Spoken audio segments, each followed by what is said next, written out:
1v1. Yimpad into the site. Another opportunity for Torchi, but Queenix is holding on. Nodios knows nothing, but Queenix still doing damage. A 1v2 clutch with Brollan. Queenix gets around the corner in time. A bomb plant compulsory here for MongolZ. He gets it in. Good idea as to where Salazar's going to be.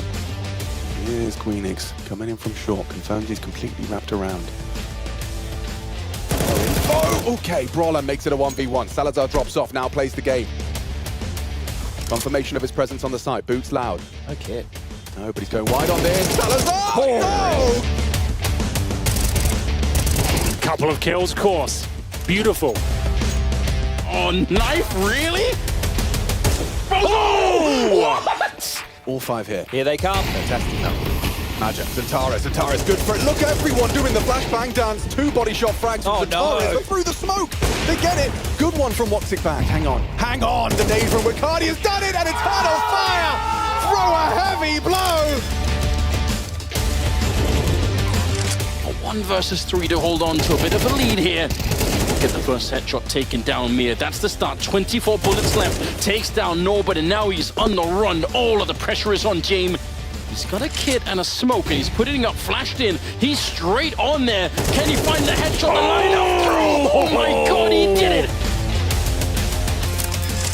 Planting up Temple already. 9 seconds. Kixon. Donut finds the frag. Maybe he can do this after all.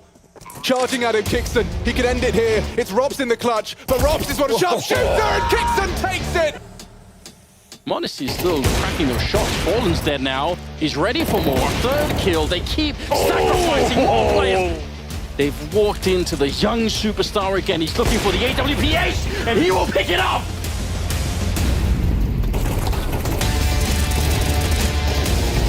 Now it's Shuhei at bat. Easy pickups for the rifles inside of the B sites.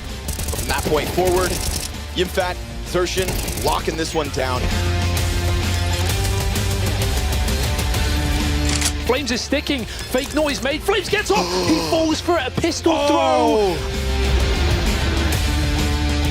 Molly comes in, that's going to nullify the top of Heart, and they're ready to spill on through on the back of it, full blind. Now it is Senzu or nothing, and Senzu holds on!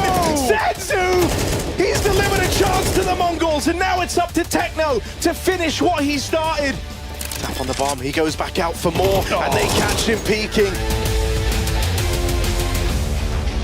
Another one Grim won't be proud of. JT toppled after his 1 frag. Nice shot from Elise. Second kill and 3! Just like that! He's got his Zeus out. Look at that! Into the AK, into the headshot! m0NESY has picked up another!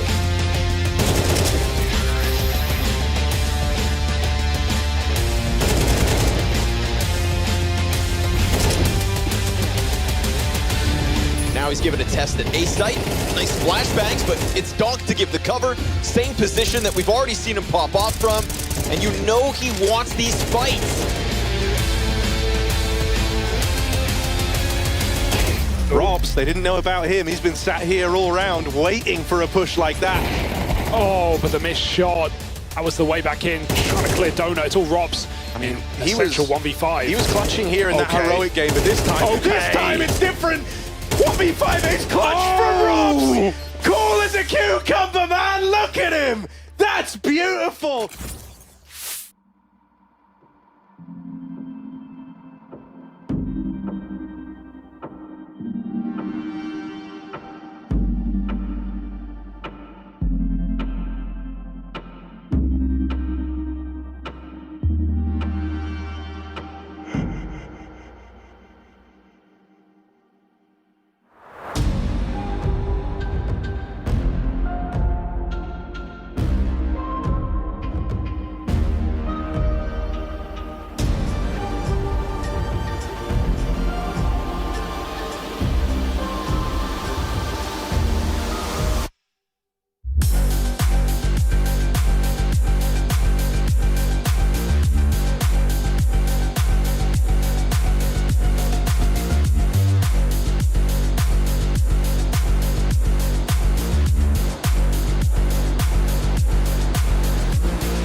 Alrighty then, another day of Counter-Strike action live from Copenhagen. A beautiful city, but beautiful game. CS2 has delivered so far for all of us watching around the world.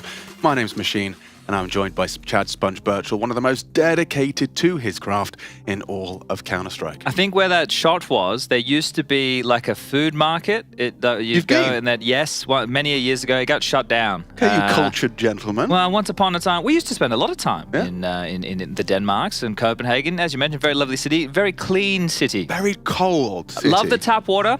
I've been on the tap water too. Like the air. Yeah, man, everything just feels kind of good for you. Don't like the wind. No, the wind is the worst part. You can keep your wind. Yeah. Now, we have a change displayed again today. This is one that we had to have the producer come in and explain the meme to us. Now, I wouldn't say we're technically boomers. I wouldn't even say by heart that we're boomers. No. But I would say that the internet may refer to us as boomers. The internet has moved on past the MIRC era that we grew up in. Yes. So if you do know this May, I believe is the official pronunciation. Absolutely. Use the hashtag PGL Major and tag Alex and I and let us know, because every tweet you make where we're tagged as well as the PGL Major, we make an extra $1 a day. That's how it works, yes. Yeah. And I'm going to do my job now. Okay. Where I say, there are things we have to talk about. What about the standings? There you go, I did it. Do you want me to... No, watch this. Yeah, these are our standings. Okay. Team Spirit on 2-0. Mao. Oh, Chad, we used to do this, like death segments and stuff. Okay, here we go. One of the questions I'd ask is, what would you say is jumping off of the page and standout result for you on the standings? Well, Alex, I think it's good news to see Team Spirit having the form that we'd all hope coming into this major after seeing the likes of Vitality and FaZe, the other front runners faltering and finding themselves in that 1-1 column coming into day number 2 of the elimination stage. So Spirit putting their head and shoulders above the rest. I think Complexity, the North Americans bringing out the retro jersey as well. That was a sight for sore eyes. Jason Lake taking back over the team, bringing out the old logo. It reminded me of the second Mighty Ducks movie. When they're in the locker room, they're Team USA, and in comes the old bloke who does their skates, and he brings out the Mighty Ducks jersey, and they all skate out there together and valiantly win the game. I did hope, and it was against Iceland, and there's a trope in that movie where he's out having ice cream and he's talking to like he's on a date. Yes. And they're discussing that Iceland is green and Greenland is icy. icy. Yeah. One of my favorite movies of all time, so I hope that you all have seen Mighty Ducks too. And how does the saying go? Ducks together! Ducks fly together! Ducks fly together! And we are going to be flying very quickly into Heroic Virtus.pro. I want to bring up the schedule for everyone as well, just because it's not just this one. We've got a couple of best of ones, quite literally just 2 best of ones, and then a best of 3s from there on out, an elimination match to end your evening, or with 2 elimination matches to end your evening. Indeed. Oh, the Mongols versus Vitality was a bit of a slip-up. They could have won that one. They could have. And Pain Gaming finding themselves here after making quite the impact and quite the splash in the opening stage. One of those teams is going to be going home, and Chad and I have, I wouldn't even call it pleasure, but displeasure. Displeasure of bringing you that elimination game where one of these teams' journey ends. Ecstatic Furia. Ooh, I'm intrigued. I'm intrigued to see if Ecstatic have got any more twists and turns to their major journey, because yesterday it was flat. And that Mao's game we were watching, Chad, won it. They certainly could have put themselves in a different stead, but instead they're joining Furia in 0-2. Yeah, a lot of coulda, shoulda, woulda at the moment. From but yesterday. Yeah, I think seeing Furia as well, can they recover? We've already seen the Mongols go the reverse sweep, right? They've been able to do so. The Furia did as well during the during the opening stage. So maybe both of them can do it once more. We also have the mainstream. There's some bangers over there, absolute bangers all day long. Similar situation, right? 2 best of 1s and 2 best of 3s. The best of 1s are G2 Cloud9, Eternal Fire FaZe, and then you have the best of 3s qualification games for the arena. MongolZ versus Complexity and Spirit versus Na'Vi. So absolute barn burners. I can't believe it's another Eternal Fire FaZe game. Yeah, right? That should be best of 1 this interesting. time. Yeah, still. Now cop this one as well. After today, we are halfway through the major. Gosh. I know there's still a whole week plus to go, yeah. But in terms of the sheer amount of play days, there's only 12 in total. Right? You have 4 for the opening stage, 4 for the elimination stage, 4 for the playoff stage. And after today, we are, well, today's day 6. Yeah. Damn. Now we got the video on the screens. We can quickly talk about our matchup that we're going to be bringing to you all in a moment. Heroic versus Virtus.pro. They played 9 days ago. So as far as head-to-head goes, we've got something recent. That was a best of 3 for Dallas qualification, which Virtus.pro won. They picked Overpass, won that 13-10. Heroic picked Mirage, lost that 13-11. And the third and deciding map would have been Ancient. So I will not be surprised to see if Ancient is the map that we are having these 2 tussle on today. Makes sense. There you have it. And with the way the videos went, VP being the higher seed, dictating where the map ended up, that allows Heroic the side choice. And Heroic starting on the CT side. Now, the campaigns of these 2 teams so far in the best of 1s of the elimination stage. Virtus.pro started out with a loss to Imperial on Inferno, followed up with a win over Pain on Inferno. Heroic, we casted that game, took down FaZe on Ancient, the very map we're about to dive into, 13-10, and then lost to Complexity 19-17 on Vertigo. A game where Nerds was missing for the majority, only woke up at the tail end of regulation and into overtime. So Ancient is the 3rd map that we didn't get to see these 2 teams play 9 days ago. Oh, okay. Thank you. Really helping the vibes. One of the keys in that series that I am mentioning is VP won all 4 pistol rounds, and it was online. Okay, so some serious caveats there, most definitely. I'm still surprised that VP, aren't in that 2-0. I thought they'd be coming in with such a sheer will and determination. Well, when you're going up against Vinny and the boys over there on Imperial, right, you're going to have a tough time. They learned that the hard way. But their opponents only being against the Brazilians. But here we go. 1-1 bucket. End of the best of 3s for both of them. But who will have 2 chances and who will have the back against the wall and have to battle their way out? Aggressive stance towards Cave. Not going to be followed through. Nikodol's holding that shift key. And as we can see, I'm making a mess. it's all right. Nothing's happened just yet. Good. All 5 members of Virtus.pro starting to waltz their way in towards a main. To receive, highlighted, is Shush. The temple position. We'll have company in a moment's time. 2 smokes, a flash, and a HE as the barrage of Yuto here. It comes. Shush. Putting on that tight line. Jump spotted by Jame. Oh, perfect flash. Couldn't really get blinder. Nerds will be required as well. They're all into the site, flip to plant. We're going to have a 5v5 retake as he unloads all of those bullets. They start to find Norbert. Forced into a reload. More damage to Norbert. How is he still going? Looks like Swiss cheese right now with 9 HP. He's got Fame for the trade. Clean one from Fame. It's a double. When Jame on top, it's already pretty much sealed the deal. Nikodos not going to get far with his Zeus retake. Say that as he has finished off Norbert, but there's Jame with his second.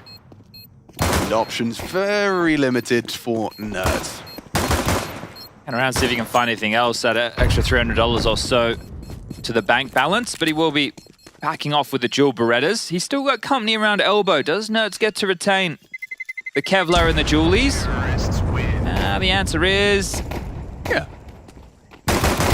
No! Sorry. He spoke too soon. I did. I don't know. It looked like Mir was giving him a little bit of a break, but no, not to be. That's what he wanted him to think. Yeah, it's all about that 5D chess.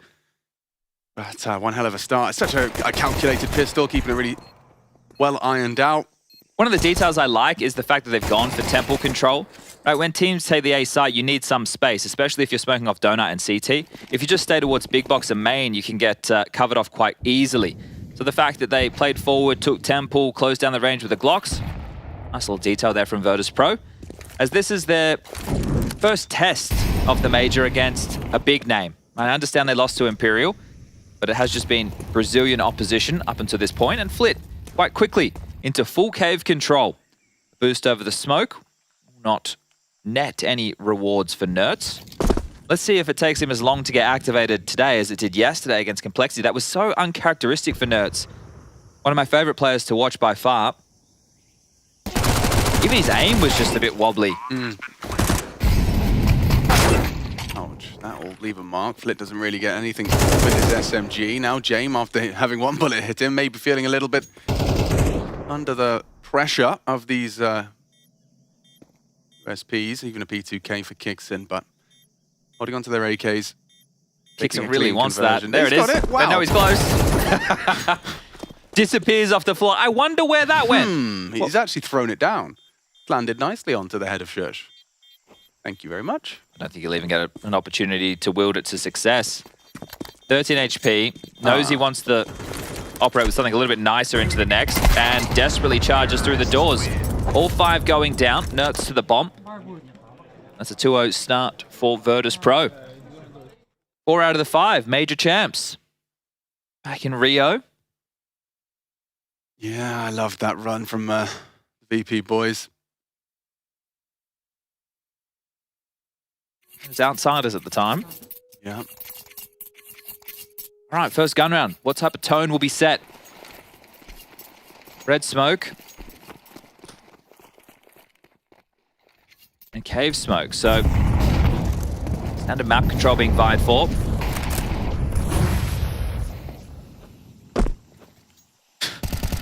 We're going to have to take the laptop and show Valve the hitches with the jumps and say, hey, what do you think of this? 100%.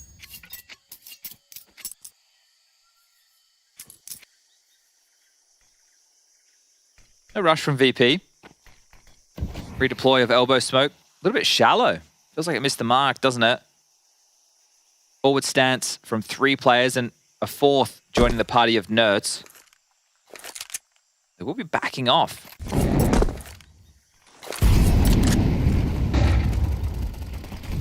Nice little combo to try and get back ramp control.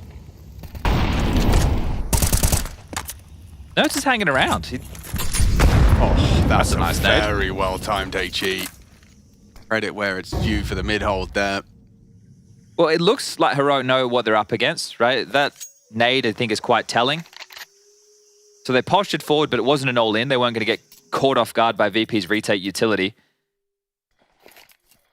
Now all of them heading over towards B for a finish. Smoke, flash, molly. Is it a short smoke? Is it a long smoke? Where does the molly land? Likely pillar. Are they just playing retake? Like, Kixin's in cave. If this molly and then smoke lands, you're going to have no options available. Just letting them in. Oh, goes uncleared. Testis will find Fame. And he's going to go down. It's Flit and Norbert combined, but will they overlook Kixin? They would surely suspect a 2-man hold. A whole lot more than that now as Shush rotates in comfortably, finding Mir, takes him off the site. Norbert into the post plant's going to have to occupy ramp as they look to re-clear. You can see these 2 Ts moving into cave through Jag. All about their timings. Norbert responsible to check the plant. Kixin Be occupied. Patience rewarded. Still goes down. Nerds has found one, and it's only the one for James. Just in the nick of time, they get on the defuse. Okay, no stress. Well handled round. Interesting. I mean, looking at the setup, when 5 Ts are in, but planting the bomb, you've only got Cave. I feel like that favors the Ts. Well, no? they're more than happy to play for the retake, like you mentioned. The thing is, if the smoke was towards Cave, then you're in real dramas because they're going to push up deep. They can constrict control. The fact that it was long side with the molly towards the pillar, it meant that they can't even push into Cave or even clear it properly. Tessa's got the jump on them. So setup worked in their favor. Still, a tactical timeout to be called from Heroic. International squad with 3 Danes being represented and a Finnish coach of Saw. So either liked what he saw and wants to reinforce it, but he definitely has a lot to say. We've got Dustin, the coach, on the other side. One of the lead priests of the cult of Jame. It's one hell of a cult, isn't it? I feel like Virtus.pro are the embodiment of just how scientific you can be in your approach. Wait, am I stupid? Okay, maybe I am. Oh, What's no. up? Nothing. Just, I don't want to even admit my ignorance. Okay. I won't let you admit your ignorance. Thank you. Thank you. Hold on one second. Wait, yeah, they didn't defuse the bomb? Yeah, that's what I was thinking. What happened? There was 3 alive. It was did no one have a kit? But we didn't see it. No, we cut out of game. Well, then that's not our bad. Well, still, Heroic didn't win that round, And that Chad. explains the timeout. That would explain it. So that's got nothing to do with us. Well, I still feel a bit stupid. And that's probably why Kixon had a bit of a sour face when he left the side. He did. Well, the score is 3-0 in favor of VP. So, Okay. yeah, the setup was bad for Heroic. I need guys. to wake You're right. up. I need to wake up. What? Oh, we didn't have the action on our screen. Nico Dawes gets 2. There we go. Lovely start flip. Comes from heaven for the 1. Trade. SS unable to do it. Going full pedal to the metal. That timeout was essentially go kill. And they've gone died. Gonna be Kixon and Shush left isolated. A site each. Max, I just want to say, don't blame yourself, all right? Man, that feels so silly, doesn't it though? But it's all right. Felt like Heroic had just won their first round. Instead, a potential 4-0 to start us off here. Albert, little bit of chip damage from Kixon. He landed 1 bullet. Could deny this. Oh, good spam. Good spam. Shy of the mark. Doesn't get the finish, but James low. The rotation is coming, so they are going to give this a look in. And there is a kit present on Kixon, thankfully. Angle from James, not going to work out for him. Good find from Kixon. Hidden behind the box. Norbert gives him the fight, catches the perfect window of opportunity now, and Norbert should have them both dead. Now to Shush, time-sensitive mission. There's a smoke towards the bomb. Has he got the kit? Yes, he has. He has to hold it now. Spam will come through from Flit. Getting a bit stressed, getting a bit concerned, but he hits it all nonetheless, and another VP round on that B-site finish. Now this time we do see the bomb go off. 4-0. Makes a whole lot more sense regarding the tactical timeout from Saw.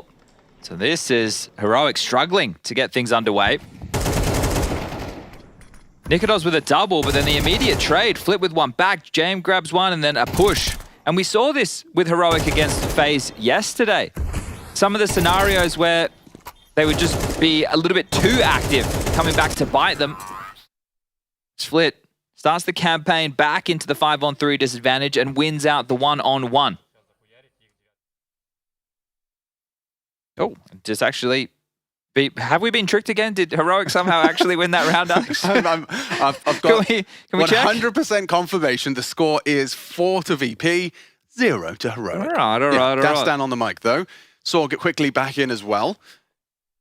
Man, yeah, Heroic. It's going to be slipping away from you rather quickly if this T-side keeps it up like this. James, 130 ADR. I think a positive is how hard fought for the last few have been, and it's facilitated right now another buy for Heroic, right? Because they would have had so many members stay alive, even though they didn't defuse the bomb, they would have been able to get away from the bomb. So then we saw another gun round, so then they have residual cash. Now we get another gun round because of the loss bonus.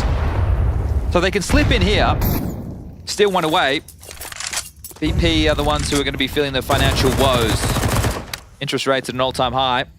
Let's Flit. Oh, he saw a barrel, I'm pretty sure. A is open. Shush. Yeah, he's the canary in the coal mine. He's going to be the early warning system, but more than warning, he's just going to be pushing straight through the smoke. Norbert onto Shush. That does at least neutralize the threat initially. Kixon still going down at B. Flit knows he's really flexed there by finding Kixon all the way disconnected. This retake gets uncomfortable for Heroic. Ikados, Tessus, and Nerds trying to fight back into the site. It's held though. The crossfires are established. Try as hard as they might. Nerds still finds James. See a kid. And Tessus on to Norbert. This is awkward now. It's only really Mir from main. This late flank from Donut might have to do it all. Smoke onto the bomb. Nerds diffusing, finds a safe angle for it. One more second in it, but he knocks them off. It's the fast flank from Flit. Perfectly timed.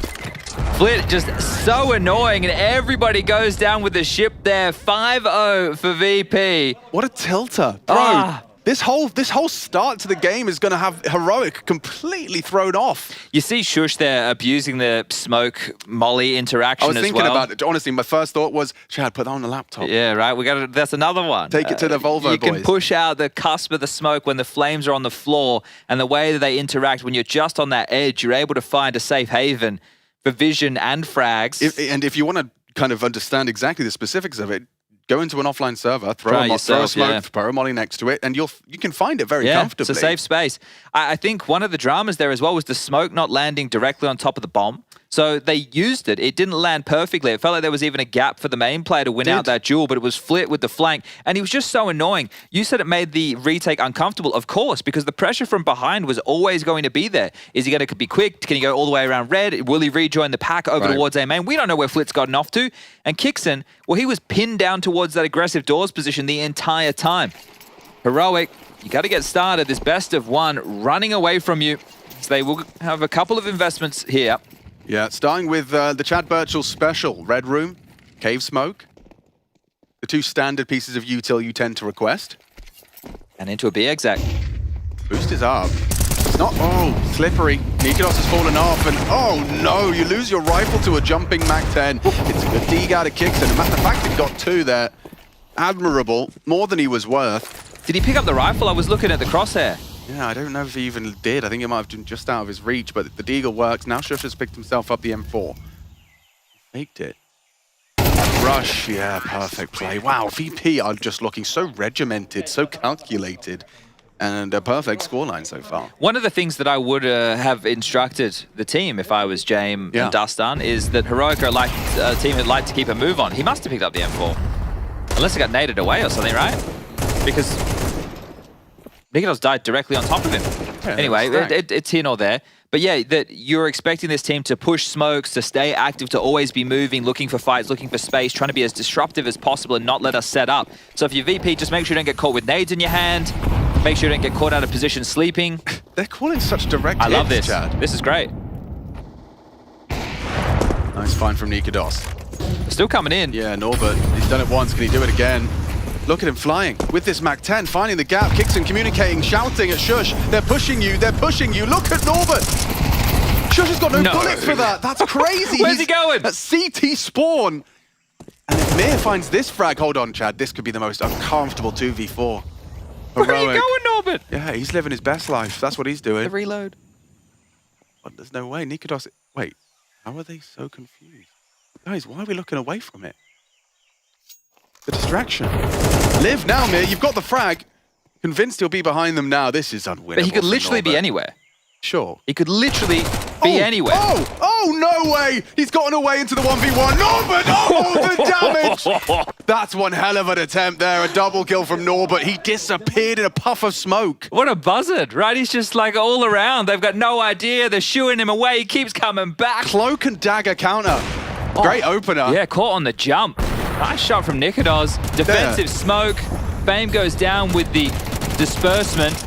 And Kixon gets a double, make it a triple on the FAMAS. Into the AK for the final. The in-game leader gets Heroic there first, but only just. Look at the purchase on Heroic. Who won the round? Yeah, that's mad. 3 SMGs. Thanks to the dirty work of VP.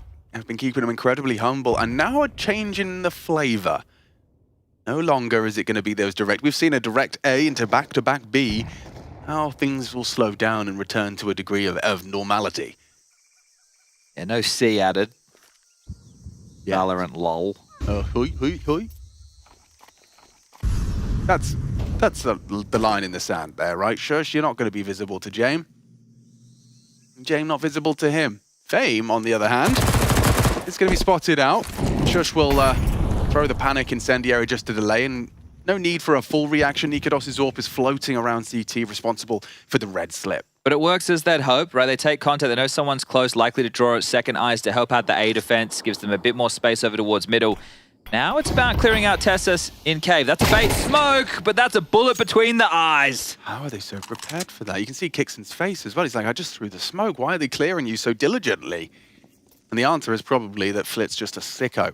10 frags so far from Flit. High impact, a round-winning flank through Donut. And another good shot from Nikados. Zork on the retreat. He's not going to go down. Jame rarely misses those. I don't think he missed it. It clipped through that corner. Just a little bit narrow. Nikados gets a second wind, a second chance at life. Be able to get the bomb down anytime they see fit. With 14 seconds, it is becoming a bit of a priority. Molly fading. Yeah, Jame onto Shush. That should do it. Wallbang could hit. Doesn't.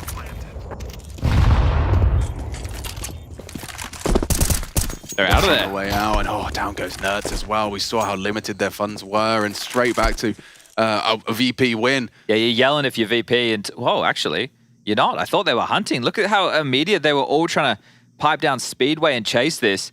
I think Nikados has gotten much further away because they'd rerouted. Two will be coming Donut, one will be main. He is boxed. He's got no hope. That's just beautiful. It's a cruel, it's calculated, and this is where VP playing their best Counter-Strike. This is what it looks like on a good day from VP. It is so difficult. If you try and imagine what this has been like for Heroic in these opening rounds, they are having zero fun. Negative fun. Well, that was the Flit opener, just more than ready for that Tessus play. Good impact from Jame. Yeah, dude. And then he immediately starts running A main to chase the AWP. It's really just, brutal. I think Dustin is quite happy with how things are going, but wants to make sure they just finish it essentially within this first half. 7 already is and bloody tabulous. You take that one to the bank, but let's see how many we can get would likely be the discussion.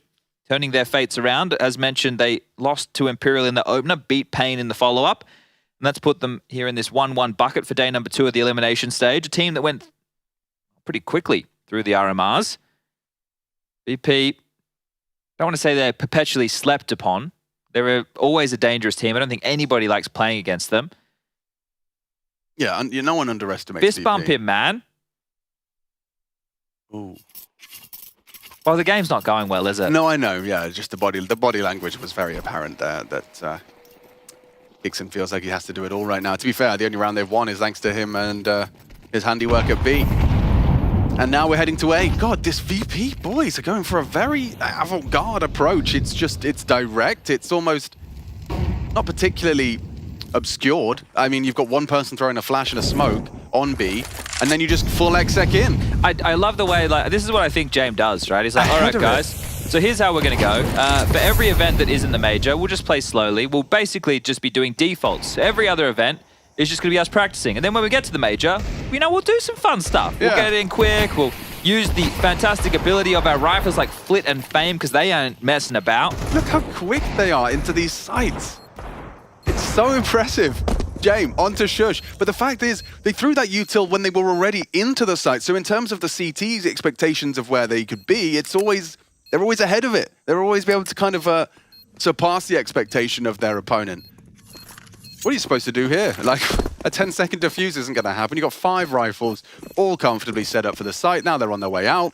I think a part of the conversation from Dustin in the previous would have been, hey, if we could just avoid taking too much damage into the next, that would be ideal. We don't have a huge amount of residual cash, even though we have a big bag of rounds, so let's try and keep it clean, and they've done so successfully. All 5 staying alive, not a single casualty felled by Heroic in round number 9. And that should be enough to be a buffer to finish off the half.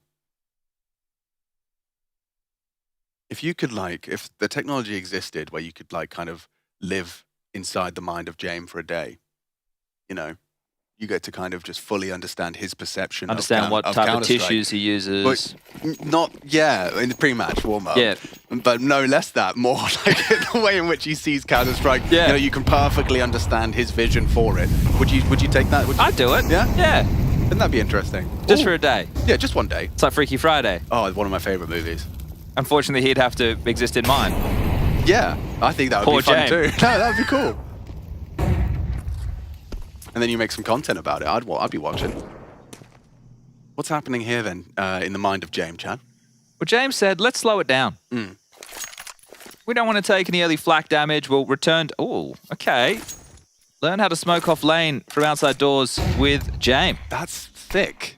I like that one. Write that one down. It's great for retake util, right? We've already seen them have the little molly over in towards Polly's pocket. I mean, I guess you'd still be concerned about the ledge boys if your mid players aren't holding it, but they've cleared it. Yeah, and It's it also fine. scares the mid players as well because the support is no longer available. Right. Really like this from VP. Not needing to do it out the gates. Oh god, you go in cave. This is going to be really hard to get past. Tessus with a nice quick reaction. He's taken down Flit, so some revenge from the deep clear we saw previously. They're taking the bomb. They really want to fight for this. Tessus and Kixon to be tested. It's Tessus again that continues to be isolating these duels one by one. 3 fall. Tessus from 2 frags to 5 with a triple kill round. Game time, baby! Yeah, it is going to have to be, isn't it? He's still got oodles of cash, but I think of grand scheme, heroic in pursuit of an 8-4. This is definitely going to be their second.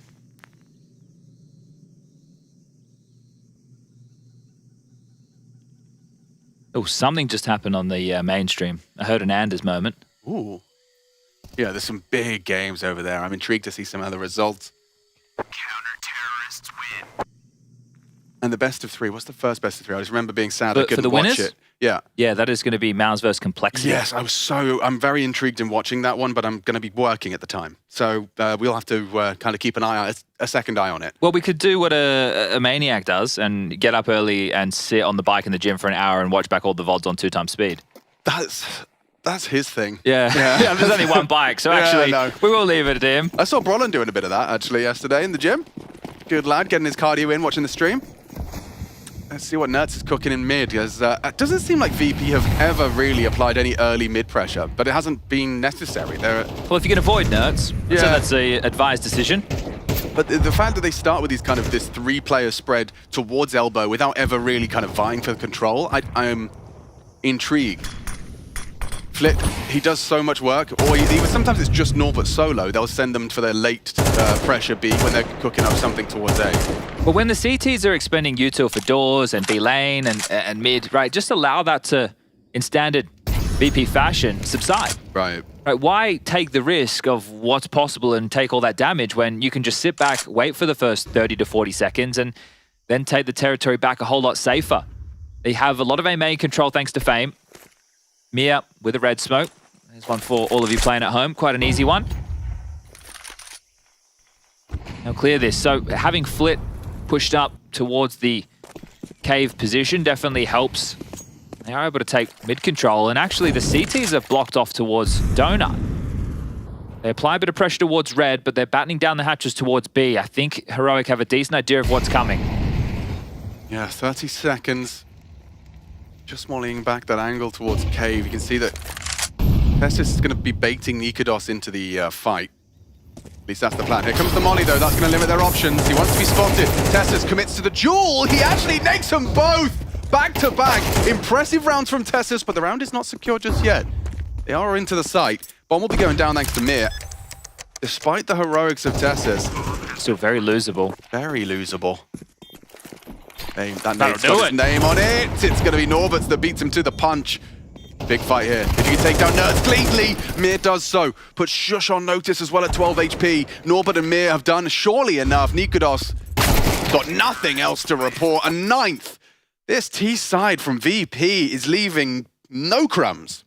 Tessus did a fantastic job with that double, didn't he? Just so much pressure that he was under the flames. He actually stood. He saw the molly coming. He knew it. Yeah, he got burnt right down and still gets 2 kills out of it, but it's just not enough.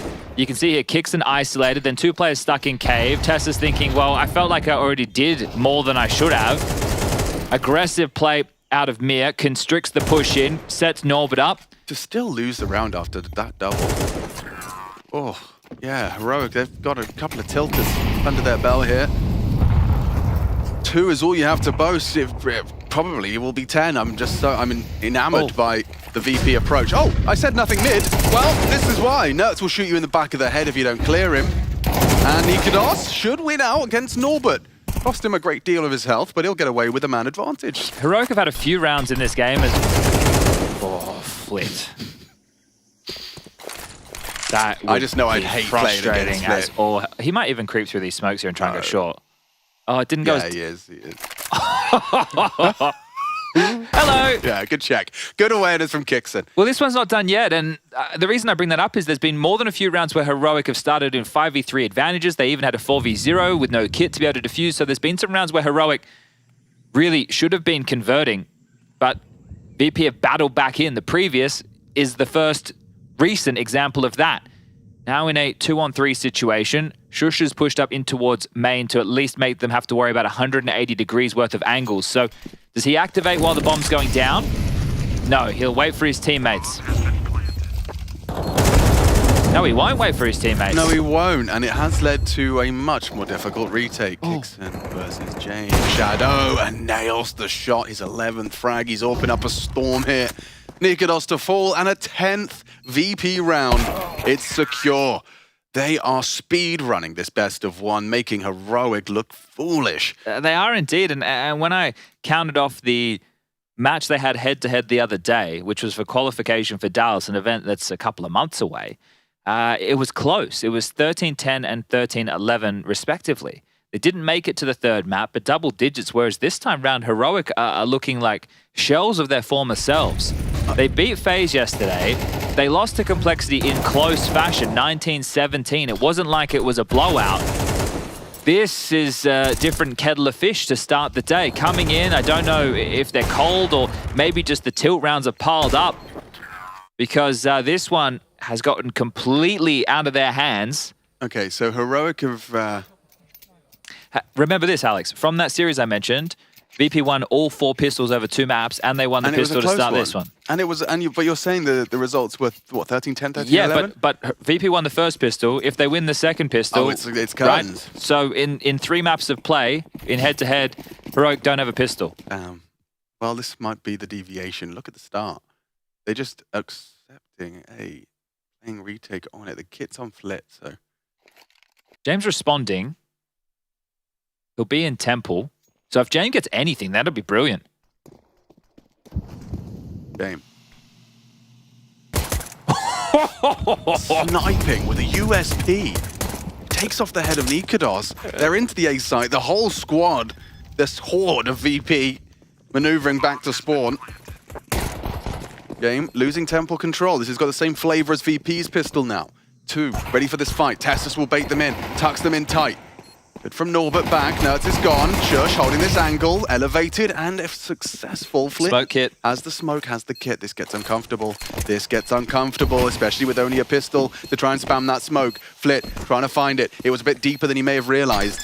The nade straight on him. Nice find from Kixon. Good use of the HE, but still, as they picked up the kit, Mir, he does, fakes it out. Kixon trying to slash through the smoke. They're getting stressed, but in the meantime, he's out of there. Team damage. Yeah. All right, well, there it is. Just talking about the emphasis of the pistol, and Heroic will be able to grab one. Mir stays alive. He gets himself a defuse kit. They pick up that HE off one of the VP players. I think they must have. Couldn't tell you. Why are you bringing a HE into a... I'm pretty sure they did. But it came from main. Like, no one came from main. Didn't it come from Temple? Okay, maybe it did. Put Kixon through it. Well, either way. Yeah, listen, I'd be panicking too. You've heard the sound. Is the smoke still up? And you've already lost a couple of silly ones about diffuses. Well, you've had some tilters. Losing to a saved kit on Mir and a Zeus upgrade on Flit. Be a pinball special. What Zeus options Flit going to go for here? Let's find out together. Cave is most tempting of them all, yeah. Skinless. Loser. Do you think it's nade skins next? I hope not. You hope not? Yeah. Why? I just think it would look ridiculous throwing big Dragon Balls at everyone and stuff. Well, look at what we're doing. Yeah, I do. don't, It look ridiculous. I don't mind the lime green What, you're knife. valuing your realism or something? No, it's not about realism. It's just something I don't know. The grenades, leave the grenades Think about alone, how man. cool a crossover with Valve and Nintendo would be for a Pokeball. Yeah, I guess. And you were talking about the Dragon Balls the other day because you didn't know what a Senzu Bean is? Of course I know what a Senzu Bean is, bro. I was only joking. Oh, okay. Yeah, it's like a Mazinho. Yeah. Yeah. All right, Heroic. That's 2 in a row. Oh. How will you grow? Like a Senzu Bean? Let's find out because some healing is required. Heroic, stretched thin. As if they ate a gum fruit.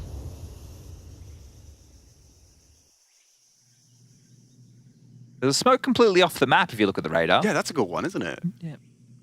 They are going to waltz in towards an open A site. The boost up into tree for Shush. Quite a powerful position.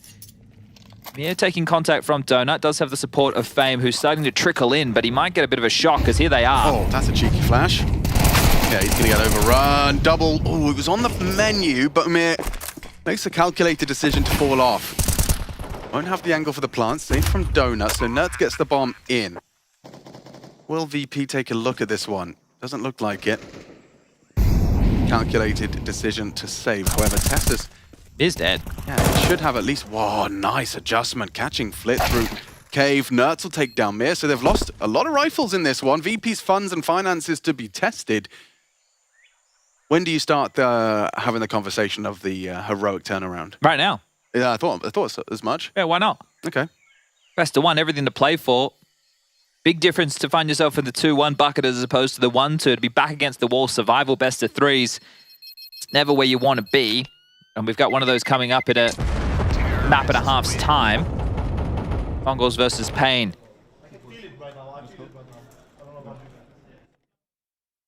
Was that coming out of the heroic camp? I can feel it right now. I don't know about you guys. And who would that have been? I'm telling you what he's feeling. Sounded like Shush. Yeah, because that definitely wasn't Nerds. It definitely wasn't VP. Yeah, wow. I can tell you that. Unless we have live translation. That would be sick, wouldn't it? Yeah, no. So, heroic. This one should be just a putt, but you can see that VP have definitely got an intention, a plan off the rip. Well, the door smoke landed this time round, not off in the middle of nowhere. They loved waltzing up B ramp yesterday against FaZe, trying to punish Carrigan. Put around the smoke, looking for a fight. Nikitos needs to be very careful. We saw him in our last Ancient game we cast with Heroic. We saw Nikitos just walking up the ramp, taking aim duels. And certainly got this in his repertoire.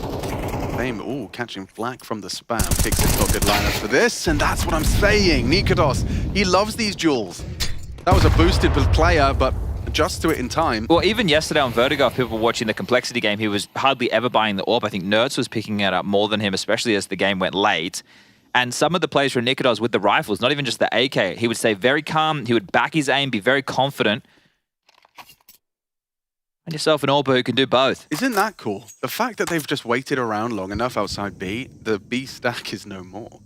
VP have misread this one, and Nerds is only going to force the rotate further by being spotted out in Donut, getting the frag onto Fame. Now they can exec into B, and there's no one home. What a dream. I don't know if this is by design or just an interesting twist of fate. Are they following through? There's multiple players searching through middle, and the bomb is also pivoting. There's 20 seconds left. Yeah, but wait, but Nikitos has got... Now they're going back. Yeah. They have to worry about Cave, so you can see Kixon somewhat cautious. It is fortunate that Nerds went down in that fashion, and they continued to search on Nikitos. Otherwise, they would have had a real issue. I saw your heart stop for a moment. Oh, gosh. Especially after I've just said, oh, wow, this is such a lovely and wide open bomb site as they start to run straight back into the stack. Well, that is a heroic 6th. See, I saw yesterday, there was a little sign near the lift, and it was saying on the 19th floor that you can go and test the 540 hertz Zowie monitor. Ooh. Because I want to buy one. I should have gone and tested it. Why don't we go have a fiddle after work? I will see if they're still doing the testing today. Yeah. 540 hertz. I remember when 120 hertz was all the rage. Oh, dude, I remember I bought a second-hand 120 hertz monitor off of a guy at LAN. Your life changed. I remember taking it home and feeling like I'd It's like a child. I bought like almost, I was cheating. A surprise possession. From 60 hertz to 120, bro. That Now is we're at 540. life-changing. Here's the shot that toppled the stack. And here's the moment where Alex's heart almost stopped. Whew. All good in the hood. It's only 4 rounds now. Yeah. I mean, this is the CT economy. We saw it from the lens of Heroic. Now we're going to see it through the lens of VP. Well, the type of rounds that Heroic lost, they probably should have won. Here's the Dust Down Classic. Cover your mouth. Don't let anybody see what you're saying. Apparently it's because the people on Telegram, they lip read him. Oh, really? Yeah. Why don't we... Well, I guess, why don't we do that in English? They don't care. Okay. Well, Dust Down, keep your secrets safe, my friend. How much of a secret could it be, man? Well, I like it. Yeah. I think it's great. I think everyone should be doing it. Keep it up. Give him a clipboard. Let him put that in front of his face. Yeah, or you get one of those masks where it's just, they get a picture of his mouth shut. Yeah, okay. And he wears the mask over. That's not pretty bad. Good. Right, well, you think he's taking a drink there. That's actually just continuing to mask. He's also a master mime. Yeah. No, it's not a mime. It's a thing with a puppet. It doesn't matter. The master mime. James with an orb. 3 towards B. They're going to brave the smoke. Pacey. So, yeah, still wanting to harass this lane. Nikados. I'm telling you, he just loves to walk up the ramp and take fights. Anyone. Step into my crosshair. Norbert obliges. That was a wide swang. And it's led to an early frag. VP in pursuit of their 11th. It's been a moment or two between their last round posted. That's one way to deal with that ramp play. Just swing as wide as you possibly can. Norbert think he's playing from home on 80 ping. Makes it work. The 80 ping wide swing. I wonder if my flash hit kicks in as you hear him unload his magazine. Well, that's a short smoke. Still 3 towards B. This is a powerful setup. Scope would have been heard. How Heroic approached this. Testis has been impressing, and he's already dead. James peeks through. Haven't even revealed Flit yet. Nerds will check him. Good clear. James forced away through the smoke. There's something to be said about this one. A re-smoke from Norbert deployed. That's very nice. If they want to come through that, they can just strafe out, and they've found the window of opportunity. James was not holding Nerds' strafe. I thought that was his responsibility. 2 on the flank. Numbers disadvantage. Shush holding this though. That's a hard clear for Fame. He's not going to check it. Clean one. Mir now worried about what is... Hello. Free frag. Make it 2. Kickson down. Huge from Mir. And it's Norbert to put the cherry on top. VP 11. And they break through. Convincing defense of the B side. And it all started with that Norbert wide swing. It ends with some nice cohesive play. Mir with the double kill. And that feels like another tilter, though, if you're Heroic, right? The fact that Miz slipped past and he was just unsuspected, able to push down towards the toolbox and get a double from that position. Heroic are going to be wondering, how have we just given that one over?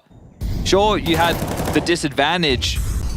You had to battle hard just to get into the side to get the bomb down, but back turned, frags given over, Kickson unable to connect the dots for the trade. A difficult position to find yourself, and Norbert just sweeps in with the final and the defuse. Money for a Heroic buy, but they need to bounce back immediately or VP will find 12. Quick, smart.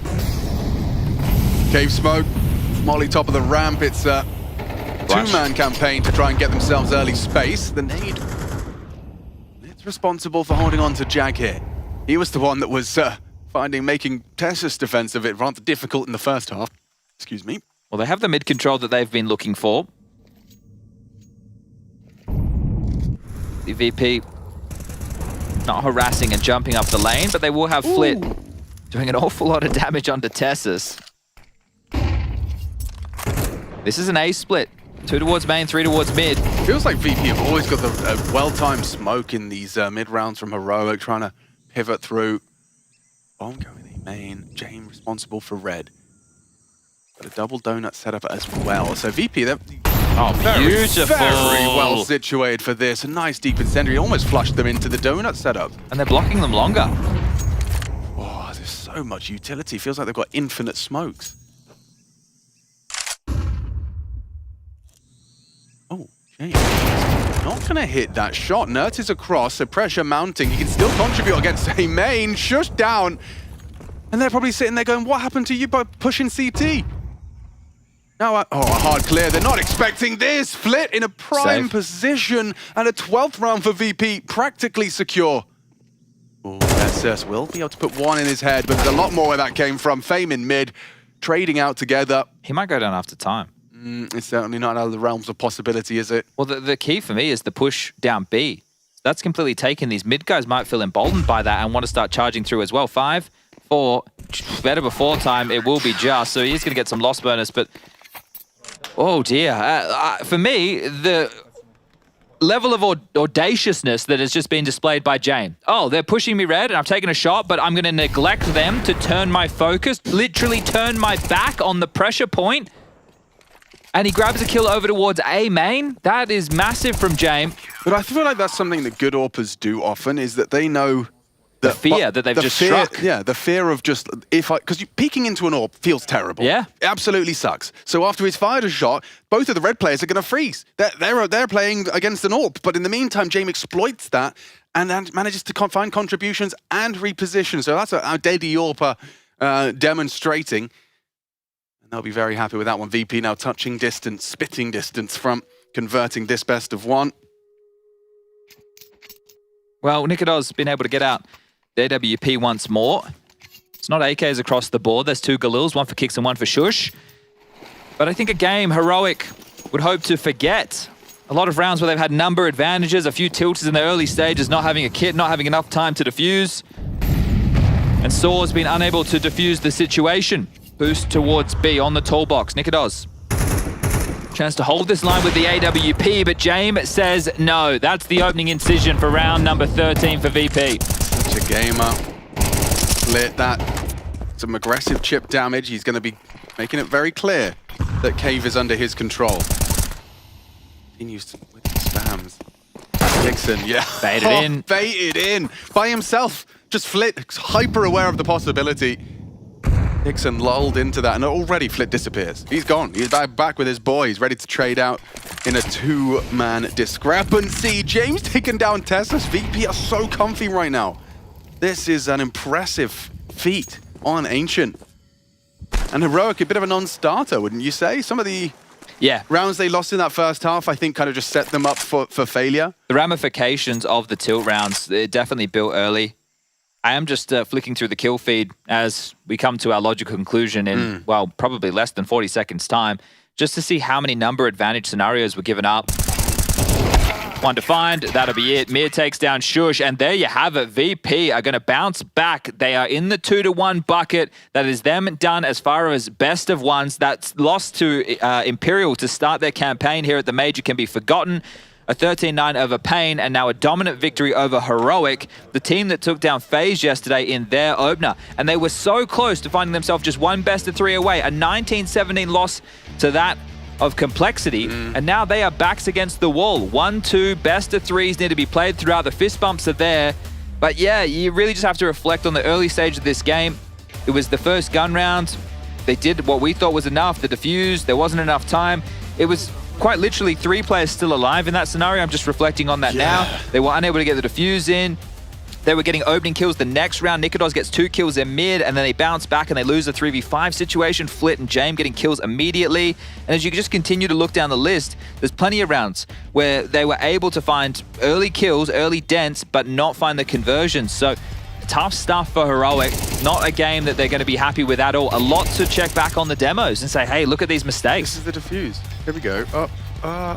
So no one had a kit? First gun round. First gunny.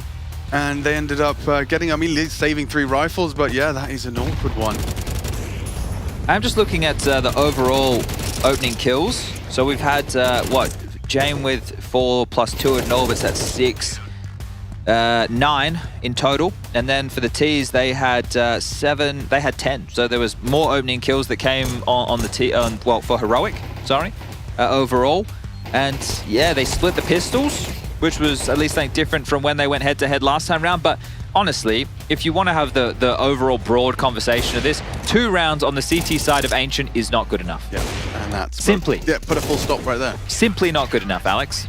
And it made to look simple by VP, the way in which they dominated in that first half and just converted it into the next. It's a full team effort as well. Mir and Fame, perhaps, the supporting cast. However, the protagonist of this one, Jame, 17 frags to 8.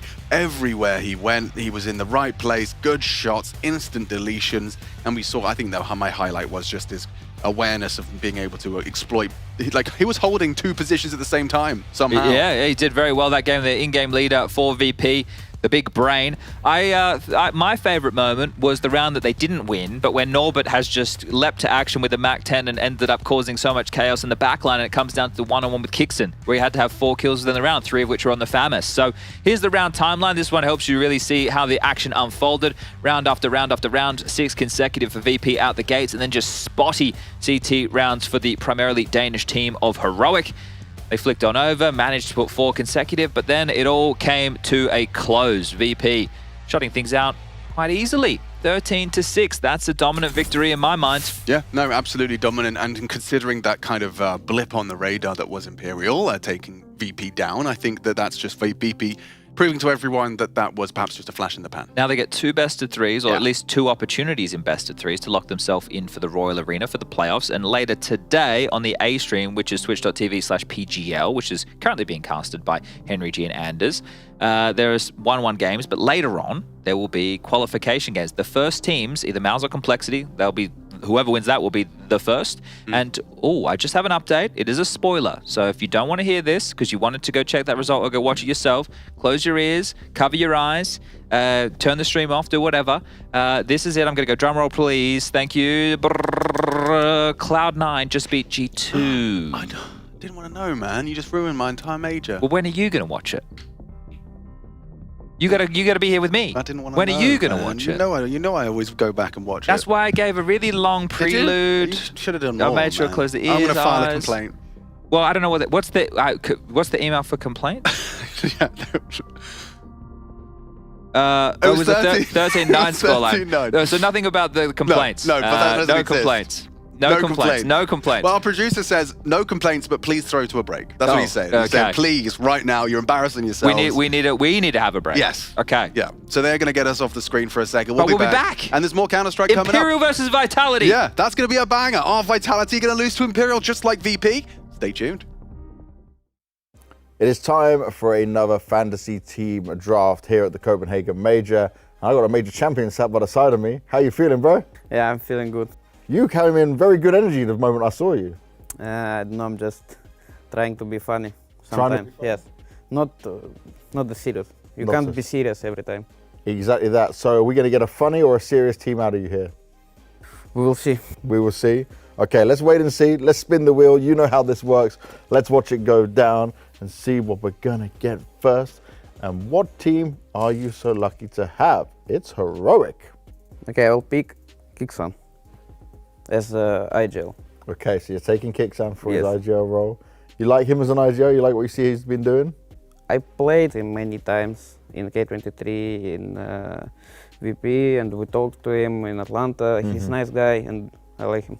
Okay, you like him, so he's going to be your captain of your fantasy team to kick things off. So far I can't work out if it's a serious team or a meme team or how it's going to work. And you're going to get Saw next. Now, you play against these guys a bit online. Yeah, we played online, we played on LAN. On RMR we played last time against them.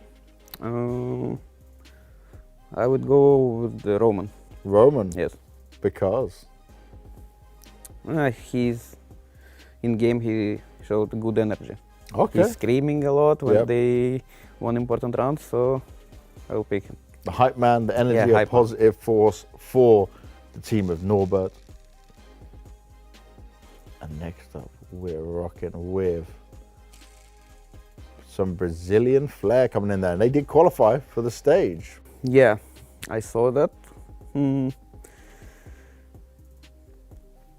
I will pick, if I'm not wrong, NQZ because of his sniper. Yep, I need that a sniper sense. in my team. Perfect. NQZ coming in with the AWP. Yes. This is a very hyped team as well. This is good Yeah, it's energy. just every Brazilian team, they're so hyped. Yeah, a lot of positive, a lot of energy. Oh, now we're moving to China. I will pick Emilia. Emilia, okay. Because? I saw he played really good as a star player, As I a would say. star player, okay. A Chinese star for the international roster that Norbert is building here. And Oh, Virtus.pro. I'll pick myself. So you're GM and it's your team and you're playing in it? Yes. So you can full control everything Yes, in I there? will control everything, in game and outside the game. You play bad, I'm paying you less money. I don't have money. I don't have rights to control the money. Oh, It will okay, you're not controlling salaries? Yes. It's everything on managers and organization. Ah, okay, so you're just GMing the team, that's Yes. it. Okay, so you can't have that much control. Looking at this team, it's a mix from all over the world. We've got CIS, we've got Europe, we've got China, we've got Brazil in there. What are you thinking? If we put them into the major, how far does this team go? I think first of all we need to qualify for the major, and then we can talk about how far we can go on the major. If we qualify, it will be good. If I put them into this major though, right? In this major, I think we will lose 2-3. Oh, okay, that's respectable. You can still fight, but 2-3, Yes. not quite there. Because we can win. With this roster, I think in best of 1 it will be easy for us, but in the best of 3 it will be hard against some better teams. I like it. You're being realistic. It's kind of serious team, kind of fun team at the same time, but that's Norbert's dream team. Thank you, mate. Thank you.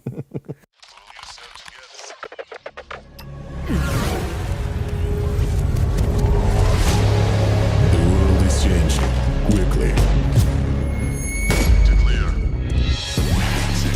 Showdown.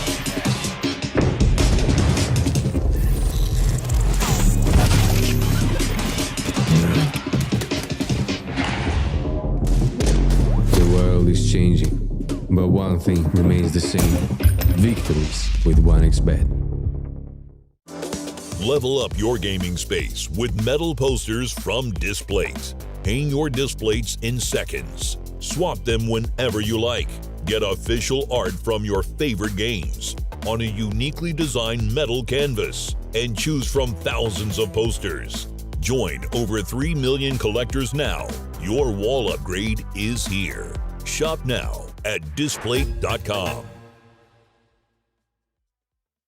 The grind continues for Heroic, and they're now entering the major here for the first stage. Kicksan's joining me, and I want to touch on this grind you guys have been on, because I look at Heroic, you're always entering things, you're always playing officials. How's the energy coming into the major itself? I think we have good energy. We've been playing a lot recently. We also had some online tournaments after the RMR, but I think we like to play. We can see that we keep improving, so we have good energy right now, I would say. When I see Heroic, I always see you guys together. I always see a strong, united team for sure. Is this something you've been trying to focus on and work on? Because it's such an interesting mix of players and personalities that have come together. Yes, I would say that we've been working on it a lot since the first day we founded this team. And I think we've been doing pretty good when you look at the mental part of the game and how we behave outside of the server. I think even in some rough moments when we were losing games or even tournaments, we were still, nobody got tilted or... I think we've been doing good when it comes to the mental part. And inside the game, I want to see how much you are learning and how much you are trying to adjust still and how much is set in stone, because I know you guys will have the fundamentals worked out of how you want to play and how you want to lead this team, but how much is still, because you are a new team, I need to change this a little bit, we need to do this. How are you going through this whole process? I think in the last few weeks we've been changing some little things. So I think we have like a good base or a good idea of how we want to play, and then we just adjust few little things depending on the opponent, on the way we've been playing the last few games. So yeah, I wouldn't say that we changed too much, only some little things that can sometimes decide games. And in terms of deciding games, the major you'd need to perform, but Heroic as an organisation, before you were part of the team, had a lot of success when it came to majors, deep runs, playoffs, right? Do you have the same expectations for this version of Heroic, that is where you guys should go? Because when I hear, I've seen Nertz's interviews, we can win this event, we can do it, it's very confident, but what are your realistic expectations at this stage? We're trying not to think too much about the end result. We're trying to take it game by game, but I think we haven't been a team for a long time, but I think we already showed that we can beat some decent teams and do some great runs at tournaments. So I would say making the playoffs is like a minimum for us. And what's that like for you, right? Because your first major, you hit top 4. Now, I would say you're coming in with a stronger team, but I'm looking at the names and the players. How do you personally feel about that? Like, I need to do this again? Is there a mentality change on it? Yeah, I think with the experience we have in our team, I think we shouldn't worry too much about it, and if we just keep playing the way we want, we will do it. A lot of people are thinking, okay, 3-0s in the pick'ems, Heroic are through, there's no problems at all.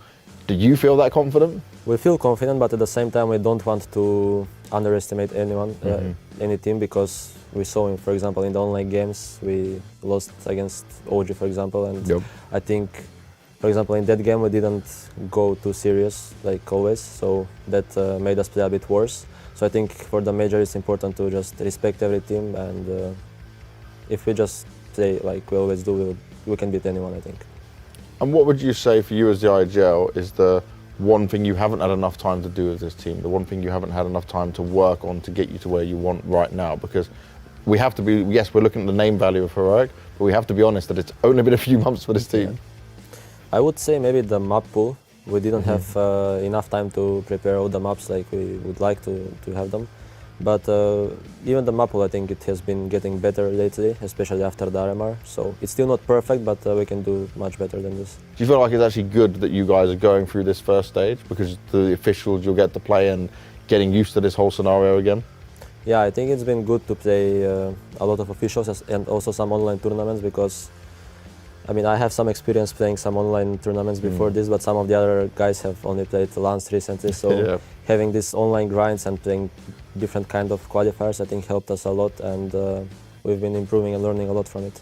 But do you expect the same? Do you think it's beneficial you're starting here in the opening stage and not the next stage, for example? Do you think it's good for this team? Yes, I think so. If you get through this stage, you'll get a lot of confidence going into the next one. So I think it's important for us. Well, let's hope that confidence comes through for you, man. Kicksan, thank you very much. Good luck. Thank you.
Pain Gaming versus the Mongols, a best-of-3 elimination series coming up. after this one. A big banger of its own right, a best of one. And we've already got Imperial with a big win versus Virtus.pro going up against Vitality with a surprising loss. Yeah, this is going to be one hell of a day. You're on the right stream. I'll admit there is some big games going on elsewhere. FaZe are taking on Eternal Fire soon. Yeah, that is also, well, it should be probably starting about the same time as ours. Yeah.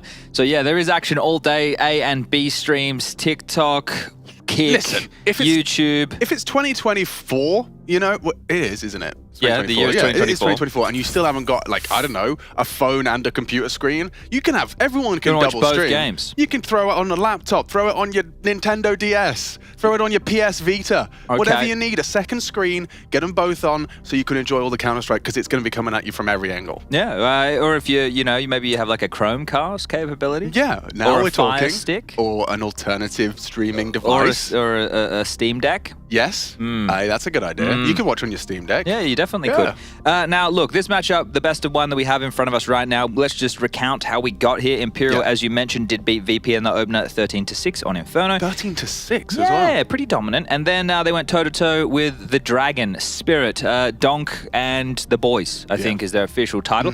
That was Destruction. That was a 13-2 victory in favor of Spirit on Mirage. And that Zontix 1v2 on the Pistola round set the tone. That was beautiful. And as we all expected, Zontix, after he was out of his chair, he was getting fired up. No, the Stoneface killer. Vitality, on the other hand, they started with a 13-10 loss against Eternal Fire on Inferno. That's a game that we covered off, and it was great to see the Turkish side with so much passion off the back of that victory. Chad, should we start, should I be drafting an obituary to Vitality's major hopes? Like, are we concerned after day one? No, not yet. I want to see... No, I don't. I think they're the heavy favorites right now. Yeah, 100%. They're heavy favorites in this one. They beat MongolZ yesterday on Nuke 13-9 to put them in the 1-1 bucket. There's no head-to-head between these two teams, and the map that we might see, because both of these teams ban Ancient, it could go anywhere, but right now it's looking likely to be maybe Overpass. Okay. Inferno banned, Ancient banned, Vertigo, Nuke, Anubis removed. So it's either between Mirage or Overpass, and Vitality decide to take it to Overpass. So as you can see here, Vitality had the final ban.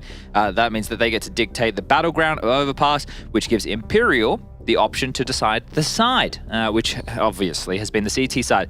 Now, you and I have actually covered off a couple of the Imperial games on this very map. So if we want to give some people some highlights, well, not some people, all the people, any of the people, even maybe your pets are watching too, you need to look out for Henny on the AWP, right? He's actually found a lot of impact, but it's Phelps. He's feeling the different picks and boosts and plays aggressively towards A or boosts over towards B, connector plays. He has been a bit of a menace on this very map. So keep your eyes on him, as well as two of the newer names, Decent and No Way. They've both been making a bit of a splash. And then in-game leader Vinny going up against a Apex looking to fire up the troops, alongside names such as Zaiwu and Spinks, major winners. Then joined by Flamesy and Mezzy, the more recent additions in, well, I wouldn't say recent history, but history somewhat. Yeah, and still both of them, I think most would argue, are still kind of finding their place within the team. Obviously, they know what they've been told to do, but in terms of growing accustomed to it, I think that's still a work in progress. 2 Molotovs, smoke, and a double flash. There's a lot of options available to Vitality as the whole team... Wait, they've pushed long on this. Chad, surely this means that we're going to have a quick rotation when you go and have a look and there's nothing there. Well, it's on a timer, right? So when is the Vitality execute? It could be ahead of the rotation, even though they have the info. I see a smoke towards heaven. Here comes the util. Off the flash, they push in, but it's Henny with a clean headshot. Decent built upon it, takes down Zaiwu cleanly. Not so clean on the last. Needs a fresh clip, but that's a clean headshot from Decent, and a 5 alive Imperial start. An Imperial march. Straight through. Decent enjoys getting fired up, and he definitely has some sass about him. So we know the Brazilians like to get loud. Henny always enjoys a good celebration. And this one is a beaut, right? They have that smoke that you see here to corral the T's into just one side of the pillar. A death corridor to be farmed up. And well, with the bomb not going down, that feels like the new goal for the CT side pistol. Winning it is just one of 2 check marks. The other is avoiding the bomb plant. Because the bomb goes down, we know what it means. You can get into a very tidy second round buy with the loss bonus, Khalil's, all that good stuff. And we're going to run through a Molotov. All right, well, they do take down one, but the mop and bucket is out. Now it's just the mop. The bucket's been knocked over, and the mop running dry. That's a fair amount of damage being done with just Glocks. So decent, all things considered, for Vitality into round number 2. Flames has done significant damage. I feel like he's hit a fair few headshots on the Glock there. Does Henny get to any of the guns? I think that's... Yeah, he just picked up a FAMAS. Yeah. So that he just came into that round with a USP, so he can bring the AWP out immediately. Can I close your console? You can. Yeah, thank you. Welcome. Yeah, thank you very much. Would you like overlay or no? No, this is fine. Okay, this is great. This is very good. Thank you. So Henny will be bringing out the WAP. WAP does not stand for the same thing as that song. Wet ass pasta.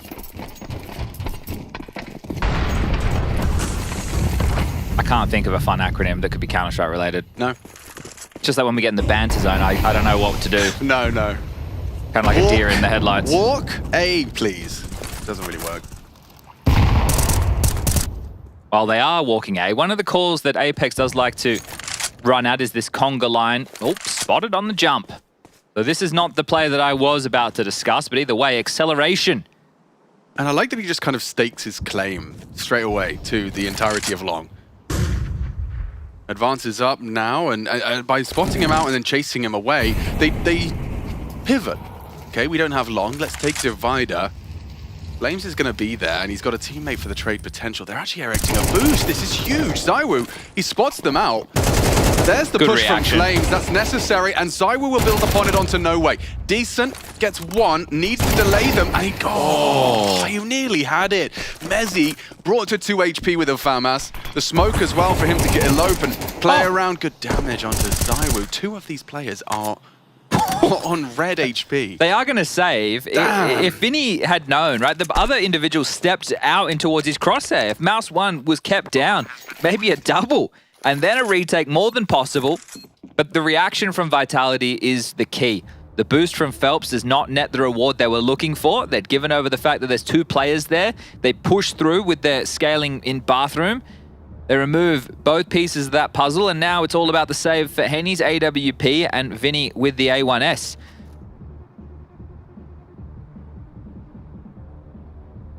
I think this is where Henny and the boys were where they got in trouble back in Canada all those years ago. Yeah, Berghain. Well, I know we're in Germany within this map, but yeah, no, I see, it's a bit of more of a joke. The event I got it. I'm sorry. My microphone was muted, so you didn't get to hear me exhale through my nose. I gave you like a... Okay. Yeah. You have like dad joke. Yeah. Okay. Yeah, please repeat, Apex. So I would like confirmation on the call. But that was a great one. So much pressure towards A. Imperial unable to stick the landing. Yeah, I think that's all started with Apex. Zero frag, sure, but he was the catalyst to them trying to retake Divider, and it was handled very well. Admittedly, by fumbling the boost frag on Zywu, the fact that Zywu led to the kind of the spiral. You'd really back Vitality into this just with the amount of tape for Imperial on this map. Imperial have confidence because they've had some good victories on it, but how many more moves do you have available? Do you just look the same as you did in your wins? And if you did, Vitality will have prepped for you. Zach did a great interview with HLTV if people want to check it out regarding this roster. Plenty of tight little nuggets in there as the run boost out long. Henny gives up his position, takes a shot in upper bathrooms. Will need to hightail.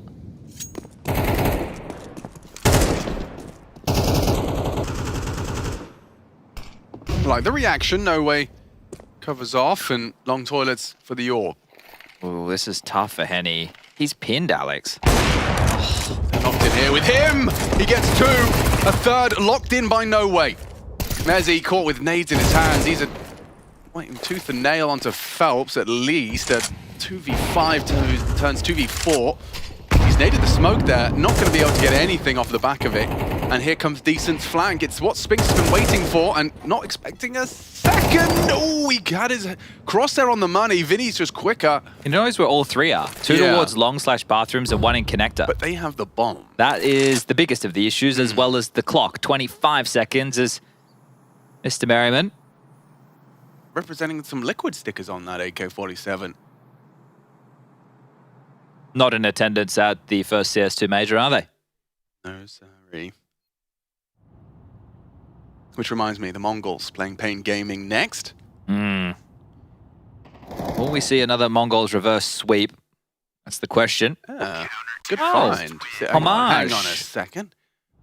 Okay, a little bit of a testament to the old. Time to kill back. He loves it, and I love that he loves it. I reckon it was kind of, the sentiment was nice. Is Bora beautiful? Yes, from my understanding. I'm not authority on that. As the official Portuguese translator in the building. I do have some Portuguese DNA.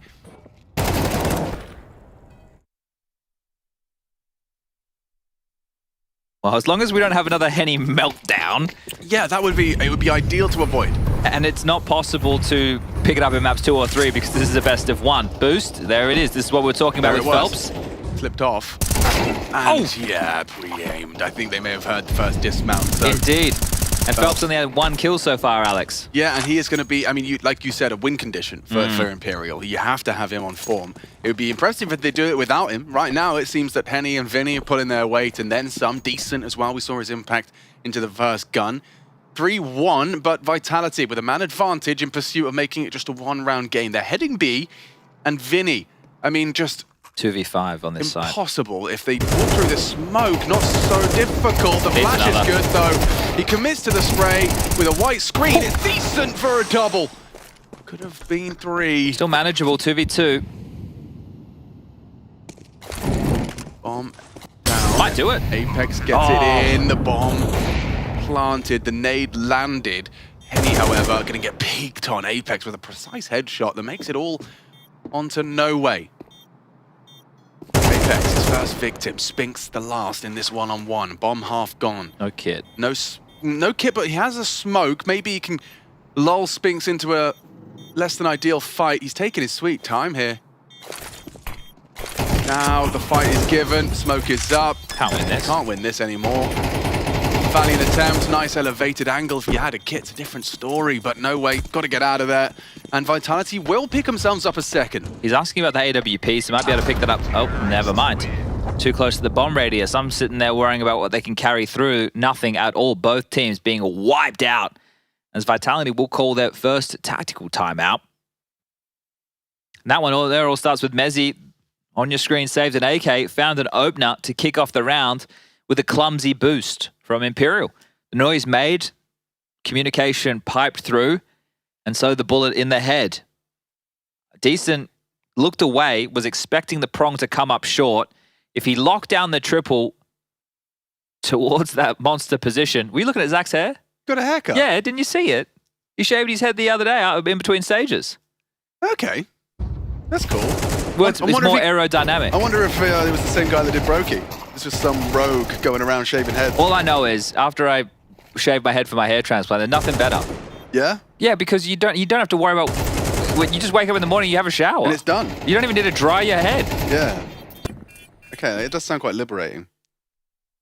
But I'm also going for like I'm trying to push the limits of how much hair I can have. Of what type of fro? Yeah, exactly. It's a scientific experiment. I want to see what happens. Well, this one doesn't take a scientist to tell you how this one's going to boil down. Yeah. Put it in a beaker, heat it up with your Bunsen burner. Can you remember a single chemical reaction? No. Do you know the definition of osmosis? Something to do with plants. Yeah, kinda. Semi-permeable membrane, Chad. Okay, like my brain. Yeah, very few bits of information get in. It's weird what sticks around. Why do I still know all the lyrics to Sum 41's Does This Look Infected album? I don't know, it might have played a bigger moment in your life. Yeah, I guess so. Eminem as well, the Eminem show. Why? Why have we kept that in the coffers, but I still struggle with, like, remembering a meeting? Yeah, but watch this. Mezzi in connector with the Galil. One on the table. Vinny jiggling down the stairs. He's going to find bullets as Vinny gets taken down. Oh, damn. See that? Yeah, no, I've actually found myself compelled to watch. And we're going to be forced to watch as this one continues. The clock extended by that plant for an extra couple of seconds. I'll tell you what makes a full eco exciting. when they stack the right bomb site. That is true. That immediately gets my attention. I love the disbelief of hearing the immediate double dink, and then you see all it takes is just hearing It's just USPs. Yeah, but They've done it. They found a third. But how has this happened? man, nothing feels quite. Oh, look at that peeping Tom through the door. Losing a full eco, or losing against a full eco. You know what I really like the Vitality do? Shout out to Vitality one time. Not even Counter-Strike related, just to the cool like images and posters and stuff they do around the majors. Like remember they did the Rockstar one with the bus. This time around it feels like it's a bit more Mission Impossible themed. Yeah, no, there's it's one really, with Spinks with a rope climbing up the side of a building. It's really cool. I think Zywoo's done one where he's hanging out the side of a plane, very Tom Cruise inspired. I like their whole approach. I like the fact that they, they celebrate. I think they projected Zywoo onto the Arc de Triomphe or something when they first signed. And they just had him in the throne of golden weapons, Counter-Strike in front of the Eiffel Tower. That's gangster. You know, I think I like that they, they go through the additional effort. You don't have to do that. No, not at all. That's a creative choice. Let's get into it though, because Imperial have got themselves out the guns once more. Ooh. Love me a Henny Orf, and I'm seeing a bit of a pace change here. And buckets of util left outside of B. 4 players starting on this side of the map for Vitality to establish control. The fact you've got Zywoo coming through the pipe in towards sewer, that tells you one thing. Spinks already through Monster. B's under pressure. Look at him go. Spinks just straight in. Vinny, isolated, executed, and there's no one else here. Is that it? Stick a fork in this one, it's done? This is fantastic from Vitality, and you wonder how much of this is to do with the homework, how much they were able to look out with the tape of Imperial and now just punishing them, understanding what type of aggressive CT maneuvers. They started 4A. Yeah, and that's not uncommon for the setups, right? I remember when we were covering off one of these games, you were impressed with just the sheer amount of opening options that they had on the CT side. Now, if there's a pattern to it that maybe we, as just mere mortals, are unaware of, that has been identified by the likes of Matt, Xtaz, and Apex, the French brain trust of the Vitality roster, well, it is being punished now. Yeah, that looked so comfortable.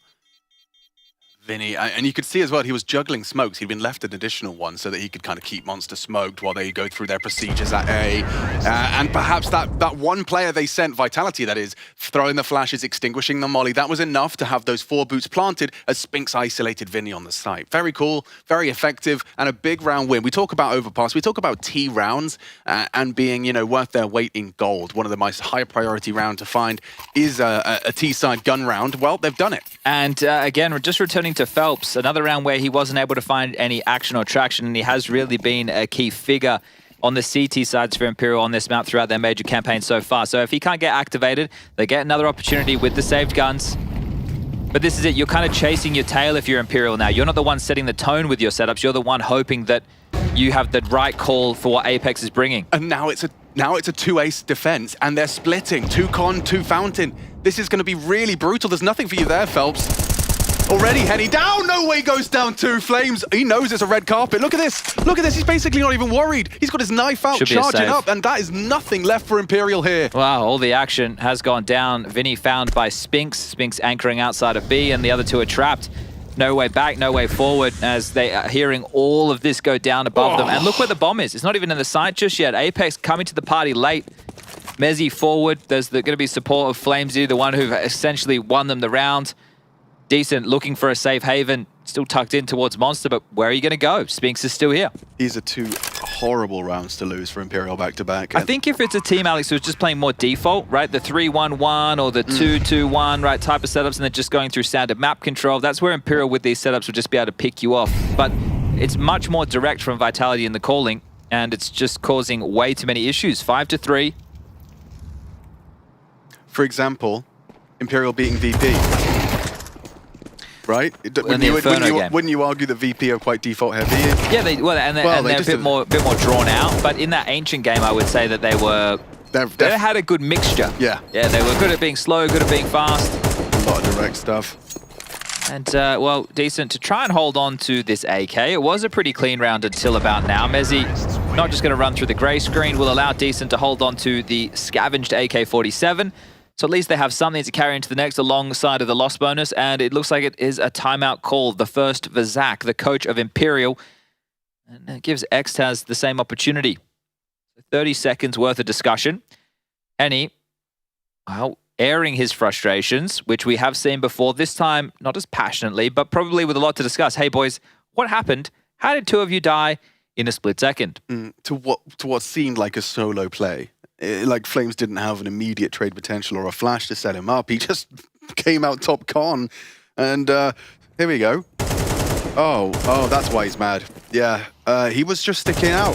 He assumed top con was going to be held. Well, maybe because of the boost that was going on that wasn't really prying too deeply in towards connector, right? And if Phelps isn't confident, he's not taking the fights he traditionally would, right? Is that it? Is that the disconnect? If he had taken the boost that he fumbled in it, in the previous round, he would have had a sight line for that cross. So it was just a different boost and not as aggressive. But regardless, saved AK, lost bonus, buy again, Henny Orb.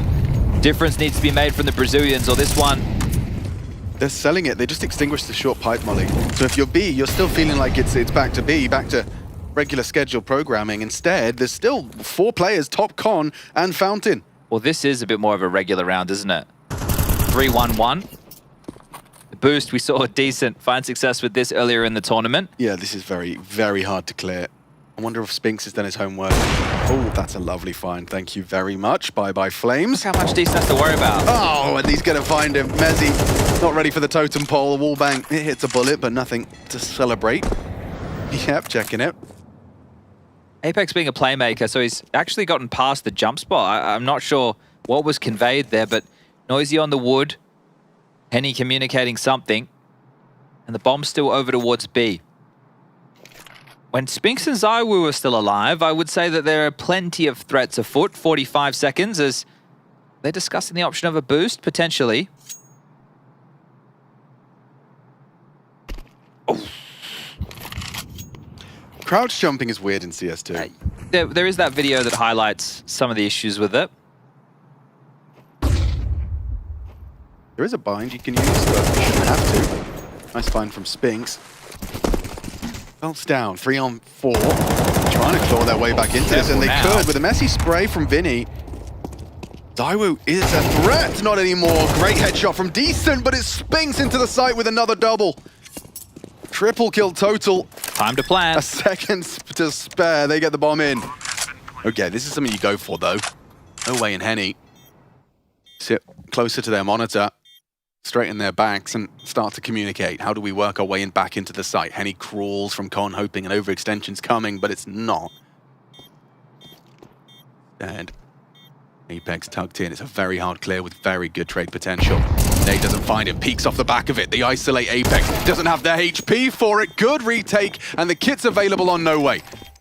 Considering that was a 4v2 situation, at one point I think Vitality have done very well to get the bomb down again and only leave 2 players staying alive, but still a nice retake that's put together off the back of the HE. So they've timed it, nade goes off, No Way swings, shell shocked, and they're able to put their 4th round together. So still some class Counter-Strike being shown from Imperial, but Zach not happy with how that one almost fell apart.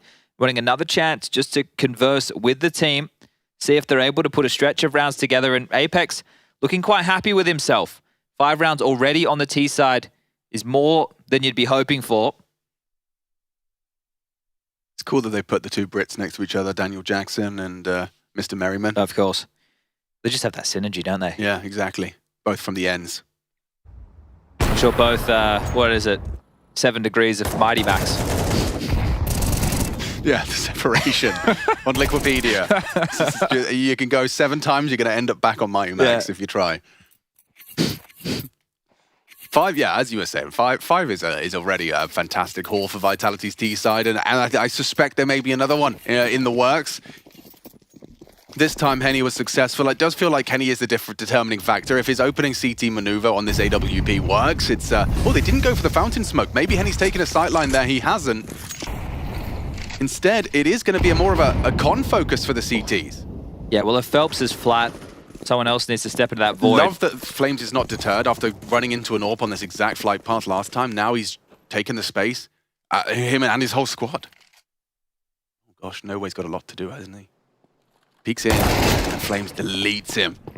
Opening kill goes the way of Vitality.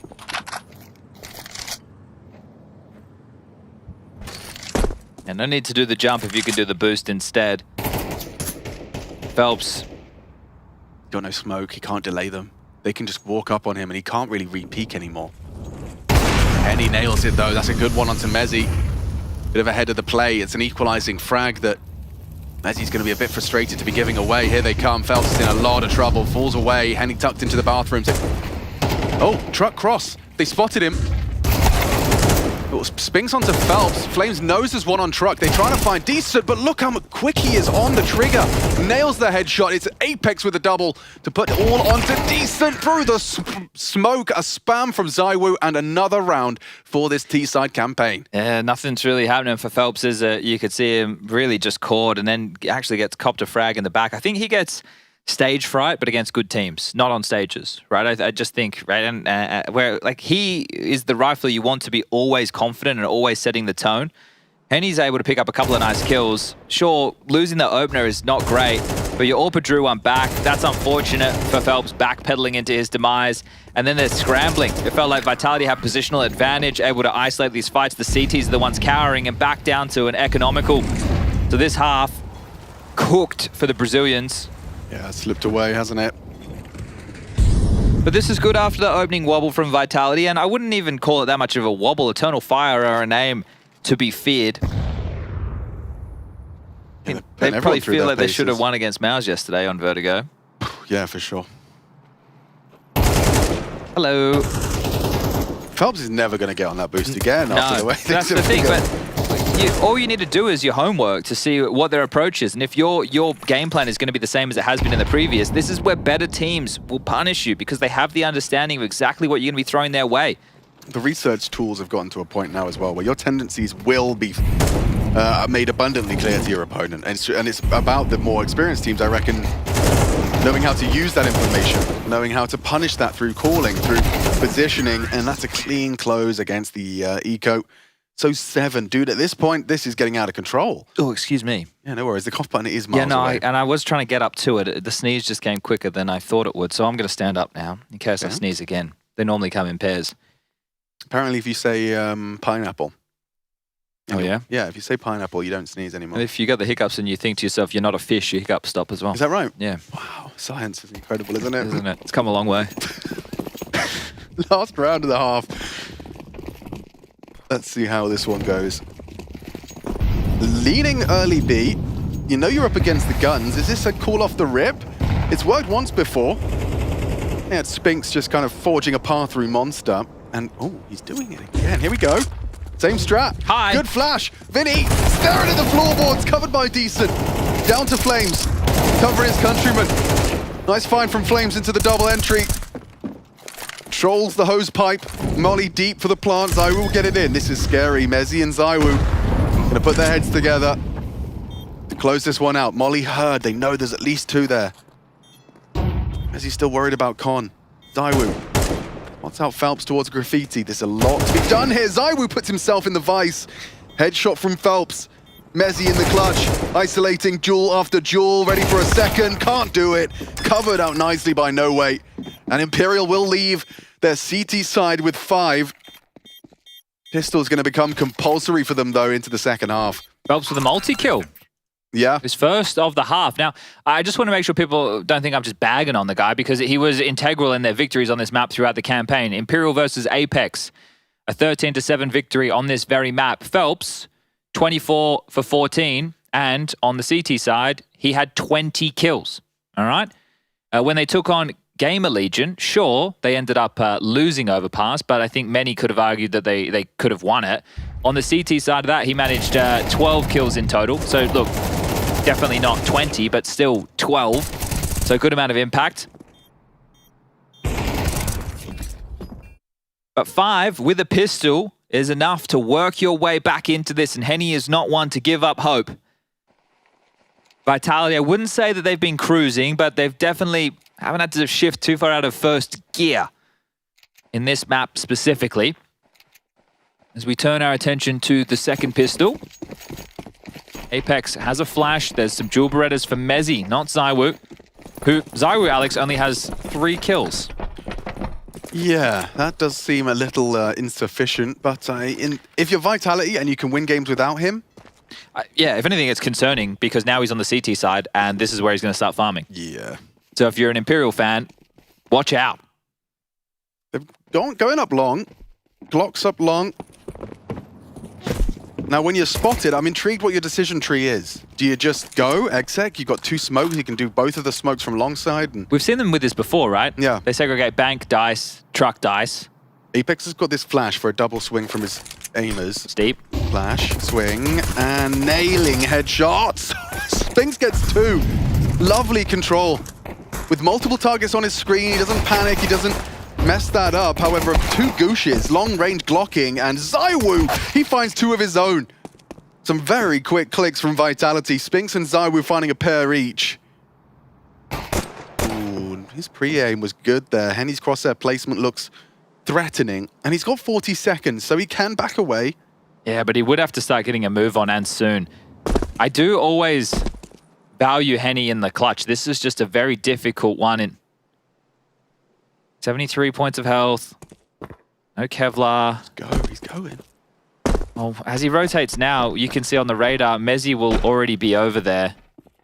Apex 2. You'd love a plant. No, it's not going to happen. It's not going to be easy. It's not going to be possible, I don't think. Yeah, this bridge player's pushed in, gets him, but down he goes. No bomb plant, so well, what's now 8 could very quickly become 9, and it's a big ramp you're going to have to climb to get back into this game. And we do have the game between Eternal Fire and FaZe currently going down on this very map, Overpass, as well. That is on the main stream with Anders and Henry G. Twitch.tv/PGL, but some beautiful shots captured in the highlight package. Spinks and ZywOo, the star power of Vitality, propelling them to a pistol victory. And as you mentioned, most likely, round number 9. Phelps has invested into a Zeus and Henny into a Flash. So there have been some very light investments, decent into a P250. You're going to have to push this a very long way as, ooh, the Zeus has a chance. Phelps! A little bit shy. Spinks, easy, double, and wants some more for his trouble. He's gonna get it. Armed up 3 quick ones on the MP9. Just Henny and no way, as this one seems to be going one way. One way fast. I'm glad I don't have to say one way anymore. In casts, you know, like, oh, he's got the one way. Oh, with the smokes. Sorry, I was completely... No, my bad. I could have been more clear.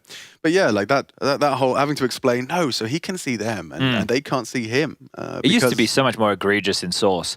I used to have set, I was the long player in Inferno, and used to be able to drop the smoke in a window, and then you could play in a position where they, like, not even partially couldn't see you, just literally couldn't see you. And you had almost full visibility. That's horrible. Yeah. It was just a big part of the game. You just do it short and long and completely just stall out top mid takes in Source. We had self-specking in Pro Mod, where if you like leaned and looked down at the floor, you could see over objects, but you weren't visible. What the? Yeah, we banned it. A nice nade on the noggin of 2. No way and decent. Gobble that one. Mouths agape as Flamesy. Oh. Yeah, No Way's just caught another nade, so 1 bullet will do it. Never mind, it's the can of flame. Down goes Mezzi, though. It's big from Decent. He's finding impact all over the shop. Good brawl. With Vinny taking the fight to Spinks. Apex, he's the last defender to fall. Vinny closes it down. Imperial finding a must-win round. Love that response from Vinny through Monster when they understand there's so much harassment towards Short. It must be eyes on towards Monster a little bit less. So they punch through, and it's potent as ZywOo is going to be taken down to Phelps. Okay. Very nice round. Okay. Very nice round. That's done a little bit of convincing, has it not? Yeah, this was looking like it was just going to be a breeze for Vitality, and even some smiles creeping onto the faces of the Imperial players who are going to have to battle in and back from being at a 4-round deficit, now 3. But I really put this one on Vinny, the in-game leader's maneuver, the smiling assassin. While they've been able to somewhat break the finances of Vitality, who have decided just to take a light investment. Some upgrades into Deagles, 5-7 for Mezzi, and M4 for Spinks. And, well, they are trying to set up a run boost, I think, across Monster. Trip nades is free information for Vitality to work with. 3B.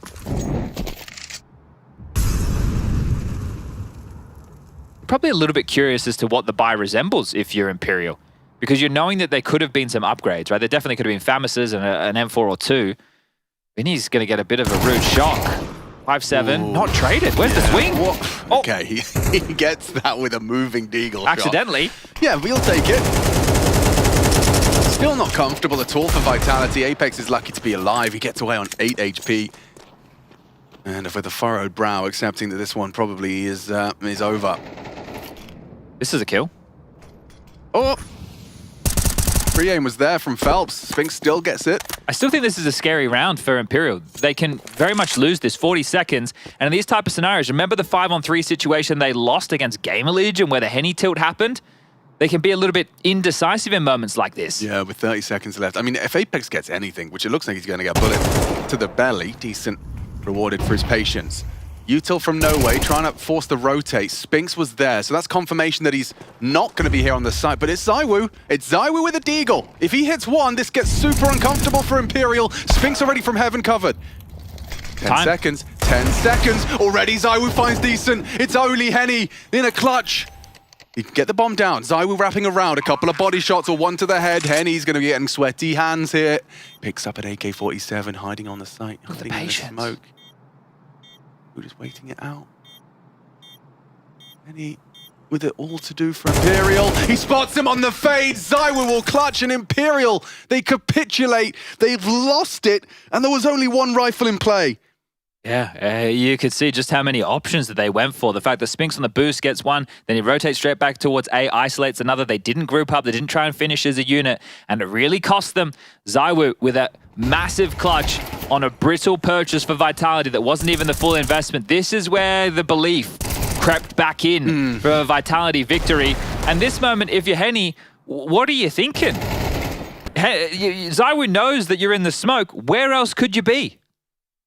Yeah, I don't know what his options were there. Like, obviously, he had to plant. I think he's maybe assumed that ZywOo stayed pit side, which means that Henny could have backed out of the smoke down towards Monster. But think about when that smoke fades, how much you have to worry about. So, like, literally everything. No, ZywOo played that so well. I mean, like, it would be easy to kind of start spamming the smoke, giving Henny all that info, and, you know, if you don't hit those first couple of bullets, it really gets awkward for you. Instead, he just kind of showed restraint, an understanding of what was available to his opponent.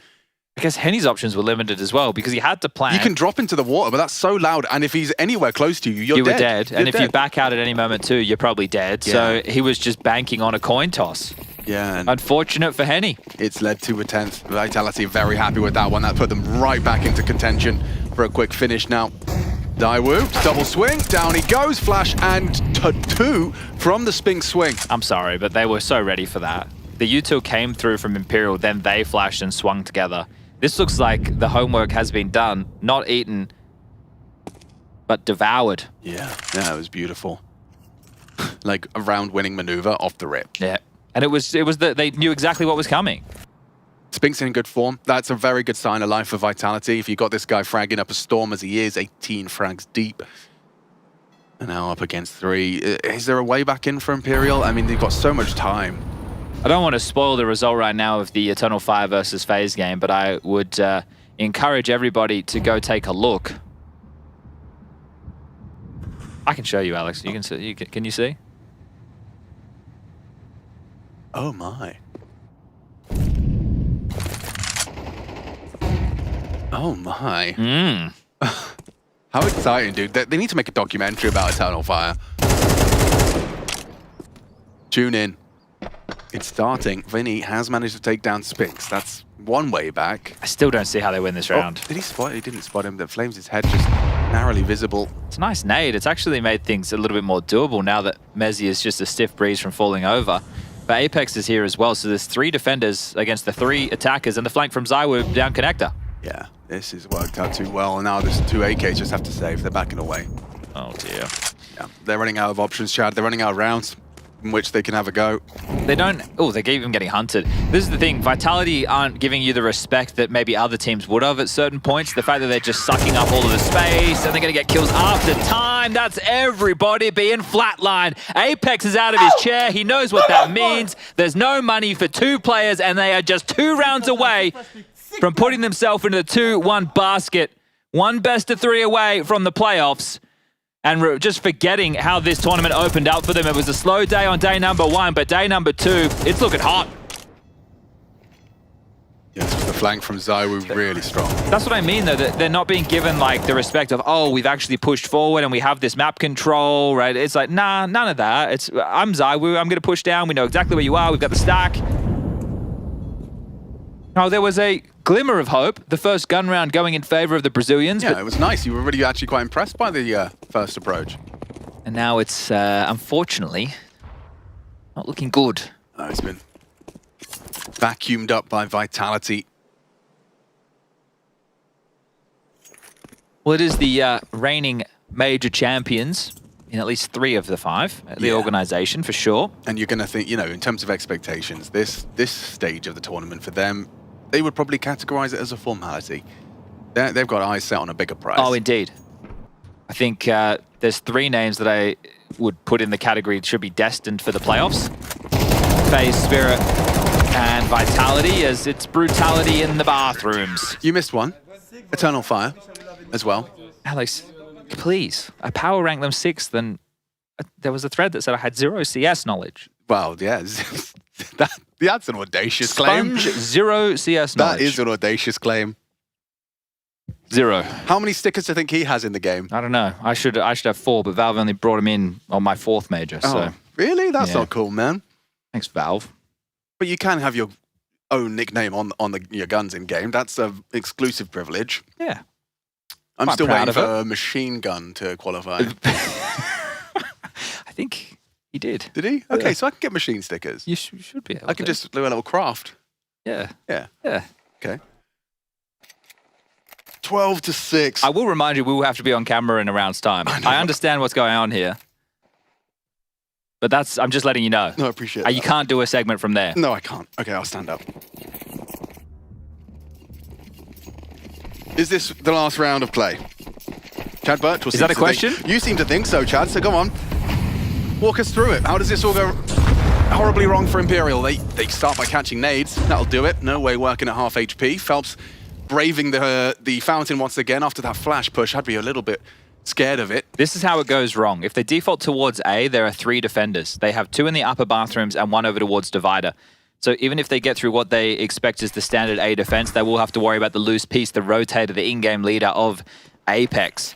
And as we continue to see them march forward, it does very much look like a standard default A control round. So you have to get past this ZywOo M4A4. And already Phelps goes down. That will lull them into pursuing him. And yeah, Spink should take the first fight. Because if he gets one and dies, you're going to overlook the potential for the ZywOo finish. This is good team play. Hang on. Yeah, you've taken down the bathroom player now. So even more so, surely that encourages you further to take some space. ZywOo, he can take a glance at Long and can call it clear at his own discretion. This is what's happening now. Oh, they're pushing out into sewer over towards B. The rotation down connector is going to get caught. Yeah, Vinny. Oh, just as he pulled out the Molotov. That's a big fine from Mezzi. Blazy. Yeah, he's overlooked Decent. So this gets interesting. 25 seconds, pressure on Decent and Henny.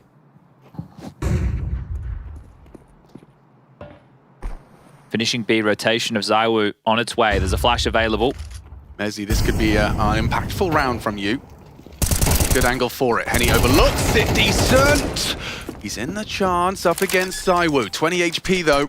ZywOo dropping in. Decent can't even get his gun out in time. He can! Nails the headshot. ZywOo feels robbed. A single bullet.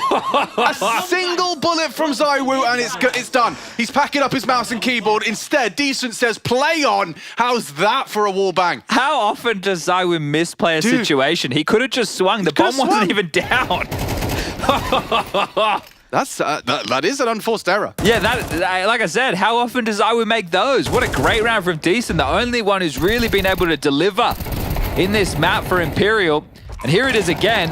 ZywOo could have just swung. I guess maybe he thinks he's faking it, so that's why. But if he fakes it, still a fight I would have preferred. Regardless, it don't matter. We're back underway. Yeah, that's a lifeline. Decent. 20 frags. He's top of the tables in the server bar, Spinks. He's had a great game. Right, this is the thing. These youngsters, had a great tournament, man. They've had moments, right? As far as the stats were concerned the other day when I was checking, he wasn't doing fantastically well. ZywOo wanting to make up for the previous. But he can't. ZywOo and Spinks both going down. Number disadvantage, Apex. Only 6 kills for the in-game leader thus far. Hasn't had to do any heavy lifting, which has been quite the luxury. But I want to remind everybody, this is the T side of Overpass for Imperial. This is one of the hardest sides in Counter-Strike at the moment. So for them to be able to mount a comeback, the 1v1 is great. Winning in a consecutive is better because Vitality will have their money reset and it should have to be an eco. Now that still seems quite scary because a statement round from Vitality was a Spinks M4 and a ZywOo clutch. So they can win these rounds with very little, and right now they are gambling towards A. Apex getting frisky with 30 seconds left on the clock, starting to explore the options over towards long. Imperial are going to be waltzing into a very likely empty bomb site, and as the util hits the deck, I think Vitality will opt to save. Flamesy gonna want to get his hands on something a little bit more potent than an MP9. There's where was that potential rifle? Spinks had something? Connector. Yeah. I'm going to try and find that. It is covered at the moment. Oh. He's not interested in that, Galil. Is he? There we go. He is, okay. So we have reports of the Eternal Fire versus FaZe game. We'll wait until this one's over before we tell you, because maybe you want to watch it yourself, and I'm sure as soon as this game's over, you'll tune out of Alex and I anyway. So we'll save it for those of you who want to hang around for that conversation. But that's 8, just a 4-round game. So 4 T-round game.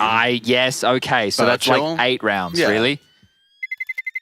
Like, I admit this game should be over if ZywOo had beaten out Decent in the 1v1, but Imperial will take what they were given and they're going to run with it.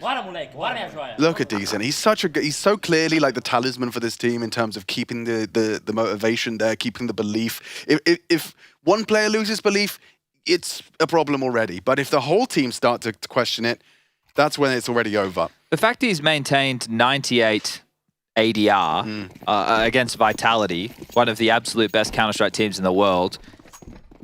What a showing from Imperial. 20 years young, and 20 francs deep. So 3 rifles retained. Spinks with a Zeus and a smoke. And ZywOo with a 5-7. Already seen Imperial falter to less. Oh. Let's go, Vinny. Good awareness. That would have been quite the 1-2 punch if the native found Vinny, but he's yeah, he's gotten away with that. It's not like he's got anything to work with, Spinks. He's got himself a Zeus. Oh, careful, Henny out long on his own. He won't need to be called into action. A boost with Apex on top.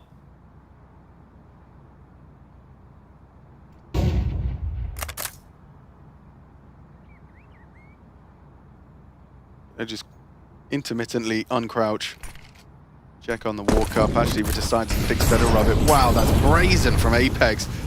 He's just so exposed to all the potential. Yeah, he's sitting in the open. He's going to get away with one. Zeus? Not today. Vinny doesn't seem to think so. Finishes what he started earlier with the wall bang, and so ZywOo slipping through the smoke with a 5-7, no armor. Wanted the M4, but it's sticking out, covered nicely. Mezzi's going to save his. Yeah, Mezzi ages away from the rotation and wanting to stay silent. You already see the position of Decent.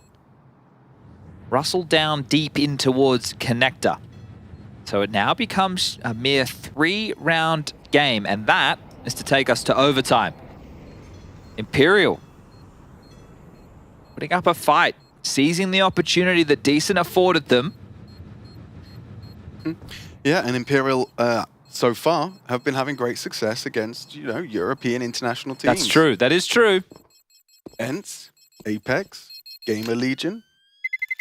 And that was just in the opening stage of the competition, finding themselves here. We've already managed to make mincemeat of Virtus.pro. Spirit, however, proving way too much for them to handle. And it is pretty brutal to be thrown into a back-to-back affair against Spirit and then Vitality. But that's a product of Vitality fumbling in their opening. 9-12, you said 4, now 3 away from taking this into overtime, but it is still an uphill struggle. I was just having a look at the opening duels. Spinks is 7-1 in that department. Sheesh. Did the kids say that correct? I think that's dead. I think Sheesh is dead, yeah. Orb for Henny. Fragile for Vitality.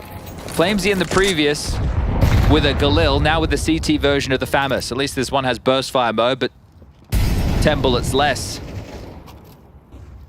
Looking to do a late boost, not an immediate one. Apex on top of the totem pole. There's a 3-1-1. Looks to go quite heavily in the fashion of A. They haven't explored connector aggressively. There's nobody outside of B. And Henny gets to search. Oh, there's another Spinks opener. Call it a double. This is trouble. Spinks! That is ridiculous. 3, just on his own, unsupported. Takes the fight to them. 26 kills. Yeah, the dude's on a mad one. ADR. A mad one, Chad. That's so good to have on your team. You can just sit back, relax. He's got 9 multi-kills. Yeah. And what you said, 7-1 in opening duels. Yeah, that'd be 8-1 now. I gotta go back and check the kill feed to make sure it just seems unreal. It's impressive. Oh, just as Imperial was starting to get a little bit more situated on their T side, Spinks happens. An outrageous 3K. Apex eats that flash. He's safe behind Dice. And they should line up for him. Gets heading down. No way, no way. Time. 10 seconds. He's getting flanked. There is truly no way for no way. This is over. The ace clutch is going to be denied momentarily. A fake plant with an AWP, and yeah, it's ZywOo to close it. Vitality. Apex motivated, loud, celebrated, and picking themselves up a second win. Yeah, well, you'd love to see a bit of smack talk. The opponent, a minnow, as far as World Counter-Strike is concerned. The type that they have been able to deliver has been something to turn heads, but they pushed Vitality, and you could see, if Apex is celebrating like that, it tells me that he had felt threatened throughout that series. It will be Vitality going to the 2-1 bucket. Matt, the assistant coach, giving out a couple of high fives. Imperial will now fall to the 1-2 bracket of Swiss in the elimination stage, a best-of-3 loss away from waving goodbye. Respect being shown once the game is over. It's all fun and games once we're in the server. Once you get out, it's all good. And those are the eyes I have for Imperial right now. You see your best impression? Nah, I can only do mad. Yeah, you do it very well. Yeah, that's about the only thing I could do. It's hot. I shouldn't have been wearing this jacket. It's quite warm in here. When you put this game in review, as we are going to do so with the highlights, it felt like there was definitely ground in that first half for a more competitive CT side. Spinks, however, just when Imperial, it's kind of the way they ended as well, just as Imperial started to get the ball rolling and the motivation flowing, Spinks would show up, enter the site with a double, they'd be forced to save and they'd get hunted down, and this is what we're talking about. Look at that. Yeah, just the amount of rounds that he found opening kills is insanity, and multi-kills with it. And the Apex celebrations, he's definitely trying to fire up the boys. We know he's an emotional leader. He's got the most looks in Counter-Strike, I would say. From the highest of highs to the lowest of lows, some absolute meme material. Oh yeah, he goes from both extremes. There's no real in-between. As we all should. Yeah. But a tough one for Imperial. One of the win conditions we had for the CT side was Phelps having a good game. That wasn't the case. I think he managed 5 kills in total on the CT side, and 3 of them coming in the final round to get them 5. So look, I don't imagine Apex's celebration will be very welcomed by the Brazilian community there at the end. You know, we'll see what comes out of that. I mean, he is just focused on his individual story. I know he doesn't care about that at all. They don't care about that either. So this is why we'll have a little divisive ending. They should probably not be bothered about Maybe they should shake hands. Yeah, well, they did. Oh, the teams. I meant the Dan and the whole Brazilian community. That was a good idea, yeah, too. one at a time with every single one of them. Okay, well. Shout out to Decent. Bloody banger of a game for him. 20 kills, great impact. Definitely a bit of a talisman for the team in terms of impact in the server and, of course, his mental. But it was not Apex, it was Spinks. Now, his name ends with an X as well, so I got slightly confused. 130 ADR, 26 kills, 9 multi-kill rounds, and 8 opening duel successes with just 1 failing. I mean, that's more than you can ask for from an impact player, from a star player such as himself. Zyu wasn't really necessary. If anything, he kind of fumbled the bag in his 1v1. And James is going to be coming up shortly. You just saw a flash of a little sneak peek of what's coming up when we do go to our break. I'm excited about this best of 3. Yeah, I have some news. And you've just touched on it. There are no more best of 3s in the rest of the major. Sorry, no more best of 1s. It would be weird. It would have been profound. It would have been great. It would have been cool. Wait, can I do that again? Yeah, okay. Guys, pretend you didn't hear that. Alex, I've got some news. Oh? And you just touched on it. What's that? There are no more best of 1s in the rest of the major. Oh, how exciting. There we go. That's the response to that. Okay, no more best of 1s. No more. The best of 1s are done. We're on to only best of 3s now because they are the hurdle for either elimination or progression. And now you progress to the top 8, a.k.a. the playoffs, a.k.a. the Royal Arena. A.k.a. the big leagues. Yeah. Yeah, I'm glad I had something. I was worried. I started saying it. I had no idea. Don't know how far we could have pushed that. But the playoffs are, I mean, that is where you really kind of, it's boys to men type beat. Oh, yeah. And that's what it's all about, because playing Counter-Strike in a conference room in a hotel against the best teams in the world, that's pretty cool. I'd like to do that. But playing it in a packed-out Royal Arena with thousands and thousands of Counter-Strike enthusiasts excited to see you put on your absolute best showing and do what you do best day to day in front of them, getting them on their feet, cheering in disbelief. That's Counter-Strike, baby. Yeah, now that's the real deal. That is the real deal. It's something very special about so many people in the same room, all in a celebration of this game. And the fact that every round, you just don't know what's coming next. There is something you might expect. You might not have that expectation met. There's always a question mark about what you're going to see in a Counter-Strike match, and there's more. Excuse me, before we go to a break, could I give the viewers some homework? Good, please, Mr. Birchall. Now, those of you who will be joining us for the MongolZ taking on Pain, I'll be there. How many matches for Techno and Blitz, so we'll call them the core, even though it's not 3, have they played against Brazilian teams, and how many have they successfully won? That can be best of 1s or best of 3s. Okay. How many matches have they played against Brazilian teams, Techno, historically, and Blitz, historically, and then they have won? We'll come back with the answer for all of you after this break. Peace. Time to guess the team using the emojis. I've got Zyu from Vitality. Now, I love your personality, but I don't know if your personality and you as a person uses many emojis. Are you an emoji user? Nah, not really. Okay. Except with my girlfriend. Other than that, no. Probably not the same ones we're going to be using in this. Using more hurt or anything like this. Yeah. Okay, well, I wish you the best of luck with this. The first one is very easy, Zyu. You ready? Don't say that. It will be so hard for me now. Yes. Okay. Vitality. This one was easy. There we go. Next one. What are you seeing? Either I don't know the name in English, but for me it's a bird.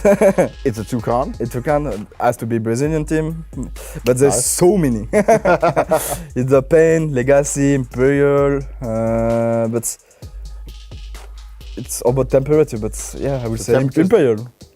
No, I'll give you a hint. The temperature of the country, you're right. Brazil, you are correct. Yeah, I think so. What's the thing in the middle? Like medicine, like something is... So why would you go to a doctor? Pain. Okay, that's smart. You're smart, PGL. Okay. Pain, okay. Yeah, you're getting it, you're getting it. He's cooking. Yeah. Okay, it has to be like Lean Vision. Boom, straight away. Yeah. Easy, look, you were worried. Yeah, because on the left, it's like maybe like something memorial for them, and they have to burn something to put it in the sky. Yeah. On to the next one. Circus, pony, double pony, they're not there. A horse is very culturally relevant for this team. Yeah. From the country they're in. You can give me this clue, I have no idea which country have this. It's from Europe or like? Not Europe. Not Europe? So yes, MongolZ. Yeah, well done. Yeah. There we go. MongolZ, yeah, I remember it. Yeah, okay. Okay, I start. You're doing better. You're doing better. I don't know. For me, it's like a nerd emoji. Like world champion, I guess, with this. A lot of maybe world like championship. in football or maybe like something like this. In CS? In CS maybe. But also on the left, this emoji. Yeah. Give me no clue. They have a very nerdy, smart player Yeah, in the that's- game. Very into the CS2 changes, updates, and computers and everything. I would say ropes, kinda. Is it? Maybe face them? What? Ta-da! Okay. Okay, this one. King, Beige, and I don't know. That's gonna be the name of it. Maracas. Maracas. So it has to be Brazilian team. I mean, have to be sunny. It's not Copenhagen, of course. It's not France, not to France. So it's not Pain because I have it already. I like to say Imperial. Imperial then. I like to say them. I don't know why. Because I just playing before. So Yeah, and it's the Imperial crown in there. Yeah, that's true. Okay, we're on to the last one.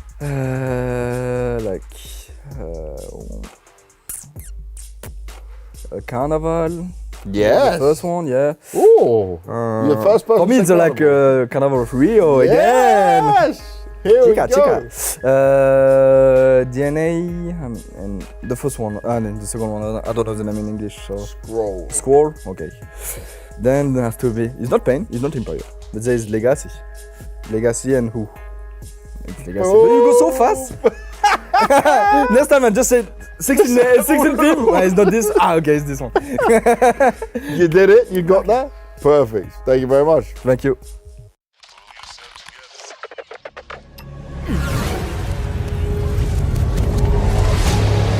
The world is changing quickly. Showdown.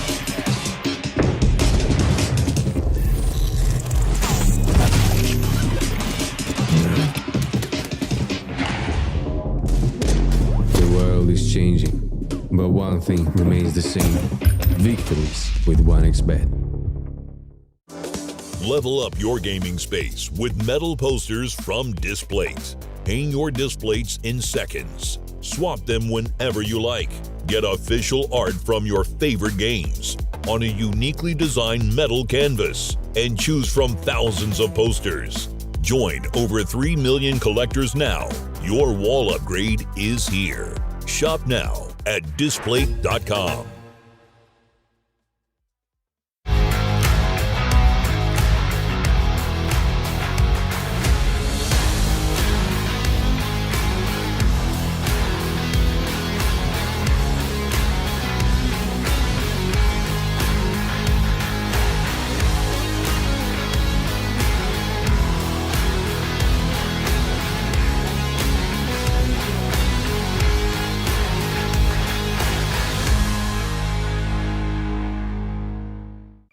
Pain game are coming in to the PGL Major Copenhagen. I've got Big Uzera with me here, and I want to just look at what's been going on with Pain, because you've been there for the whole ride, you've been there on this whole journey, and you've been rebuilding Pain slowly, piece by piece, but doing so well at the Americas RMR is great, but you almost didn't make it through the South American qualifier. So what has this wild ride of emotions been like for you?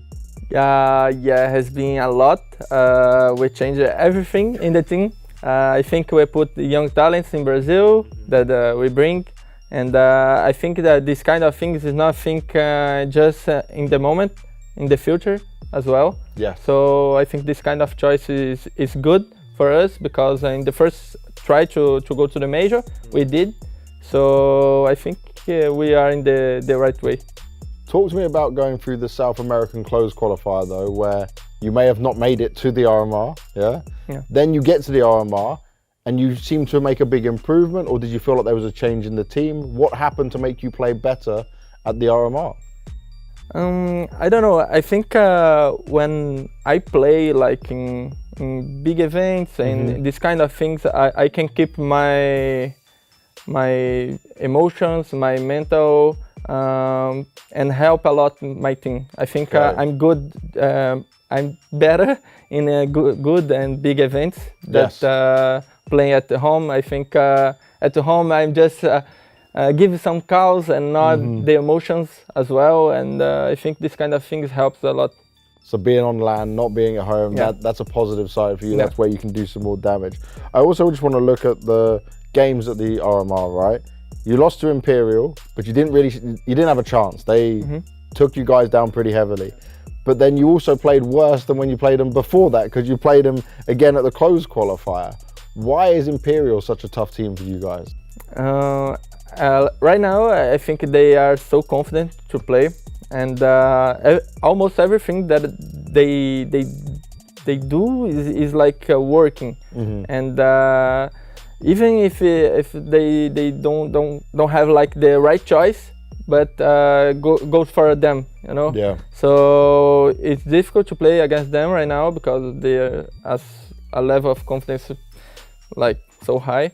But I think we were like unprepared, you know, to play against them. And the next challenge against them gonna be different. Okay, I like the confidence of that. Yeah. I love hearing that. For you though, you have major experience, and I'm looking at like your first major, you go 1 and 3. In Paris, you went 2 and 3. So do you feel different about this pain, and how do you think your chances are of moving from the opening stage to the next stage and going further than you've ever been before? Yeah. Right now, I have to be honest with you guys. Right now, I think this stage is easier than Paris or the other one. Wow. I think right now we have more, how can I say, the things right now is more balanced, you know. I think have a lot of things in the same level, because a lot of new players going to the major as well. Young guys, In Paris, the second match was against FaZe. Yeah, not ideal. Yeah. So it's quite different. But right now, I think the things that you know is so similar. So you feel like there's more of a chance this time? We have more chance. Good luck going into the major. Thank you very much for all the insight, my man. Thank you, guys.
the PGL Major, Copenhagen, the first CS2 Major. My name's Machine, and I'm joined by Chance Sponge Birchall, and we've got a big one here. Pain Gaming taking on the Mongols. Now, remember, I gave everybody some homework about 14 minutes ago. That's right. And I hope everybody has completed it. I'm afraid my dog ate mine. You will not be able to watch the match if you've not completed your homework before. No, man, but first, I'll give you a moment. You can run home. You can quickly grab it off the counter. I used to do that. Yeah, me too.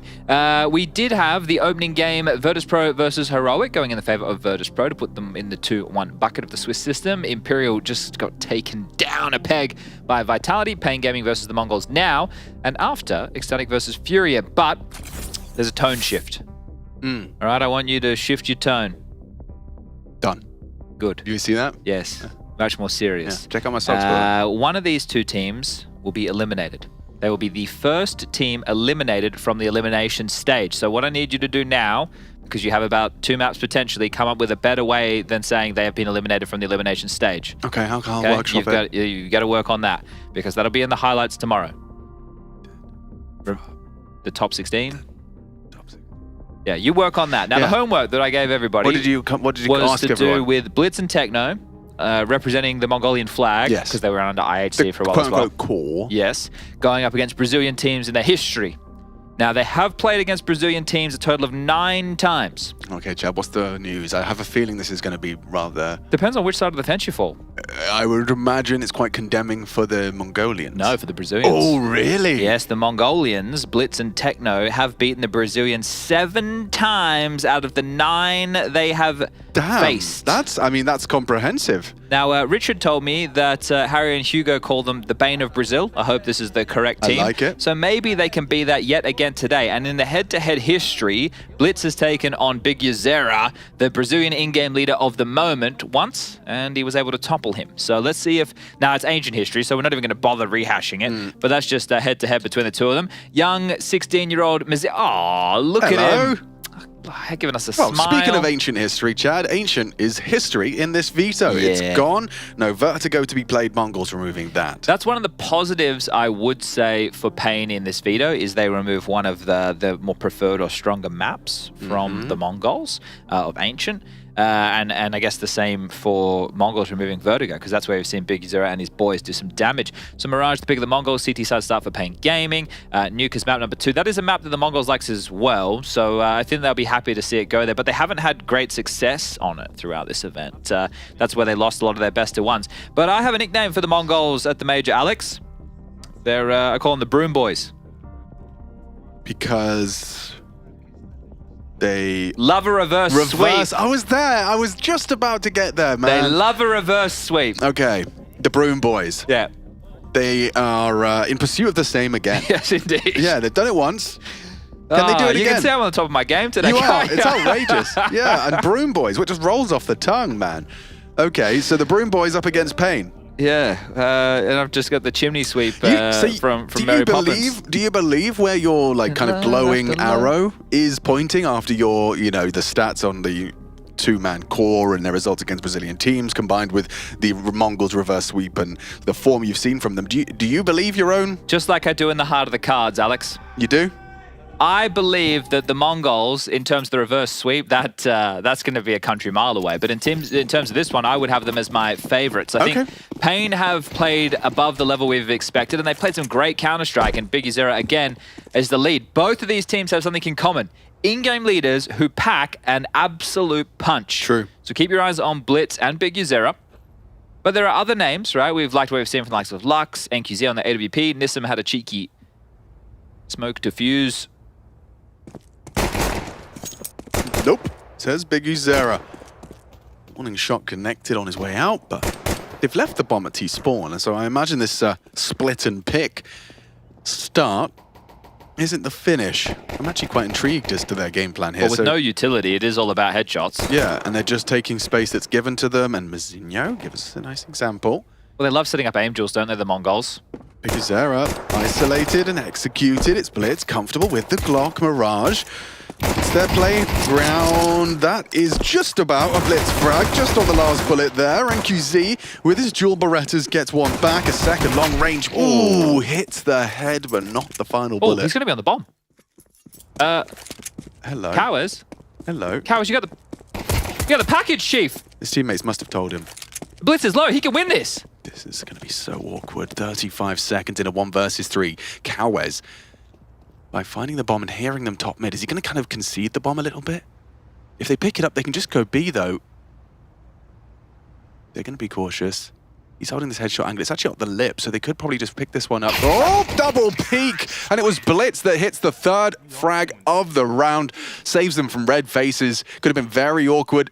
Embarrassing to lose a 1v3 just by virtue of leaving the bomb in spawn. Yeah, that could have been a holy moly red beans and ravioli moment right there. Instead, it was quite comfortable long-range double goosh from MongolZ. This one here, It looked weird, didn't it? Yeah, like I don't know if he knew he got the kill. It was kind of, it felt like he was getting out of dodge while shooting. So, Pain, lose the pistol, but will posture forward with a force. Quite a threatening looking force here. Between the wickets. Not ideal. Not a sport for either the Brazilians or the Mongolians. MongolZ's holding for this. I wonder if Nissim is going to go super wide, and this MP9 gets the info, does find the frag. MongolZ stolen away. His Galil falls into enemy hands, and an opening kill for Pain on the force. Nice to work with. What's the response? Going back towards A seems very scary, because if you do just finish up the ramp, then you will have to worry about Palace the entire time. And if you go back through Palace, you're going to expend an awful lot of time doing so. So as we take a look at the setup, we can see that window and connector are smoked, but here's Nissim staying active. And Blitz just moved his crosshair away, but does adjust quickly. He'll make it a 4-on-4, re-clearing Palace. Well, they only spotted one ramp, so they don't have information that there is this pack of 3 through Palace with the bomb on the back, but the rotation's still being called over to bolster the defenses. MongolZ is asking for a lot. Long range 5-7. It's not the weapon for the job. It is. I tell a lie. Okay, hasn't gone too well for them. Senzu just walked out and claimed a double headshot on his Galil. MongolZ not got any more of those headshots in him. Blitz will find him comfortably, and the Mongols will take their 2nd round conversion convincingly, despite the first casualty going the way of MongolZ. It's nice from Nissim there, just a little jiggle into the swing. And a bit of a fumbled spray from the Mongolian, but there's a 2-0. And MongolZ found the opener in the pistol and gave up the opener against the force. So he's 1 for 1 in that department. Techno grab the Galil. They will get themselves the 2-0, likely 3-0 scenario. So just hiding that, making sure it's not going to get scavenged, doing some housekeeping, as we like to call it. Good stuff from the Mongols.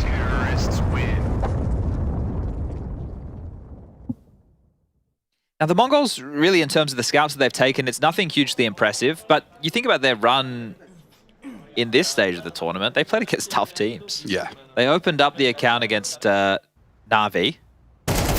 And that was a 13-10 loss on this very map. Yeah, and then it was Nuke against Vitality. I think that was pretty close as well. 13-9, yeah.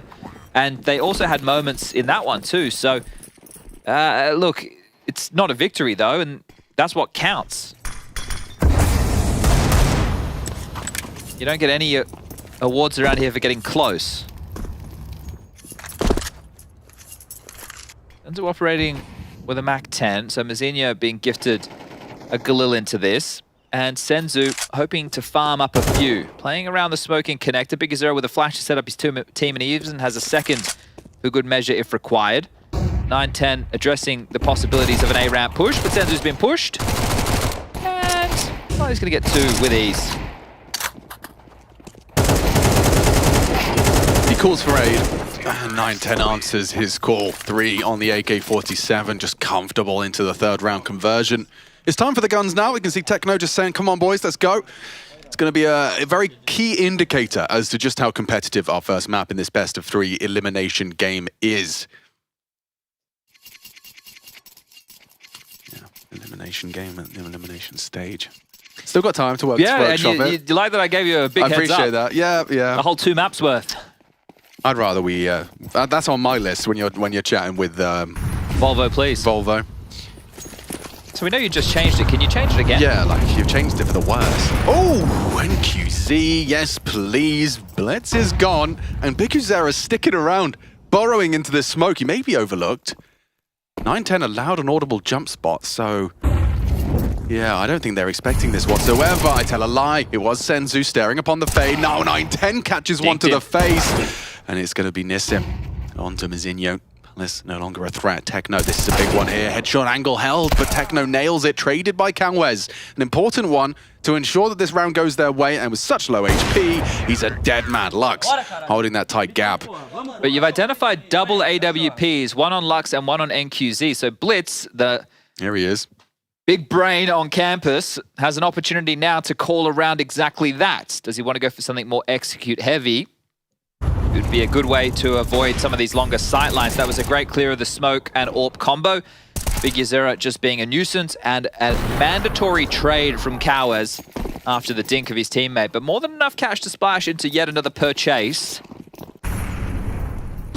Heavy mid again. Oh, and they missed the window smoke, Alex. Yeah, well, it's worked out. Cowers dead, exposed in the open. Good headshot from 910. Techno straight away, trying to get the jump up. 910 on the rifle.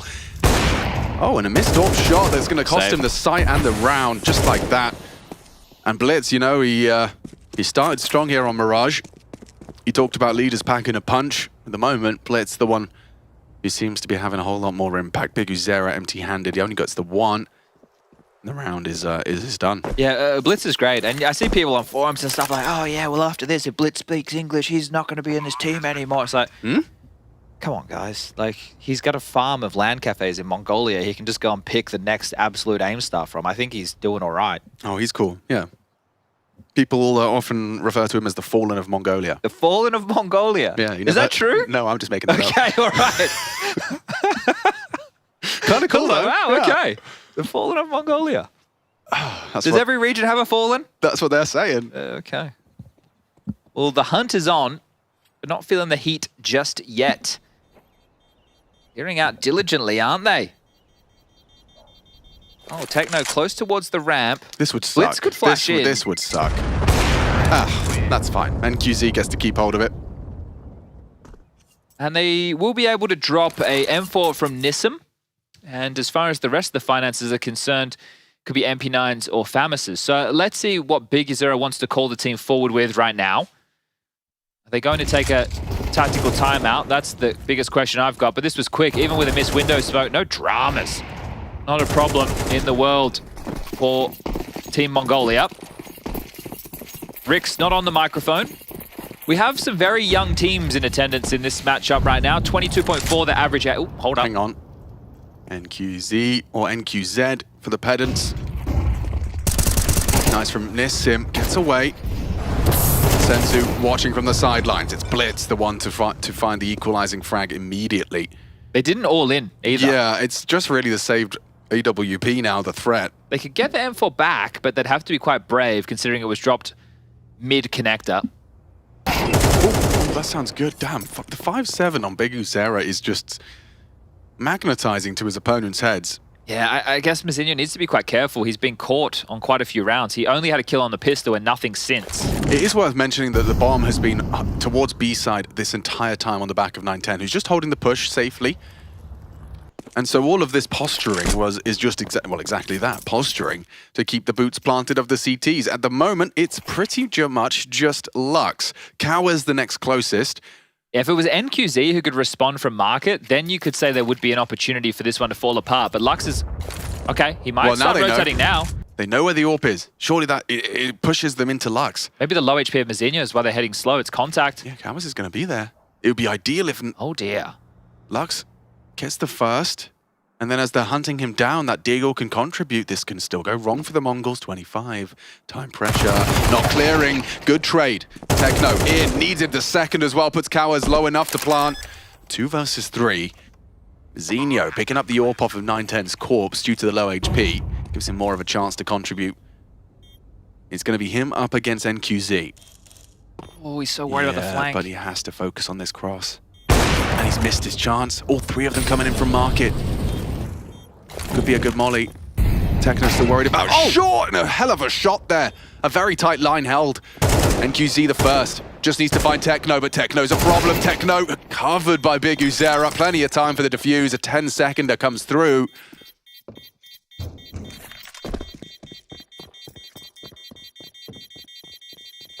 And there's number 2. Got close. Techno delays him for a moment or two longer. Could have been their round, but that's a fumble from the Mongols. Just 2 saved rifles carried through, an AWP and a silenced M4, and they're able to pick up a round with some light investments alongside for the ride. This was the Nissim opener. Immediately traded and caught in the flames. NQZ finding impact on that AWP. Make it twice. Zinho showing some wobbles. That's a big win from Pain. I mean, it really looked like it was going to go only one way when you saw just an isolated MP9 up against 3 walking into B. Yeah, but well-handled Pain. Can they do it again? Up against the AK. BigUzera, a forward position. Not shying away from an aggressive defense. A missed shot from the AWP, and Mazinho, he's been hitting his stride recently, and not so much here on Mirage. Humbled quickly by the AWP. BigUzera up mid, successful. Leaves us with a man advantage to Pain. Not afraid of the fight, are they, Pain? Ready to lock horns with the mechanics of the Mongols, and all eyes on middle. 9-10, late to the party low. Blitz close connector. Techno through the underpass, gets a fight against BigUzera. It's pinned. The molly will send him packing. Yeah, nice work. That's good team play there. Good communications. It's Cowes straight into the crosshairs. Techno, good awareness. Nice shot. I don't know about that peek from Cowes. He knew that there was at least 2 players middle, so giving him a number advantage. Yeah, makes it very uncomfortable here for NQZ. Pushing through this smoke. I like this reposition. Well, they know he was close ramp because of the fight with Mazinho. Yeah, but sure, but he's going to take ramp completely. He'll hold the cross. Or not. They're already across. Techno looking for his options. Does limit their plant options, and oh, it's all about this next angle. Blitz has gotten across with the bomb. My 9-10 still there towards the stairs. Bomb going down, but not ready for NQZ. Ramp side. 9-10 to peek him. Default plant now. Yes, so that's going to go down. But that's a problem. 9-10 connector. And double AWP retake. Probably not going to give this a look in, but 9-10. Oh, freebie. Oh, Lux nails it. Techno in the clutch. This one, very winnable. Highly winnable. He knows where both of his opponents are. Or were. He's worried about the Palace push, but after he clears this, he's going to be ready for it. Now, bomb planted default. Okay, smoke and a kit, yeah. Okay, this still gets uncomfortable. Oh, even worse for Lux. Wasn't expecting Palace. Holding it. NQZ just holding it. And it's a lovely clutch for Techno. A comfortable 1v2. Takes it all away from Pain.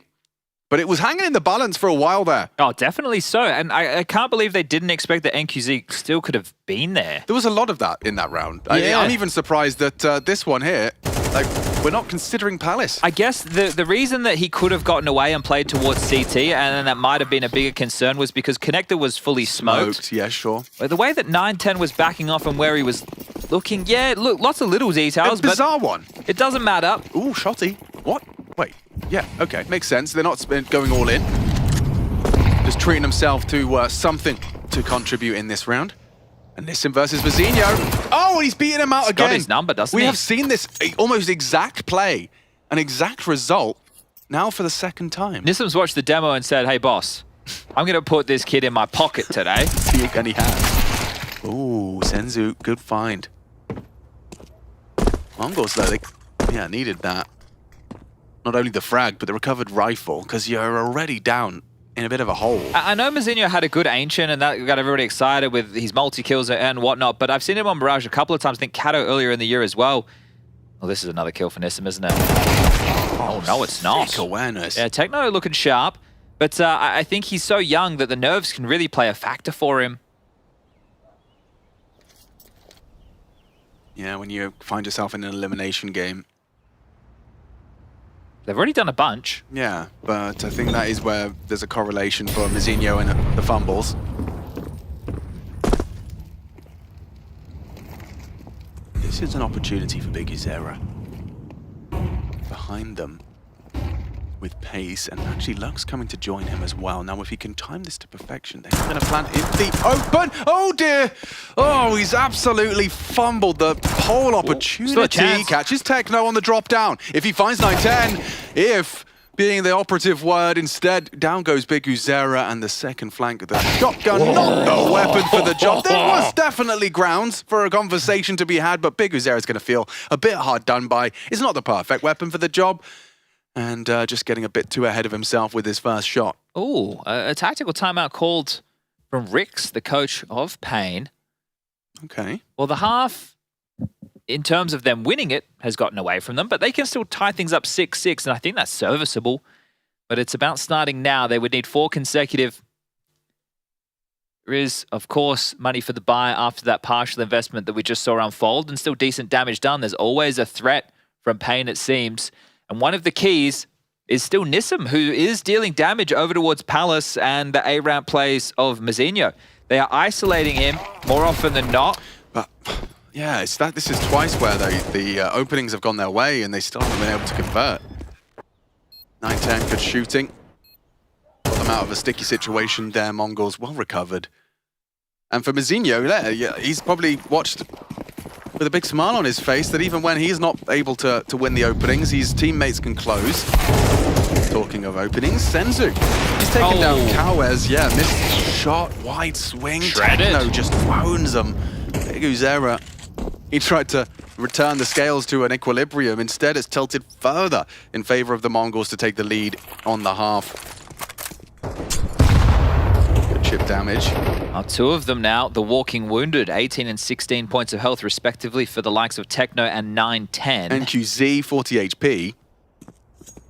Or might just have to be a gamble on a site and hope right now because the Mongols have the map as their oyster.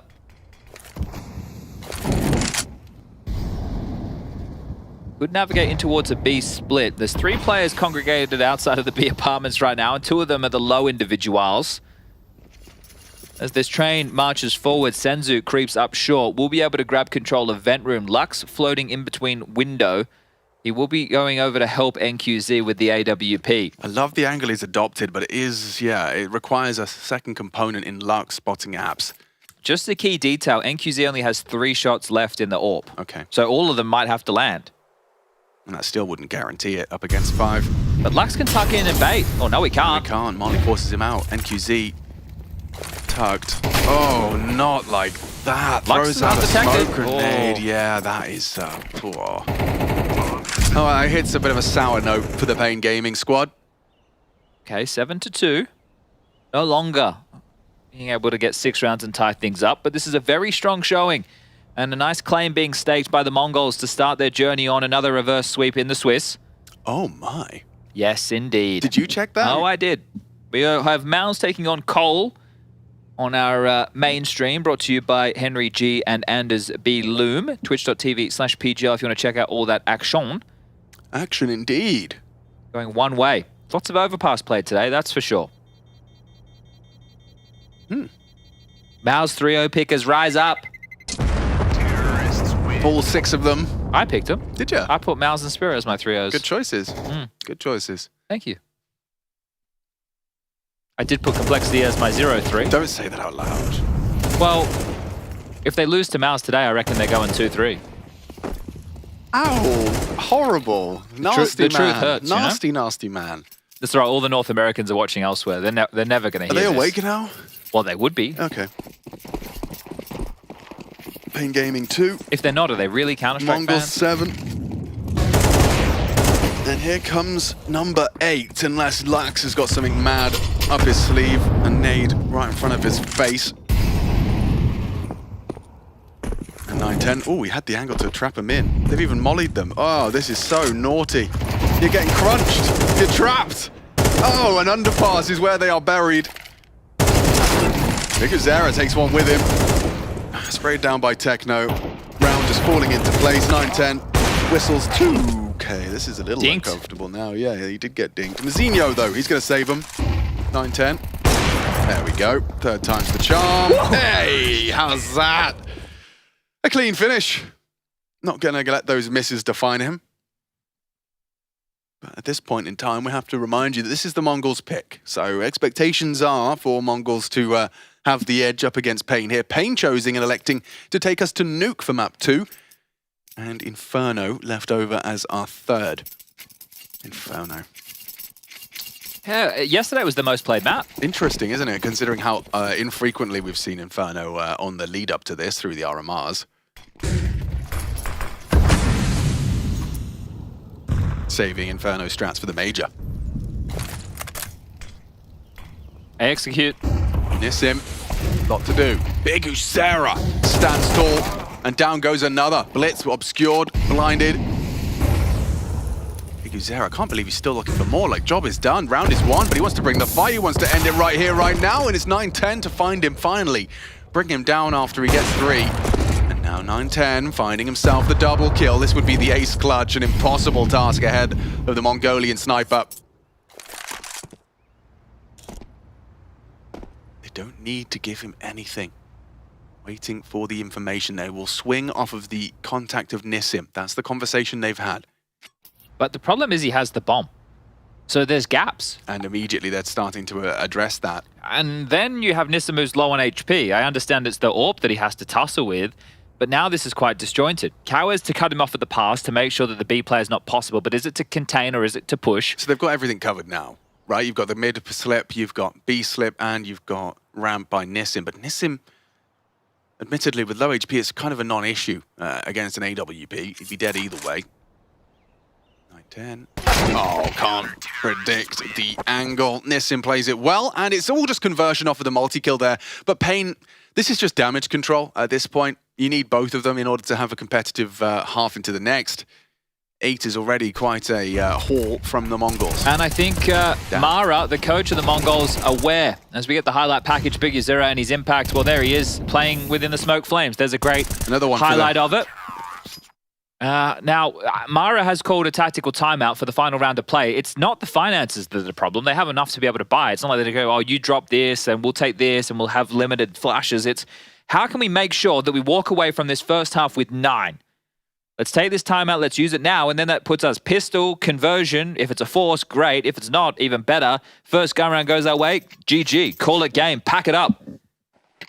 What will be the finish for the Mongols in the first half? Round number 12 about to get underway. Double AWPs have been a fixture for Pain, not the case for the final round. Insta window lined up and ready. And a bit more of a even spread of the defenses. Towards B, 2 starting window.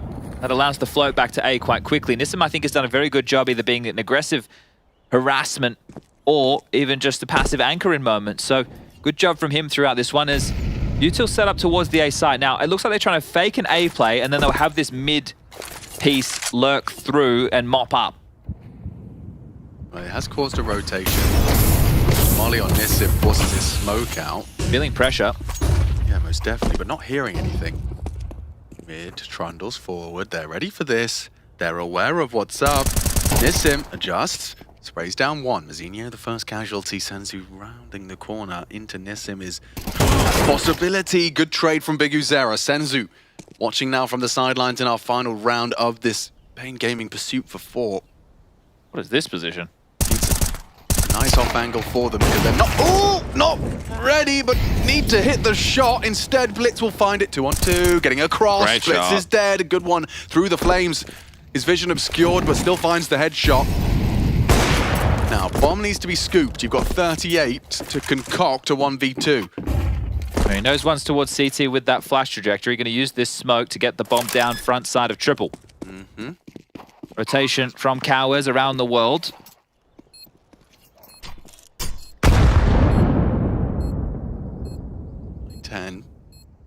Isolating this duel with Lux. Favors the AWP. Nails his shot. And now got a good idea as to where the last player is coming from. Might just defuse. Could just defuse. He's gonna.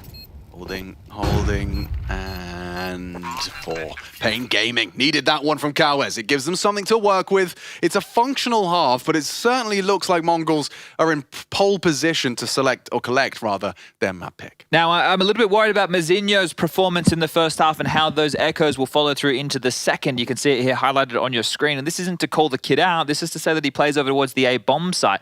Now, if he gets isolated as the anchor over towards A and continues to have a bit of a mare, it's going to be a big issue that Blitz is going to have to call around. It was 8 on the T side. It feels like more than enough to get the job done, and especially if the pistol follows. But, you know, the confidence of Mazinho seems to be in the dirt right now. Another impactful round from PGL. An interesting AWP angle adopted there from NQZ. You can see how it almost all went wrong. I think that was an important one from Cowers, who ended up coming in clutch, understanding the situation. Nice molly, a nice defuse, and a nice round. Yeah, I mean, winning that by going around the world. That's 2 pistols on the CT and the T side for MongolZ that have consisted of 5 sets of Kevlar. So they're more than happy to stand and bang. You two out for pain in the hands of NQZ. But it is kind of a deviation from the norm. Yeah, we have seen teams who tend to get a lot of utility, and if not, Julies, right? You were discussing that yesterday. What's going on? Just go B. Go B they shall. Techno does win that head-to-head with Big Uzera. Lots of bodies in front of them. This is awkward. Blitz, Mazinho, 9-10. It's a full roster rundown as everybody drops. Solid and convincing start to the Mongols. They want to finish this quickly. And now the red carpet's rolled out to do just that. You can see a little discontent there on the ranks of Pain. Yeah, one of the keys, and this was something that I always used to flirt with as a bit of an idea when the money change came through to 1900 in the second if you lose the pistol, was if you don't buy, I know this sounds crazy to a lot of people, but if you don't buy armor on the, this is before the Galil price change too. If you didn't buy armor on the pistol and you just rushed like inside on train, for example, and you definitely got the bomb down, right? Then you would have such an awesome second round. Now it's a whole lot more possible with the cheaper Galil, right? As well as obviously the getting that bomb down, the extra cash flow and the money change. But Pain didn't play. What? Did Blitz not have a helmet? Yeah, guys, we are having a little bit of an issue with the HUD, as you can probably tell. And there you go, you fixed it. You didn't need to watch the action of that one. It was a full eco. Don't worry about it.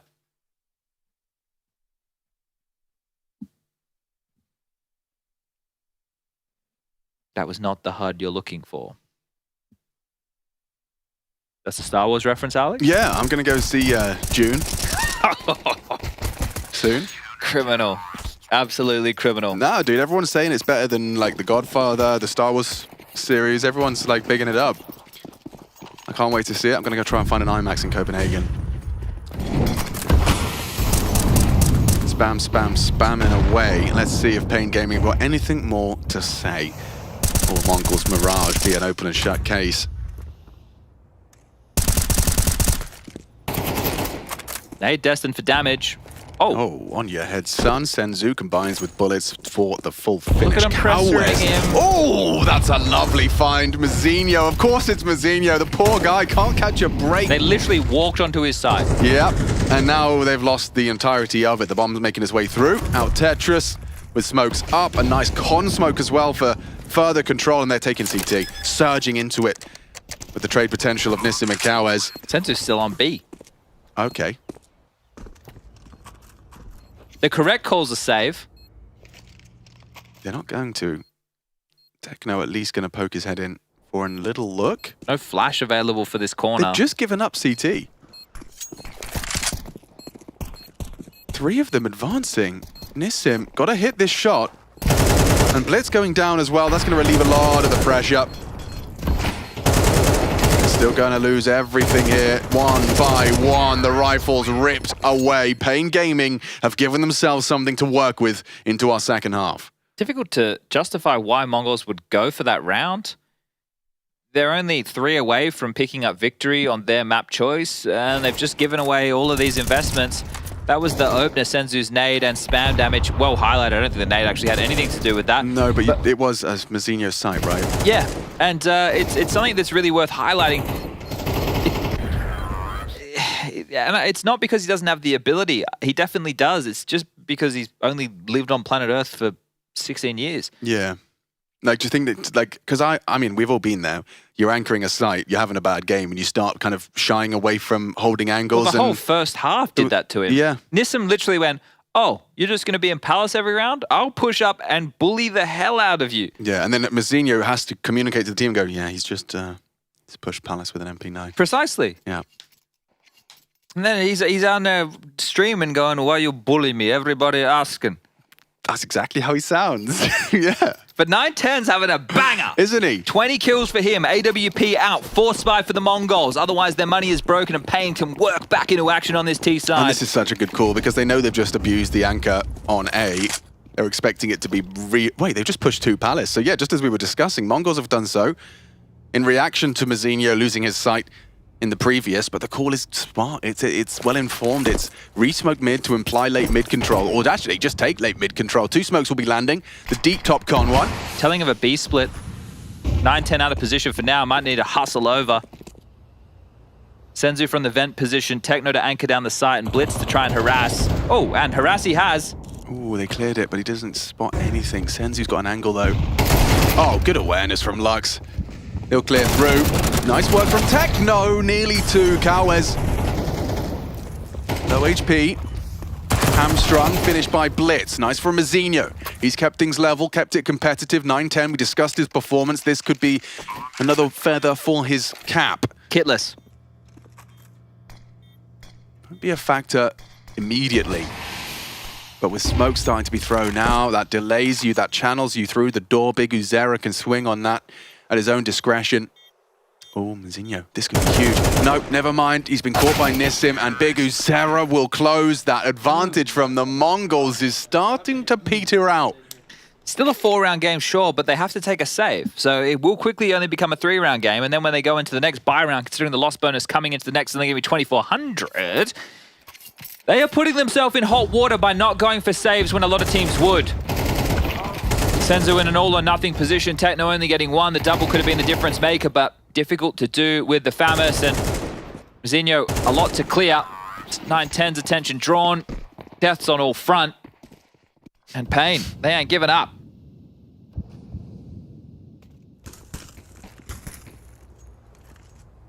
Feels a little concerning for the Mongols right now. I know it seems crazy to be saying that with such a lead. Just the way in which they started to concede these rounds. Mazinho almost burnt down to a crisp there. I just want to, like, for me, the question is, what's the hurry? Yeah. Right, that's the issue. Like, why not save in that previous retake as a start? In both of the previous retakes. Yeah. In the 4v whatever, and then the 2v2. Both scenarios where you're going to have a tough time. And I would assume that they wouldn't even be on an eco here if they'd have done 2 saves. Yeah, and if they had saved in the last, at least they would have an open and M4 to work with. And then it was just now full USPs. Senzu trying to get cheeky with the Zeus. We know he likes to be cheeky. Knife kills. Oh god, yeah, forgot all about that. Full focus. Okay, well, gaming. They are purchasing, but Alex, I don't know about you. The Diffuse kit seems like a summer dream. Man, Biguzera is just such a talent, man. He's great. Why did Liquid pick up Skulls and not go for the Biguzera? Well, they got Cadian to lead. Oh yeah, that's true. This is a mid-crunch. Senzu, Techno close short. They started a lot of players towards window, but now it's going to have to congregate connector. Mazinho's not anchoring. They want to try and win the fight in middle and win the round, and they will get the opportunity. 2 through underpass, 2 top middle. Nissim the loose piece.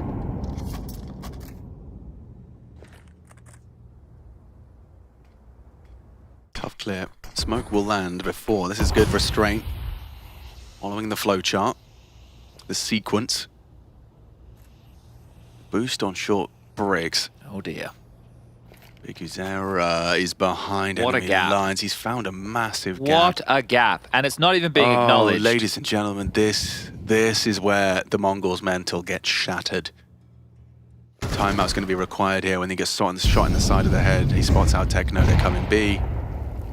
Oh my god, Biguzera will take him down. Blitz processing the information. How is he here? How is he here? Biguzera, a double kill. NQZ plucks Senzu off the boost, and they're into the site. The bomb's going down. Okay, nice from Mazinho, but it's still only the 1. He does put damage onto Biguzera. A triple kill with the gap of the century. Flanks into B. They're not ready for the flank, though. They're not ready for this 9-10.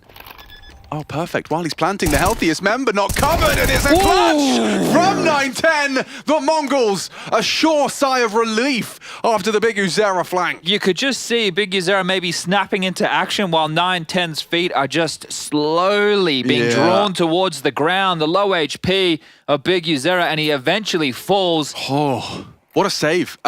9-10 continues his form, this time with a game-defining, or I should say map-defining clutch.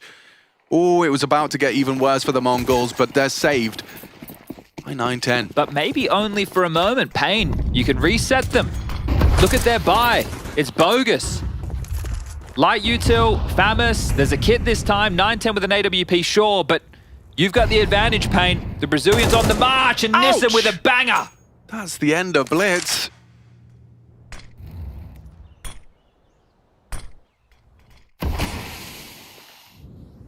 And there's Techno trying to hold on, takes down Big Uzera, so one hell of a scalp to post.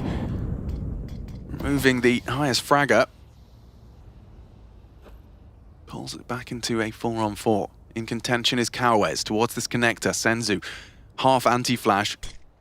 Playing the fade and down to Cowes. Big find, dropping a second smoke. So now A is definitely the target of their affections. It's Mazinho. It's his sight.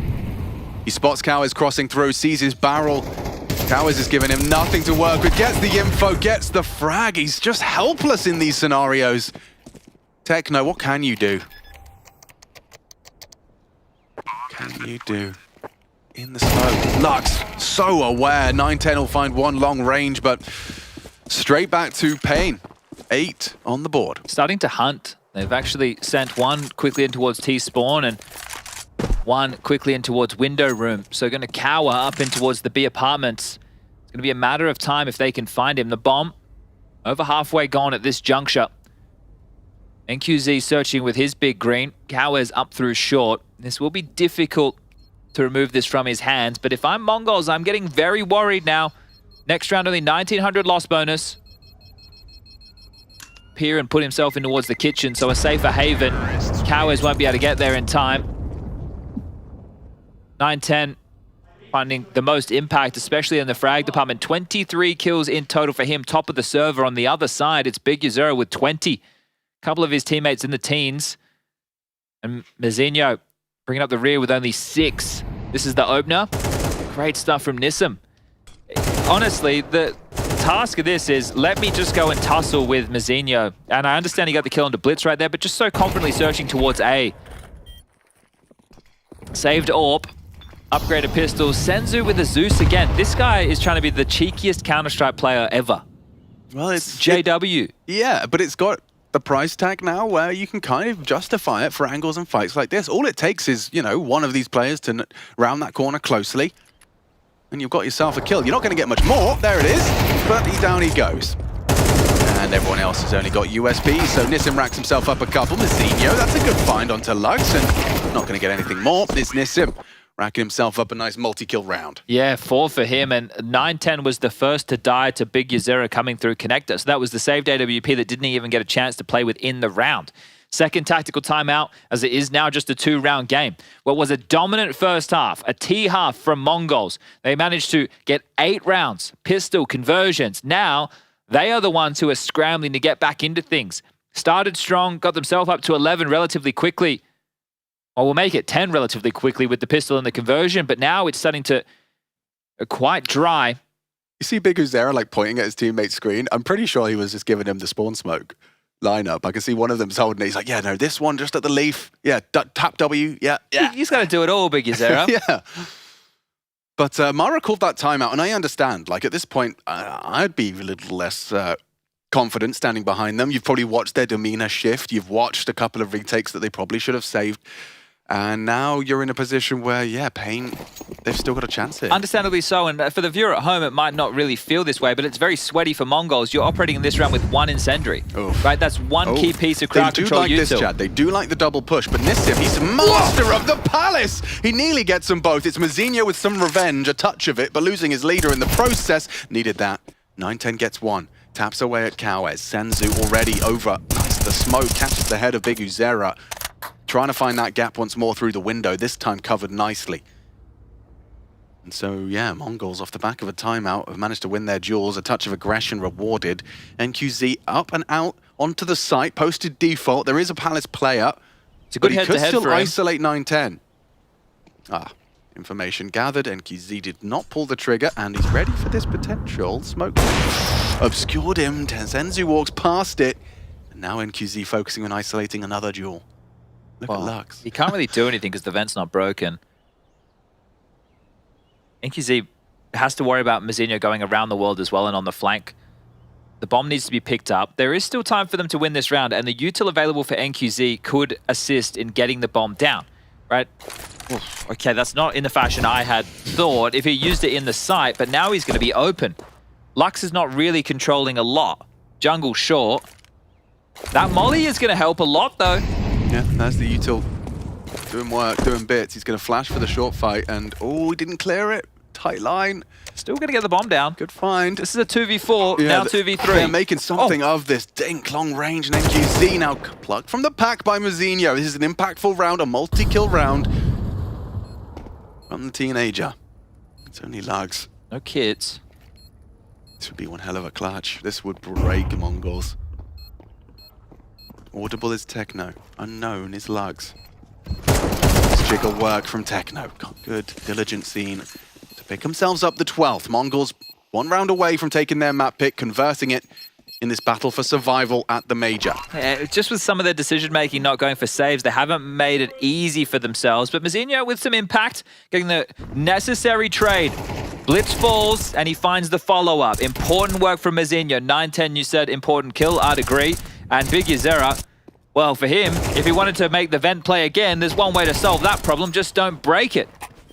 So condemned to going for the jungle wrap, found over the cusp of the smoke, and now it is just one more round till we head to the map choice of Pain. Their third timeout expended in the hopes and dreams of keeping things alive and pushing this one the distance. Overtime, the best that they could hope for now. We do have Nuke coming up next. A map that, well, Mongols have played an awful lot here at the major, and, well, it's a definite mixed bag. Lost to Eternal Fire, lost to Ecstatic, win versus Amcal, lost to Vitality. So a whole lot of L's. Pain probably hoping to be able to exploit that as well. Pain enough for another buy, but is this it? I'm not so sure. I am not sold as to whether this is going to be the end for the Mongols' Mirage, or are there a few more twists and turns? Pain Gaming send 2 towards the Palace position initially. Direct. Zinho has a 9-10 help. Here comes the, direct approach. The smoke will allow him to elope. 9-10 missing his first. Heading around the smoke is Mozinho, eyes on his radar, trying to spam and bait to get 9-10 set up for success. You needed that one, Blitz. It was a messy spray. Lux will punish, good from Mozinho. A good contribution through the smoke, still alive and kicking. Senzu to rotate. This direct approach has been shut down, and they're 2 frags away from doing it. Mongols, Mirage, 1 click away. It's Mozinho that's done the hard work, heavy lifting in this final round. Give him a third. As NQZ, the last man standing, missing his shot. Mozinho won't, and the Mongols take their map pick in this best of 3. Oh, you know what we say, Alex? Better late than never. The 16-year-old bullied within the first half, and 3 kills to his name, but 3 to finish. Or was it 4? Regardless, it was Impact, and that'll be the map of their choice going in their favor. 1 more, and they send Pain home as the first team eliminated in the top 6 of the PGL Copenhagen Major. So, look, I think that game made closer by some rushed decision-making or forceful decision-making of the Mongols to try and just close, thinking that they could win out in retakes where they definitely weren't favored. No, and we often kind of, attribute the Mongols' style of play to being more, European in its nature in terms of calculated saves and economy management, default spreads, and strategy level. It's usually praised as quite restrained and competitive. This perhaps a couple of miscalculations in the excitement to find a quick dominant finish. Look at the score right here. It was 8-2 as Pain actually got condemned down to even further, even deeper. But that then poses the question, right? Why were they playing those scenarios as such? And that speaks to them wanting to be confident, to just throw their opponent out of the server with an uppercut or 2, right? It shows to me that Mongols think they are the better team or the better individuals. I think Nissim definitely had something to say about that. He was doing a pretty decent job. Big Yzera as well, packing a punch as per the usual. But it was 9-10 at the tippy top of the server. Now, in the ADR department, Big Yzera, monstrous stuff. 112 continues this fantastic form. Going to be interesting to see what his future looks like after this tournament, but it's not the first time we've been talking about him in this fashion. So it's just another event where Big Yzera with Pain is the leading force. But he's just the full package. Will the Mongols be the bane of Brazil, Alex? Remember, that's 9 matches for Blitz and Techno versus Brazilian team, 7 of them going in the favor of the Mongolians. Will they make it 8 today? Well, it's certainly a big step in the right direction, is it not? One map away from adding another to the win tally, as those two, Techno and Blitz, have been, consistently a problem for Brazilian Counter-Strike. Now, as we see the remaining maps in the series, Nuke up next, and Inferno as the third and decider if we get there. Keep in the back of your mind, they did just opt to bully Mazinho quite a lot in map number 1. He is the ramp holder as we make it into map number 2. So that's a question for everybody to pontificate. Rush said I say that word a lot. I was in teams with him last night. He's like, that's a Chad. I'm like, when have I ever said that? So now I've said it. Pontificate. Yeah, I think about Rush every time I say the word inseparable. Yeah, at the half, which now we can actually say because of 6-6. Yeah, you're right. Yeah, it's actually more relevant and pertinent now. Yeah, than it was before. Yeah. Well, I'm going to go and take a break. I'm going to pontificate. And we're going to be inseparable. Yeah, and we'll be inseparable when we come back from our break. Let's find out if we need that third map or if Mongols can knock Pain out as one of the first team eliminated from the Copenhagen Majors Elimination Stage. Join us after the break.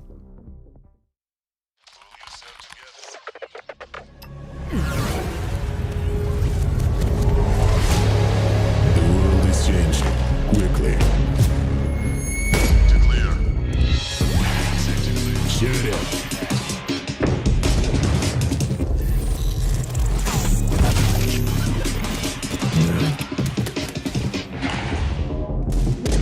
The world is changing, but one thing remains the same. Victories with 1xBet. Level up your gaming space with metal posters from Displays. Hang your displays in seconds. Swap them whenever you like. Get official art from your favorite games on a uniquely designed metal canvas and choose from thousands of posters. Join over 3 million collectors now. Your wall upgrade is here. Shop now at Display.com. Yeah, what's popular, it's loud. And this is ASON's commercial. But ASON spent all the money to make the headphones good. And they got no money left for the commercial. So I'm gonna need you to head to ASON.io. ACEZONE. Yo. Code PGL, 50 euros off. Got some headphones. It's now or never.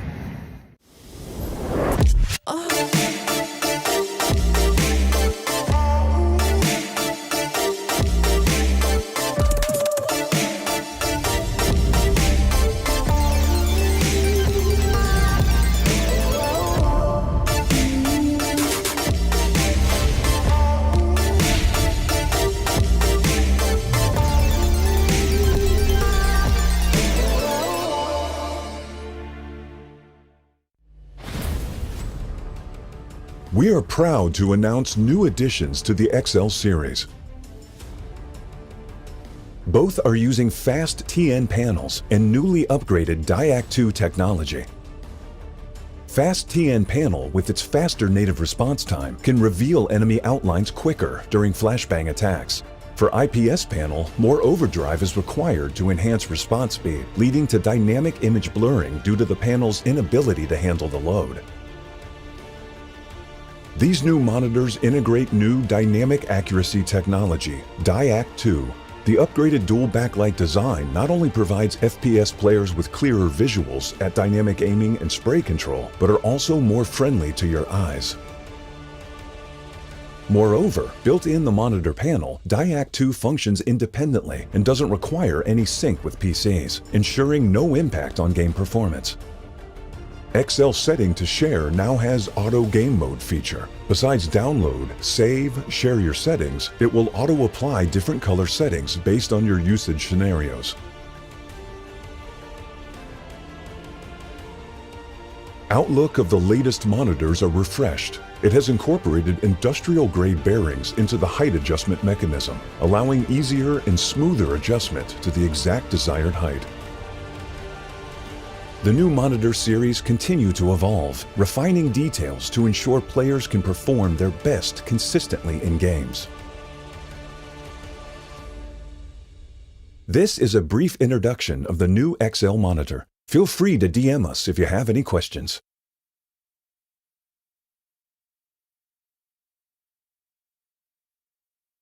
The Mongols are coming into the Copenhagen Major once again. The best team in Asia by far.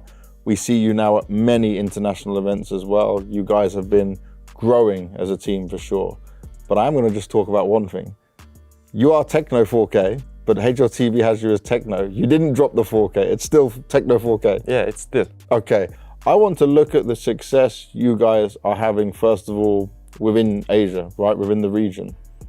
What do you think is giving you such an advantage against the other Asian teams? As I said before, we had the bootcamp in Serbia the last month. Yeah, it was a pretty good experience for us. Yeah, the practicing against the top teams. Yeah, that's a lot of mentality boost. Okay. Yeah, individual skills improved us. Yeah, and how many days did you do that bootcamp for? 2 weeks, yeah. 2 half of weeks. a month. Nice. And that was just before RMR? Yeah. And then we see you come into the RMR. I'll be honest, it looked easy for you guys. Yeah.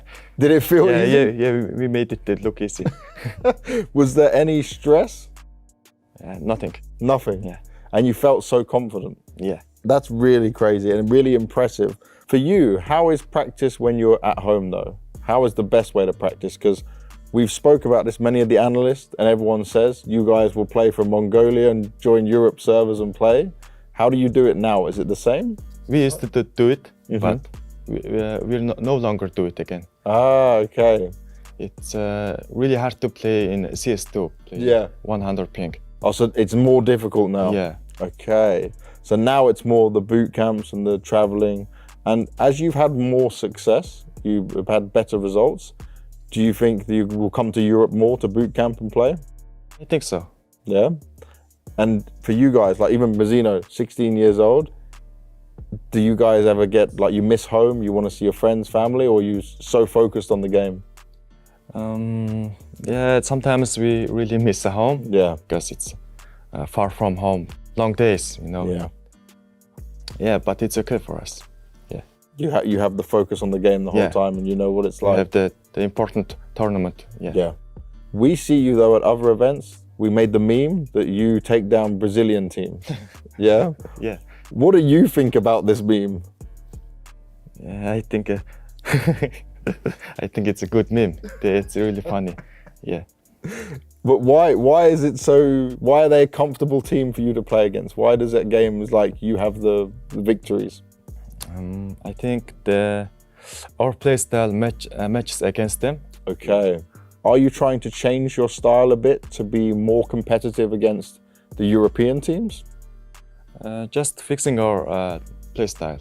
Yeah. So you make changes, yeah? Little bit. Little bit. Do you feel like a team that can go through to the next stage? Do you have that confidence? Yeah, of course. Yeah? Yeah. I already made the pick'em for us in my CS, yeah. What did you do? I made our team to 3-0. Okay. I respect the confidence. I don't have you as my 3-0, but I do not have you as 0-3. And for you, for the team, if you make it further, make it to the next stage, how much does that mean to you to go further than before? It means a lot to Asia, just for the region, not for the country. Yeah, it's the big improvement for Asia. The 3 slots gonna be, the best improvement. And you want to be the team that does that? Yeah. Hell yeah. Well, I wish you the best of luck doing it. Thank you, Techno, and good luck, man. Thank you.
Elimination stage, and it's time to eliminate at least one of these two teams. Will it be in one more map's time? We find out, because the Mongols, they took down their opponent Pain on Mirage. These shorts are too, these socks I feel are too like I don't short. know how to sit anymore. Nor right, I've kind of forgotten how to sit. Sometimes I feel like I've forgotten how to talk. But Pain Gaming, they definitely haven't forgotten how to frag. It looked like they might have been forging a comeback in that map. It did look like Mongols were having a couple of, slips on their path to glory, given how dominant of a start they had on their map pick. But now they find themselves a map to the good, Chad, with Nuke up next. Do you have any kind of glaring observations coming into Nuke? My biggest worry is something we touched on just before the break, is MongolZ continuing to be exploited. Oh, that's right. Now, he did have a confidence booster at the tail end to secure them the victory. The final round, he had a multi-kill. But I want to wait and see if they continue to gallivant towards his position, which will be ramp. Pain will be starting on the T side, MongolZ will be starting on the CT side, and Pain, this is the most pressure they've felt. Because you take a look at their run, right? They had the luxury of multiple best of threes at their feet to qualify. They took down Saw in a 2-1 game. I see. So they weren't ever in a position where they were stressed out like this. They're now in a 0-2 game in a best of 3 against MongolZ, who I dubbed the Broom Boys, because they've already done a reverse sweep in the opening stage. And I reckon they can do it again. Yeah? And it all starts here. I mean, Big Uzera just had one ridiculous performance in a loss, in a game where you were almost considerably behind consistently throughout the first map. He had the most ADR, the most kills on his team, and simultaneously was the IGL. So yeah, keep your eyes on Big Uzera if he can maintain that level of form. It might be necessary. But Nissim as well, someone to watch out for. NQZ when he gets out the AWP. But this is T-side Nuke. Pain Gaming starting on the attack. Mongols to get off to a start. And is it another 5 Kev pistol? It is. Okay. Yeah, so they want to continue the biff, the brawl, and the battle as we head in towards A. Wow, not the weapon for the job there. Still manages to track nicely, and they're happy to just hit these headshots. Look at them go. It's Techno with impact. A double kill on the defense of the top site. Blitz put down to 1 HP. Maybe Big Uzera's got one hell of a clutch in him. This would be a statement from the leader. And one for the history books if he can pull off a 1-on-4. The Glock is good, you know, Chad. That's all I'm saying. Big Uzera has been tidy, but this is so difficult. Yeah, the 1 HP. I like the blitzes. Got the knife in the vent. Yeah, if you try and get down vents, you still might get stabbed in the back. Blitz doesn't need to force the issue, but he is. Hello? Why has he done that for? That's opened up an avenue or two. Where's the bomb, though? On the floor of the top side. That'll be a problem. 2 behind the site, having to swing on their contact. There is no way. As far as they all haven't swung together. Yeah, but they don't want to fumble. Oh, spotted him dropping, so there's 3 here. Now they will. Oh, 1, 2, 3 swing. Yeah, lovely. Techno gets himself a 3rd. Enough of that silly business. So the Mongols, they pick up a pistol, and what it is going to mean for the series is all 3 so far. They started off on Mirage with the pistol in their favor. They followed through as we swapped sides with a pistol victory, and now they're doing the same on the map choice of Pain. We do have Ecstatic versus Furia coming up next. And that actually will be brought to you by Scrawny and Launders.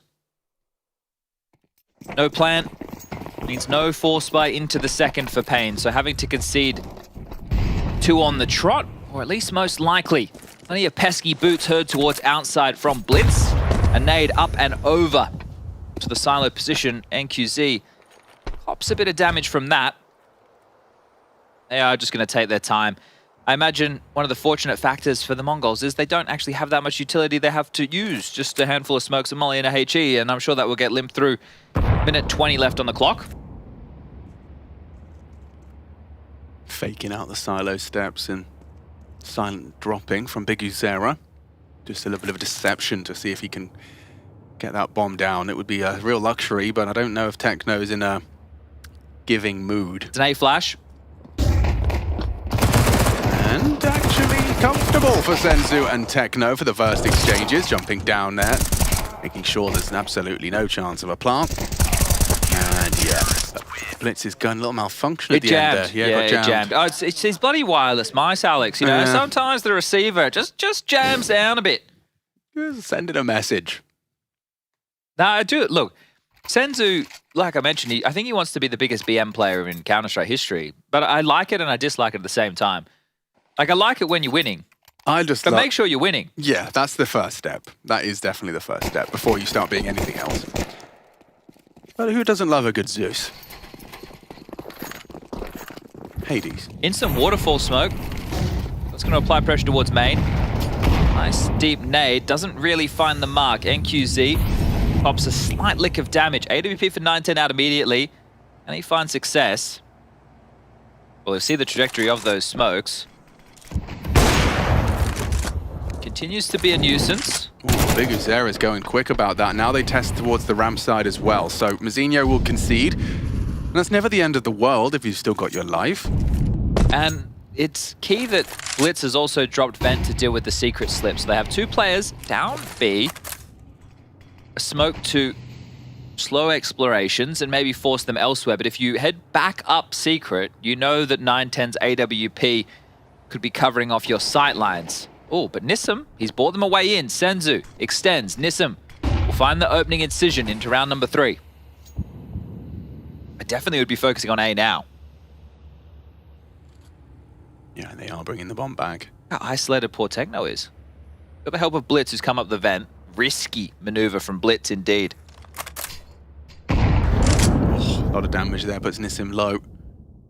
This Techno SMG needs one. How good are the Jugles for thugs? Oh, gets the info, gets the kill cleanly. Finished now by Blitz, gets the multi.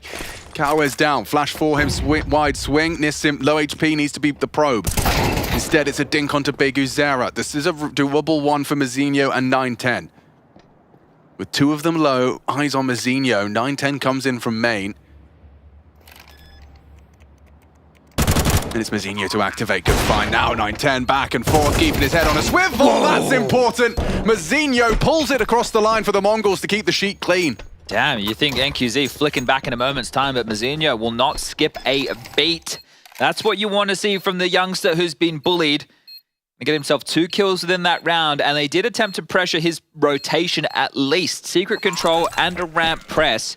And that he was tucked down towards the lower side for the remainder of that round, but pops up the heavens, grabs them a 2-piece, as you mentioned, keeps it the 3-0. Blitz, magnificent work from him with the double, had to do that, and MongolZ, as the bomb was getting punched, took a risk of his own, an immediate trade, the scavenge of the AWP, and Techno likes the way that one feels.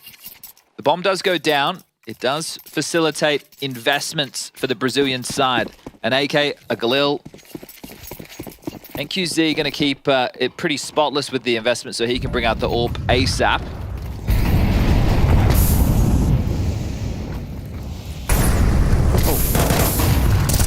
Oh, good find from Blitz. He was full flashed. So was Big Uzera. Techno hiding out in plain sight. Love this. Gonna push? Yeah, why not? He is no longer being held. A team nade right on his face. Clears the smoke, leads to a frag. Gotta love that. Mongols have thrown some aggression into the mix. He is gonna go down. Good work from Nissim to punish. We'll find the M4. And Blitz dead! Oh, lovely work from Nissim. He goes for the re-smoke and he's punished for it. Good damage from Pain. And the aggression of the Mongols, yeah, definitely resulted in one death, but Blitz has been finding a fair amount of frags, oversteps the mark and gives away another. Let's see how much further with 48 seconds left on the clock. More than enough time for Pain to work into action. The AWP of 910 covering the secret cross from heaven right now. So we can see Nissim and Lux in combination out yard. Do they want to just try and tuck in through main? If doing so, they have to deal with Senzu, CT, Fant, and timing in Counter-Strike could be the cruelest of mistresses. 910. Oh dear, little late on that. It's a 1-on-1. Lux to plant. MongolZ, has he got another clutch in him? Loud up heaven. Makes it very clear where he's coming from. He nades himself to obscure his swing out, and MongolZ, he's come up clutch back to back out of heaven. Okay, what a response after Mirage. Maybe the late multi, the final round, is filled in with a little bit of pride. What do you reckon about that HE grenade to obscure his cross? Well, yeah, look, you can't see, you can't hear, and you're going to cop a couple of bullets. MongolZ just wanting to keep things flustered, because this was an awful load of damage. You got to stand and give a bit of a golf clap for Pain with how much they were able to milk out of this round. Yeah, 9-10 would have otherwise been rather mad about that, I suspect. Just the fact that he was kind of looking at main, looked away, looked back, and it was almost a double take, almost kind of from a comedy movie, that full double take, realizing his teammate was down, then going down after one. Important round for Pain. They can break them right here, right now, after all that damage. Yeah, but it's Orpa v Orpa. MongolZ, what have you got? He's got Blitz, and now he's even ready for the potential response this trade. Goodbye, my lover. And a 9-10 gone. MongolZ quick with it. Lux as well builds upon it, and Pain, he said, breaking them. This is a double, potentially. This is definitely looking, oh, not so doubly anymore. It is Big Uzera moonwalks into the spray. A third would have changed the whole dynamic. Instead, it's Nissim proactive. What, comes out round? squeak. In a row? I don't think so. MongolZ sent back to spawn. Impact from Nissim. I've been really enjoyed watching his play. You can see him there on his screen. He's one of those monitor sniffers. It's like VR. Yeah, he has got the goggles on.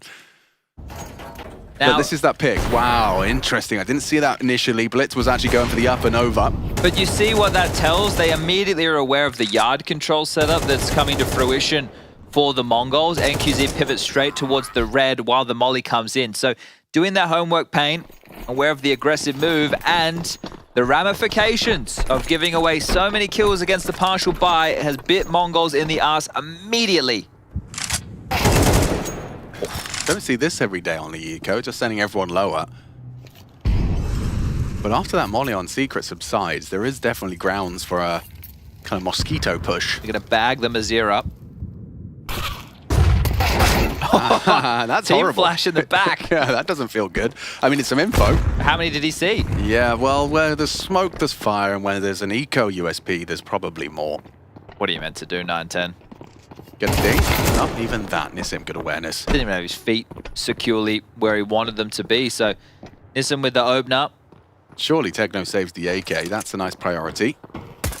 Oh, could have had another one. Could have had another one. Boy. Yeah, there was a lot of others coming up the ladder. It's unlikely he'd have gotten away with it. It would have been nice all the same. I would say if he got the first, then the rest don't go up. Okay, touche. But I don't think it has huge ramifications within the round, as Nissim eventually controls the tap-tap-taparoos. And now it is Techno, as you mentioned, hoping to save.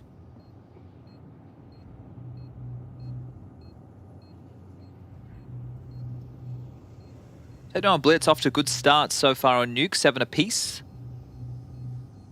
The two of them, the lengthiest members in this Mongol squad.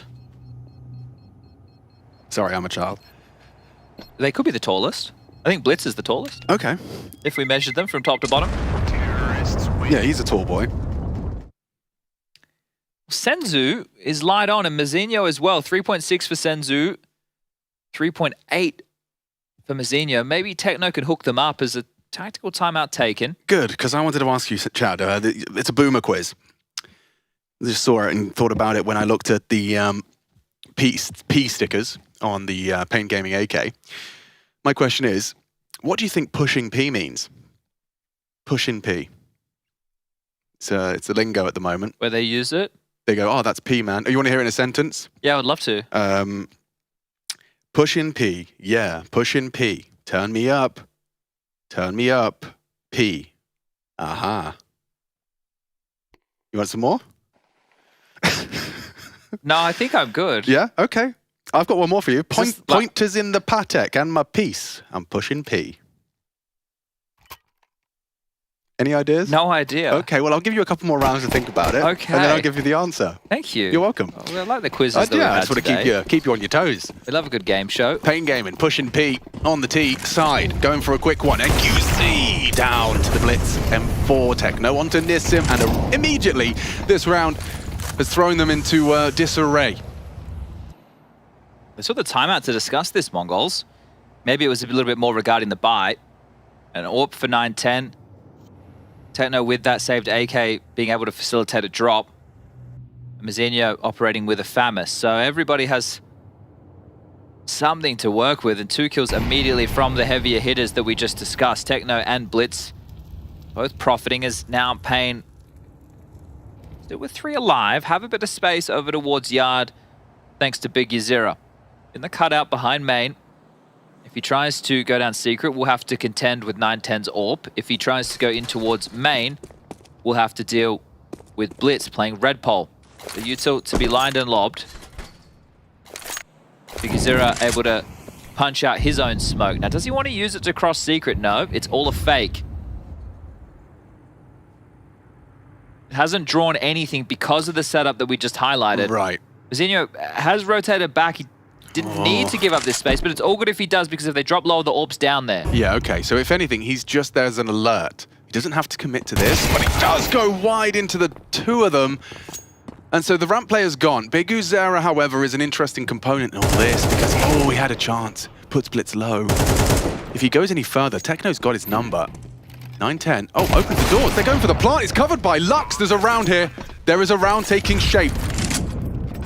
I don't see a kit. It was a 2 versus 4. Now 3. No kit. Awkward. Very awkward if they can't clear control quickly. But instead, it's Senzu to isolate Jules. No, it's not. It's Cowes. Good for it. Now the back to turn. The distraction's good. This is Lux's round. He gets them both. 2v4 for the Brazilians. Damn. Very well done. Very well done indeed. You didn't think that Mazinho rotation was going to cost them an awful lot, but it did. Steps out, sees 2. Info's there. I don't think he was bullied in that scenario, but maybe just giving up too much ground.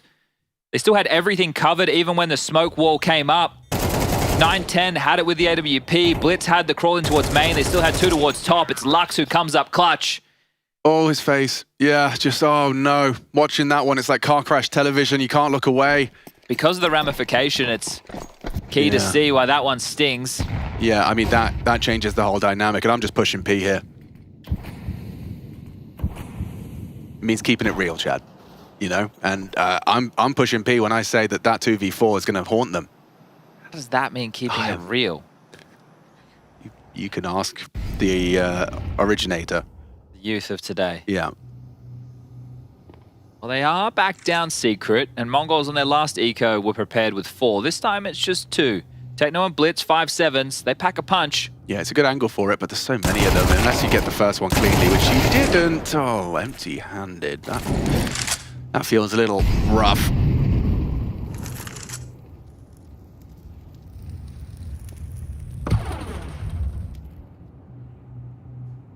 Might just finish towards B. Why not?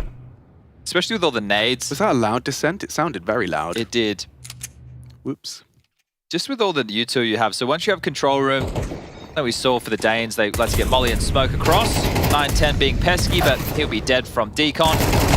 Nobody being able to connect anything. MongolZ on the eco, unsurprisingly, give up the 4th round to Pain as we tie things up. MongolZ have had their chances. They've just let it slip. Not playing polished Counter-Strike. Pain wanting to push us to the 3rd. Remember, it was Inferno. One of the most played map of yesterday, the least played map of the opening stage. I think Anubis wasn't played at all yesterday, but it was played in the Cloud9 versus G2 matchup. What do you make of those mainstream results today? It's been Stomp City. Yeah. I try not to say what I think anymore. Oh, okay. I just try to talk about the Counter-Strike. People don't like it when you give your opinion. But isn't that like your entire job? Yeah, but if I just give it on the rounds that are happening in front of me, okay, you're less susceptible to other people's opinions. If I tell you what I think about complexity, yeah, other people would not like that. They'll be upset. They'll go, how could you say that about my team?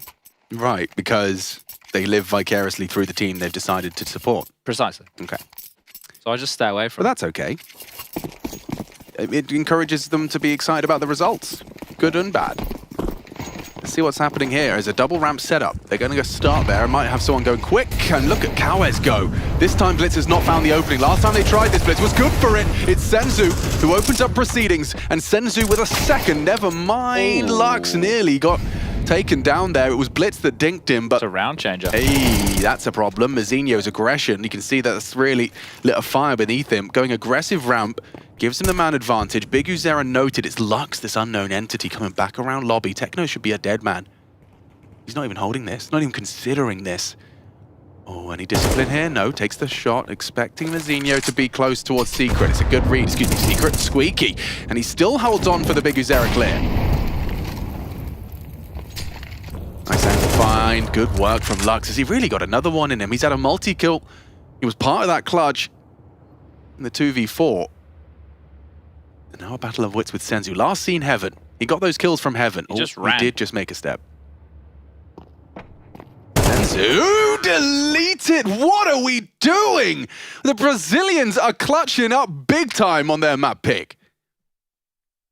Are you going to say what you think, or are you not going to do that? Why is he running? You said you'd do it for Counter-Strike. Why is he making any noise? That's a great question. What's he doing? And he still knew the bomb was there. There's 40 seconds and you've seen the bomb, so you let go of walk. It's inexplicable. I can't explain that. No? I cannot explain that. Not for the life of me. Because he was looking Heaven until you made a step. Like, he genuinely had no idea where you were. That's free information. Yeah, in a 1v1. Why? I don't know. Oh. And it's interesting that Pain have taken a timeout. It's almost like it just lets MongolZ stew in that negative marinade. Yeah, and look at the head tilt. It's the left head tilt from Blitz. Oh, you never want a left head tilt. The left's the bad, the right's the good. Dude, he has 17 HP for this whole thing. He should never have won this round. Unbelievable clutch, sure, but it's a drop of the ball. Look at him go. Yeah, understandably. These had clutches in back-to-back rounds. Well, back-to-back rifle rounds. Yeah, Lux. Keep your eyes on this guy. Lucas Menegini. 21 years of age. Well, Pain, they don't want to go home just yet. They want to push the issue to the third. Going to be an M4 in the hands of Senzu. Let's see if he can right the wrongs of the previous, because that was rubbish, really. 5T rounds already sounds great, doesn't it? Never mind the likelihood of a lot more, given the bite. Well, Senzu's taken the M4 over towards ramp in combination with Mazinho. Deagle getting spammed off from 910, so alerting Pain to what they probably already knew, the type of buy that they were up against. They're just sitting back and waiting for any overextensions, which at this moment I would say is fair. Yeah, considering what they've been up against recently. Here they come. Nice flight path from Cowes, ready for the hub fight, pushing in. Nice work from the 5-7, and with 910's Deagle hitting a shot, it was threatening. It was, but the bomb now goes down. Zinho heard on Heaven. Blitz unable to contribute up the vent. So really, it is eyes on Senzu. Maybe the timing of this. Yeah, he's going to be spotted by Big Uzera. Nissim holding as well. This is locked down. There's no way in for the MongolZ.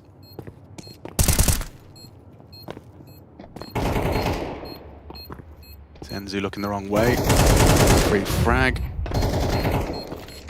Down goes Blitz eventually. Had a chance onto another. Cowes will take him down, and that is now a decent amount of rounds for this T side. 6 so far. You'd take 6, wouldn't you? Never mind the 2 more that are available. Especially when you're down a map. Yeah. Right? You'd buy their arm off for this. So fantastic work from the Brazilians. Loving their tenacity, loving the fight, loving the clutches.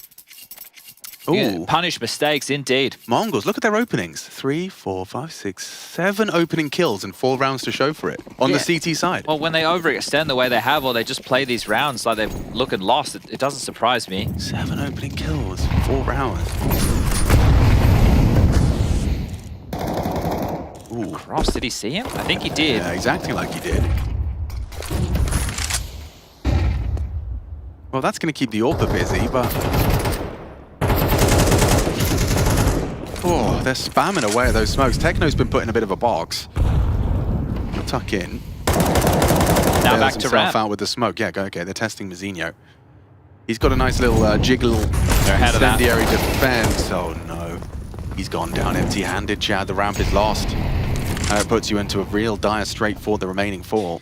Nuke has really not been the friend of MongolZ throughout their major campaign. I think I was reading the results earlier. Against any half-decent team, they have just been blown out. This is good. 910's got one locked in there. But it's actually going to be averting his gaze. He's concerned about the potential slip from Hell. They have no one holding it. Pain just hitting pause as well. I like this. They can finish the round together. They still get a little bit of utility, a couple of mollies, a smoke. Don't need to rush the scenario, but the clock is ticking. Big Uzera just IGL and staring at the wall while he waits. Hearing rotations as well, so he's heard the scope at 9-10. Oh, too easy. At least I thought he did. Yeah, Cowes down, 9-10, racks up the double himself. He even spotted the bomb. That's plenty of information for a round in here. They're turning the tide of battle. Miss him up ladder. Yeah, he's got himself at least the one. Senzu overlooking the possibility, still finds him eventually, and it's not another Lux clutch. There's no way. Is there? Senzu calls the bluff on the plant. Now he's in a real problem. Another fake blitz. Have a look. You're not going to hit the shot. No hope here. Good work. Good restraint from the Mongols. They'll convert off of 9-10's double. But yeah, if anything, that felt like a bit of a resuscitation for the Mongols. It could have gone horribly wrong. Yeah, with only 2 staying alive, it's still going to be touch and go for the buyer. They're going to have to drop the guns to make the purchases work. Mazinho might be up a river with an MP9 or a FAMAS again. But 9-10 getting a lot, even though I thought that Big Uzera would have heard the scope as 9-10 was making his way in from main. Senzu with a necessary trade after selling his teammate down the river, and a good info play from Blitz to confirm things. Again, it is Techno and Blitz, double digits, 11 apiece. Run boost! Oh! Would have been Specky. Blitz has got to get out of there. Not before he throws in a nade. A little shy of the mark. Nissim's taking another opening duel. Feel like this guy's really coming into his own here. He has. 13 frags. Been a problem for the Mongols across both maps. A reaggress or just a investigation? 9-10 to support Mazinho. Well, that molly's great. Oh, it's led to Cowes being caught. Good work from the orb. He can be repositioned now. Mazinho can just be parked deep on trophy. Blitz down the Ven is the man I would want to respond to the lower gap. Right. It's up to Big Uzera on his clears. Oh, that's a headshot. 9-10 can rotate. Yeah. Well, it's Mazinho, actually, first to the party. And Senzu's already cleared out Nissim. Good from Big Uzera, finding Mazinho on the rotation. He can go back up if he's really brave. Now, the bomb, it's on the back of NQZ. Senzu has lobby. Lux clearing out the top site. They've traded places. Big Uzera anticipates that when Lux is saying the site is clear, it's a very clear indication that Senzu's still in lobby. There he goes, big from big. Triple kill from the IGL for the final round of their attacking half. They're going to leave with 7. What a miserable place to be for 9-10. Retaking the top site with the bomb down and an AWP in hand on 60 points of health, not knowing where any of the 3 are. And one tap to the side of their head. Lux closes it down. Pain have got themselves a heavy advantage on their map pick in this elimination series. Yeah, you have to be happy with the type of impact Lux was able to find. Clutches, and sure, maybe they were misplayed from that of the Mongols, but you still need to be able to capitalize on those mistakes. The Mongols may be feeling the pressure of the moment. Unable to win some rounds where they had some clear advantages. We will be getting the game back underway. The second half, Mongols now on the attack. What type of a purchase do we see come out of them as Nissim with the opener and then Big Uzera with the impact. Blitz rotated down in time, sure, but it was a great shot from Big Uzera and they just kept coming. When you think about the clutches Lux won, the impact Nissim and Big Uzera was able to find, there's no surprise that they did walk away with the lion's share. Dual Berettas for NQZ and Cowes. A HE for Techno, likely to see that one blowing off the door. A flash in the hands of Mazinho and a P250 for 9-10. Oh, this is going to be quick. The dual Berettas would have been perfectly situated if they had started to surge out a hut, but I take it back. It's not as poppy as I anticipated. You want to let this P250 search. Right, and then no one's spotting the yard cross. So if 9-10 knows that no one's been spotting him, he can start to stretch his legs.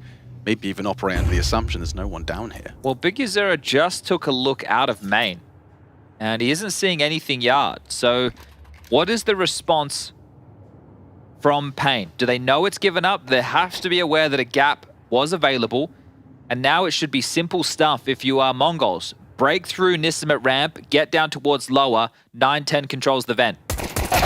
And that couldn't be better. A dream start. Ooh, and a goose to NQZ. This is the drop into their death. It's 9-10's P250. That tells me that they weren't aware. Oh, yeah. And isn't that like, that's a bad sign for a nuke team if you can't keep track of the gaps? Admittedly, it's the pistol, it's a different setup perhaps, but that's the fundamentals. And it was Big U0's responsibility in some way. So maybe with the door blown off, he didn't feel that he could pivot wide if he was susceptible to squeaky door. And within that timing, 9-10's been able to get down the vent. So quite simple, but a great approach for the Mongols to get themselves up to 6. You can already see with NQZ completely getting out of the fray that this will be a confirmed pistol for the Mongolians. Cowware's hearing some steps. He might be able to alert NQZ to this. I don't know how much he's going to be able to contribute. Can't believe they're hunting this deep. You don't get to see that every day. It has cost the Mongols a couple of them and all of them, basically. NQZ going to be the only one to save for pain. Okay, well, you're happy to have them lose their Kevlar to the bomb anyway. Yeah, the bomb on nuke is a big boy. So that is going to be 3 out of 4 pistols in this series so far in favor of the Mongols. And an important kill from Mazinho, who, you know what, has also had a bunch of clutches. That first half, even, I think because the ones that Lux were able to pick up, you think about them a little bit differently. They felt flubbed or fumbled from the Mongols. But Mazinho had to fight hard to win back-to-back clutches as well for them to even be able to get what they managed within that first half. So the first half of Nuke, the story of the clutches, the 1vx situations.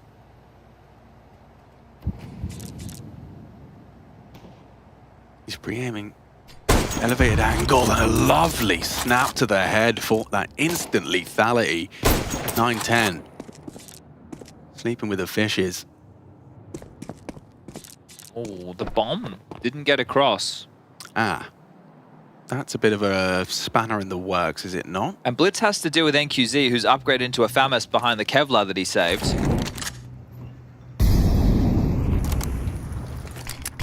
That's forced a decent rotation.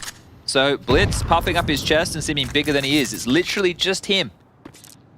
Big Zera's got his exit, though. He got another scout Scorcher. Yep, he tagged one.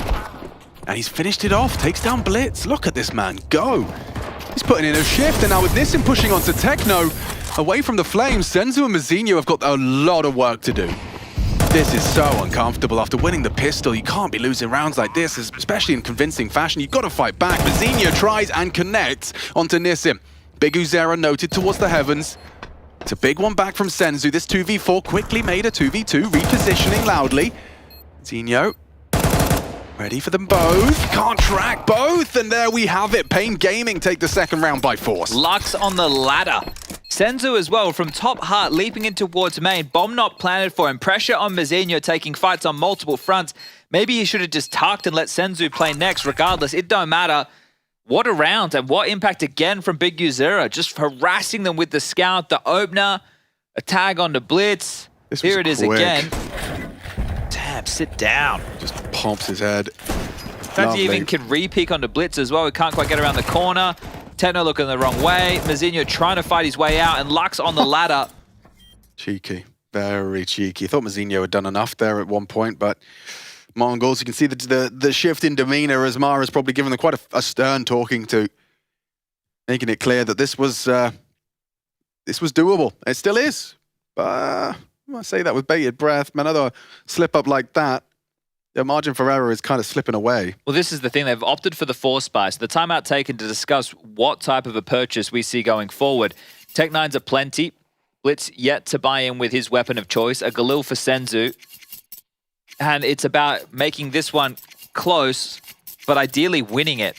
Because you want to get on top of this economy. They lose this, it's going to be 9-6. The bomb doesn't go down. They don't get a couple of kills. Then likely to see the eco 10-6 before the guns come back out again.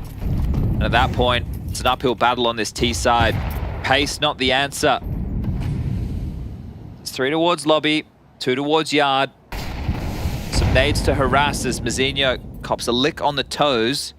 Can we see Cowware's POV for a second? As, the door was blown off, but he's got info that they haven't pushed. Walking out towards this main angle now. NQZ's in the perfect position to keep main safe. And This is exactly what the doctor ordered. The last bullet of the spray finds the head. Senzu's gone. Kawez down after 1. Hello, 910. Any more where that came from? Taking on the plant. Oh, okay, you keep your gun up. Keep your gun out. Spots out Big Sarah. Swapping to the rifle. He's trapped on that. And now with 910 onto Nissim, this has become a very winnable round. How did NQZ go down? Techno, good for it on the M4. Big Uzera, yeah, he's flashed himself there, trapped on the ladder. There's no way he can win this one. A nade right down his gaming jersey. In the top pocket of his polo. Oh, you can see Kawez in the cam of Big Uzera here with hands on the back of the chair.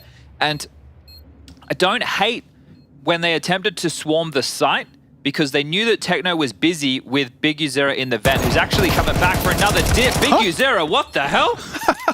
That is an impressive feat to leave with himself a gun and an extra frag. I'm impressed. Yeah, so to rehash it, 910 I think fakes the plant, and they know that there's a player busy with Big Uzera in vent. So they try and come out heaven, but 910 fakes it, gets 1 kill, then Techno gone, well, okay, Big Uzera, come up the vent if you want. I'll turn my attention towards heaven, gets that frag. But this was a great double from NQZ, a difficult trade with Senzu on the Galil, and AK, it's a different story. Oh, it was a good shot. So this is the frag from 910. Then Techno covering off heaven because NQZ is like, well, Techno's still going to be worried about vent, doesn't he? Well, apparently not. We go again. Yeah. Whoever wins, well, not whoever. If Mongols win consecutive, they will break the finances of pain. 3 versus 5 with the lesser weapons is a huge win for the Mongols. In gaming the ones after stomach conceding that one. And NQZ probably feels a bit hard done by given his contributions at the start. 4 testing ramp. Yeah, there's going to be Nissim, the scout. He'll be listening out with the 5-7. Well, fortunate for Mongols that NQZ just left.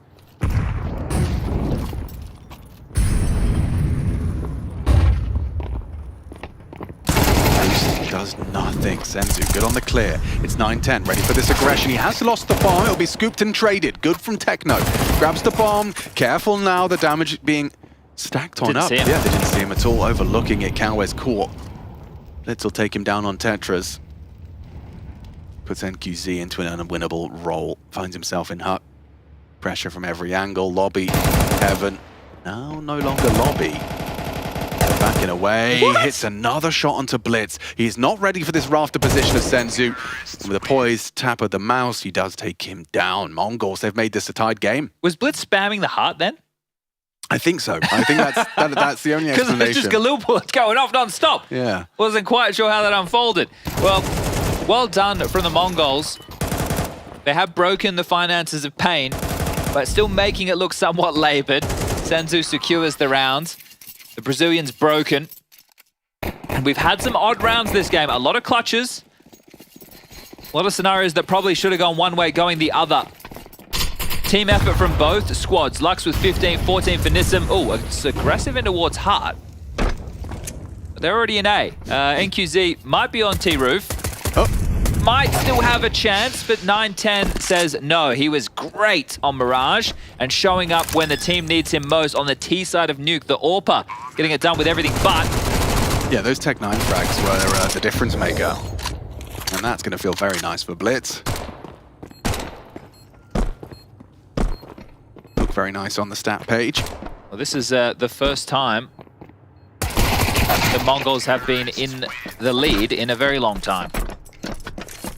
Yeah, I mean, you were kind of pulling funny faces when I suggested that Mongols might still be competitive in this second half. And to be honest, to be frank, Paint Gaming's fumble in that second round could cost them. Yeah, look, Big Uzera on the scout was great to break it back, but then losing after the NQZ double kill from Red Pole, didn't see that one coming, I'll tell you that much. Well, they are into a bye, no NQZ AWP. No 910 AWP. Flave Smoke aggressive outside. Gets the Feckles up. Worried about players close red. It's actually NQZ across to Secret. Has Big Uzera taking charge and taking fights from front blue. Techno down the vent. Are they aware? Nope. Ooh, Kawez is just... Huh? I think Kawez is communicating no. I think he'd communicate no, not down vent. Check. So that's another slip. Techno, what can you do with it? Well, can NQC, they get a... Oh, wow, was not expecting that. He's going to be completely caught off guard by that one. Just want to get across secret, that's all you got to do. Zera! Oh! What a shot from Blitz! An immediate adjustment finds the head of Big Zera. That's IGL on IGL crime. Still, just go down B. Job done. You've got the rotation locked off through vent. They're going to be forced to save. It's everything you need. This is 9-9. Excuse me. 10-8. 10-8. Yeah, but it is a big no-no for Pain. Yeah. No real problems. Blitz. Hitting a banger. It's a different round if it was converted by Big Zera. They are taking their time. Double molly. Clearing it all out. Nissim already heading back to his saving spot. Well, wanting to retain 3 rifles, understandably so. Need to take a quick look at the finances because it's 2,900 as... Ooh, Techno. No. Well, if he can remove one, it's actually a big deal. Snuck in towards Squeaky, so Techno comes up and... Cowards cannot believe that he just did that. Yeah. Did this kid really just come up the vent after we had that back and forth? Really? I would be punching my desk. I mean, there's been a couple of those, hasn't there? Well, Lux might go down as well. They're investigating. Loudly. Good find. Oh, he's dead. He is dead. Yeah. Oh, good luck, have fun. Good luck, have fun. Yeah, I get to run down. Blitz will find another. They lose it all. That is massive. I was just about to discuss the ramifications. If they kept 3 alive, 2,900 loss bonus, they could have dropped 2 M4s. It could have been a full buy round again, and now it's a partial. And at the tail end of an elimination game, Pain. It was, the first half was miserable from the Mongols. It was. 2 of the 5 rounds they won, Mazinho had to win clutches. And yet, here we are. Mazinho cheering up the boys, G'ing them up. Now you've got an 11th on a silver platter. Pain Gaming's pick, and it's not looking good.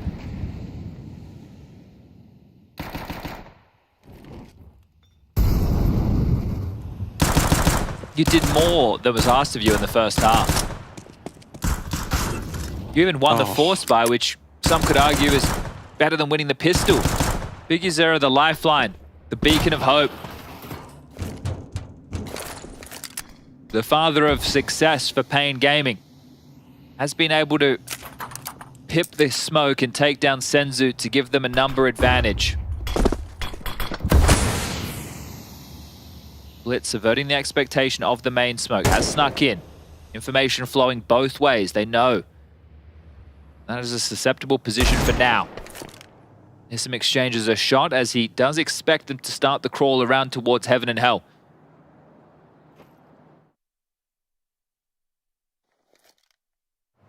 One of them's going to consider it. The Rafters player will eventually want to consider heaven. Surely Nissim's going to communicate that it's a possibility. Time starting to become an issue. 33 seconds. No one's looking at it. Oh, he's given him a sound cue. And it doesn't matter. Lux is dead. Not going to be easy to convert. Off of Big Zera's opening now. Blitz is wrapping through heaven. You've got your eyes on that. You're keeping you looking. The flash didn't catch him, but it doesn't matter. Nissim's climbing up. And Nissim's hit the shot with NQZ. Oh, and Nissim double dig. There's a 1v1 emerging. Got a plant. This has to be planted. Techno going for it, punching in the code. If he can just hit one more shot, Nissim has given Pain Gaming a lifeline. A triple kill on the dig. Miraculous scenes. They had nothing, Chad. A couple of pistols, a couple of $100 thrown into the mix, and MongolZ have fumbled. Yeah, the time there really hurting them. And I thought as Blitz has peered out of heaven, maybe we'll catch it in the replay. That is with the second to last bullet. Nissim to take down Blitz. Blitz is on the top rafter. Right, there's a player stuck out, close left. Just unable to do anything with it.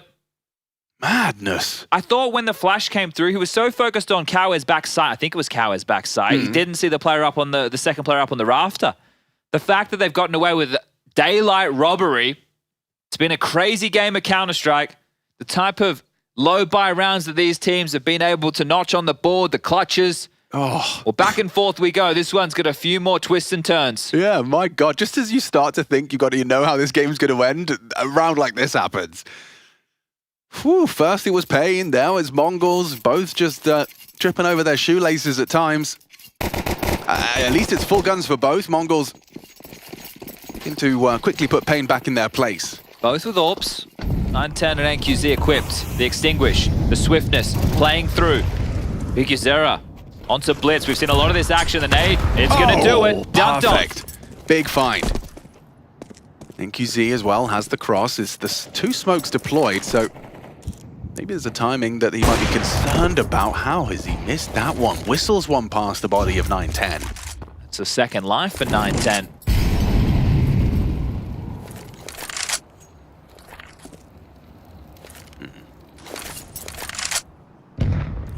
You've got the bomb on your back as well if you're Mazinho, so you're feeling a bit hard done by, trapped on red. You need pressure elsewhere to try and make a round of this, to force someone into a fight, to live for information. Where is that pressure going to come from? Maybe Big Uzera will just offer it up, feeling emboldened by the amount of teammates that he has close by.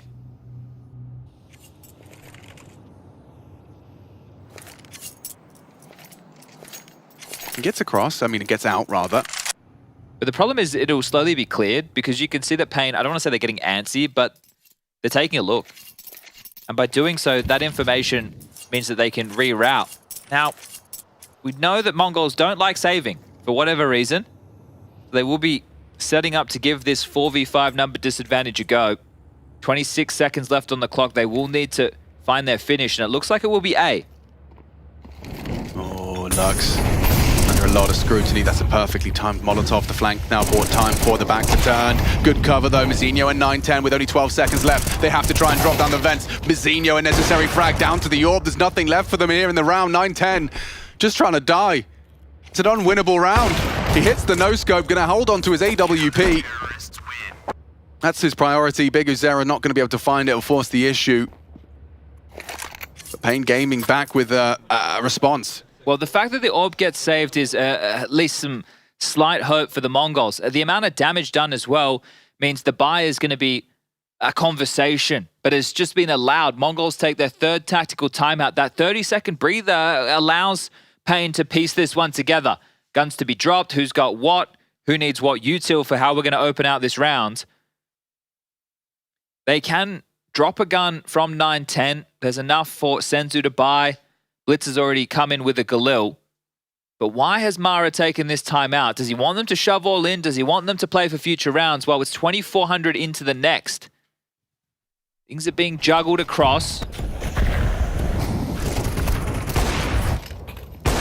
But after the opener, it was a Big Uzera nade onto Blitz. Pain played that one extremely well, even considering the circumstances of the amount of casualties. Pain are the favorites by the bookmakers. Yeah, this is going to be a photo finish. Yeah, really.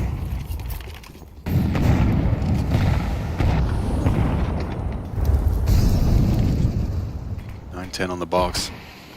Smoked off. Oh, he's done it again. He's done it again. This gap that Cowers is meant to be acknowledging previously.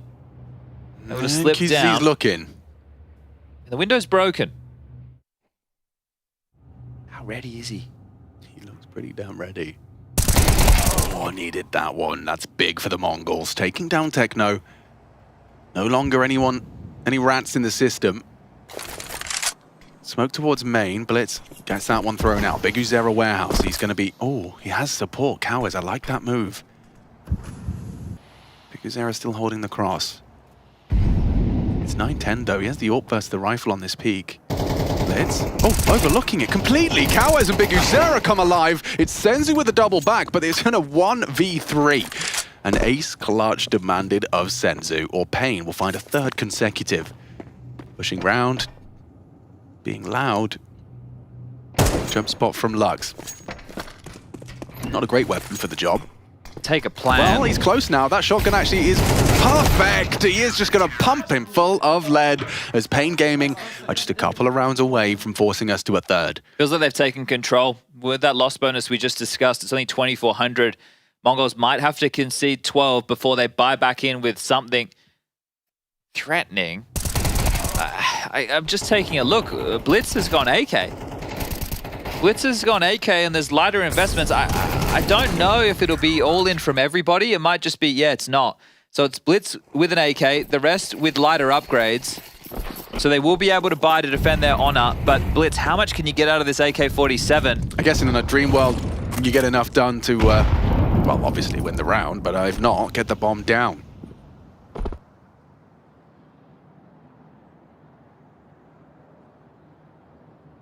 Get your way back into this. A couple of kills would be nice to just limit Payne's economy. Make sure they're still under pressure while looking for 13. Smoke wall, but the boost, and Blitz will find the first. Big Uzera completely unloads. Did not expect that, did he? Blitz up to 21. Big Uzera 15 on the other side. Both these in-game leaders. Fragging IGLs, no defined impact. It's impressive stuff from Blitz. Both play key areas of these maps. Style points for Cowards on the silent dismount. Just be out hard. Flash and a smoke. And all 5 reside in lobby. Blitz investigating ramp. Yeah, be peeking into an AWP. That's great info. Lovely info. Good move from Blitz. So he lives to tell the tale of the AWP on ramp. Good timing for an incendiary. Oh, a bit late now, a bit late. They're ahead of it. They're into the site, and it's up to Lux with a spray. A triple is huge. Hearing him in the vent. Hearing him in the vent. What's going on? Techno looks away, gets him off the bomb. Doing his job is Nissim. And he's continuing to find impact, this time with the MP9. He is a bit of a closer, is Nissim. I guess in the chaos, the communication, they didn't hear the loud steps in the vent, but we could definitely hear it from Techno's POV. Interesting. Did Mara just try and call a timeout? It looked they don't have any left. Yeah. I mean, you could dream about it. This was how it started. But Lux, the problem solver.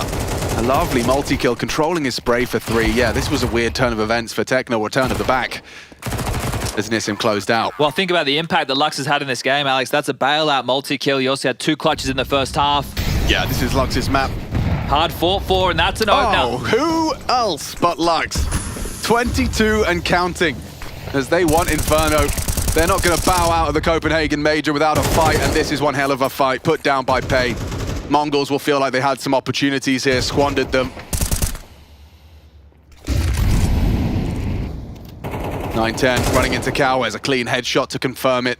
Inferno required, missed shot from NQZ. Could have been a way back in for Mazinho and Senzu. You got a chance, a new chance at life.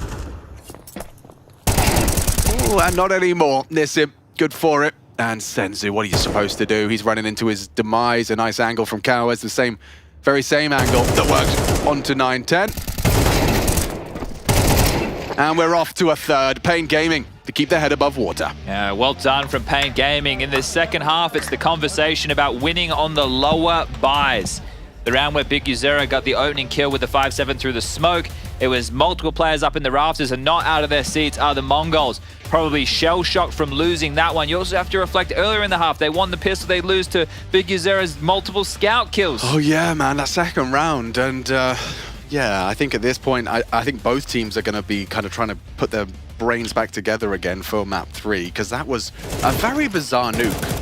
So many weird twists and turns, so many rounds kind of flipped on their head. We might be seeing the pressure, right? Yeah. Because this type of environment, when you are one map away from elimination or one map away from keeping your hopes and dreams alive here, then there's certain details that are going to fall apart. Mazinho great with clutches early this round here. This is the one that really changed the tune, changed the tide of battle, and kept Pain believing. Mara, you see his reaction there in the camera. Both hands on his head. From that point forward, not another round from the Mongols. So had their chances, probably should have been able to get themselves deeper in this, securing probably overtime at least. Yeah, no, I think Nissim's Deeg completely vacuumed up the energy. Mongols, yeah, as you said, didn't get a single one. And I also like what you're saying about pressure being the elimination game, and also what you pointed out in the pre-match about Pain Gaming not knowing what this feels like, you know, in terms of qualifying without ever having their back against the wall in an elimination best of 3. Yeah, well, this is the first time they're really having to taste that. But Lux, Nissim, and Big Uzera, the headlines for Pain Gaming in this map. Blitz continuing some great form. Mazinho with the clutches still ends up at the bottom of the scoreboard, but his impact was felt with the first half in helping them get 5 rounds on that CT side. But the Mongols, the Bane of Brazil, in the head-to-head 7-2, that might be changed to 7-3 if Pain have their way. Inferno right around the corner, and just as we take a look, some of the scalps that Pain have taken on their journey so far have been Apex and Ents in best of 1s, and Saw in a best of 3 to push them through to this side of the competition. So we'll keep our eyes on Inferno. That's where we're headed next. It was the most played map, and it's going to be showing up again today as our third map decider. It used to be quite the iconic third map decider. It did indeed. Hopefully it delivers in exactly that way. Yeah, we've got the individuals. They're all firing on. The emotions are high. If there's pressure. chaos, the chaos is what delivers in a third map, right? Some of those crazy clutch moments. Give us a few more. Yeah, not going to be seeing too many retakes though. Well, you never know. You might have to. You never know. Mongols don't know how to save. True. Oh, okay. Chad's got me excited. I hope you are too. So do stay tuned. You've got time to grab yourself a water, grab yourself a snack, a quick DM sesh, and come on back because we've got a third map decider, and one of these teams is going home. Level up your gaming space with metal posters from Displays. Hang your displays in seconds. Swap them whenever you like. Get official art from your favorite games on a uniquely designed metal canvas and choose from thousands of posters. Join over 3 million collectors now. Your wall upgrade is here. Shop now at Display.com.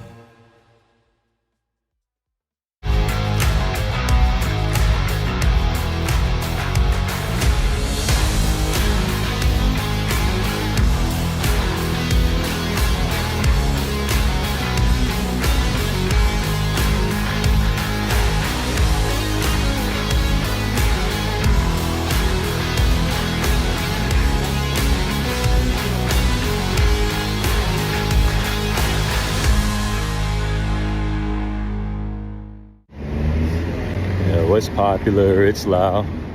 And this is ASON's commercial. But ASON spent all the money to make the headphones good, and they got no money left for the commercial. So I'm gonna need you to head to ASON.io. ACEZONE, yo. Code PGL, 50 euros off. Got some headphones. It's now or never.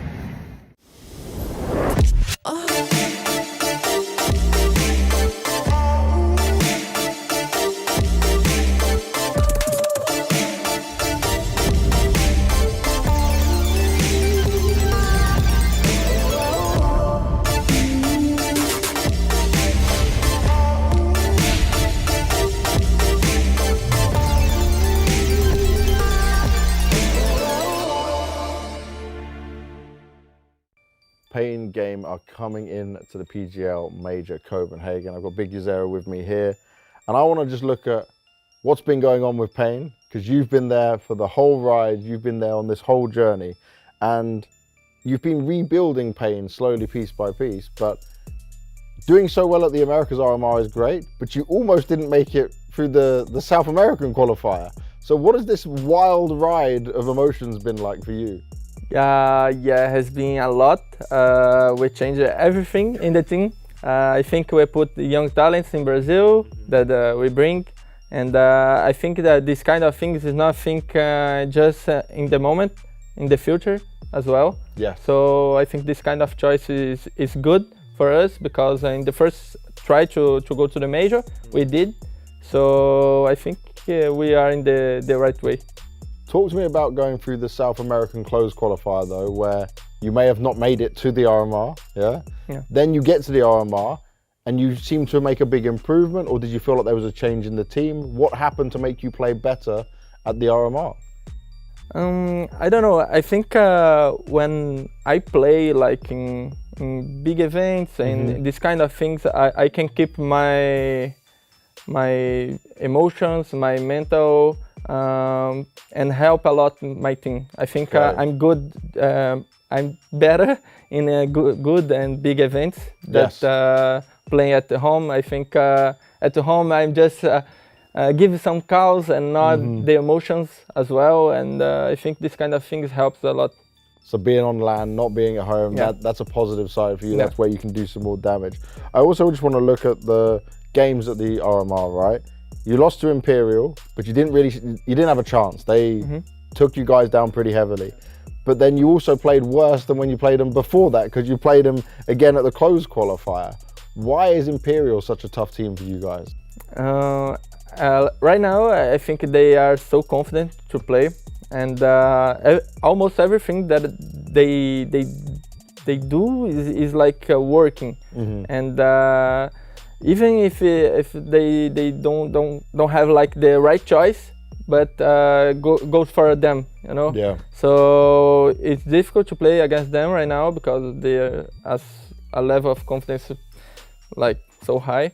But I think we were like unprepared, you know, to play against them. And the next challenge against them gonna be different. Okay, I like the confidence of that. Yeah. I love hearing that. For you though, you have major experience, and I'm looking at like your first major, you go 1 and 3. In Paris, you went 2 and 3. So do you feel different about this pain, and how do you think your chances are of moving from the opening stage to the next stage and going further than you've ever been before? Yeah. Right now, I have to be honest with you guys. Right now, I think this stage is easier than Paris or the other one. Wow. I think right now we have more, how can I say, the things right now is more balanced, you know.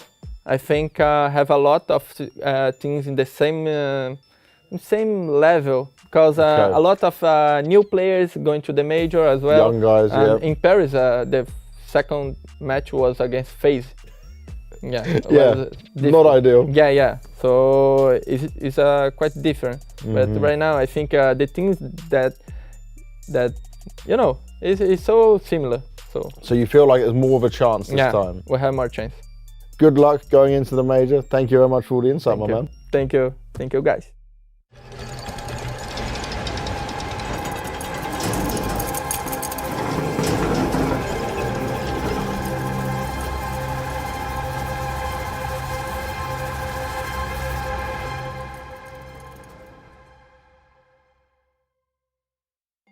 We're de-quizzing the bomb. Payne's Lux is joining me here, ready to rock and roll. Let's go. You're that ready? Yeah, Let's I'm go. that ready. All right, put your hand on the mouse.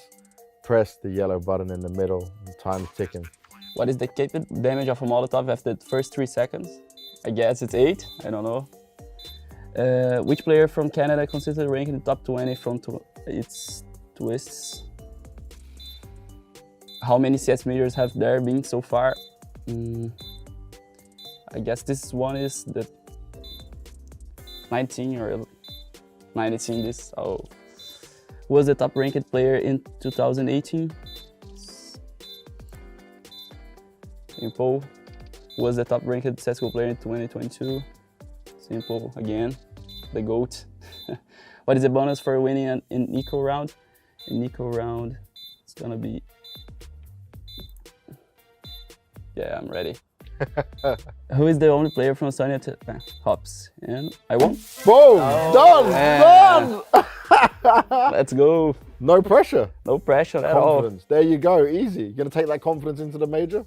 I guess. I will. You will? Yeah, I guess. No, I will is a better answer. I like that. It's best. Nice one.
It's cutthroat out here in Copenhagen. You lose 3, you're out. And both of the teams stepping into Inferno have done exactly that. Now, they've split the maps. We find ourselves in our third Inferno. It is Pain Gaming taking on the Mongols. And the Mongols, let's start there, Chad. I mean, this is a team that have been on the upward trajectory. A lot of people had high expectations for Mongols. If they get eliminated here on Inferno, would you say that they've met them, or have they have been underperforming on the hype train that was started for the Mongols? In my opinion, underperforming. Okay. I think the fact that they made top 16 at the major is great, but if you go and look at the opponents they beat to get here, I'm not saying there was easy beats by any stretch, but I think people were expecting them to be able to stand and take blows against some of Counter-Strike's best. Now, I know that they had difficult matches in their opening 2 best-of-1s in the Elimination Stage against Vitality and Na'Vi, if I remember rightly, which aren't easy games at all, and Pain have actually performed quite well against the European opponents. They've beaten Apex, Ents, and Saw.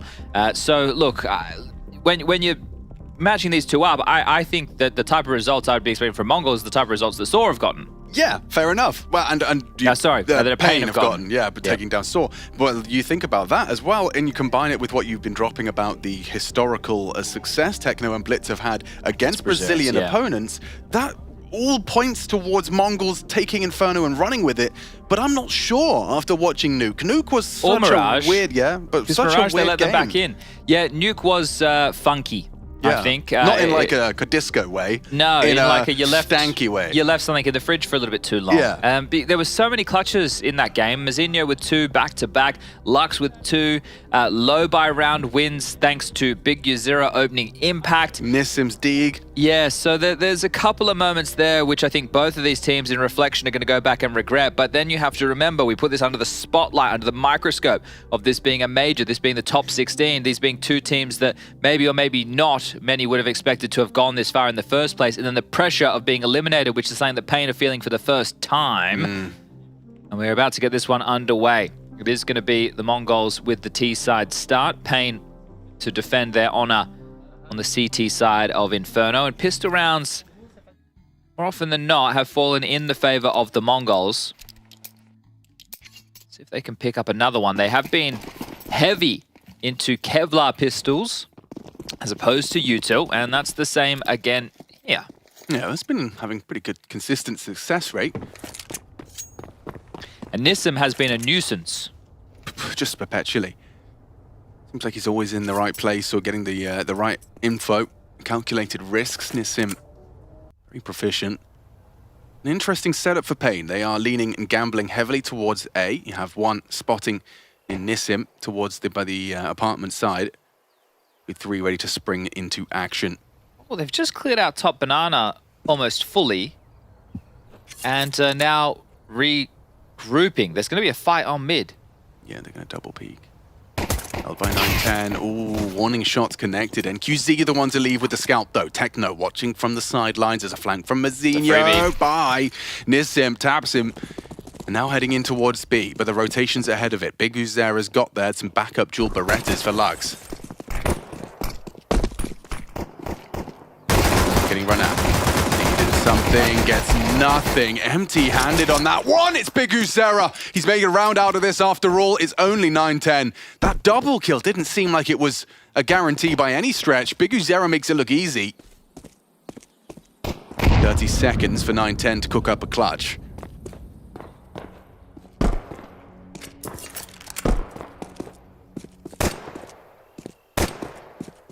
Not being given anything. And it's going to go down to NQZ. That's a Pain pistol. Just 12 more. Nissim, immediately, just as we say, nuisance is so again, and to, at this point, I think his arch nemesis. Yeah, I reckon if we look to the head-to-head for this series, it's going to be outrageous. In terms of finding the duels against Mazinho. And again, Big Uzera. Big impactful round. 3 in total right there. Yeah, that'll feel good for Lux because he was the B anchor and he got nothing. So Big Uzera rotating in has saved the day. Well, we know what no plant means. Sound like a broken record at this point, but the T's will have to stomach. Well, they don't have to. They could have force bought. They've actually invested with a couple of Deagles. But it's not the force fight. The Blitz 1 Deag. The 9-10 1 Deag. Both of them been great this series. coming through. Oh, and they line up in beautiful efficiency for NQZ. Oh, how many was he going to get? Tags him up another. Lux will finish it from a nice push down banana. And yeah, they actually hit a banger there from Senzu. Peek me. Yeah, he's going to get shot in the side of the head here if he's not careful. Does just pip the timing. Cows is passive on this one, so he peeks into the deagle. Two body shots. That could have gone awkwardly wrong. Yeah, the individual in the boiler had jumped out to second mid. Maybe a runway to get the bomb down, but not to be. We do have a big fixture taking place on the A stream. I think Harry and Hugo will be the two individuals casting that one. Spirit versus Na'Vi, the second team to be locking themselves into the Royal Arena for the PGL Copenhagen CS2 major playoffs. You can check that one out, twitch.tv/PGL. And for those of you staying with us, or maybe with multiple devices, we'll be sending one of these two teams home. That's an opener. Blitz wants to send Pain that way. Oh, everyone just hits their shots. It's a beautiful synchronized 3K. And the round is already over. Well, they just disrespected that mid-smoke. It was a discussion that you brought up while we were watching Vitality's match on this very map because they weren't so jarring in a similar fashion as the FaZe. And, well, Pain, maybe taking a leaf out of that FaZe playbook, just get obliterated. Obliterated. Obliterated. Ooh, inspired. Yeah, I mean, let's see some of those shots again. So this was great. Then immediately, he's well aware of the second player. It was NQZ that went down as well to Techno. So yeah, it's just some great shots straight into the AK-47s. Having some fun with it. I guess, yeah. I reckon they are trolls. Yeah, I'd imagine so. We don't really get that look at them other than Senzu in the server. But with two individuals keeping their lives, Nissan with enough for a buy. I mean, that's not replicable, right? That's not something they can say, let's do that again. Well, it scares the top mid defense behind the smoke, definitely. Yeah. So to be able, if they want to be so brazen in their approach top mid, Pain will have to be a bit more on guard. Sorry, my brain immediately created you doing and that's what I was thinking. Full fencing? Yeah, precisely. Guns out. On guard. Well, they've been able to make the buy work. One purchase from Nissim and a drop. An MP9 to fill the void. Fast up banana. This time it won't be middle. Ooh, and nades at the front door of Lux, who isn't dissuaded.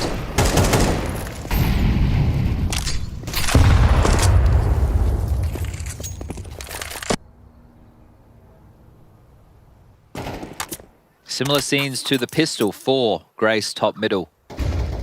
Long smoke segregates Big Uzera, but he still has a HE available in the absolute worst case. Yeah, that smoke achieves nothing.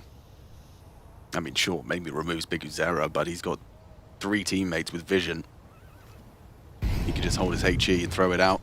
Trying to bait them in behind the smoke and being respected, but no such luck.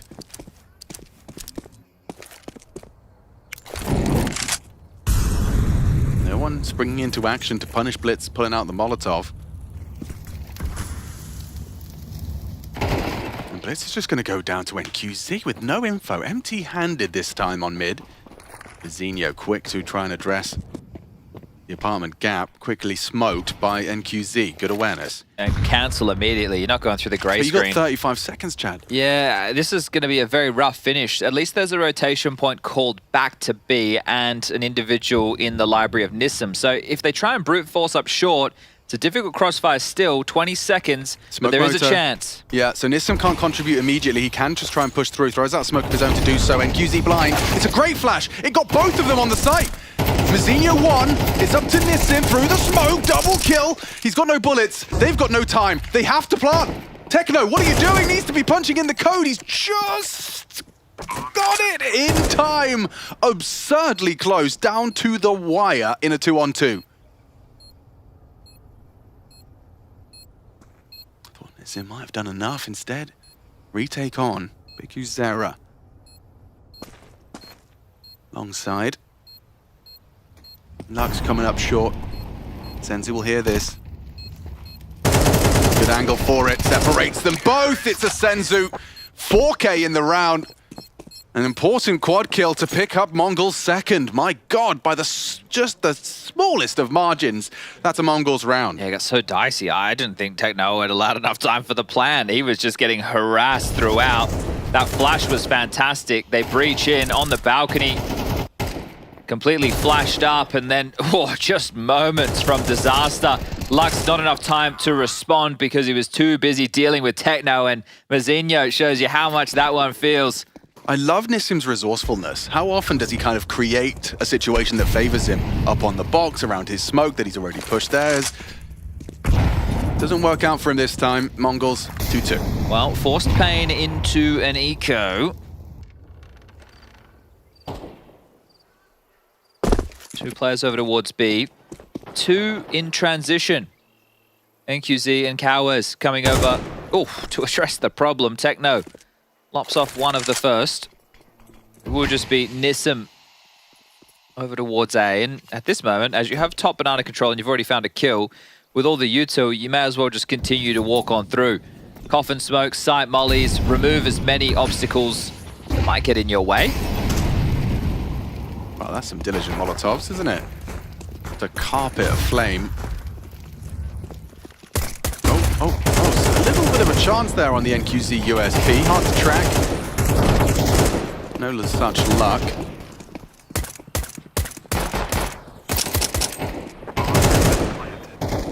Well, pistol goes dry, the bomb goes down. 40 seconds on the clock as MongolZ have a lot to lose in a round like this. 4 AK-47, still a belt of utility for MongolZ, an AWP for 9-10. Just about staying alive, and for Pain, well, they've completely rerouted. There will be a moment where Nissim gets a chance up in the T apartments. Blitz wary of that possibility, but he's low on HP, and as I just discussed, they have a lot to lose. I don't think he wants to give anything over. Yeah, it's not in his best interest. Oh, swings and roundabouts. Oh, Blitz has gone down as well. Oh, yeah, I suspected that might have occurred. NQZ's hit a nice headshot, combines with the damage of Big Uzera and a little tut of his tongue, I'm sure, as Blitz is forced to rebuy. Well, they didn't get the AK, so at least they avoided that foul. Okay. Looks like a timeout to be called from Pain. Rick's the coach on the mic.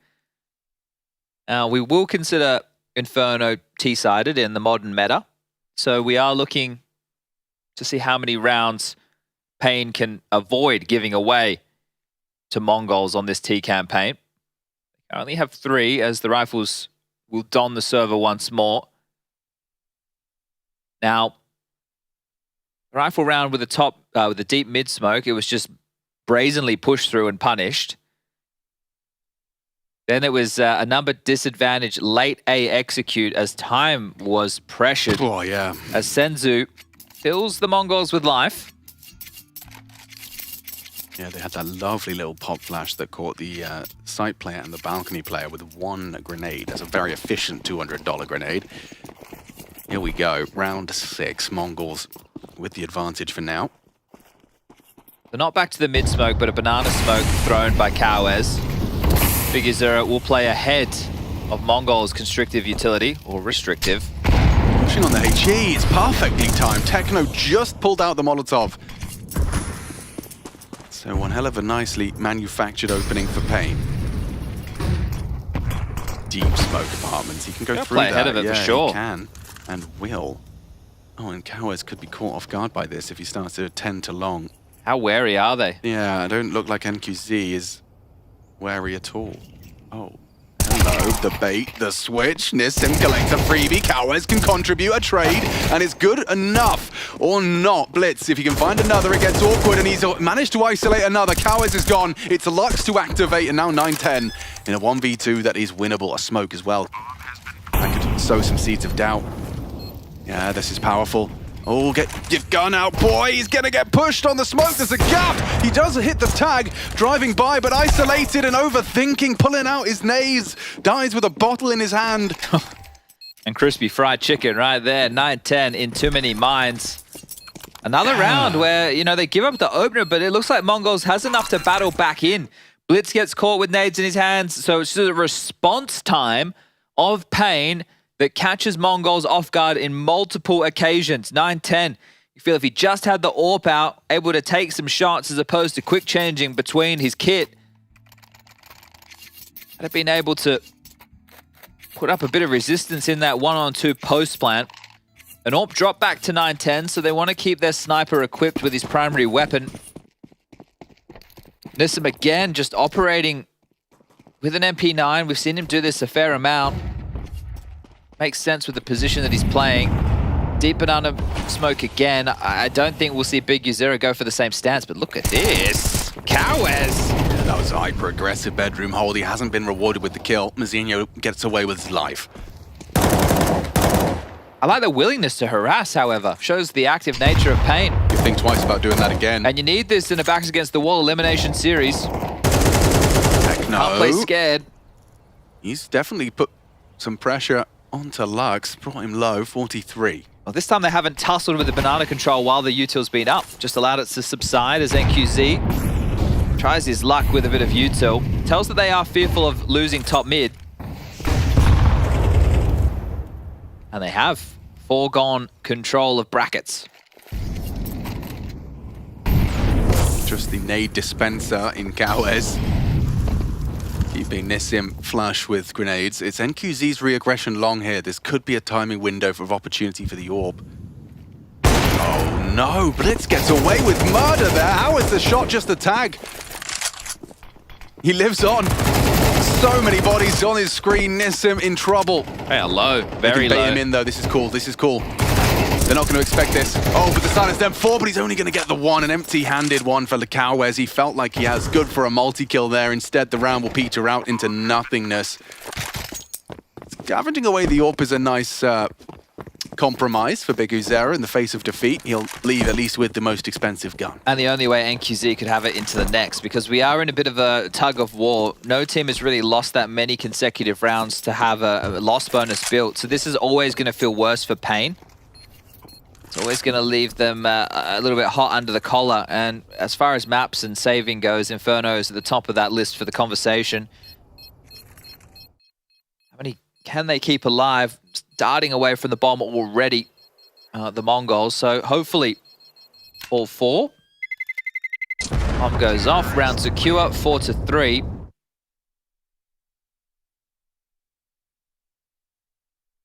And not taking the fight in Banana while the aggressive U2 was up. They let the round breathe, but that one there, NQZ, as you mentioned, probably going to be feeling robbed. Thought that he had done enough. Yeah, it was like a well-timed re-aggress. Admittedly, there was definitely trade potential. He could get 1 and probably got run down, but... He also had a teammate with him, so the whole plan was to play for info. I didn't mind it. It's just if he hit that shot, it changes the whole outcome of the round. Instead, they've got to swallow this bitter pill to save weapons and then wow. Well, hold up a second, Alex. Remember Nuke? Yeah, you're right. You're right. If anything, this is the scariest one for the Mongols so far. Yeah, they had a tough time with rounds like this. Okay, that's perfect. Great util. You've cleared the potential for a close sandbag 5-7. You've Molotov back the AWP line. This is probably the best map in the pool to teach people about like the utility usage and how you can control key choke points. This, however, oh, that's enough from NQZ. Spot him out on the clear. Noting the AWP's presence. Good headshot from Mazinho. He's ready for Nissim. He'll take him down as well. Good, clean hold of the apartments. Lux is up there. Would have to be one hell of a multi-kill. He's got 30 bullets to do it. The M4A4, best suited to these multi-kill spray downs, but it's only if Mongols overlook this position. Well pre-aimed crosshair and it's curtains for round 8. Patience from the Mongols. He's got his chance. It's an opportunity for glory. 1. They make a decision off the back of that. He dismounts. NQZ, in the meantime, is being pressured, walked on by Techno. He's past the line of sight of the AWP. He was. Cross back, missed shot. Okay, Techno gets another chance. They're heading B. They are heading B. Oh, they're coming back A. Oh, Lux, he's sitting in the open. No, forced to commit to the spray. Fumbled the opportunity now. Cowes can do it. Onto Time. Cowes. There is only 12 seconds. They're not going to be diligent on the clear. Senzu just wiggling his mouse around. It's a team kill. It's a no-scope. 7. They'll get the bomb in. 1 second to spare. This series, man. This series, it keeps you guessing. You just don't know what's coming next. You just don't. Thinking about that one, I just see in Senzu's clears, he's just, what is going on? So little time, so much to worry about, so many unknowns. Oh man, and Lux, he's got such a good pick. It forced him into B, then forced him back up A. He's just caught in the open. And it's a bit of a panic spray. But there's 20 seconds left. Yeah. You're thinking, yeah, of course they're going B. Yeah. There's no time for them to come back to A. Little do you know, there was actually just enough time. Well, good damage. We'll give Pain that, as MongolZ will get to 5. Oh, there's so many ways that could have gone wrong. The multi-kill from Boiler, he could have just killed them all right there. Yep, 100%.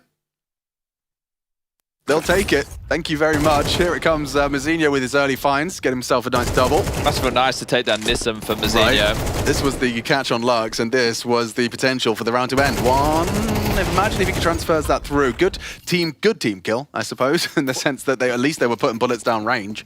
Yeah, the panic at that moment through the roof. Yeah, they've looked at the clock. They've got 12 seconds, and they're not even on the bomb site. Hectic. Bullet dodged for MongolZ. NQZ fires off one, another. Safe and sound. Techno sticking around on logs. Burn, heard, dead to Big Uzera. Good awareness, good find on a smoke spam. A positive for Pain in this round was they started 3B with the orb. The orb fired off a shot, but MongolZ were going for an all-in banana control, so they couldn't respond to A. This two-man forward setup is threatening. Senzu could disrupt it with just good aim. Not to be. Big Uzera makes a second occur. It's 9-10 going forward. He's going to surely lose his life to Nissim here if he's not careful. Oh, wait, a tag? No, not even that. It says 9-10 that's gotten away with murder there. NQZ will be set up for success. It's Blitz to push in. Oh, a second. Missing his chance. Mazinho with the multi-kill. Hang on. There's more to be said about this round after all. Very low HP. You might see a little Bogdan's Law in action, but Mazinho's not interested in the AWP. With just 3 HP. Big cut noise. Big Uzera's here. Yeah. He knows how to play this one safe. Just looking to deny if it gets out of control. There should be no way. And Long is being covered off as well by Cowes. You know this is coming. 15 seconds. This is the fight that determines it all, and 9-10 has done enough for the first, but he hasn't got time. He hasn't got time to find them both. He doesn't have the bomb available to him. Oh. He just had one bullet left. I couldn't quite believe it. Well, finding some damage, but finding around a Pain. So we continue to chop back and forth. You called it a tug of war, Chad. That's exactly what this feels like. Both teams do their heels dug into the mud, their feet are slipping on occasions, but they get a good tug in, back and forth we go, and it's the first time out in our third map now. I don't think MongolZ need to contest for the banana control. Right, what makes you say that? Because the round that they just let all the utility be used and then just play it out, they were very successful in. So the fact that they are vying for banana control, Techno gave away the opening, right? He got singed in the smoke, in the molly, and then there it is. Well timed, thank you very much, replay team. Yeah, and then Senzu did look a little bit of an overcommitment. Yeah, Mazinho had success with that type of peak previously, but unable to stick the landing as 9-10 just clotheslines him on the trade, but not enough time to make it happen. Well, this elimination game's gone the distance, and I feel like we're going to get a mile more out of it. Yeah, this is intense. Look at Pain teetering, though. 2 MP9s. Techno not deterred after losing the opening. He wants to fight for this again. They want Big Uzera, and they die to him again. That's back-to-back openings for Big Uzera. I think he's been successful 3 times. Remember the round with the deep smoke? And then he pushed through there, half-wall smoke?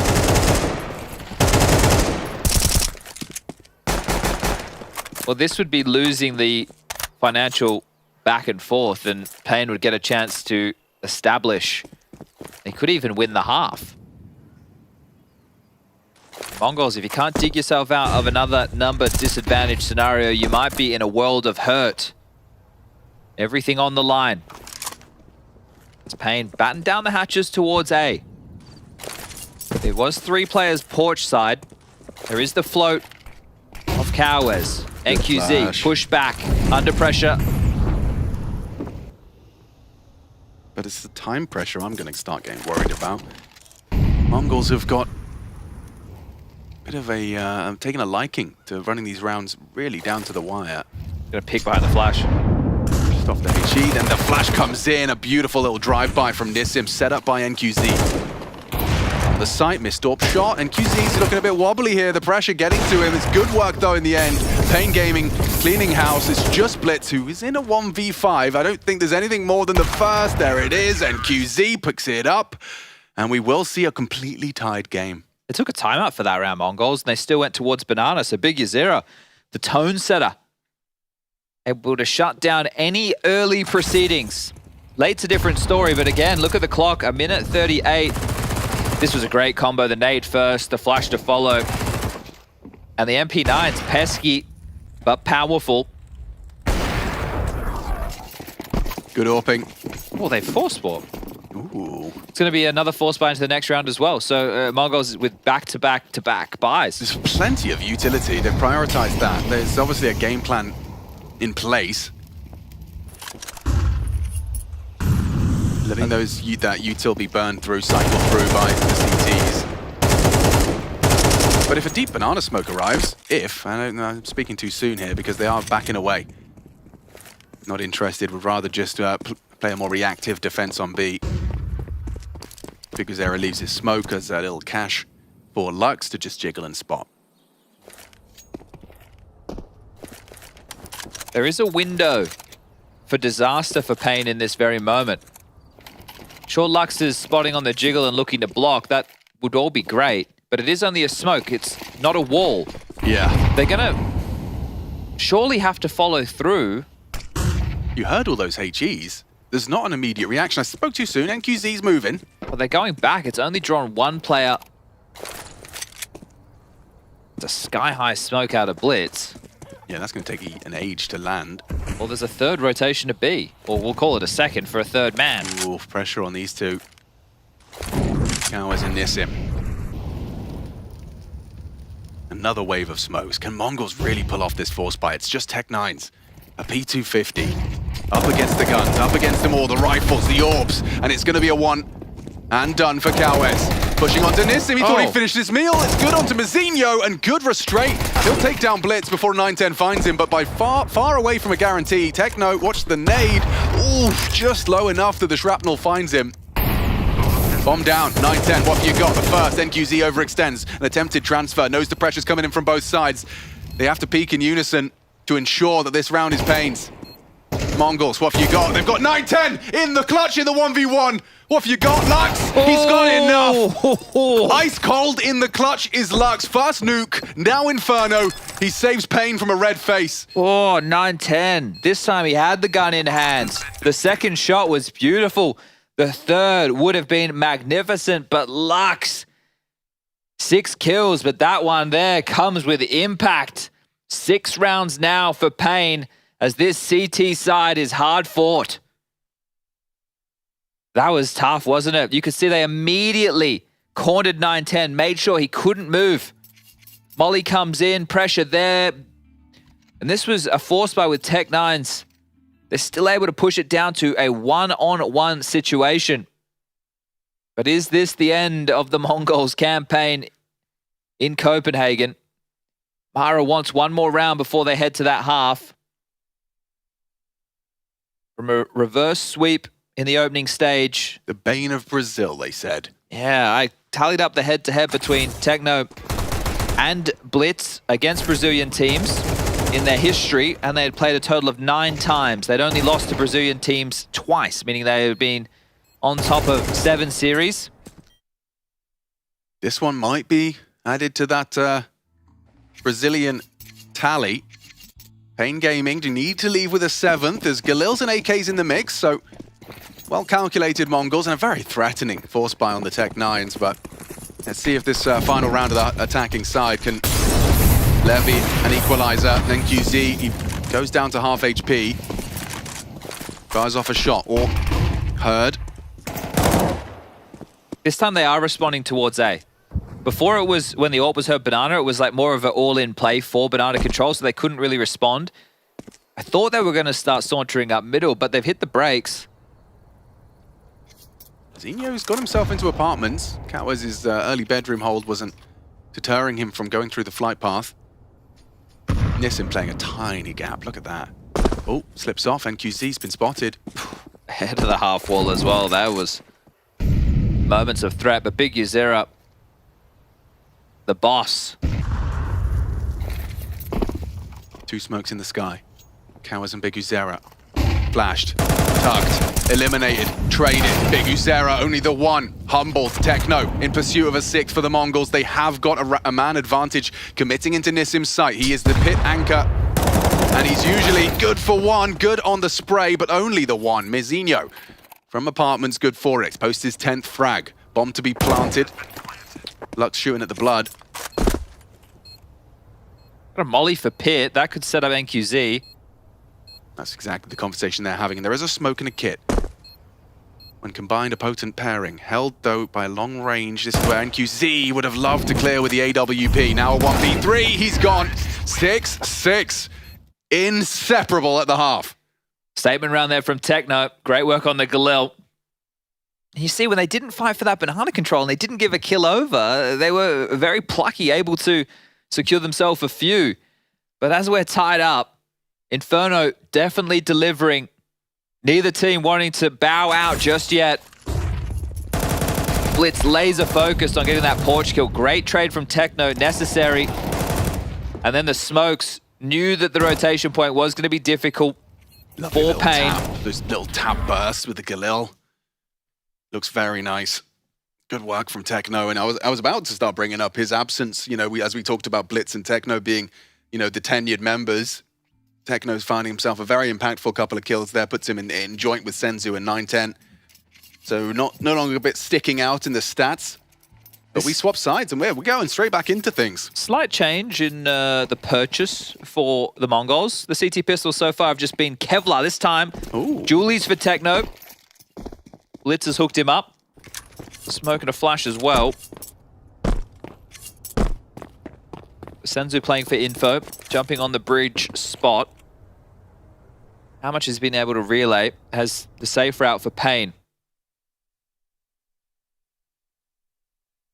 They've got themselves 2 smokes, a flash, and a Molotov as well. And wow. Oh, damn. Late mid fight. It's very punishing. NQZ learns firsthand. This is a gap. If they go, they might be able to get past Blitz. Yeah, it's going to be hard for him to track all of them if they jump in unison. But instead, they're distracted, and ooh, he's kind of missed his chance there. Blitz had a real opportunity. They were in and out. Shake it all about. Resetting. Still have a smoke, still have a molly. If they return to Banana, try and execute. Might be the move, as they've been able to pick up the second smoke from the corpse of NQZ. So now it can be a Coffins and a CT smoke with maybe a triple molly in the mix. And still have a chance. Big Uzera searching. Does have the P250 to hand. Smokes will land. Senzu isolated. It's just up to Techno. Some tag. Wow, Big Uzera lucky to be alive. He still hits the shot though, in combination with Lux. And the B defenders fall. Pain Gaming recovering this 4v5. Now the advantage is theirs. Could be extended. A chance for Nissim. Squandered. 3-on-3. 1 HP. Still alive and kicking is Big Uzera. They're going to go for this double bait. Okay, like this. Both dark. Let Big Uzera go down. Take the first contact. Yeah, and they might start overlooking the position. No kit. They're so low. Nice bait. Lux next to take the fight. Lux will activate now. Cowboys is overlooked, and there's Pain Gaming. Recovering the pistol into B. Necessary for the Brazilians. Big Uzera is something else. He's so good. Right, they're down a man. Number disadvantage. They changed the call. It was going to be an A play. They were at the cusp of pushing our apps in towards the A site. This was the opener, the laser beam from 9-10. Big Uzera on 1 HP takes down the dual Berettas. That's 30 bullets destined to stop any maneuver just like that. And then Cowers, set up for success, lines him up, knocks him down, and gets Pain their 7th. The Brazilian surging forward. Humility for Mongols into round 14. Oh, but a Deagle on Blitz, taking down Big Uzera. Can't drop back, but Lux doesn't want to test the water. He's having a look. Forward position now, locks 9-10, isolated, alone, and executed. Good procedures in place from Pain. This is the perfect weapon for the job as well. NQZ at his own discretion can charge into B, play him a head or two with the MAC-10. As a smoke, there's a second as well available for Cowers. Maybe they are just discussing the same thing we just saw. Exec in. They know Blitz's Deeg is the biggest threat. MAC-10 drive-by is more than likely. Misses his chance. There it is. It's such a slim window. First was great. That's all he'll get. Mongols have to remember a couple of the rounds that they gave over on Nuke. A map that they fought very hard to get back into once it swapped sides. 9-10 had an absolute banger of a performance, but 2 rounds on their T campaign that they'll potentially hope to forget. Yeah. The scout round from Big Uzera, the round where they stacked in the rafters, where Blitz came up the heavens, those 2 oddities and difference makers is Mazinho. Wanted the cash injection, you can understand why. Yeah. I can understand why. But gets nothing for his trouble, and NQZ racks him up on that MAC-10, so farmed him. It's elimination game third map. I mean, you're not getting anything else. You wanted some extra 1,500 cash. Cold, hard cash. Would have made a big difference in the grand scheme. Completely justifiable from Mazinho. Well, glass cannon on 9-10.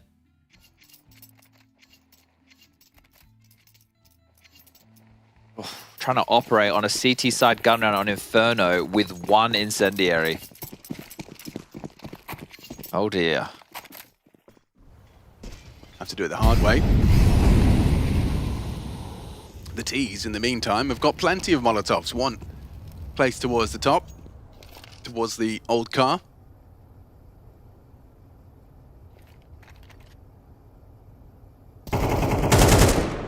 It's Mazinho that gets away with his life there. Cowers draws blood, but barely. Now it's time to test the Haps AWP. There it is from 9-10. He'll take down Nissim. Did it alone, didn't have to have the double setup. It was split up towards the apartments, but both of them have taken some friction. Opening kill for the Mongols' defense. Ahead of the smoke, Big Uzera confirms the top banana is theirs. They can walk on through. They could pounce if they B explode. Have the util to do so. They're doing it, they're doing it. Senzu tested with Techno already. Warded off, and they're empty-handed on the defensive B. This is becoming a bit of a recurring theme, Chad. You go for this and you lose everything, you may as well say goodbye to the map. And we know they don't like saving, but at this time you have to take that option. An opener and not the round. You don't have the util to stall out. Senzu pokes up his head, he does some damage, but he gets scooshed. Aim punch to the sky. Techno can't find anything, and we'll call it 9. Pain, I think they've done enough. Yeah, the Mongols going to need these 3-save rifles to have a hope of rekindling their defense on this third map. Decider, an elimination game. Top 16 of the major, sure. Yeah, but not living up to the hype. I think it's great that they've been able to earn the region an extra spot for the next major. That is a success in itself, but it's a big things. These guys were staying in Europe. They were, well, not after the campaign for the RMRs, but before. They were playing a lot of FPL, turning some heads, very sharp individually. People were liking their approach. Saw some tweets from players. It felt like every day I tuned into Simple Stream, it was Senzu. Just felt like he was on the grind. Mazinho as well. Enjoying their time in European FPL. And I imagine that there are other lessons to be learned in that environment. You know, it's not team-based Counter-Strike so much, but there are definitely lessons that you're going to learn quicker in that environment than you would perhaps on home soil. You're also sharpening your blade in terms of the way that you individually approach the game and your aim, right? Because you're playing against some of the other best players in the world. You can develop your own personal little moves. Exactly. Right now, if I'm... because you don't always get to play your positions in pugs, right? You're playing out of position a lot of the time. But right now, this can be the knockout blow, Pain. A couple of guns saved, sure. Purchasers have been able to build around it. It actually looks better for the Mongols than it did in the previous. Oh, indecision at spawn. That camera captured it. Caught. There it is. Caught that perfectly. I needed some lunch.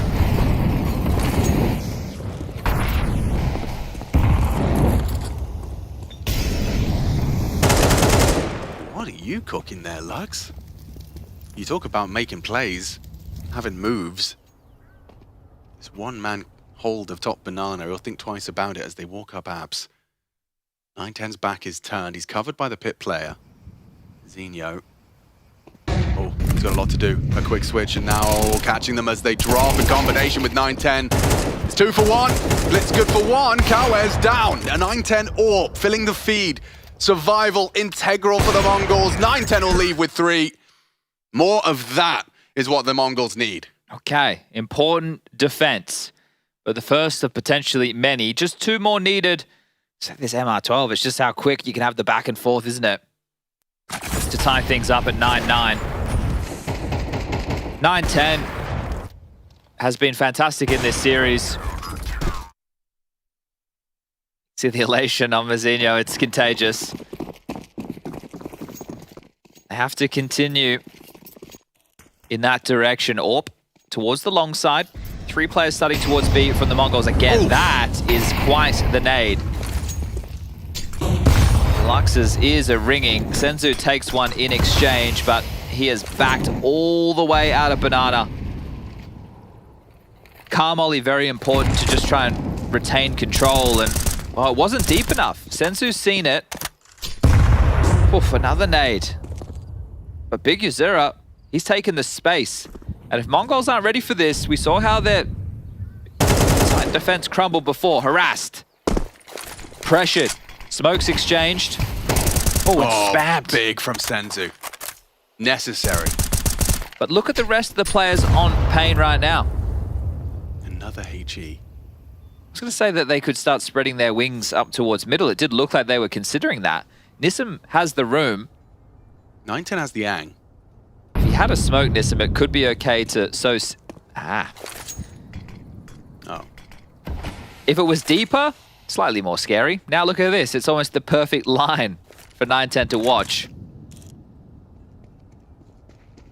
Better be quick about that reconnaissance, Techno. Yeah, Techno's come all the way back. Senzu's caught one through the smoke. That spam finishes off what the nades had started. Now Nissim's got a gap. 2 of them rotating. Oh boy, they're going to come back to A. It's held. Good, important. This is the fight. That is the fight from Blitz. Could have gone wrong. Do you save? I think you have to. Yeah, they haven't got much cash in the back pocket, have they? $350 is all NQC would have to work with. But he'd bring his AK through. Okay. Now it's the same. Well, 5 staying alive. That's going to make a big shift. Yeah, that was 910 dropping the smoke for Techno to take it back to B, but you're putting a lot of faith in Senzu that if they come, first of all, he can stay alive, probably not defend. And Senzu's had a few moments in this series where he's overstepped the mark. He's only 17. Interesting. So actually it was Lux revealing himself with a couple of shots through the smoke, and it was the end of him and the end of the round. Well, what can you do with these 2 saved AK-47s? Otherwise, we're looking at a full 9-9 score.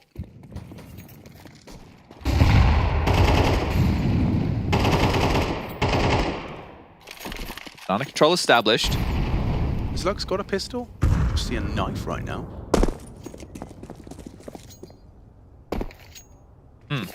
Wait a second. I can find a Glock. There it is.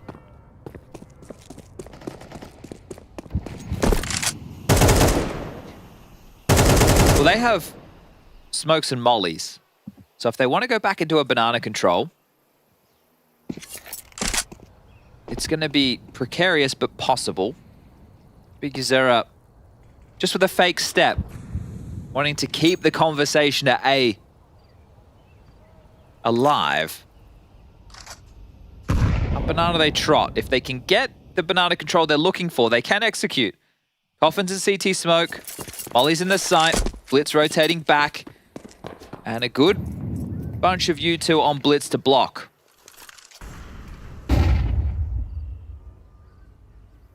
$38. If you get a smoke now.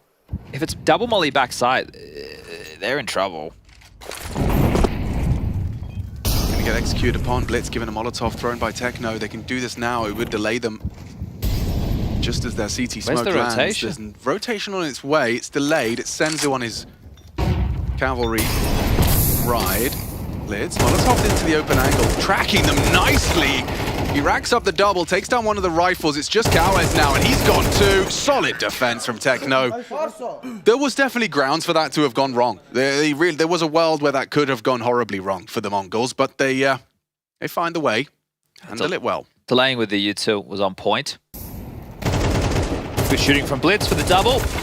Senzu to the rescue and even draws attention right now. They're coming into the site already under time pressure. Well, NQZ with the saved rifle in the last, and then he spent into this. Now he only has a Tech 9 for round number 19. Trouble's brewing. This is like Nuke. Quite back and forth down the stretch. But it wasn't a lighter buy where Pain eventually broke the Mongols. Haven't seen one of those yet. The Mongols' defense.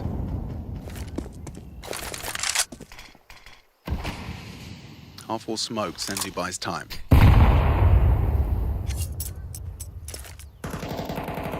Does feel like a B play, doesn't it?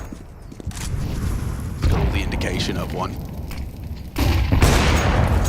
910 eats the flash in order to pot shot towards the boiler. Forward position from Senzu to be tested here upon the fade. Good, clean headshot onto Lux, and there's more where that came from, but Biguzera finding the headshot and pushing to punish. It's Techno next up, and Biguzera makes that Galil sing into the B site.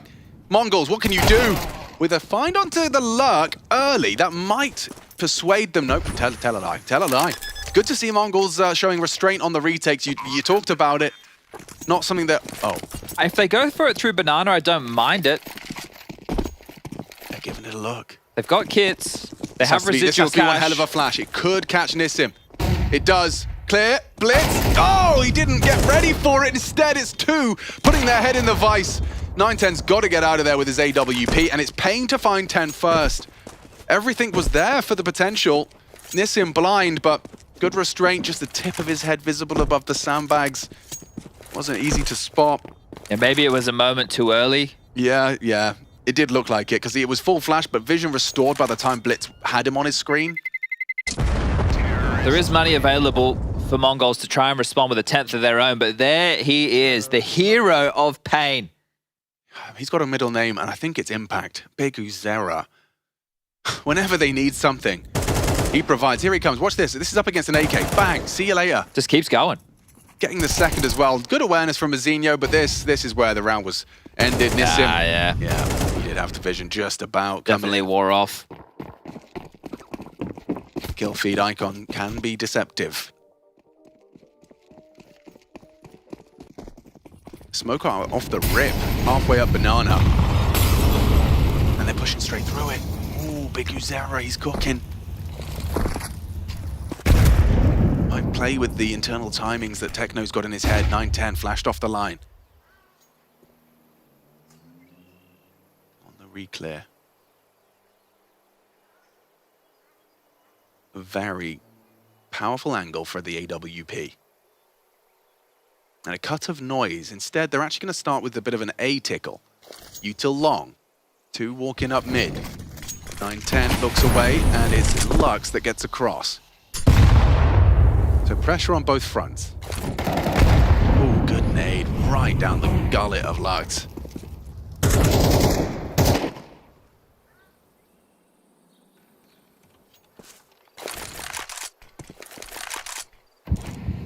Mongols are flying blind now. They don't have clear indication as to where this is going to finish up from Pain Gaming's attack.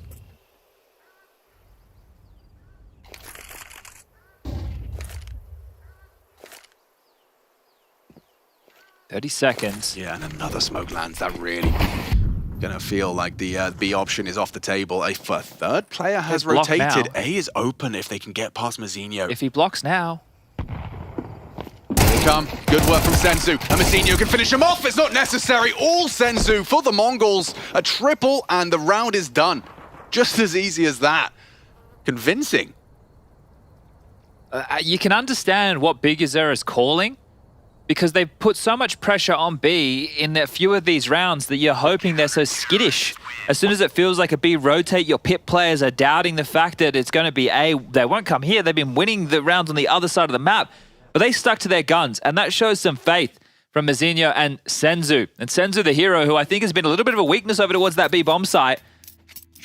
Huge for Mongols to respond immediately. So we tie things up at 10 apiece. Rick's on the mic for Pain, their second tactical timeout. Yeah, maybe that's an observation being made here during the timeout, that 9-10 was actually over towards B this time. Do you just return to B, though? Why not? It's worked so well for them. That's the thing. I'm trying to find a reason why you wouldn't.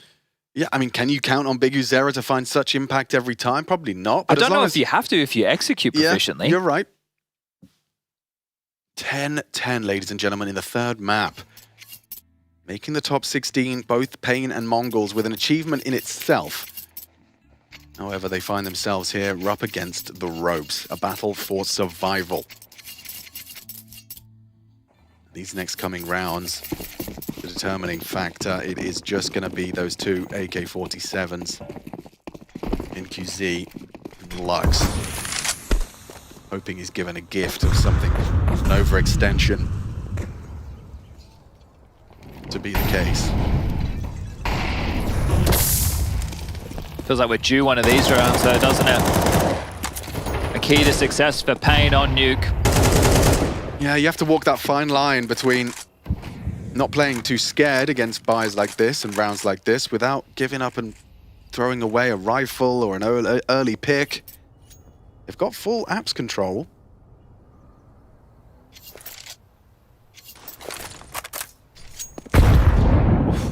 Nissim just getting out of dodge. He could have copped substantial damage. Understand he just has the Glock, but still, it's important to have 5 pieces alive. It keeps fear in the heart of your opponent.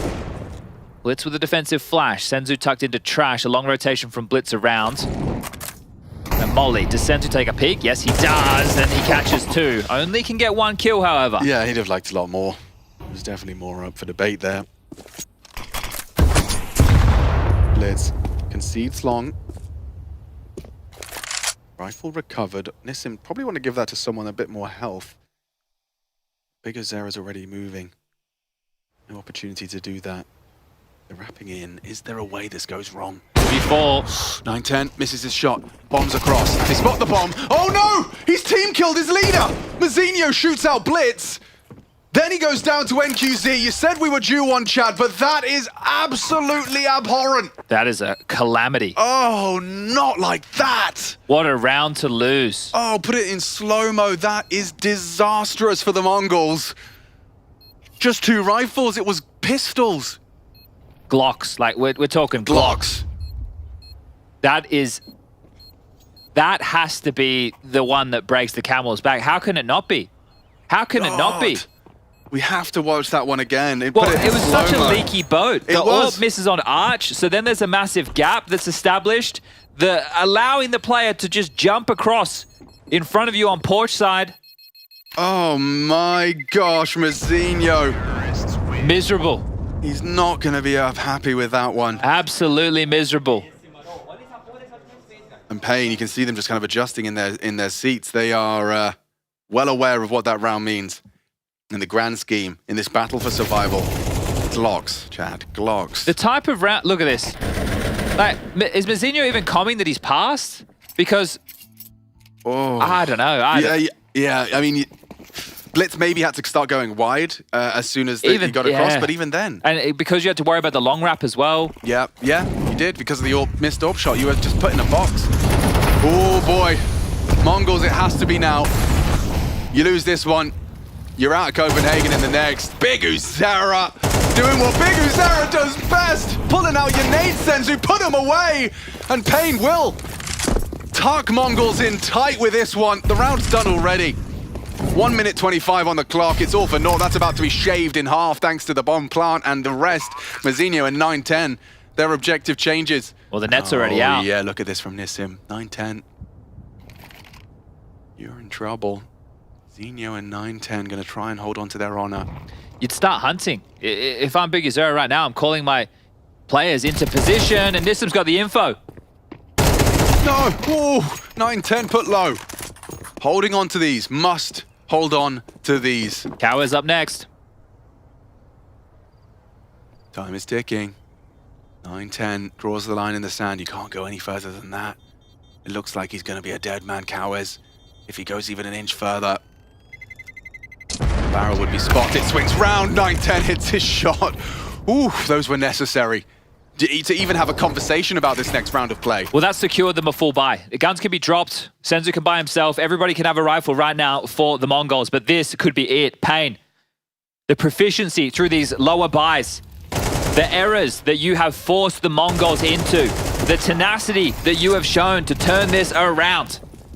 Never giving up hope. The Brazilians turning heads in the opening stage with victories against big European scalps are about to send the Mongols home. Bane of Brazil not on Pain's watch.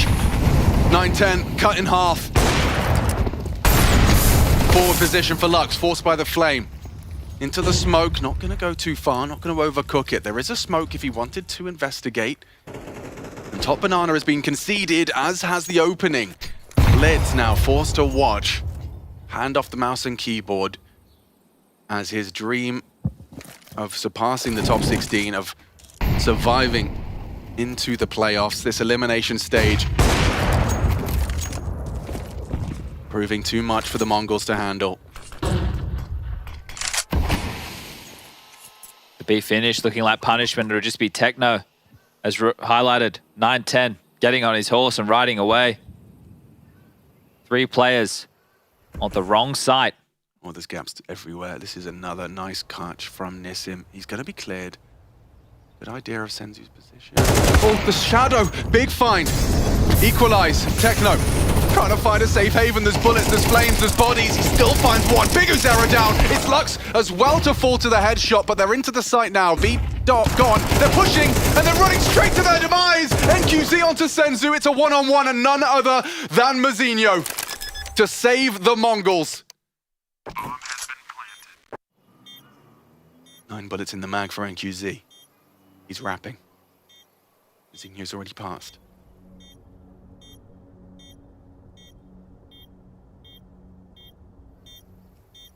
Mozinho. He seems to have a good idea as to where he's going to be. Holding it loud now about it. Fakes him out! Fakes him out! Calls the bluff! Mozinho puts another on and goes wide. Again, NQZ playing with his food, as Pain Gaming have surely done enough. It ends here. It ends on the defuse. Mozinho's holding it. NQZ! Oh! He doesn't hit him! Mozinho extends play! You can't get closer than that. NQZ, it looked like he outplayed the kid, the 16-year-old, a deer in the headlights.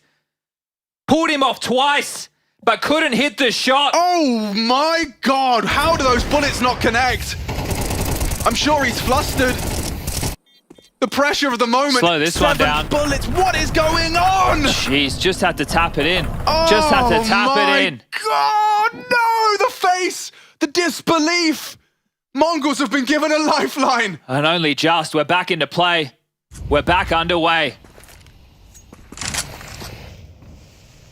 Mozinho had some clutches on Nuke. The team couldn't get it done. Pulls one out in a one-on-one in the highest of pressure moments. That's a redeeming frag if it leads, or rather, redeeming defuse if it leads to overtime. Forget all about that TK. How wobbly are you, Pain? Oh, 9-10. Lucky to get away with that one. But still the balls to make plays. Yeah, I respect the hell out of it. It's what you need from an AWP. Pressure on mid. Nade well timed, well placed. Big Uzera operating at a disadvantage for the rest of this one.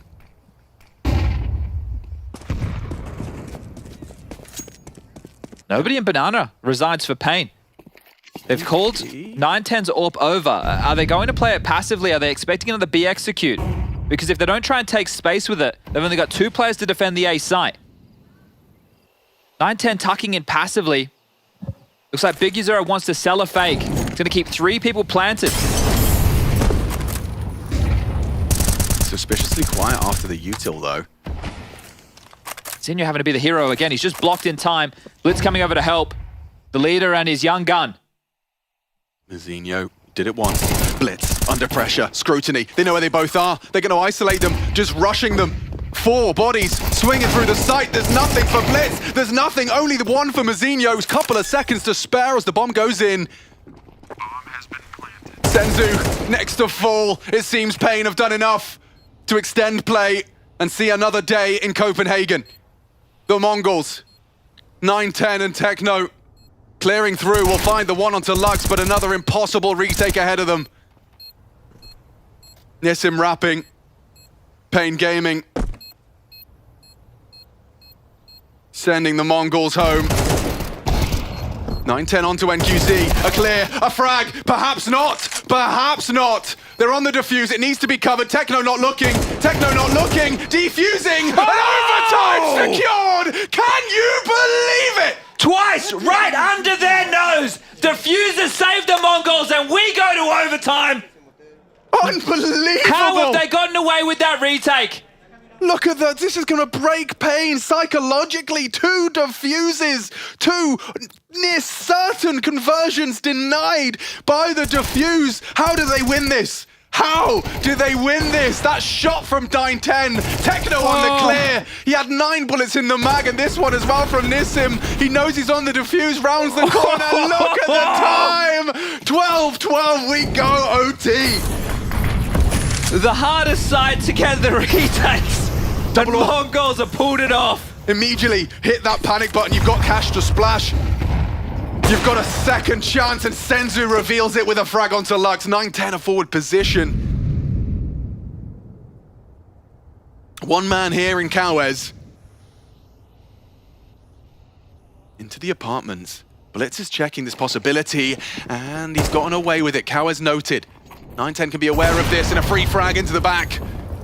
Orbs starting. Mongol CT side of overtime with a bang.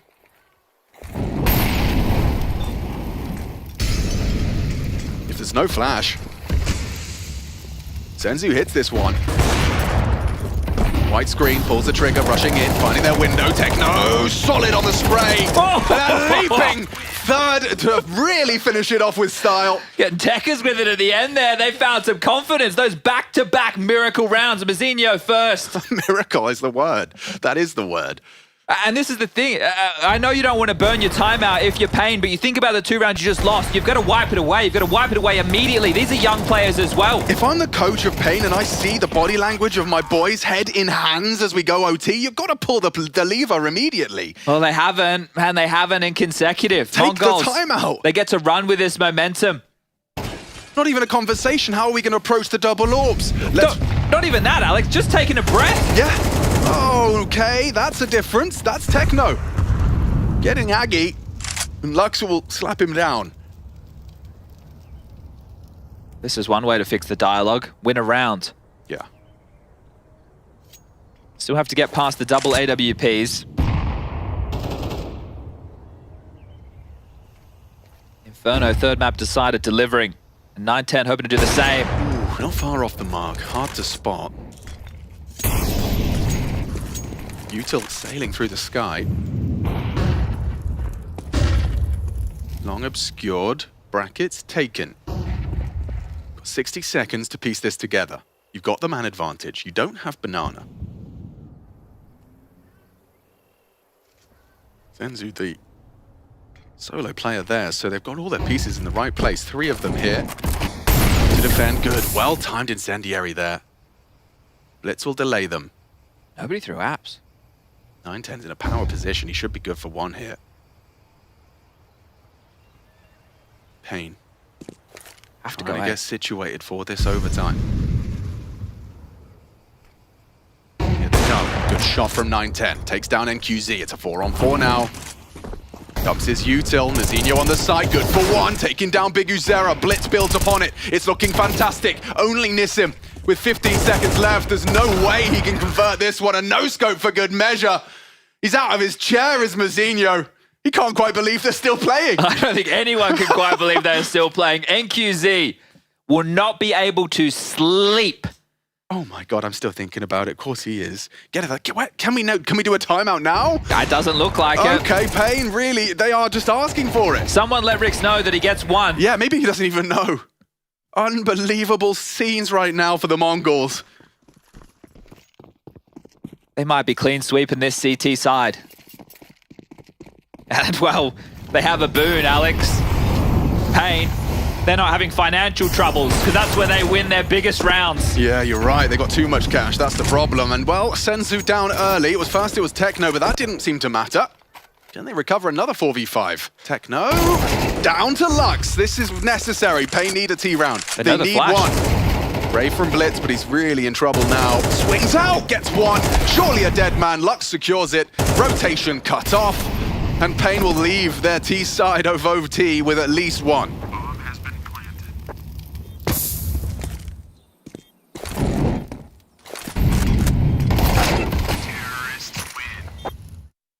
What can you do? Pain Gaming are probably still kind of processing what happened at the end of regulation. Well, at least they can screw their heads back on with a breather of a round. We need to kind of remember what worked and what didn't for the Mongols on their T side. When they contested for banana control, BigUzera seemed to be able to deal with that, especially when it was early. Yeah. So do the Mongols remember that? This has been a long game. And they also have not taken the time out. Straight back in. I remind you, if you've just joined us, that this is an elimination game. One of these teams' journey ends right here, right now, at the end of Inferno. Looks like they've learned their lesson from the early banana jaunts, or have they? Techno tussling with trouble. Oh, he's lucky to get away with that one there. The bullets felt right on the money. It's Lux. With many an impressive performance across these three maps.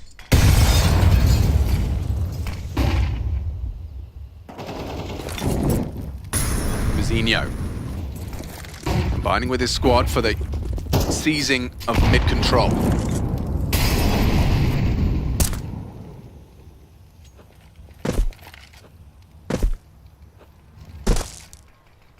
Spotting long. Could be susceptible if he does this one more time. Yeah, could have got caught out. Instead, the rotation's good. We have BigUzera in Arch. Cowes! Oh, they were blind, but the crosshair was placed beautifully. Now it's BigUzera's turn. He needs to get away. Sprayed down to 2 HP, but lives on to tell the tale. It's a 4-on-4. They're coming. Good shot from 910. AWP-on-AWP action. Takes down NQZ. Nissim quaking in his boots on the site. Library unable to contribute. Smoked. BigUzera doesn't have the HP, but he's done crazy things before. He catches Senzu on a timing. If he gets another, my God, Mazinho reacts quickly. Nissim as well builds upon it. BigUzera's given him something to work with here. A 2-on-2, high stakes round.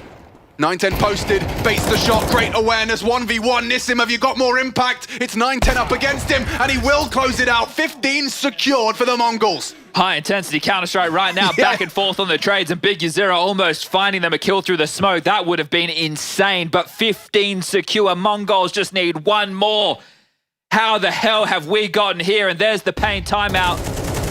Has it come too late? Mazinho flash gets the kill. BigUzera with 1. 2 HP on survival. The guy has more lives than many. Yeah, and still finding impact. How is he finding impact? He's just so good.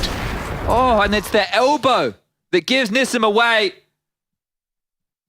That's a high stakes 1v1. 910 holds his nerve on that orb shot. He missed the first tussle and then just breathing. Hold it down scoped. Knows exactly where Nissim is, but knows if he misses that shot, it's likely his demise. No one wants to be there. Such an unenviable task for both of them. Nissim knows an AWP staring at him. He's hiding behind a paper-thin pillar. Woo! 2 rounds required if we want to see Pain Gaming take us to a second. Otherwise, the Mongols will be throwing a knockout blow after 2 miraculous diffuses pushed us into OT. How are they in the driver's seat? A destabilizing final 2 rounds. Pain Gaming just still off kilter. It's a tilter, and it's Cowes, still with aggressive maneuvers, with so much at stake. The flash rewards them with a frag. It's 9-10 down. That's the highest fragger for the Mongols, watching from the sidelines into our 5th round of OT. Chip damage, blitz. Hamstrung, Cowes not shying away from engagement. Teams up with NQZ to clear out on middle. Mazinho still in the apartments. The boiler potential is there. And NQZ with a wrist flick. Onto Senzu, 2-man advantage. Pain are not going down without a fight. We saw Pain double up on Mirage. They probably didn't like the way that one felt when the Mongols brought it out on their CT side, so it's their turn. Lux scoped off, not flashed, puts it in. Now just Mazinho and Blitz, and we've seen a calamity from these two previously.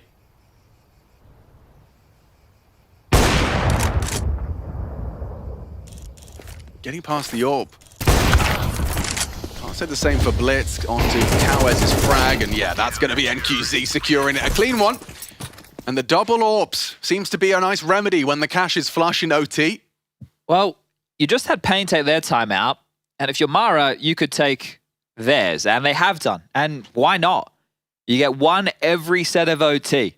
And right now, you get the chance to secure the map 16-14. You let Pain slip back in, tie things up 15-all. They start believing again. They start forgetting about how they found themselves in this hot water. But that was more direct. That was faster, and they got stalled out immediately. That Cowes flash pick. I love the fact that these guys aren't just shutting down and turtling up. They're keeping the tenacity. Have to tip your hat.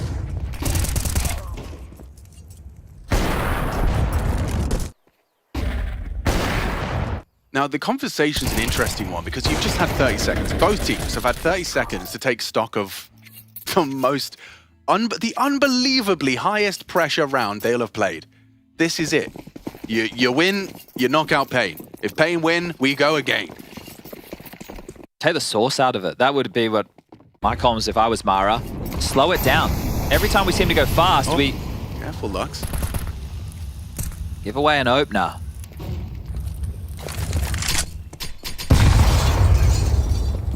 Going for an aggressive maneuver. They're blocking each other in the smoke. Gets away with it. This is crazy. Techno running into Lux, a 2 for 2. Mazinho, he doesn't shy away, and Big Uzera will profit. A smoke at the back of the site to play around. This is Big Uzera's site. There's a very fast flank near Sim. Hunting. 9-10 AWPing. Util does find Big Uzera. The bullets do too. Finishes it off with a flame. 2-on-2. Fast flank. They're not ready for Nissim. We need another. Poor Nissim was hightailing it. It was the power walk up Banana. He was there so quick. It wasn't considered at all. And the hard work of the Mongols, well, they have to start again. This absolutely chaotic battle top Banana. Lux somehow delivers a double. Big Uzera. I understand why. Like, you know, you feel like you've just taken down the B defenders. Big Uzera being there. Mazinho is going to be a bit frustrated that he didn't just hold on to that advantage for a bit of a moment longer. But anyway, the slate is wiped clean once more. Here we go again, folks. First to 19 now. Oh, and it's Cowes' aggressive maneuver. Now, has he learned his lesson? Mazinho has. He catches that Cowes bedroom aggress. Techno's kind of pinned. Yeah. Big Uzera, very forward position. Blind, Techno, spam, big find. Misplay from Big Uzera. They both go down. B open. Techno with just a solo adventure up Banana. Yeah, that one smelled of desperation for Pain after losing Cowes early. Wanted to draw one back, get some space. But now completely denied. Bomb goes down B. NQZ close enough to report everything that he's hearing in 9-10. I'm sorry, what? Oof. Yeah, NQZ's not going to want to go near the B-bomb site for a while. Laying down the law. Some crazy twist of fate has brought us to OT and OT2. Neither of these teams going down without a fight. Feels like one of the first time Techno's won a duel in Banana against Big Uzera. And it may be not the first, but it one of very few. For real.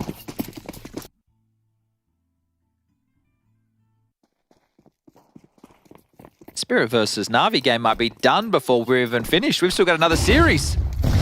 Here comes trouble. Here comes our second round of our second OT and our third map in this elimination game. Nobody wants to go home. No, sir. No, sir. Interesting. So he's actually thrown out the molly, so the retake util can't be swung upon. Even a boost. Very quickly assembled, so that's good awareness from the Mongols, good protocols. So top banana is theirs. We've never really seen them just be able to go for a full execute, have we? No, Long just got smoked, so that's going to keep boots planted on A. O. Didn't even exchange utility. Well, they did, but it was on a bit of a time delay. The CTs didn't immediately have a smoke molly defense on B. Do you think this can still have the odor of like a double pump B? Just the orb under porch, which is flushed out now. Fortunately, that can be such a powerful position late within the round. They've still got 3 smokes. They've tucked them into a turtle, but a rotation from Cowes.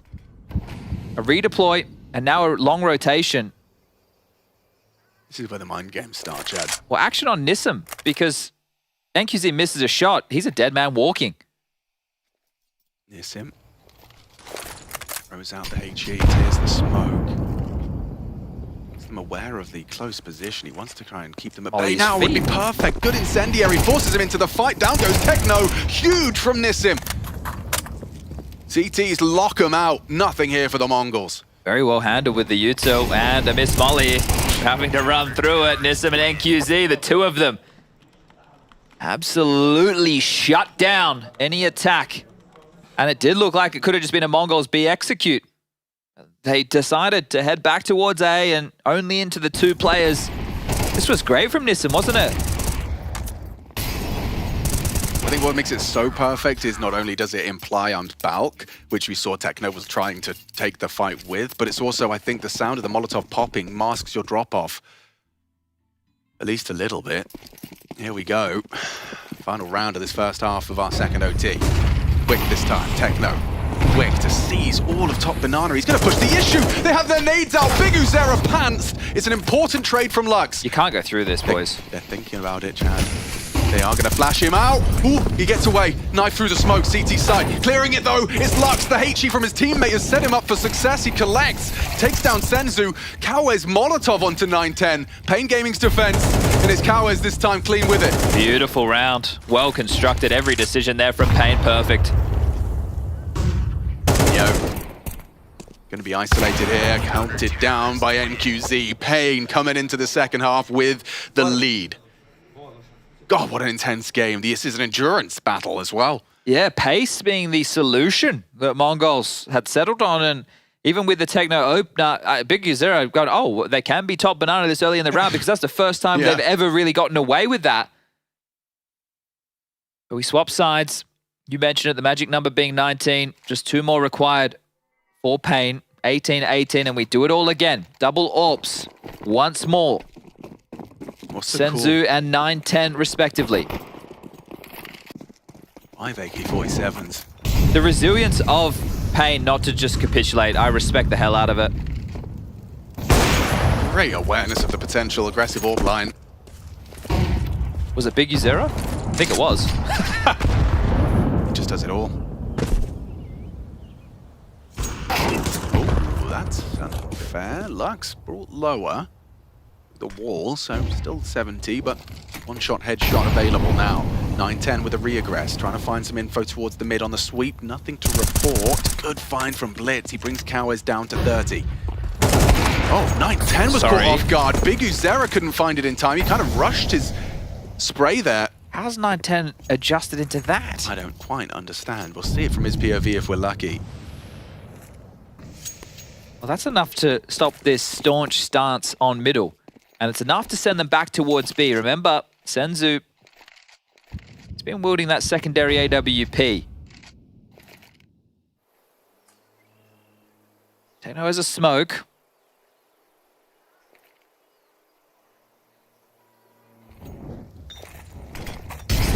Senzu gives it up. Would rather play at the back of the site.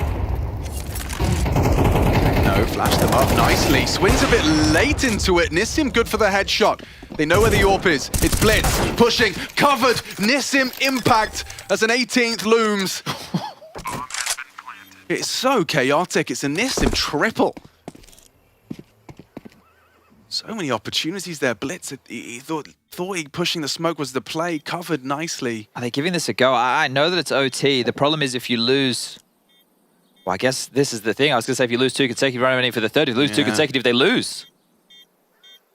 Have a look. The time's just run so short. Mazinho, wow, quick headshot, but NQZ covers. And Mazinho accepts that there's nothing for him to be doing here. Stat pattern, that's about it, because he's going to go down with the ship. Kauer's going to grab him. That's psychological warfare now. Yeah. Gosh, I can't believe we're even here. 18 secure. Triple OT available for the Brazilians now. Mongols required 2 miracle clutches. Damn.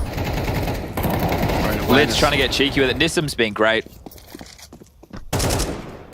Fantastic from Nissim. 6 bullets! Yeah, composure under pressure. Exactly. 6 bullets. Not getting flustered by the Blitz push. Just handles it with poise. Elegance from Nissim. Has to be perfect here from the Mongols.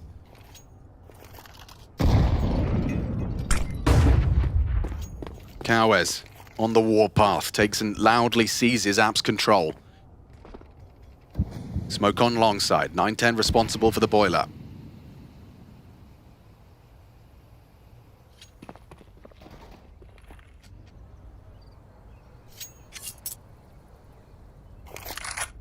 B finish makes so much sense. With what we've seen from Pain, this is the right call to finish off the Mongols. No Senzu double AWP. Really cool. You get the Lurker giving all his util towards Nissim, who's going to join the pack on B. Blitz already seems to be ahead of the play. It's the right maneuver. Techno has a molly, Blitz has one as well. 40 seconds.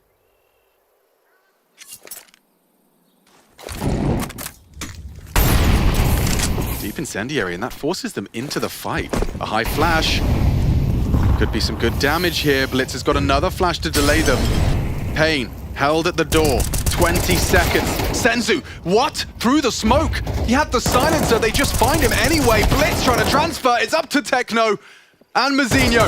Found him at the site. Could be the spray. Techno holds his nerve. It's only 10 seconds. There's no way for Kauers to find a round here. We will need another.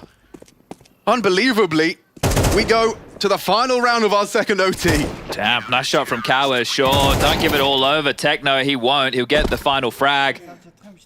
You can see just how chaotic it is. Like Blitz coming in, the comms aren't flowing. They don't have much information on exactly how many players are scaling to site. He's crosshair darting everywhere.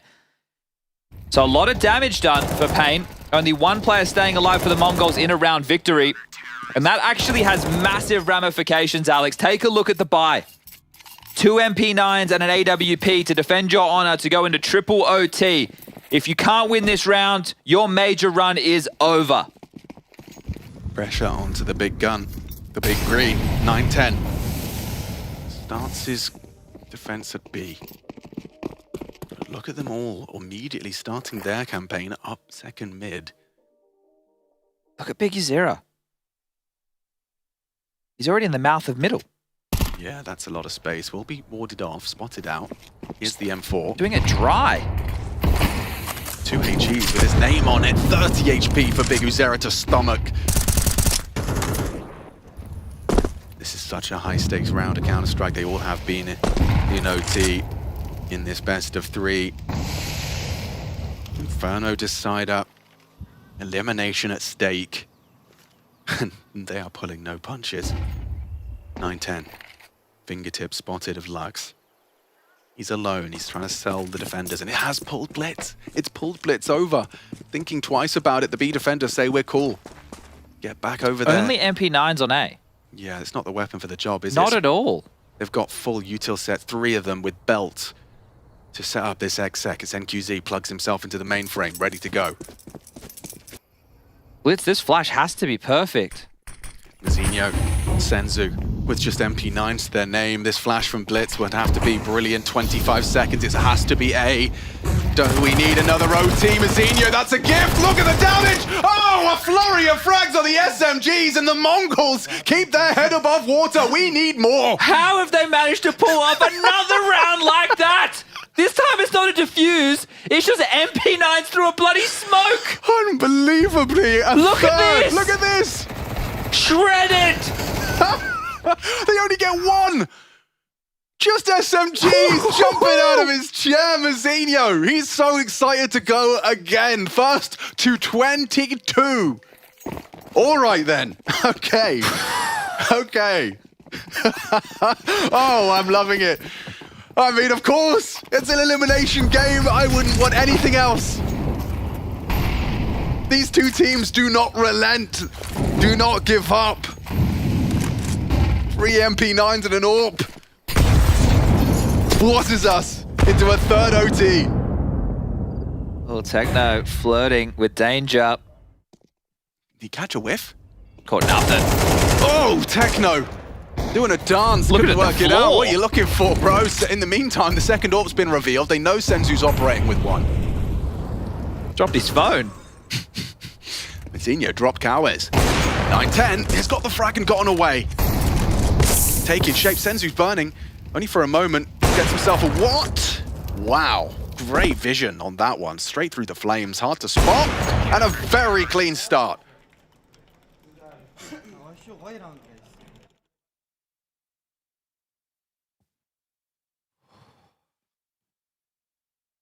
It feels like it's going one way, then it goes the other. Yeah, dude. I just... Oh. Can you remember how we got here? Because I do. I mean, this is just the product of the Mongols. E-keys. Refusing. Refusing. Diffusing. Diffusing and refusing.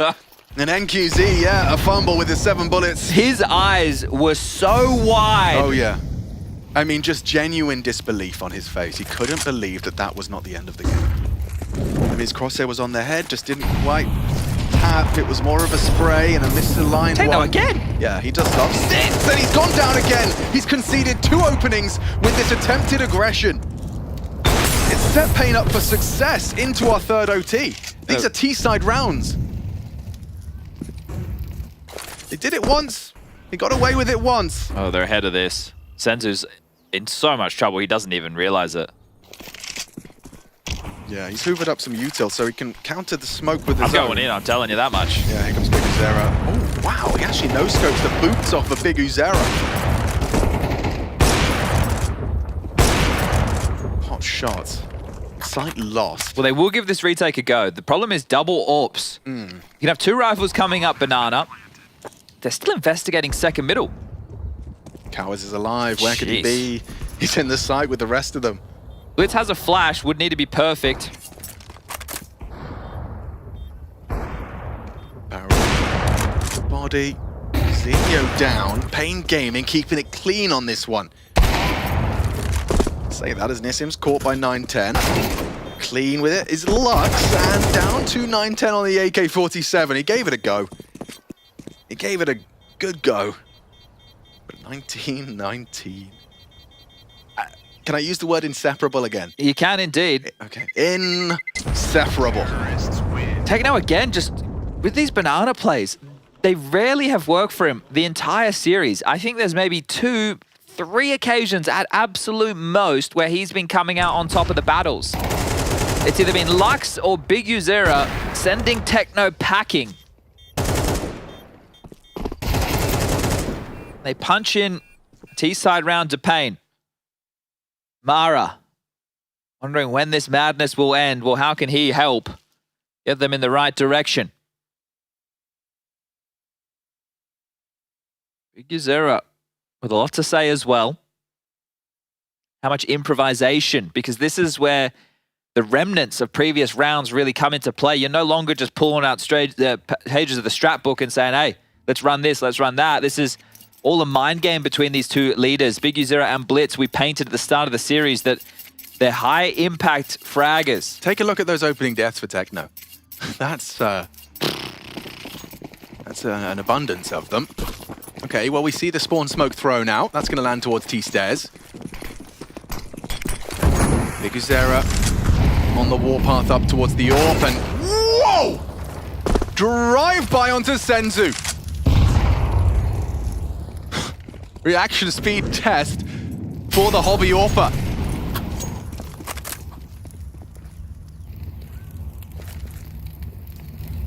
They're just going to exec and go. Look at Liguzera.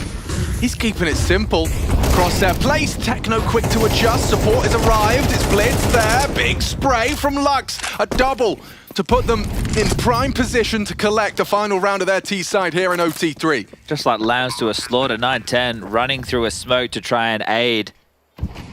Just with a pistol in hand, didn't even get to use his weapon of choice.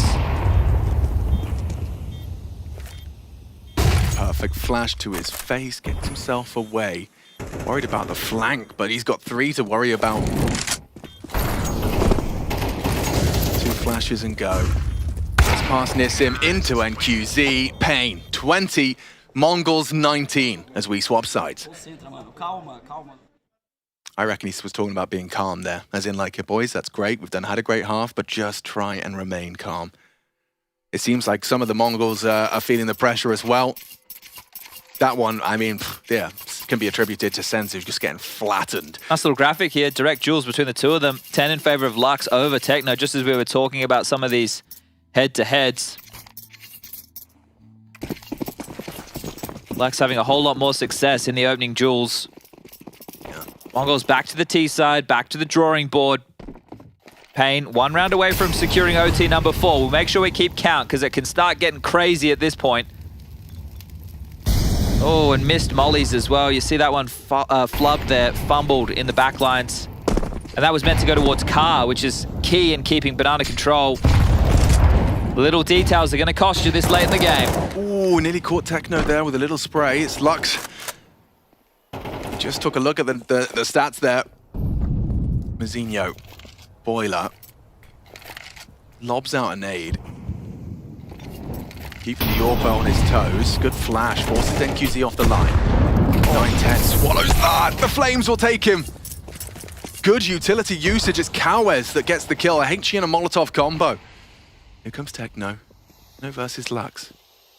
Techno tipped the scales. He jumps, gets the info, gets some damage. Lux wards him off. Damage gets you nothing at this point. Yeah, 45 seconds, but the Mongols, they're limping. They are walking wonky. Hamstrung by the loss of their AWPer through the utility of Cowes. Oh, should I have said info gets you nothing at this point? The damage is great. Info for Mongols means naught. 2 smokes landing alongside. It's NQZ, knows what's up. Good for the first, takes down Senzu, he racks him up the double. Finally, Techno will find him, but the damage is done. With only 20 seconds left, look at the crossfire you're walking into. Good luck, have fun, Techno. Nissim escorts him off the premises, and they are on the precipice of eliminating the Mongols. You feel like this is it. There's a surge from Pain. They haven't dropped the focus. They haven't dropped any bad rounds, really. Been a couple where the Mongols have had to hold on. This is 9-10, not getting an opportunity to contribute. Naded and burnt down. NQZ, a fantastic 2-piece from under the balcony. They did more than enough to set Nissim and Co up to get that one across the line. He's fired up. One more round. Pain would feel robbed if they aren't able to convert this. This has been their map. Undoubtedly. It's just been tenacity from the Mongols, and oh, look at that. That's the sign of the times. Right off of the rip. Senzu swallows the HE, forced to watch as this could very well be their last round in Copenhagen. Pain Gaming have fought tooth and nail in this battle for survival. Boiler occupied, Mazinho forward position, a lot of responsibility on the young man. And NQZ concedes, he's happy to hold on to this lead. You've got the pick. Blitz and Techno is still ringing from the util. Well, we were saying that the Mongols are the bane of Brazil. B is the bane of the Mongols' existence. Banana, unable to get control. Constantly giving out opening picks. The CT and the T side, I'll be honest, has been miserable scenes. And we're 21-19 deep. Pain just 4 kills away, 50 seconds. This is looking good. They just got re-smoked as well. Starting to feel that familiar helplessness. But they've surprised us before. Big Uzera with an opportunity, but Smazinho on the floor. Spray connects, Techno low. It seems like this is the final round for the Mongols as Big Uzera takes them all. Pain Gaming live on in Copenhagen, and the Mongols escorted home. What a game of Counter-Strike and Pain. Showing poise under pressure. 2 back-to-back fumbles. They could have had it done in regulation, but the Mongols pushed them. The Mongols tested them, but the Mongols are the first team eliminated at the top 16 of the PGL Copenhagen Major. That is relief. You can see it on Pain Gaming. Their reaction speaks volumes about how hard they had to work in this best of 3. The Mongols put them through their paces. But into the 3rd overtime, it just seemed like it was too much. It proved too much for the Mongols to handle. One of the youngest rosters in attendance in Copenhagen, and they crumble under some of that brutal pressure. Their run, a loss to Eternal Fire, a loss to Ecstatic, win over Amcal, win over Legacy, win over Lin Vision as part of the reverse sweep to go from the opening to the elimination stage. They come in against tall and tough opponents in the next stage of competition. It's a loss against Na'Vi, a loss against Vitality, and then a 3-map barn burner on Inferno to finish things off, where they lose against Pain to say goodbye to their major hopes and dreams for the first of 2024. The Mongols came in with a bit of hype around them based on some campaigns earlier in the year, the amount of time, the individuals, the sharpshooters, their approach to the game.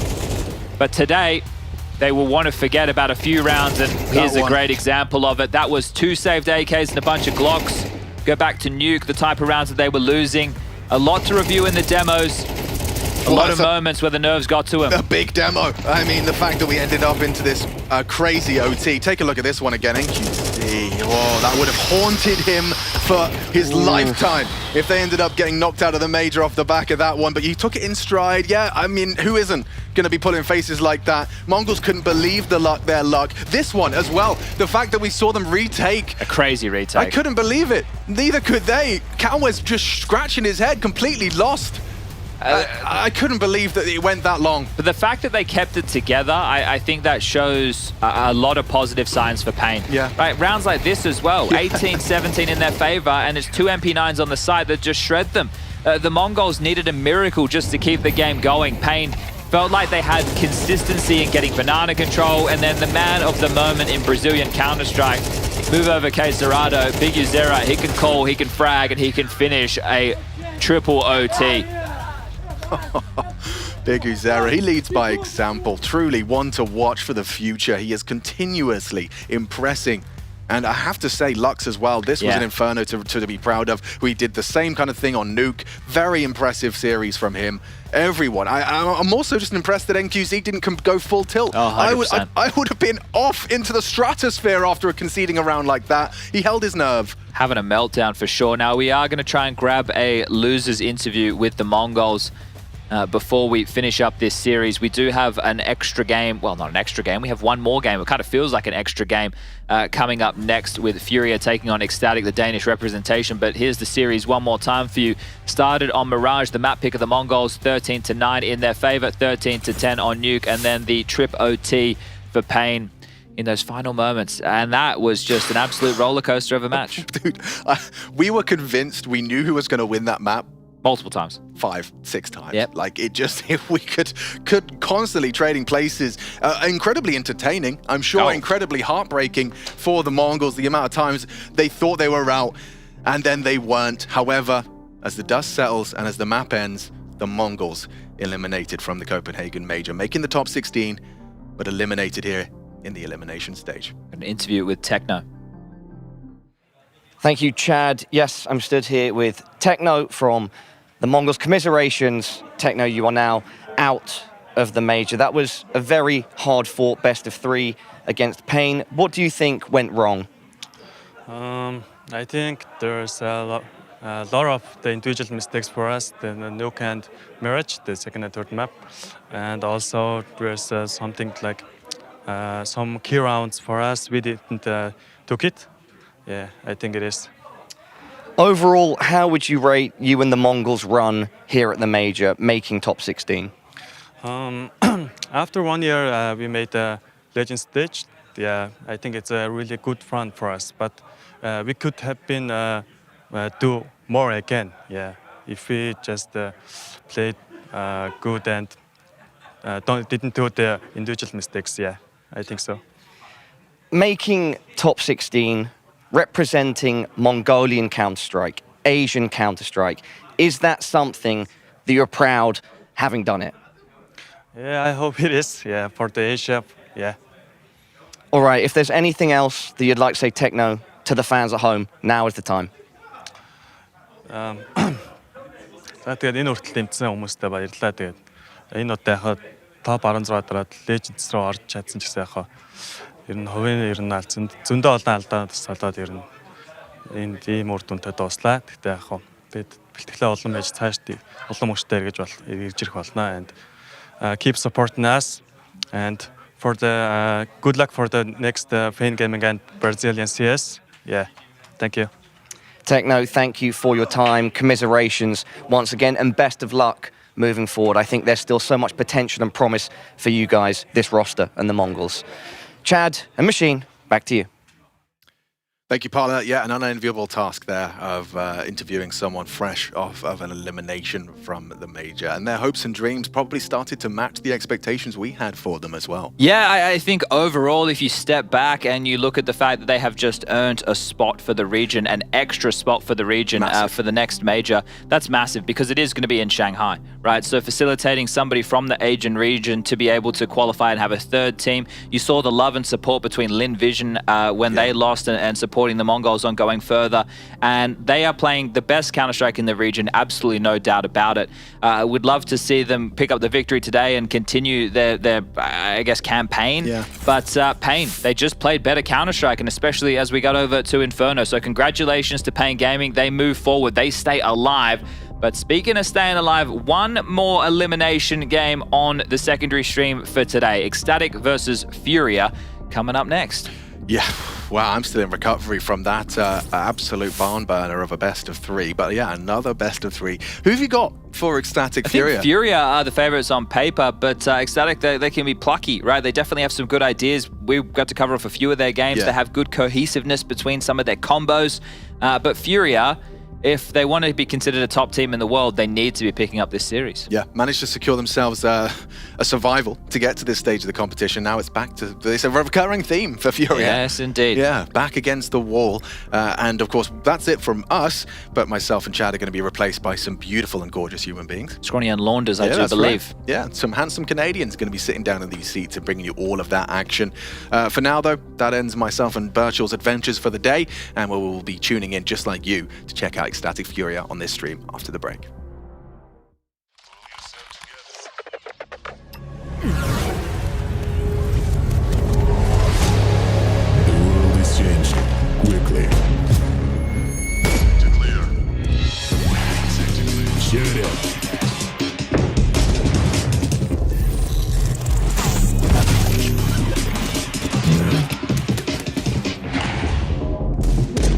The world is changing, but one thing remains the same. Victories with 1xBet. Level up your gaming space with metal posters from Displates. Hang your Displates in seconds. Swap them whenever you like. Get official art from your favorite games on a uniquely designed metal canvas and choose from thousands of posters. Join over 3 million collectors now. Your wall upgrade is here. Shop now at Displate.com.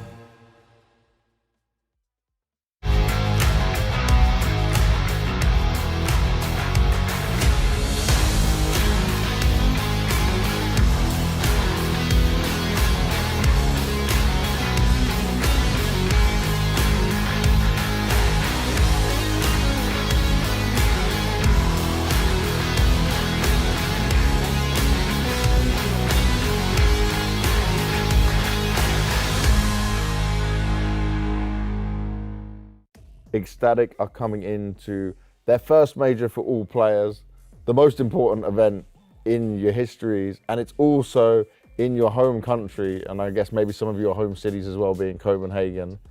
Just tell me, how does that feel? Because when we first spoke, when you qualified, you know, it was emotional. There's a lot of emotions going through you. Now you've had time to go through it all. Yeah, it was an insane experience qualifying for my first major, the first major for the entire team. And the first majors, and also being in Copenhagen, is just bonus. It's just so nice being on home soil. So it's definitely like extra motivation for qualifying for the arena and playing in front of the home crowd. So just really nice. Now, what can you say about the lack of experience for you guys as a team? Like, it's a wonderful storyline. You're here at the opening stage of the major, but what does that mean your mindset is like coming into this? I mean, yeah, we're like a very inexperienced team. We're like, I mean, kind of young team. Yeah. But for the expectations here, don't really have any expectations. Like we're again the underdogs, and I think qualifying for the major itself is like, I guess you can say it's like enough for us. But of course we want more. We want to go to the arena for the home crowd. But we are, I mean, I don't want to say satisfied, but we are okay with just being at the major. So everything from here on is just like a bonus, and we'll do our very best. Do you have that same drive and motivation? Because I do hear this from a lot of teams. It's like they know maybe I'm not going to be the favourites to win.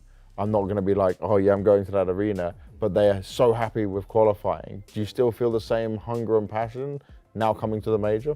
Yeah, for sure. It's still there, and we are all super pumped. We're ready to play. Like I just want to play now. I want to play. I'm so excited. So it's still hungry and still hyped. But again, if we don't go through, that's okay. I mean, we already made it to the major, and I think it's more than what everyone expected of us. And even ourselves, like we didn't expect to go to the major. We of course hoped for it and we knew it was possible, but I don't think it was like something we expected, to be honest. And talking about that expectation you have, I want to talk about you personally. You come on July the 16th last year from Astralis Talent over to Ecstatic. You are an in-game leader into this new team, and then you do qualify for your first major. If I told you that when you first joined Ecstatic, would you have believed me? No, not really. I would not. Things went so fast, but that's how it is sometimes in this in Counter-Strike. Sometimes if you have a good period and you play at your peak at the right tournament, then all of a sudden you're in the major. Yeah. So yeah, I'm just super happy to be here.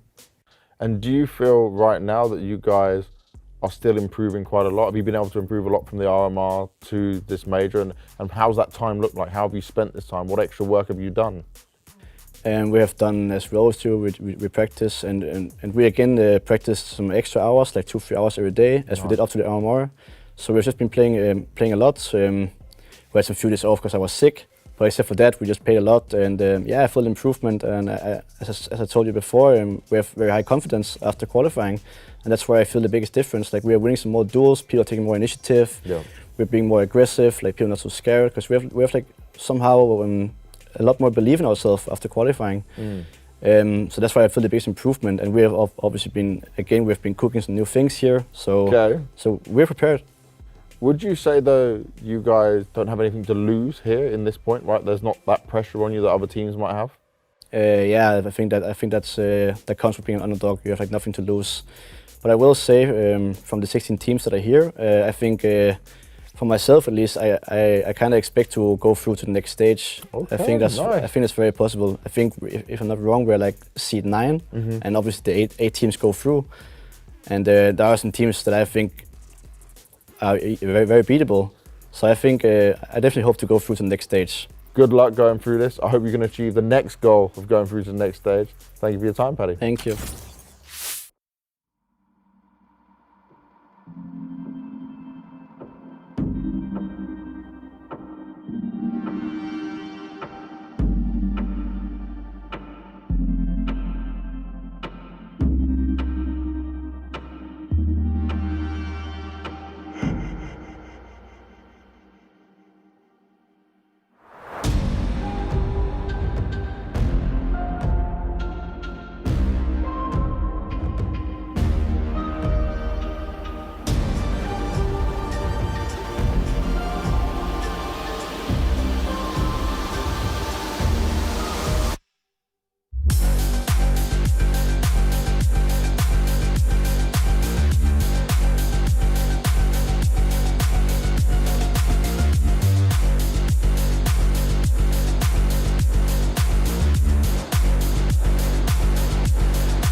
Welcome back, folks, to the PGL CS2 Major, taking place here in the beautifully symmetrical Copenhagen, Denmark. Delivering in the Counter-Strike department, Scrawny and Launders to take you guys through the last best of 3 of the B stream. Mohan. Yes. I don't know how the hell we're going to top the excitement of the MongolZ versus Pain. The pain and heartbreak, the emotions in that game, how close it played on Inferno, that was something special. That was definitely a great game to watch.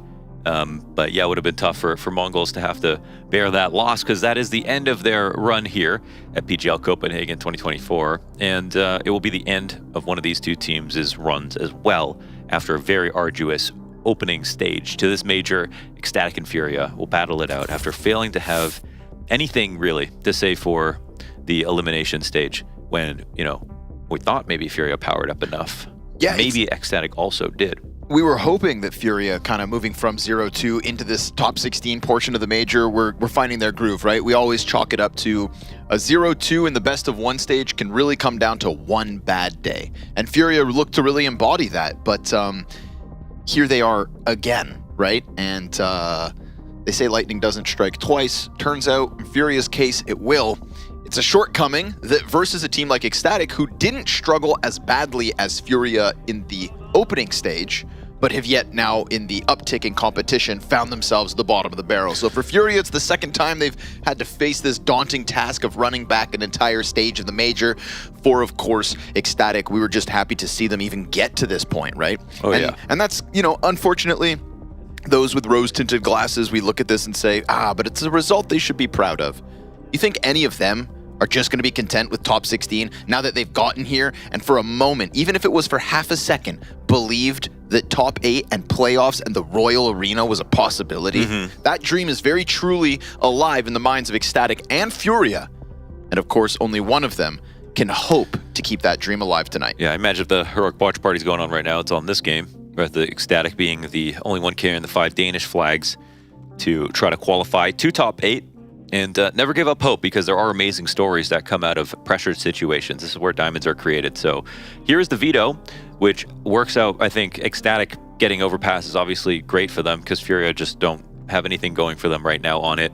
I think that we have the one loss to Ecstatic to MongolZ. That was actually quite a close game. Yes. In the opening of this elimination stage. And so I think there might be some confidence that they can do this. Of course, they should have. But when we look at Furia, they've had to play against FaZe and G2. You know, they've had a tough draw. No doubt there, right? Coming in from the opening stage, they gotta get placed in the bottom of the bucket, and tough stuff. Ecstatic, though, I think that, I'm like glad you bring up that game versus MongolZ, because MongolZ go on to absolutely trounce Complexity. What was it, 13-1 earlier today on that very same map? So if Ecstatic can do on Overpass what they did versus MongolZ here against Furia, if they can even bring in some kind of competitive level comparable to that, then maybe the dream of a 5 Danish player team moving into the Royal Arena is truly alive. Oh my god, last 3 months for Ecstatic is 18 Overpass games. 18 they of them? They are dead even 9-9. But that's an unbelievable amount of practice, and most of those games were played on the road and remember, to this stage. Picked by Furia. Oh, wait, was it? Top left corner, just switched over. The tracker ticked. What the? Ecstatic take Inferno, Furia picked Overpass. Ecstatic choose CT side. And here we are. So bringing up that stat, bit of a head scratcher. Because they do have the 2. Oh, sorry, Furia have 2 wins. I thought they just aren't playing much and have 2 losses. So, all right.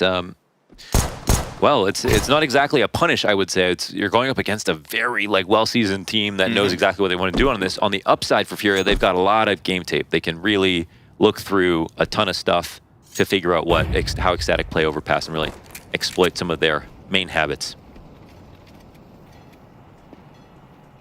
They get Salazar down towards 8 to kick it off. Burn the clock to the 40-second mark. And Barrel player with a back turn. It's kills all over the place coming out from Ecstatic until that one goes south. Kragan trying to jump on top of his opponent, leaves Furia 25 seconds. A contestable B bomb site. And a bomb in the possession of Ecstatic for the time being. Nodios waiting for the wave of Furia. He knows it's coming. But is it Monster? Is it Short? And will Patty be able to help him on the crossover? He sees a sliver of Yuri playing the pillar perfectly for cover, and it is indeed Ecstatic CT pistol win. I see a lot of confidence with the way they play that. Remember the last time that Kragan messed up a pistol spray? Anubis, my God. Ended the game with 140 ADR at the end of the map, so. Highest rated LAN performance was that very same map.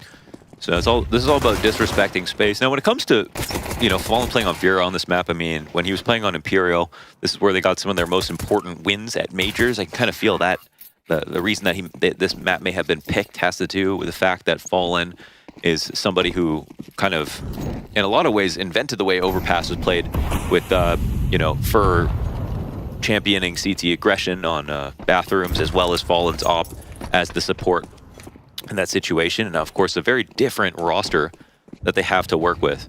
But again, they know what they're getting into. A team that plays Overpass a lot. It's a very risky thing to pick. A decision that could very well come back to haunt you. Like when we look at the tier 1 teams and how many maps they played recently, you're never going to have 18 games on one map in the last 3 months, right? No, it seems Ecstatic ridiculous. are the online grinders who are playing every tournament possible, so it's a different type of competition. Yeah, I mean, contrasted to some of the teams arriving for top 16 stage, we've had no officials barring, say, RMRs. You mean Katowice? You mean Ama? Ama, yeah. Depending on if you're Danish.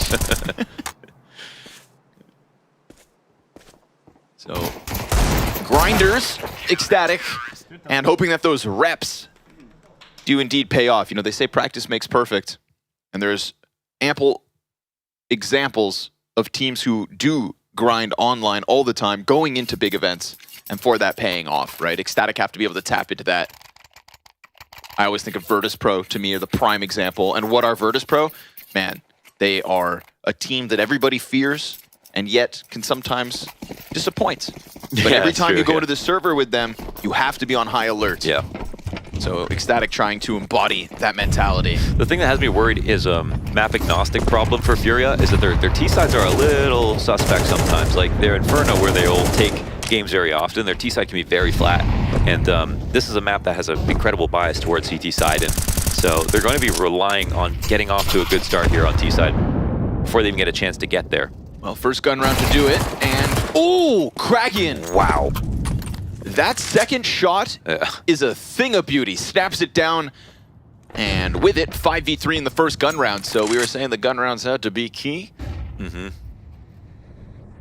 It's a rusty locket that Kragan was looking to hold on to, but very much left on his own here. That's all right. He's done his job, right?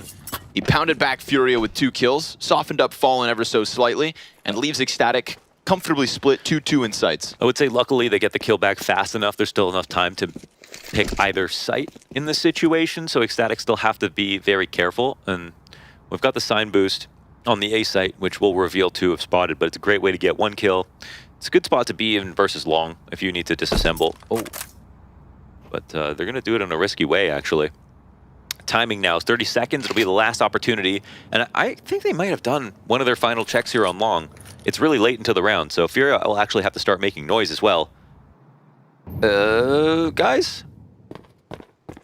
What's happening They're going here? B, they're going A. Or is it B, or is it A, or is it just still floating at 15 seconds? The CTs swing out. Now Bathroom's push is confirmed. Of course, Salazar can hold on to long. Can also challenge just for the bomb plant. 4 seconds, you gotta start planting, and it's gonna go down. Ooh, it's gonna go down, but the support is lost, and now Fallen is going to have to put forth one of his classic A-site overpass clutches. He's being swarmed from long. Queenix quickly redirects, and we, of course, have Nodios holding off in case the bank push has come out. So indicative that they don't know where Fallen is at, but this long walk-up's gonna just blindside him. He is so... Oh, hold on! Are you serious? A chance to snap back over. Time ticking. Nodios closed that gap, gets the trade frag, and will defuse, but Fallen nearly clutched that. He did. He made that look interesting. That's for sure. Wow. And sitting on default was the play that Nodios was looking for, that he would cut off the long fallback, and once he knows that and his teammates holding the bank push, Fallen has no space. He's going to sit on truck, or he'll be somewhere around dice, or he does the super genius thing and maybe push into bathrooms, which would have been a very hard thing to read. So He does go for the second option, and Ecstatic, because they have material up, it's fine for them, but nice shot at least. God damn. Also, you know, Queenix victim of the fallen shot, but Queenix also clean with the taps on K-Serrato from outside bathrooms. Didn't let K-Serrato get behind Dicebox. Then that could have become bank control. Then that would have stopped the B rotate. So he had a couple of bullets to fire off, and he finds the home for him. This is going to push Fallen and Furia back into majority pistols. Solo op though, right? Oh Big my. Investment coming out from Fallen. Massive investment. Yeah, that's interesting.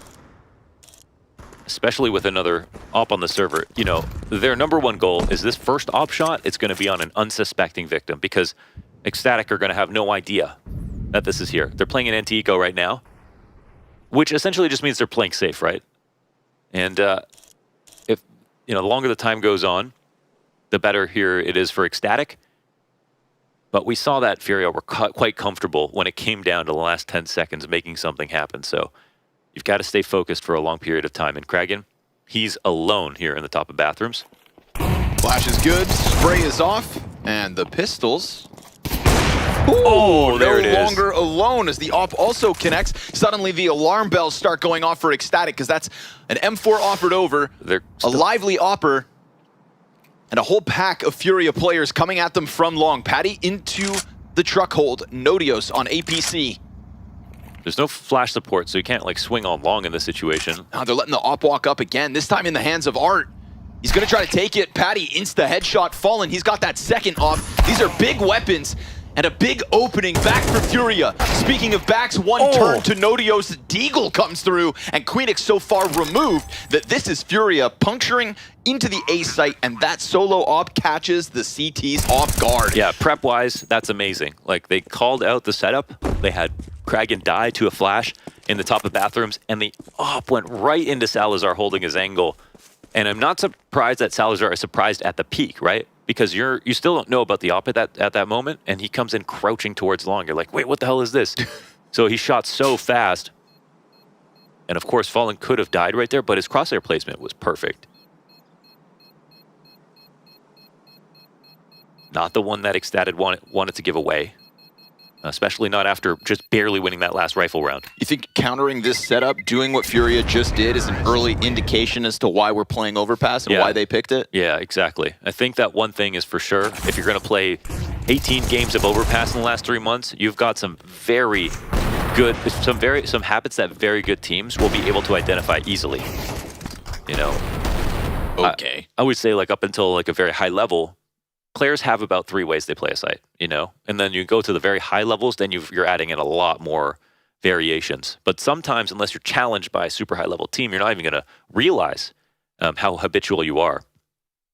So that can get in your head if you're Ecstatic. You think, oh man, okay. What else do they know? What else am I obvious about? Yep. Should I change this now? Have I been read without realizing it?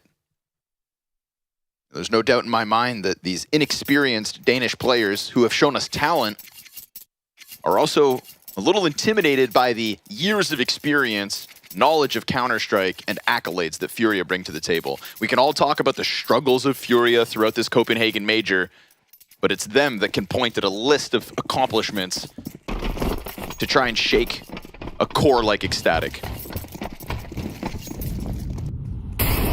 Early success for Furia to get one back like that. And of course, economic problems for Ecstatic somewhat. Patty MP9, early grenade damage is great too from outside of Monster. They send one soaring into the B boost and it hits.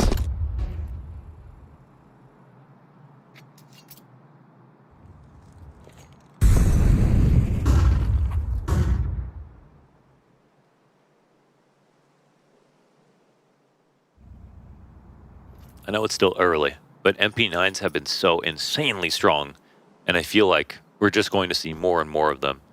That's all to say that on a round like this, just because they only have these $1,300 guns, you still need to be more than careful. Flash for Kragan, picks up the kill. Yuri with a glimpse into the site ahead of the operator. We get this active flank coming out from Connector. Can they serve up a distraction from A site? Yeah, they have no one holding Players this on for bathrooms balloons. aren't ready. Oh, perfect timing on the peak. They mow down one, get a ton of damage, and a delayed M4 is exactly what they needed to at least clean up another. But Fallen hits the shot, clears out that flank, and instantly transitions down Connector. Yeah, the bomb is gone. And Art, well, oh my god, he's gonna go back up to A? This is actually not the right play, but what will happen? He's hard-scoped on Salazar as he looks up the top of stairs. I mean, you think this is gonna work? That's actually insane. No. But he's still gonna commit forward. And Art has already taken the site. Nodios already conceded because of the smoke into heaven. He was the one that went B early. Fallen had to be on high alert for that. Now, this could come down to reputation. Nodios, how careful is he gonna be? Oh my god, Art just turns around. Fallen's low. He gets off of the site. He hears that reload for sure. Yeah. And that's the fallback from Fallen into the cover of the flower pots. Nodios is working with 7 bullets. There is such a little margin of error here. Can Fallen hit another key shot? Oh. Sure enough, Fallen, masterclass in rotations, presence of mind, and hitting those 2 shots that were so incredibly necessary Full for credit. all of that to come together. Yeah. Extra credit for the professor here on this round with his little bit of a fake that, you know, really cost them nothing in terms of time. Just goes down the stairs about 6-7 seconds, reads the rotation just above him. Another situation with his op that he calls out the CT setup and their reaction.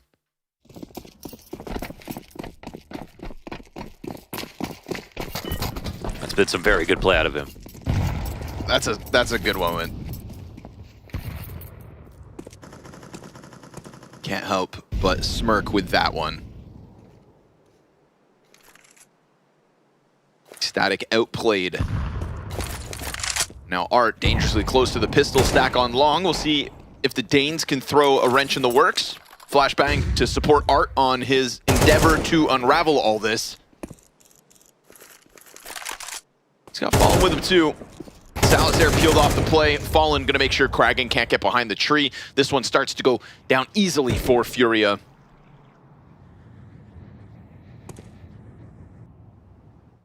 And you know, there are real ramifications for the event in general, for other teams based on the results of these last 2 games tonight, right? There is a world, if Spirit are able to come back in the series against Na'Vi, as they are at the moment, if Furia beat Ecstatic, banking on their wealth of experience in the face of Ecstatic's fresh major attendance, then what do we get tomorrow? We get G2 versus FaZe 1-2 match for elimination. Yeah, but you know what? It's a deserved position. As they all are? Yeah.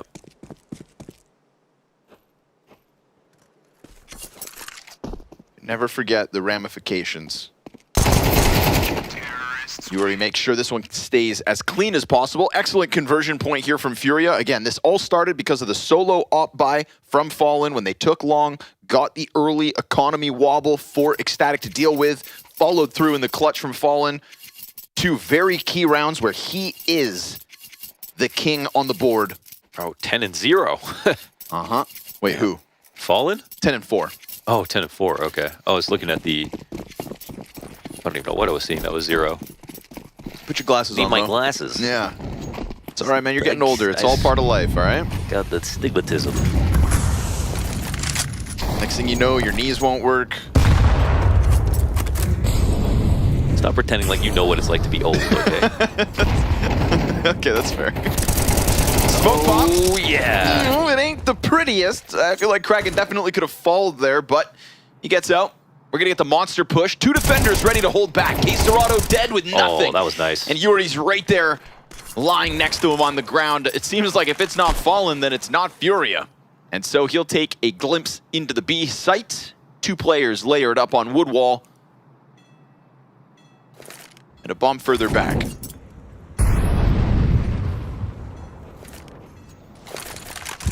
Right now, as long as he's alive, this round can get very weird. They've got to get this bomb back. But again, till the closing moments, they haven't shown any discomfort in playing situations like this. And it just feels like everything has been going his way right now. What else does he know? Of course, the scope will be heard But this could also be... Oh, no. They just have no idea that there could be someone close to Vider. And surely they're just looking for a home to save in. Actually, a very strong round from Ecstatic where they don't lose a single player now. Yeah, each of the members down towards B, just getting fair fights into the monster tube. I think that's one thing I like about Ecstatic is when I see them pick an angle, it's almost always a good angle. And players like Queenix, Nodios, they are super good at holding angles. Right? Kragen's more aggressive, like he's coming into fights. But when Queenix and Nodios, like they're playing B in that situation, like it's just, crosshair placement is like ideal. It really is. And that's honestly harder than it looks. Like how many times do you see teams play 2 left side monster setups and they blow it because a T finds the right angle to crouch into and swing? I just don't see them getting caught off a lot. Sure.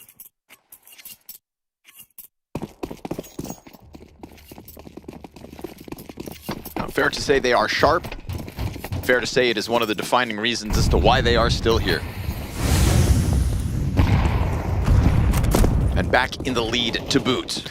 Yeah, and I also don't see them getting nervous. I don't see nervous moments from them. It's a team that does have that sort of Danish calmness about them, if you will. Really sportsman.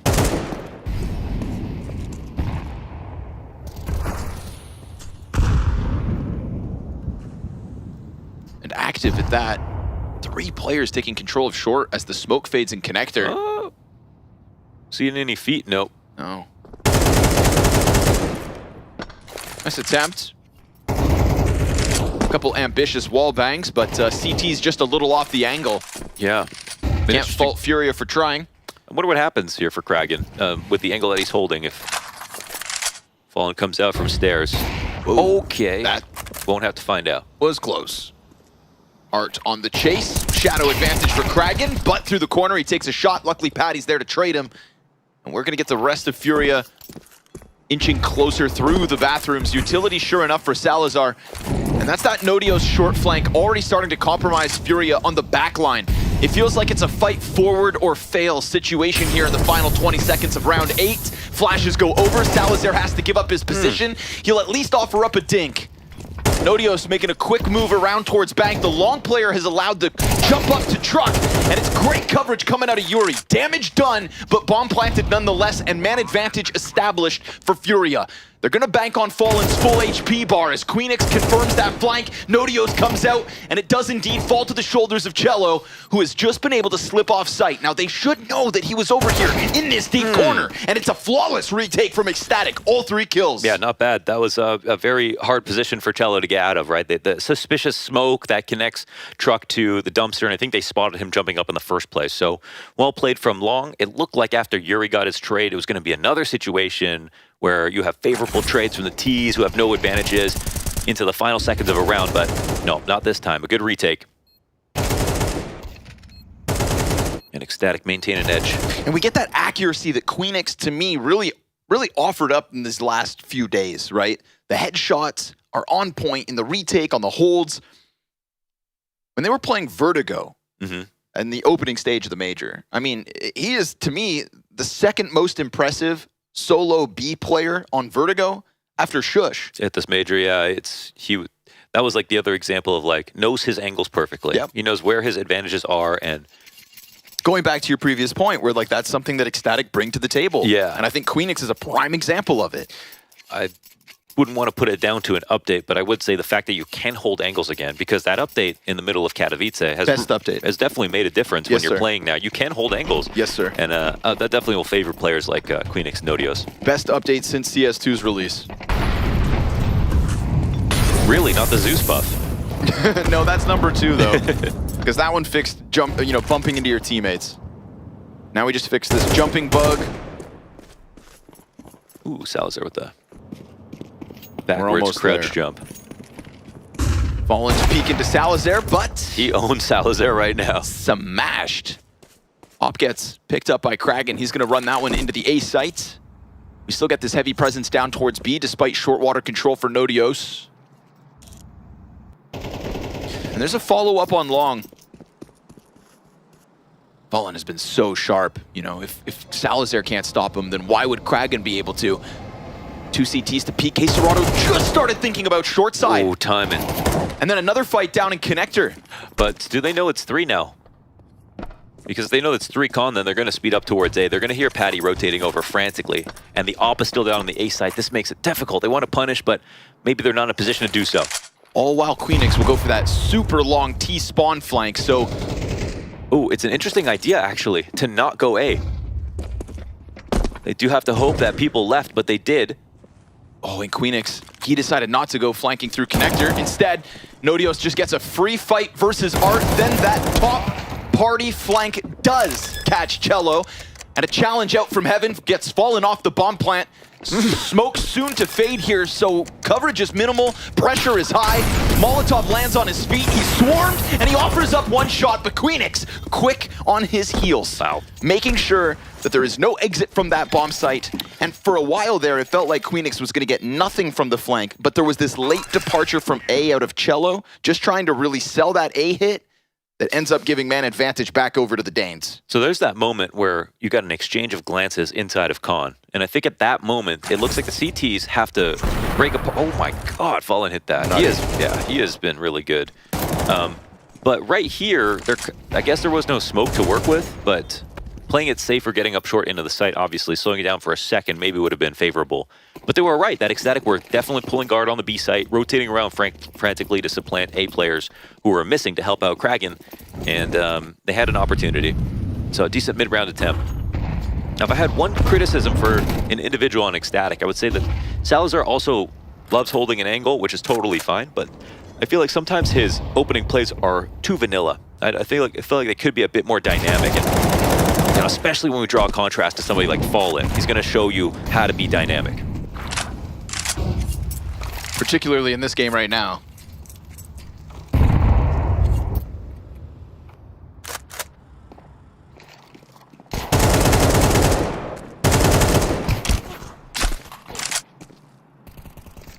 Pebbles come flying back through the smoke. Now Queenix is out of utility. Nodios is sitting on a single flash. And the fourth player down here is Patty with one smoke. Ooh, okay. Oh, he got Nodios in the back. What? All right. A little bit of pressure back on Ecstatic, and a wide string from Kagan works out beautifully. Yeah, making the most of that A1S accuracy. He definitely channeled some donk right there. No, donk would have gotten 4. Yeah, he would have spawned 2 more, killed him. And then yelled at him. Yuri trying to inch into the B bomb site.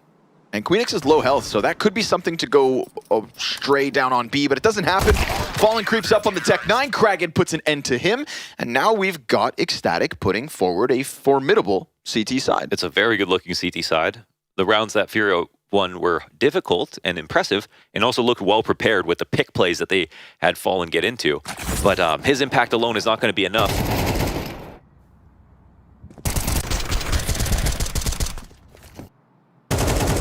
Again, you can look forward to CT side, but it's a game where you got to play both.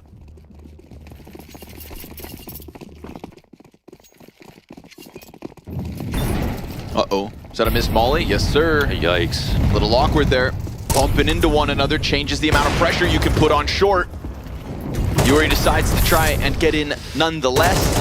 Oh, Queenix. Man. He has been rock solid. Super. 13 and 4 off the back of that one. Nodios 11 and 5, and those are the 2 CTs you're banking on inside the B site. Gap through door, easy punish. And they're not scared. They're up 5v4. They keep pushing. They find good gaps. Yeah, feels like they've got them pinned against the wall, so why give them a chance to catch their breath? But there is this disengagement from both sides. Furia gonna try to retreat.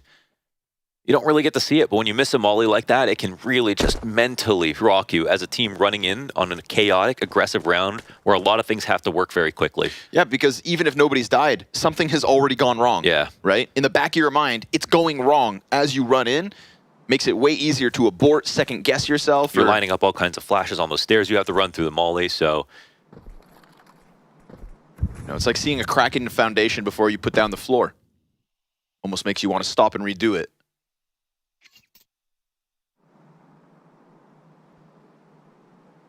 I think. I'm not a construction worker, but that sounds right. A peek is coming. Oh, and it's actually good. Quesarado will adjust. Flash from the side of Salazar. And he'll jump back into cover. Nice re-peek. Getting one back, right? Feels like he needs to get one back from Fallen. That kill matrix is certainly not Salazar's favor when he only has 2 kills in this half. Yuri waits for the flank to come out at the 10-second mark. That'll guarantee his departure and presumably the 2 guns saved here from the stars of Furia. Yeah, I think part of them wants to let them have it, but now that we get up to 8-3, you take a glance at the money, Ecstatic could be running at them, to be honest. They could have. Looking for 9 rounds in this half will be a nice quota to meet. They're obviously taking this game very seriously right now, but, you know, I think they're ready to bend but not break. They look very kind of calm, and it looks pretty serene over there in the Ecstatic camp. Again, this is Furia's pick. I think they would not be free from scrutiny if they just, you know, failed heavily on this map when they knew how many reps Ecstatic have on it. I mean, yeah. You may have preparations and ideas, but you know that Ecstatic have the reps. Nodios has been such a beast in terms of taking these fights, and the challenge into short in this round is no different. He will end his half 13-6, and with notable impact on the defense of the B site. We've had no short boosts here from T side. A lot of good value out of late long plays. I think that's been it. And actually, yeah. Fair point. Kragan, I wonder how quickly he plays this, because they've been coming along so late. He's just playing front rock, which is nice. Keeps you protected in case the bathrooms push comes through. Wins the AUG duel close as well, so now you've got them corralled. Furia is sitting where Ecstatic want them. 4v3. He makes some sound, so the next terrorists are on high alert, and that'll be the recovery for Cello. Quesarado predicting the challenge out from short, and now we've got Furia back in with man advantage. Queenix just shot his gun. They'll know that's 1A, 1B. That's Queenix hoping that he can shove them into the right side. In these mid-round moments, Furia have picked a weaker site, and it looks like they might be successful again. Queenix playing a rotator spot up into heaven, maybe. Yeah, leaving completely to go towards A. Okay, 2 smokes, of course, for the exec, so any fast rotation won't have vision out from heaven. They could even just guarantee it, smoking deep graffiti and taking control. And that, I think, would leave Ecstatic in a pretty dire spot for this retake. Flash thrown out to try and interrupt this. They actually fall back off of it, and they see the mollies coming in. Buys time for the CT, rotating down Khan with the op. Here's Salazar. Very nice. It's given the timing over for this flank to maybe hit faster than they may suspect. He keeps it quiet. He is so close, and he lands a very critical shot, swapping into the M4, just trying to chip away at that smoke and gain vision to try and push Queenix into a clutch. And we have been praising Queenix for the headshots, for the accuracy, for the decision-making. Can he sprinkle a clutch onto the tail end of this half? Cello falls back, and that disengage opens him up to go and attack Yuri instead. Separated 1v1s, he knows He's gonna stick it. all the way. Queenix, no! The peak, a miss, and Ecstatic with a 9. Oh, another 1v2. That's a great clutch out of Queenix. I mean, he definitely had them scared on both choke points, nearly pushed and pulled to grab both frags, and 9 rounds. That's damning for Furia. It's a great half here for Ecstatic to start off this game.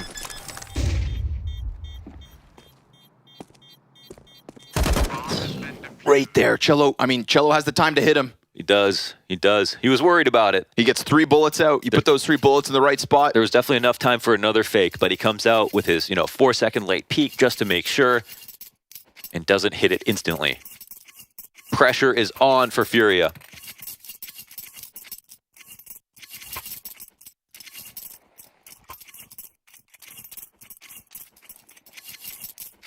Furia, the ones that took this game into Overpass. Of course, we have seen many a solid CT side on Overpass, only for them to switch over and drop the ball. Ecstatic gotta seize this opportunity to keep your hopes in Copenhagen alive.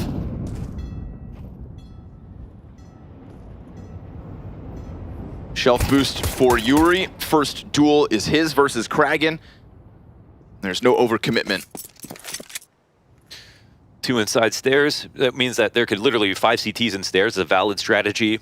Ts aren't seeing much else. Going around to long in this situation is definitely can be a smart thing to do, because the fastest rotation is up the stairs. The other rotation is Queenix is holding it. And the last one brings you back into spawn, so you don't come in where there's lots of space on the site. But it doesn't mean there's going to be a commitment. We see Nodios is actually walking out into the B site. I don't know. I think... Was he spotted here? I don't think so. Oh, no. No way CT would have jumped in that spot. What's going to happen now? It's going to start to scare Furia for sure, but Fallen Berettas... Oh, yeah. Perfect position for it. 2 heads off. Bomb going back down to the B site. And it won't have an open route either, right? Yuri's here to try and stop that bomb from falling away. That's 2 terrorists confirmed. And Nodio still has the lead off. Looking to re-engage into B. We're going to get the Furia rotation, no doubt, right about now. Nice tap. K-Serrato not letting Queenix get in. So a bomb plant at this point. Honestly, silver lining, you'll take it. Quick pressure out from the CTs. Don't let this collapse. Nodios, oh, he sets up Patty, but 3 kills, too much to ask. And Furia will take a pistol. There's all of 4 guys staring at that one player on the side of the site. And he lived way too long. Yeah, way, way too long. And also this plant going down.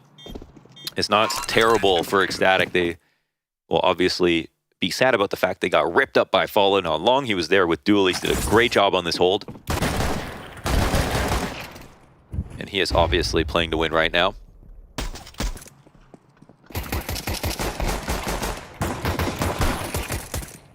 Teammate there runs out of bullets, crouches, looks at the ground, tries to retreat, can't. His teammates are blocking him. A moment of panic. And get the retake through. I love a first timeout right after that. To kick off the T side, set the tone, figure out what kind of game they want to play, and because now they have a little extra cash that they've run into, how do they want to invest it?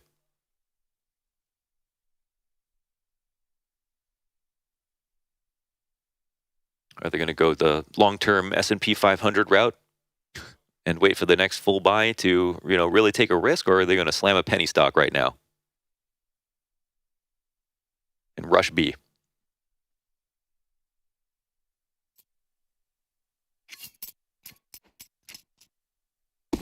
Both strats viable if we just keep printing money. Yeah, true.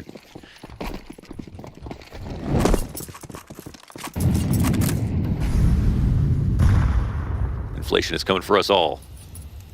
That's why we play Counter-Strike. The guns don't change in prices. Flash over it. Yuri given a responsibility to go clear that corner. That's a real big commitment to a flash that, even if it had perfect efficacy, it's an easy spray for the blind player. Yeah, it's not going to last that long. Okay. The MP9 is getting nerfed. Okay, we already saw Rops doing that in the winter, all right? We're now in the spring, and I'm seeing MP9s all over this major getting insane frags, jumping or standing. Movement outside bathrooms. Oh, Fallen. This is all the info he needs. Wait, they really don't believe anyone could be here. That's crazy. Can they take over the bomb site before he strikes them down? No, sir. 2 backs turned. Oh, and Fallen. Nope. Takes away their hall pass and stuffs them in the bomb site. Back to class. Professor's in the room. That's so wonderful. They think they're getting away with some tomfoolery. What a map coming out of Fallen. This is a thing. That's crazy, bro. Come on. Can't be that accurate jumping. And I'm not even... that play is valid. You do that right now because it works. But that tiny gun is even stronger than it was in CSGO. It was already a great gun in that game. Feels like listen, if it works, keep doing it, right? Yeah, if it works, keep doing it. It's on the other team to counter it. Everybody's here in Copenhagen to win. And let's be real. Crazier boosts have been abused on Overpass. Yeah. Maybe they can put a sign up there too. It's not the most egregious bug per se, because it's not a bug. It's a feature, not a flaw. Little Glock train tries to get it moving towards the bathrooms. Fallen and Yuri denying access. 1 death, not that bad in the grand scheme of things. Did they even know Patty was up here? Stole their gun.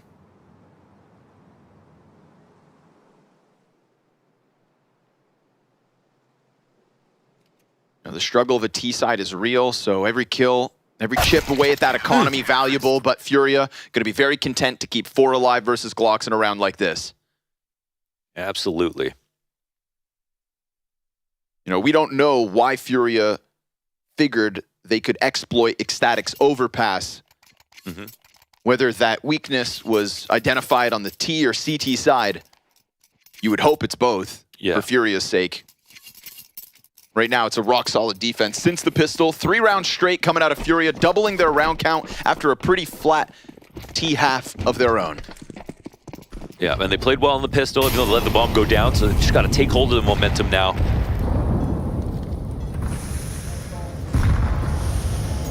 It's always been the case that the team who makes less mistakes is more, going to win more matches, more tournaments, and have deeper runs.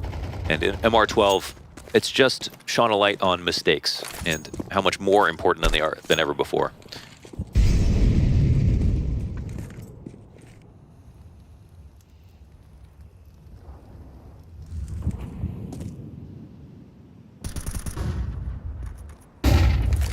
Good flash. God, that flash saves his life. Kragan doesn't even know. And Fallen goes for his very wide peek, to get in front of a play like that. That could have been something nice. And I think he doesn't even know about the rotation now, so. Yeah, that's fair.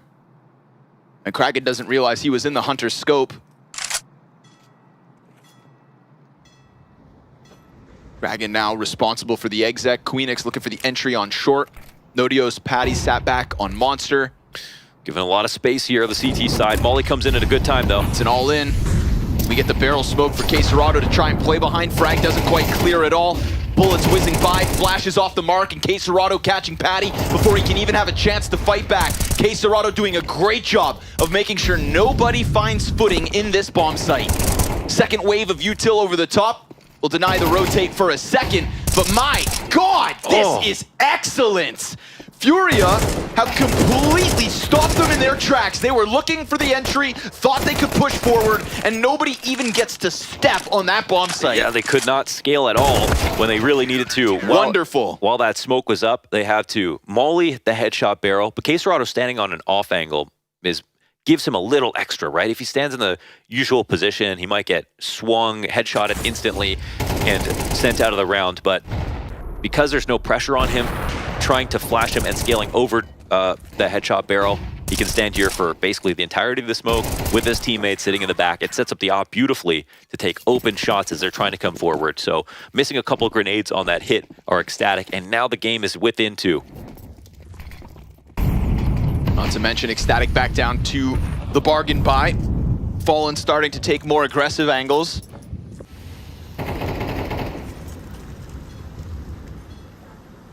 And what a vintage performance coming out of Fallen, right? Fallen on Overpass. Some things never change. 20 kills, 10 deaths. Omnipresent. Yeah. The other map that he's had the most impact on in his career is Train. Yeah. And they took that from him. And they took that from him. So he got Overpass. And he's holding on to it for dear life. And he runs it at majors, no matter what the roster.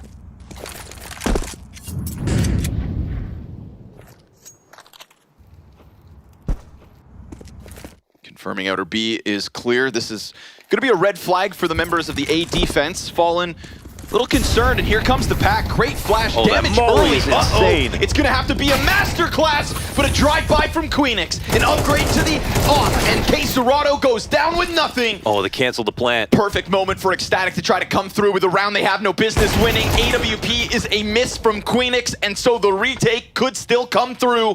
We get Cello and Art side by side, working out from bank. The Tech-9 tries to set up the rifle. Damage out from the A1S, and a fresh mag for Art. His struggle has been clear. Oh, Kragan took a massive risk, but it actually puts himself in a much better spot. Let's see if Art clears it out. Did he make sound when he dropped? Art seems on high alert, gonna clear close, and down he goes. Now into another mag. He's got 19 bullets versus the 7 of Salazar, who's just working with that Desert Eagle. Smoke in front of the bomb, and he's got the kit. The tap's there once, the damage comes through. It's desperate, it's a knife, and Salazar will slice him. Furia, that close, but they fall to just pistols. Oh, they do. They get run down on the site. The Molly flash combo takes out Yuri. No chance to fight back into Fall and get his 1 kill, and he's in rare form right now. He would have got that second one if it wasn't a full first shot from the MAC-10, swinging the back of dice. And that's not the round you want to lose, Furia. Not after this 6-round clawback on CT side. So this will give some hope back to Ecstatic, who are almost out of chances. Just a sudden pop. The sad reality of a flat first half from Furia. And always the risk you take of playing in default spots on A versus Ecos. Not playing long control even in a situation like this. And a stark contrast to just the 1 round prior where Fallen's getting opening kills by peeking off Party, right? It's not like it's been this hide and A site strat from the get-go. And it's just this moment versus that buy comes back to haunt them. And the knife is funny, but it also gets Salazar his op in this situation. It's not something you're going to buy all the time on T side. The fact he has 4 kills, and that's one of them. Nodios to challenge. Oh, he while got blind. That's crazy. Through smoke. However, there's the op. That's the op from the knife in the 1v1 from Salazar. Trickle-down economics do work. The money is not good here for Furia.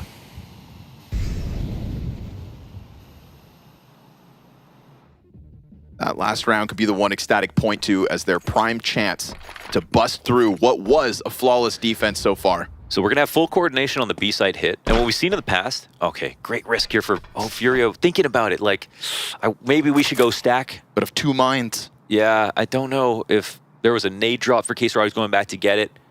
They're in transition right now. Flash will come up and over. Oh, no kill either out of Yuri. Cello just gets wrecked. And K-Serato, he gets some damage in through the smoke, but it feels like Ecstatic's entries have just been so crisp. Yeah, those entries were ridiculous. If K-Serato came to stack, of course, maybe they have a better chance of holding, but at the end of the day, it was 4v3. And they coordinated, there was a lot of conviction with the way they moved back to the B site, right? The timing at which they went for a 4-monster play made sense for Ecstatic. I mean, it's not like you could do much wrong there. You could go for long, you could go for B, but they're like, it's 4v3, let's make a choice now. But sometimes you see when you get near the end of a game with a team that's lacking experience, they won't make that call any other way. They'll wait around a little more, try to get one more advantage, and time will not be on their side. So that's a good sign for Ecstatic, who again, I think, you know, people doubted them in the opening stage, and that might have been valid, you know, not knowing how much they could do. But if you were watching the opening stage, you definitely saw some good stuff out of them. Unfortunately, the same can be said for Furia, but they're the favorites in this matchup, so can't be sort of as gracious to them when it comes to their expectations in this matchup. They're supposed to win this game. Just another instance of like clean mechanical skills coming out from Ecstatic. 2 rounds back-to-back on the entries. Watch Patty when he comes around the pillar. Bam! Yeah. Same thing that Queenix offered up versus Fallen when he hit him with the Mac 10 on Xbox the round prior. Once you let them get that footing, once you let them have that clean vision of the gunfight, you feel the wrath of Ecstatic. And so, a round where there's minimal investment here for Furia. But K-Serato has been set up with an M4.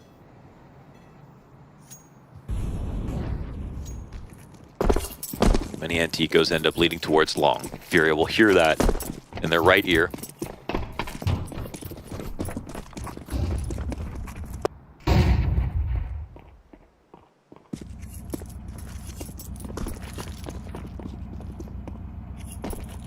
And using as many boosts as possible is also a welcome sight. Yep.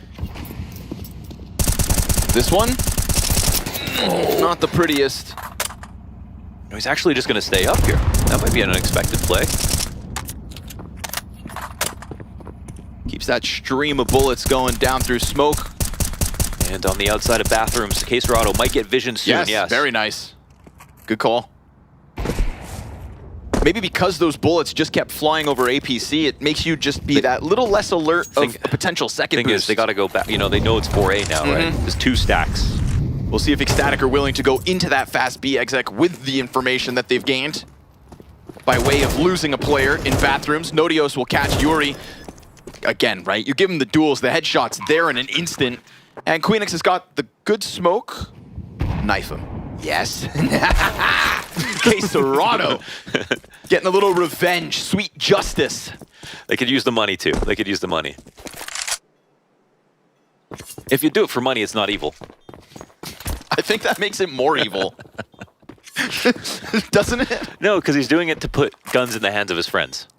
That also sounds evil. No, so that they can kill more people. Let's review this. So, you're knifing a man in the back. Yeah.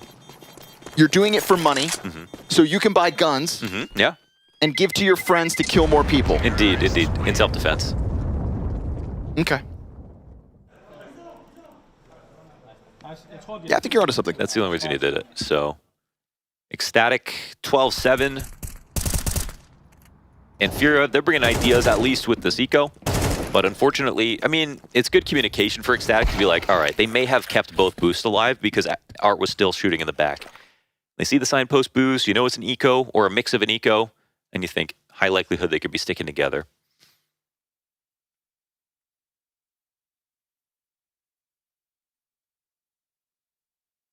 And Castle getting in the mix, of course, coming in from Astralis very recently, is also an unknown buff, right? Like, sort of, he's going to be trying to validate his career by what he can do with a brand new lineup. For sure. Without the players that Astralis had to offer. And even while he was playing on Astralis, he was coaching for the team, I believe, when they had Borup, when they had the sort of weaker lineup that was carried mainly by BlameF and the Vice, and they did have some success, and they did improve when he was on the team. That's for sure. So it comes down to whether or not that, his abilities are actually working here for Ecstatic. But you could argue that these are the best successes they've had so far. Not going to shy from gunfights here. Yuri making a big move early on. In a high-pressure moment, facing 5 rounds that would push this over. Salazar, bomb on the ground. Yuri's got to know that he's stuck. I mean, he is stuck. Kraken's got his back. Easy recovery as far as Ecstatic are concerned. All things considered, losing a bomb like that, getting caught off guard, write your losses off. Definitely. I was kind of surprised that he didn't think someone would be on the leadoff on A because they've been defaulting so consistently. That would have meant nobody was there. Yeah. And that you had the Opper running in with his knife out blind. Surely there had to be someone. And now here's something that Furia didn't even do sometimes. It's just majority towards long. They can kind of avoid Fallen. In fact, they're quite happy if he stays in the bathrooms as long as they have con control. So remember, he's gotten away with this before, right? Fallen heard them run by and then punished on the site. This is also a great play because they're doing this versus no op and haven't used any nades yet. Oh, they definitely know what they're getting into. Oh, yeah. Yeah, they know. Already deep on the bomb site. This is a wonderful opportunity for Ecstatic to close it. Challenge from Quesarado will find no return from Furia and a deep peek at Anodios because they smell blood in the water. And with both hands, they have grasped this opportunity to close against Furia. In a 0-2 matchup, it is Ecstatic to strike first, take Overpass, and survive the challenge that Furia themselves signed up for. That is some very impressive gameplay here on their opponent's map pick. And again, this is their 19th game now in the last 3 months for Ecstatic, so I think they might be sort of surprised that the pick came in more so than they were able to win. That was a good T side. It started with an eco, but then it was like 3 full rifles that they went up against. They really proved that they could play that game on both sides and were better than Furia, who I think relied heavily on Fallen to get most of their rounds. Fallen was doing an excellent job too, right? T side, CT side, he had a game that would, at moments, especially because of some of the calls and the unraveling of Ecstatic CT setups, it felt like they had that read that would have justified picking Overpass. But as time goes on, we just start to see not enough of a T side out of Furia. Ecstatic survived that test. And then they break through the Furia defense that also had legs to stand on at the start. Unfortunately for Furia, I'm sure if you're Ecstatic, you raise an eyebrow when this map gets picked against you. And you can just bank in on this wealth of experience, albeit not at this event when the pressure is higher, but it's reps. It's reps nonetheless. It's like how much, if they have, if you're fighting, you find a sparring partner, or you're going into a fight and your opponent is just sparring versus people that are like you all the time. It's like, how much can you catch them off guard? I mean, that's the problem with how good is your game plan at finding the exploits. And we waited to see, and we did see tactics that showed that there was something there. They knew some flaws in Ecstatic's play, but Ecstatic didn't get exposed and then played passively and too overly safely. They still played with a lot of confidence, And I think that's been my favorite thing about them so far. And confidence that I think is built on this foundation of mechanical skill. How many times do you get Queenix or Nodios or Patty getting a duel in a very critical point of an execute on A or B, and it's just instant headshot each and every time, right? It wasn't all gimmicky smoke spams or sloppy gunfights. There was a few of them sprinkled in, but I would say the majority of the duels that Ecstatic took, they just win in an instant. And you see, like, you know, Nodios and Queenix are two players that are something like Caserado and Yuri, if you want to talk about composition to composition. Sure. And then you've got Kragan, who is sort of a bit missing on Furia. You know, Kragan can be a total star player as an aggressive rifler, but Furia have the guys in the back, you know, and sometimes Cello can have a great game, but I think Kragan has shown more consistency up front in some bigger moments. And of course, at the same time, I think that there's just an op fight. Sorry, the lower third was blocking me. Oh, okay. That's how I am when I'm going to get opt. I just try to duck, man. And speaking of ops, which is what I wanted to just bring up, there's this this head-to-head that Fallen just smashes Salazar. We're talking about an Ecstatic win in convincing fashion with essentially no op presence, you know, going to their favor. Okay, he gets the knife kill, he gets the 1vx clutch. He opened up versus Fallen one time when he was defending A site.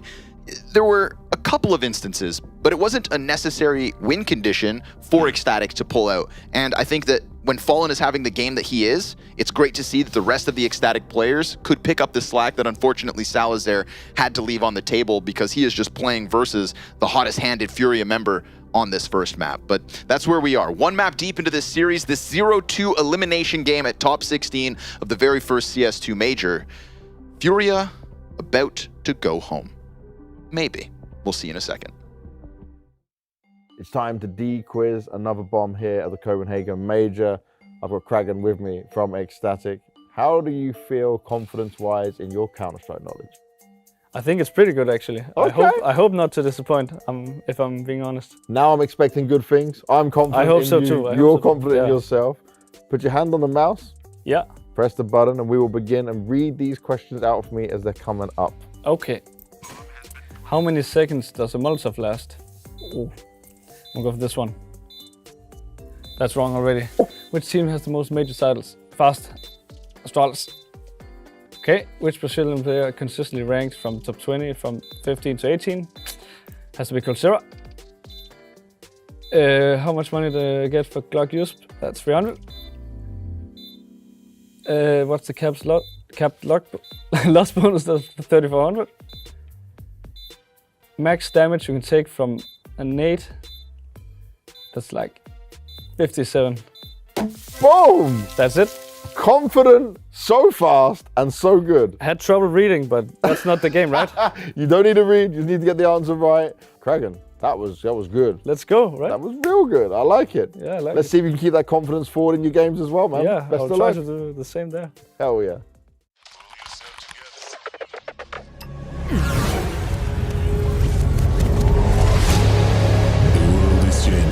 Quickly. Showdown.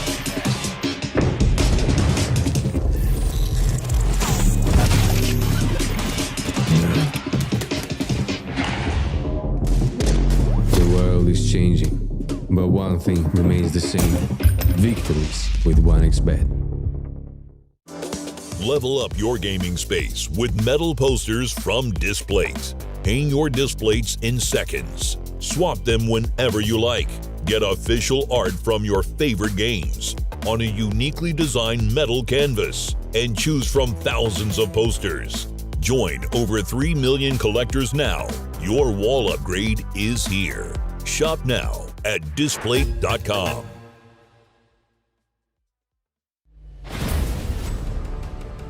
We are proud to announce new additions to the XL series. Both are using fast TN panels and newly upgraded Diac 2 technology. Fast TN panel with its faster native response time can reveal enemy outlines quicker during flashbang attacks. For IPS panel, more overdrive is required to enhance response speed, leading to dynamic image blurring due to the panel's inability to handle the load. These new monitors integrate new dynamic accuracy technology, Diac 2. The upgraded dual backlight design not only provides FPS players with clearer visuals at dynamic aiming and spray control, but are also more friendly to your eyes. Moreover, built in the monitor panel, Diac 2 functions independently and doesn't require any sync with PCs, ensuring no impact on game performance. XL setting to share now has auto game mode feature. Besides download, save, share your settings, it will auto apply different color settings based on your usage scenarios. Outlook of the latest monitors are refreshed. It has incorporated industrial-grade bearings into the height adjustment mechanism, allowing easier and smoother adjustment to the exact desired height. The new monitor series continue to evolve, refining details to ensure players can perform their best consistently in games. This is a brief introduction of the new XL monitor. Feel free to DM us if you have any questions.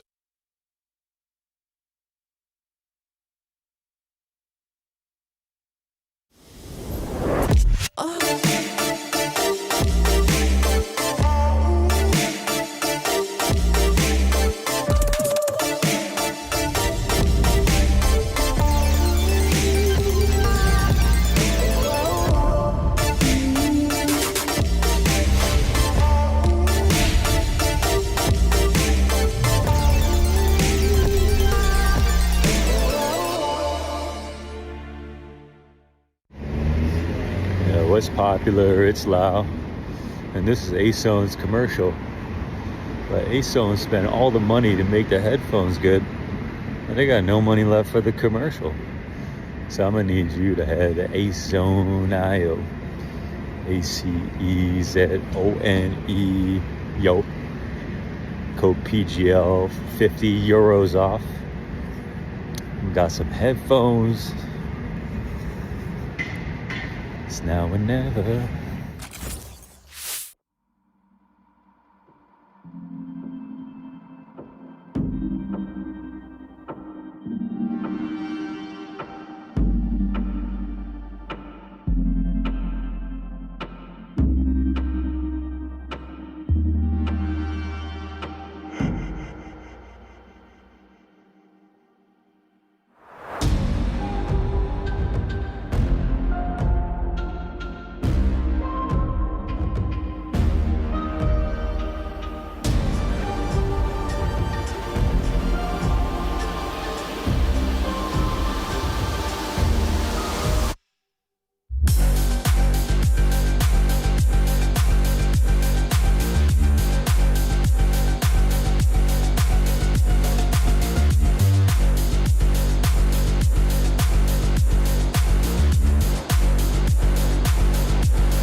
Welcome back, folks. Scrawny and Launders here for the B stream. The Ecstatic Furia matchup for elimination at 0-2.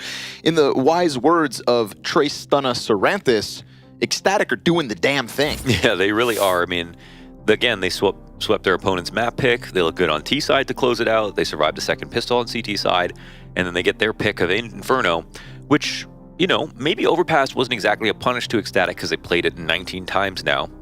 But Inferno is also a map that Furia play. Now, I will just say, I have more experience watching Furia play Inferno than I do Ecstatic playing Overpass, and I personally think Furia's Inferno has always been massively overrated. Like, when they play it themselves, I think their win rate has been low when they have made it their main map pick. So I think it's been a very weak map for them in history, but it is also a map that they got reps on, that they want to play, so it won't be free, I would say, for Ecstatic, even though they get to pick it. And what you saw was really sort of a great game that it felt like if you ran it back, Ecstatic would have won again. You know, it didn't feel like a game that was super random. They felt pretty in control. So I don't know why Inferno wouldn't also be the same. And I'm bought into their game plan. I'm bought into their individuals right now. I'm bought into their composition. And I don't see these massive mistakes where I'm like, oh, man, you guys are so good on some rounds, but you're just like have no floor. Like they have a really good, consistent floor where they're playing smart. Yep. And they're holding that consistency, and they're not getting nervous. And in those kind of later round execs that Furia even tried to throw at them, we didn't see that flaw get exposed. Quite like, you know, earlier in this tournament, I feel like Saw is a prime example of a team who crumbled. Everybody understood, oh, just exec at 15 seconds, and you'll see that player overstep. You'll see that player whiff his shot. At the moment, you can't shake this Ecstatic team. Yeah. You can't make them make mistakes. And it feels to me like there were moments across Overpass where that's really what Furia were trying to bank on. Yeah. And they didn't get what they had maybe planned on receiving. Absolutely. So, of course, it is an 0-2 game, and both teams have actually had quite hard stages. But this is officially their easiest competition, each other. And they get a best of 3 to do it. So Furia know that, well, everything rests on this moment to play the best Inferno of their lives and to show that they are at least better than a team that most people never even had making it here. Very true. Is he juggling Berettas? Is that what that was? Yes. So he's going to shoot the USP and then switch to Berettas. The Zywoo strat. Yeah, but you have to be Zywoo to do it.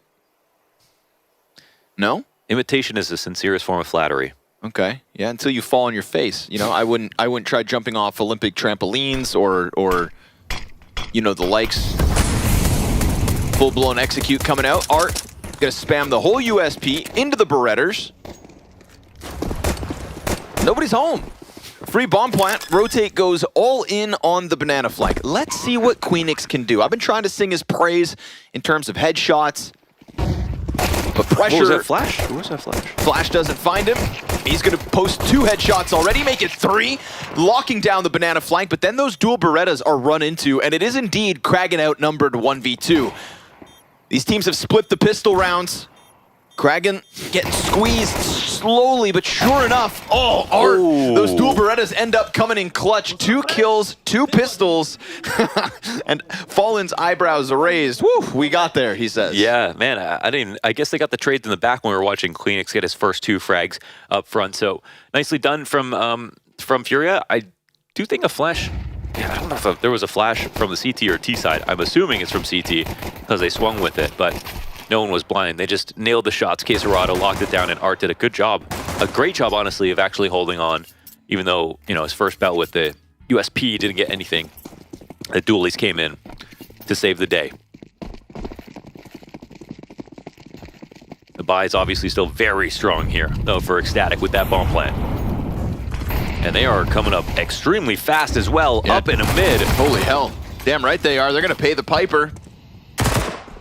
They wanted a gunfight. They got it. And that's such a little investment out of Furia as well. They can hang on to some grenades, smokes, and frags for the late half of this round. That's a bold play to make with the amount of investment they had and everything. But, I mean, I would be surprised for sure if I was Furia. But they lock it down. Oh, wow. Wow. I'm telling you, you give them a fight and you're gonna lose it. Queenix so sharp, MP9 bested, 3v5 being queued up. Whoa. But they're going to go into CT spawn, and Art pushed against this wall, has to take the shot to Krag, and Queenix not able to trade this one. Art's SMG will hold the line, and on top of that, grab possession of the bomb. Yeah, and are playing well, man. That's exactly what you want to see for Furia. Fallen needed some help last game. It can't be only one guy, so the safe call is in. They definitely got outgunned here, both ends. Also quite ambitious to try to go for... Oh my god, it's going to get cleared. I always forget that spot even exists. Yeah, it's where so... Yuri's at. It's such a guarantee because it's new. Yeah, because it's new. It's new, right? we played millions of rounds of Inferno, but okay, cool. Let's just add. We fast forward 4 years. People are going to be triple boosting back there.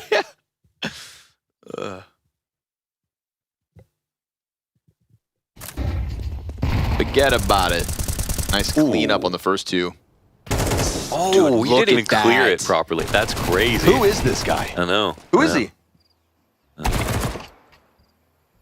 I can't really answer your question. I just gotta be like, yeah, I know. I know where you're metaphorically coming from right now.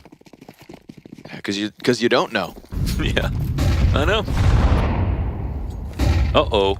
Whoa. Art. He'll win the duel and... They made the nades bigger, I swear. They've been bouncing off a lot of walls.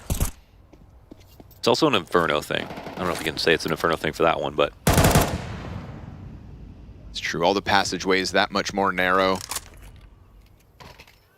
Plus at the top of the walls, you get a little, you know, little ledge sticking out.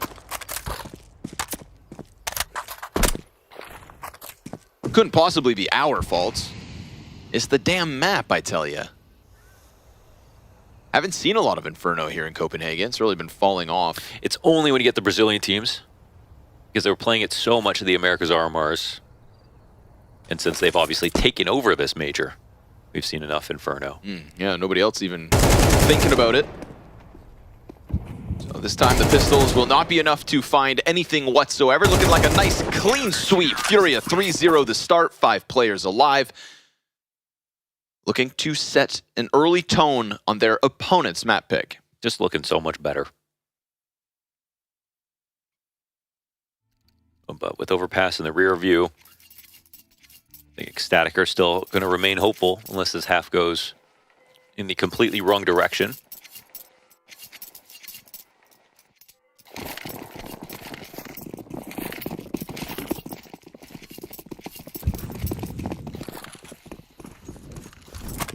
Furia got beat up 13-3 on this map the other day, so I think that's pretty much the map that Ecstatic were watching to come in prep for this.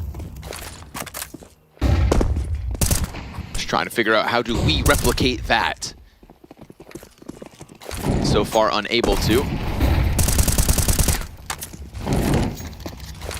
Little flashbang fiasco here on Banana. Nade will find its mark. Art, what are you up to? Good grenade damage comes back the other way. We've got 3 players here as well for Furia. And a MAC-10 spraying over the top of the smoke as Art is on his fallback. A lot of posturing going on there on Banana, but nothing to really come of it.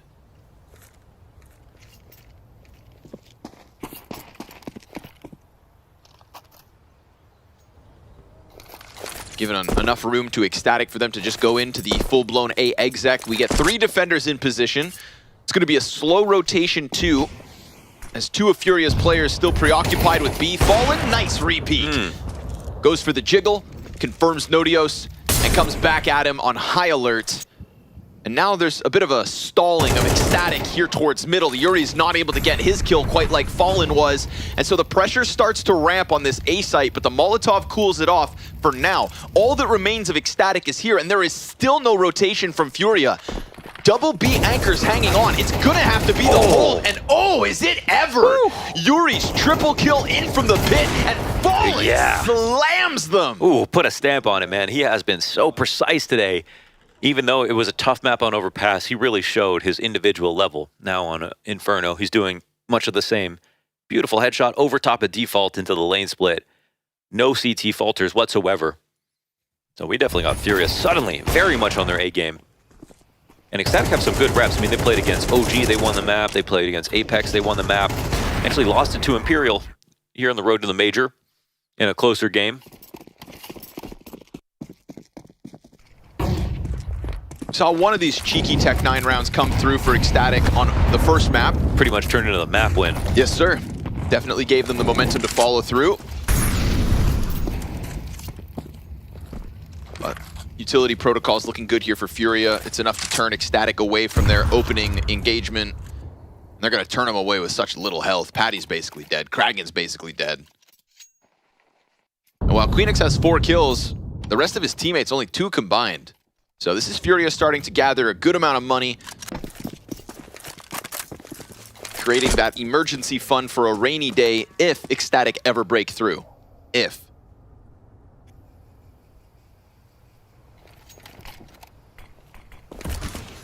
Smoke into mid. CT's got 4 on A. Can't ask for much more. Ready for this Ecstatic split, and they don't even have B presence, so once again, Furia showing some good rotations, which I gotta say, even though the T side didn't go well, they showed good rotations. Mid-round calls, and they had a good read on the map. They just couldn't really hit their shots back then, but times change, and they do quickly.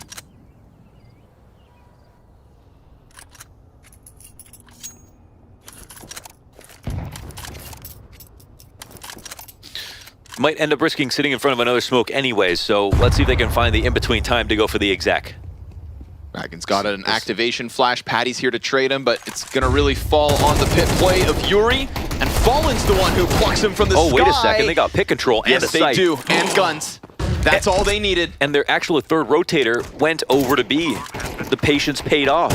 The fact Fallen, on short, is the first person to pull somebody off of that balcony commitment when Yuri inside of the pit has the AK trained on the spot and doesn't get anything. Tech 9 hits the ground, and somebody like Patty, he was tagged up before the exec came through. Salazar takes damage in the process. Kragen softened up. This is brutal. They can't even go for it. So far away from the site, and look how low everybody is. Oh, man. Yeah, we just said it, right? Yeah. Round like this They is find what leverage. It opened Overpass. And it could do the exact same thing here on Inferno. Yeah. Will they exit with funds? That's another question. That bomb's going to pop, and it's probably going to kill Patty. Yeah, they have to get quite far away. Nodios might be the only one who stays alive, and he doesn't have to look for another fight. So they get there first, but it comes at a cost. Luckily, they didn't invest much, so money ready to go in response. But still has to be stated, just the nature of those first 4 round wins out of Furia, so convincing and so good for the economy that they are also in a good place. Yeah, no kidding. That flash, Nodios' flash for Yuri opened the door for Salazar. Dude, in the Pain and Mongols game, that flash would have literally won the game for either team so many times over. All the halls pops that went south because the pit player and site player had full vision.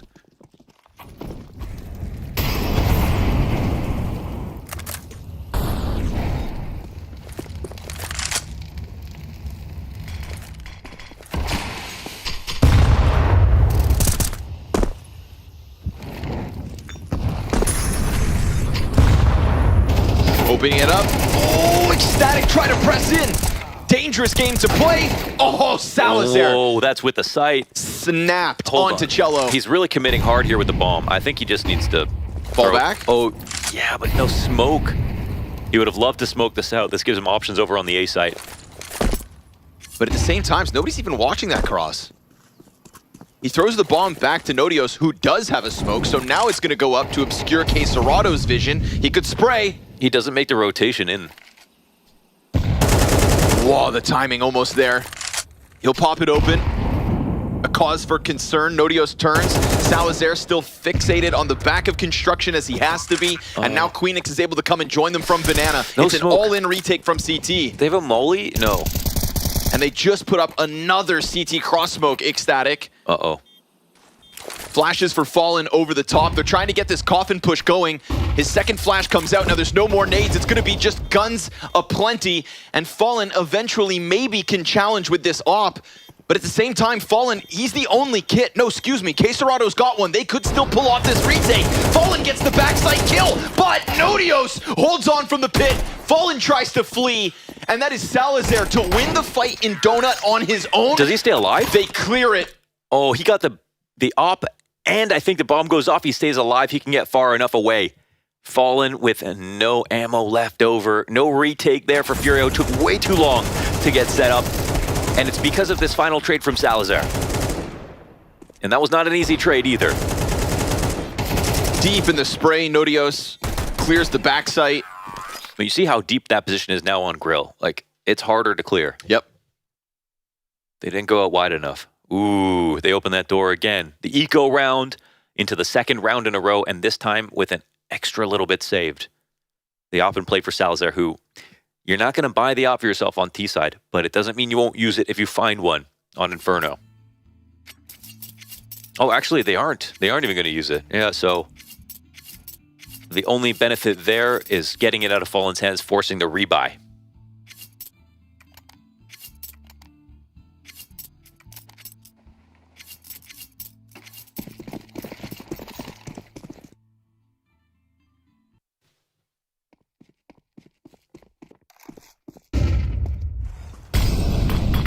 Do feel for Furia on that one. It's not as if they played the situation incorrectly. I mean, I think they had the right to get the trades.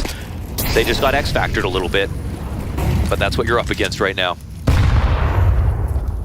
Awesome for Salazar to be a part of the recovery. Kragan on the entry. Uh-oh. Cello on the fallback, holds his ground! Oh, nasty. 2 kills. And that second one as clean as it had to be. That was round defining right there. Another open sight would have come with that kill. Or man advantage over Ecstatic. Gives Fallen a chance to hold mid. He finds his timing to a T. And Queenix will be given a chance to maybe slip out from apartments. The bomb is coming over out of middle. Yuri plays a hyper-passive angle, giving him the space. If he waits too long, this becomes Fallen coming into his position. This is a position where I feel like Queenix believes in his crosshair placement so much, but all right, he'll get spotted from the back at default first, and now Fallen move into position. Yeah, you'd think that off holds it in, but missed shot gives him a chance. Yuri's behind box on sight and Fallen into the repeak. It's all good. Keeping his head down, trying to duel with 2. Fallen gonna be the kingpin of the A site this time. 3 frags to his name. You can see in moments like that, they just really believe in their aim. You know, they do take fights that should be too hard to win. They're fights that rely on the headshot, and any other shot to the stomach or the foot will just get you killed. But Furia play another hard situation well.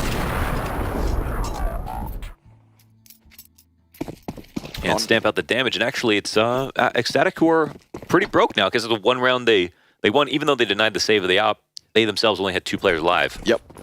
And the round before that, even though they win without buying, they only had 1 survivor.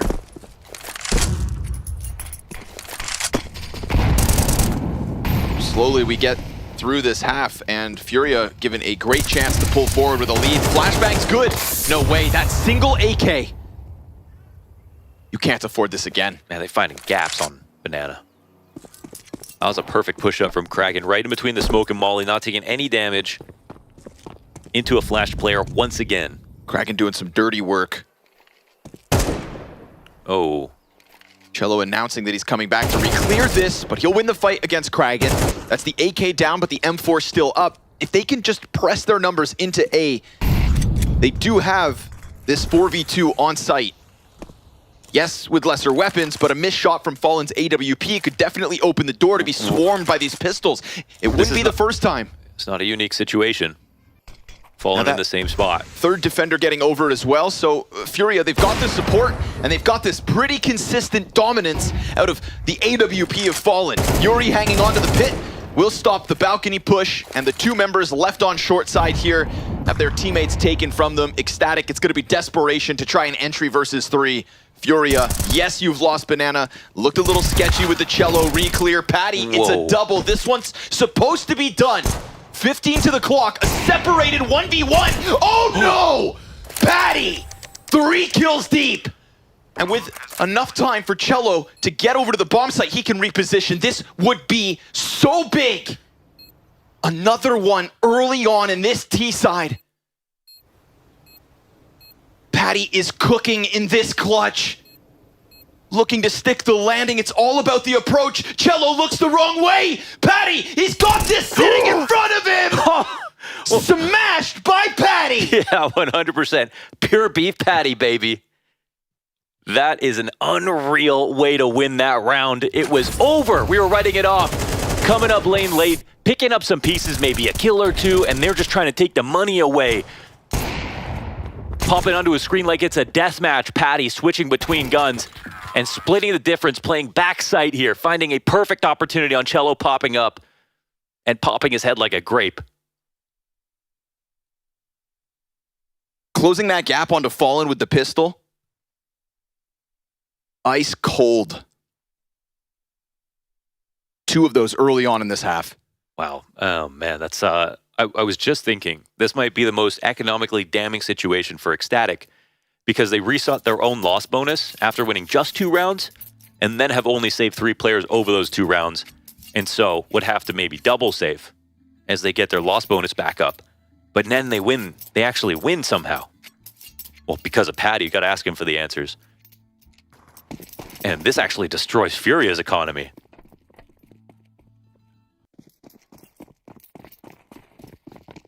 A sinking feeling for Furia. And on top of that, this struggle towards Banana has also been real, even when they have the best of buys.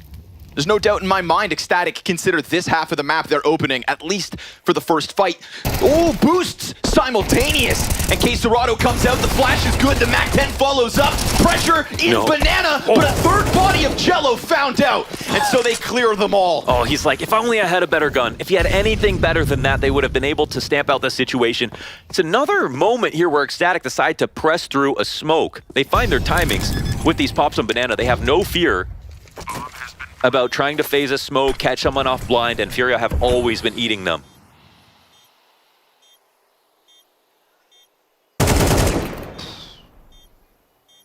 Queenix loves a snapshot. This round, I don't even know if there was a flash to support the push. It was just a boost where they met each other, and that elevated spot on the half wall into, let's get these trades now. And the fact that Ecstatic are willing to jump on it is just such a nice contrast to their own calmness, because in situations they play well. Fundamentally speaking, they make like fewer mistakes, but they're still willing to throw the plan out the window when there's an opportunity and still be on the same page. And that just shows their range, I think, as a unit. Man, Patty doing that, he's not the guy we even talk about that much when it comes to individual efforts, but you see the aim on him too. It really is just this rising floor of Ecstatic at the moment. You know, every time the major cycle comes around, we try to fantasize of this Cinderella story where there is a team who plays the best Counter-Strike of their career at that moment, right? Finding your best form at the right moment. And it seems like there's consistently always one story, and it's always more surprising than the last. You'd think we'd learn. Yeah. You'd think we'd learn. You know, and there are instances of these sorts of teams becoming then repeat offender. Copenhagen Flames making a name for themselves. It's a couple of major runs, if we're talking all Danish talent. And then there are others that just kind of disappear. You get your one off. You get your moment in the spotlight, and then you're never seen again. Cello spotted, back sight, boosted, so they'll know that there's a second. Yep. He's got the smokes to play with, but Queenix fires through. And a 5v3. Wow, that's incredibly clean. Nothing that Furia can do about this one. At least if they save. I mean, they have guns next round for sure. Very vulnerable position now for Furia. And it's one thing to win a 1v4 on an eco or, you know, sort of in a game where you're just smashing through your opponents, but that actually, economically speaking, couldn't have been a more critical juncture.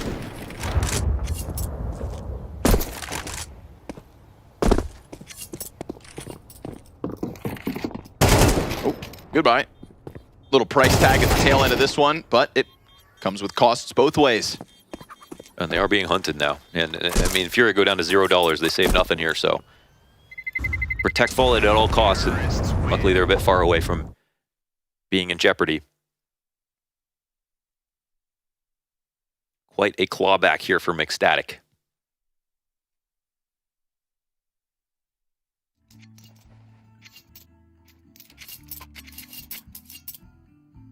Desperate for a rebuy as well, or do you hold off? You bolster the save, you wait for the next round. It's actually nuts because they had 3 alive. When that got taken down to 2. That got taken down to 2. That makes their decision for them. Round 11 will feature 2 pistols and an MP9 for Furia. And the momentum from Ecstatic doesn't stop. This round is... The operative is find the op and avoid it. This was a 4-0 start to Furia's favor off the back of pistol rounds. The first gun win, all made possible by Ecstatic's half-buy. Not once, twice. Yeah, they found the op and the bomb's still stationed outside of A. They're ready to take speed. See where the mollies land. Good chance to get into the pit. Yuri, beautiful deagle shot, but there's more where that first one's at. They spot the player top porch. K-Serrado, a much-needed double kill. Been watching some ROPS demos.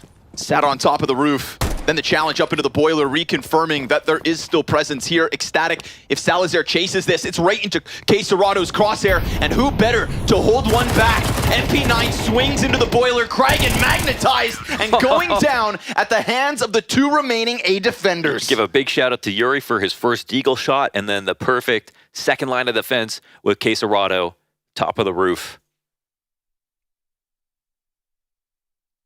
Good evening to you, K-Serrado. We haven't had that many highlights. The stats have been good. It's not like he's been the, savior of this team so far, though. It's not like you can't criticize him, definitely, because again, he's getting his kills. His stats definitely still look good overall, but the only hero I saw last map was Fallen. Missed shot, and he knows the pressure's gonna remain high. They're charging into him. Nice position from Yuri. Not gonna waste a moment. Bullet to the back of Queenix's head. Creates a question mark around their ability to hit A very quickly. Boots on the ground coming out from K-Serrado. It's a lineup, and it is a fast swarm from Furia. They will plant that bomb and hope to hang on. Ecstatic looking to get off site as the fire gets Patty down to minimal HP. It's a quick thrashing from Furia to keep this round in their hands, but can they hang on to it? There's no way Furia lose this, right? They've still got a molly. They got full nades, HEs. They can kill someone with utility in this position. But the time is going down. Yeah, they're gonna have to move in, and they've got to move now. Nodios bends a bullet, gets a double. And a molly, but then puts himself in the gap, puts himself in the hole within the pit, and from there, Furia finalize the retake to nab themselves a 7. Okay, yeah, it is close due to the time, but that many players that close and that much utility, surely there's no counter. I don't know, man. We said unlosable to a lot of Inferno retakes today. Yeah. Shout out Payne and MongolZ one time. Those last 2 rounds of regulation and all the rounds of overtime. Some crazy, crazy situations, that's for sure. Nice one, though, from Cello. Yeah, nice one from Furia, getting their grip at the tail end of that half from the 4-0 start. Yeah, that can be a gut punch. You're falling top mid, die with your op in a rush. Luckily, the rest of Furia's players, like K-Serrado, wasted 0 time running into Library, getting that lineup. So the lay of land is a decent first half from Furia. I think they'll be proud of themselves to get 7, just show that they're better than they were on Overpass, individually speaking. Some good moments from K-Serrado and a spray down. Some of those magical moments where he's getting 2 K spray downs, where you're like, how does he do it every time? Like, you finally saw that. Art also had a great half. Welcome sight.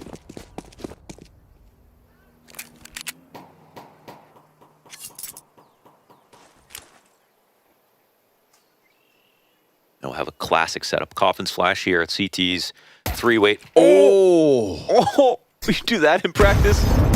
The hell? Jeez. That's a shiver down Furia's spine, but they're going to keep pressing in. He gets a second. Then the Beretta's at bat. And the third player in position, Patty, falls back. Furia know this pistol might come in handy later. They've got to grab it by the horns if they can. Patty can't really justify trying to peek back up over the coffins. The flank is very fast right now. And that's going to keep K-Serrado busy. The bomb planted. Oh, Queenix in with the headshot. Fallen's going to try to get off of the site, but he falls to the hands of Queenix, who has been so crisp with pistols. Literally, his HSP must be through the roof. Wow. Statement round here for Ecstatic with a hold. The first shot from Salazar is wicked. That whip up over the half wall. Yeah, let's go ahead and relive that. Ooh, disgusting. I mean, it's a relatively safe way to spot, but of course, when you're going up against these guys right now, I don't know. I don't know what's exactly safe. It's Headshot City for the CT side as they start this tiny comeback. But there is a bomb plant for Furia. They'll go again.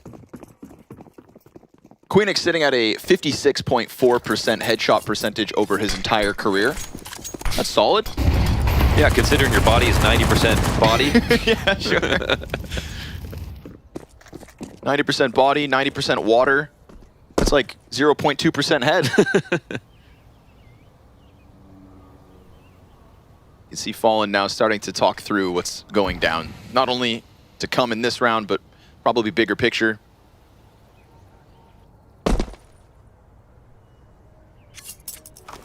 You know, sometimes we see games just unfold so fast. Like earlier today, for example, if you didn't catch that MongolZ versus Pain game, 2 ridiculous back-to-back defuses to push it into overtime, and no pause out of Pain. No stop to just catch your breath, because so often you can find yourself just getting washed away in the rhythm of Counter-Strike, that constant reset after a minute 50 each and every time. It feels like that flow is just, you know, a push and pull. But you can take a round like this and just reset. Breathe. This one's an interesting setup because Kraken's playing retake with his MP9 here on the B side. Of course, we see all the CT. Okay. They're making good time here. 2 MP9s coming in, a third one with supporting grid utility.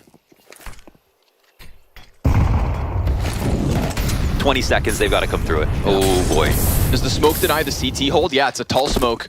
Fast flank. Nodios is just sprinting. Fallen turns around too late. Oh, it's going to be a meat grinder. Yeah, they're going to get murdered. They are getting wrecked, shredded on the approach. And that is Ecstatic's gusto down middle. That fast flank, we saw it in the pistol from Queenix. We get another instance of it from Nodios, playing with confidence, back-to-back maps. Yeah, and that's not a good look for Furia, who had an investment. They lived a long time in the 5v5. It's not Overpass, not Miles Lacrosse. You can't really justify using that much time if you don't have a strong idea behind it. And I mean, was the push crazy fast from Ecstatic? It was in the sense they ran it, but at the time in the round, there was literally no chance it could be at the A site hit. So they really earned the right to make that flank happen. And you see the conviction with Nodios. He realizes there's basically no way it's going to be an A site hit. So it's not time for Furia to look weak, you know. That's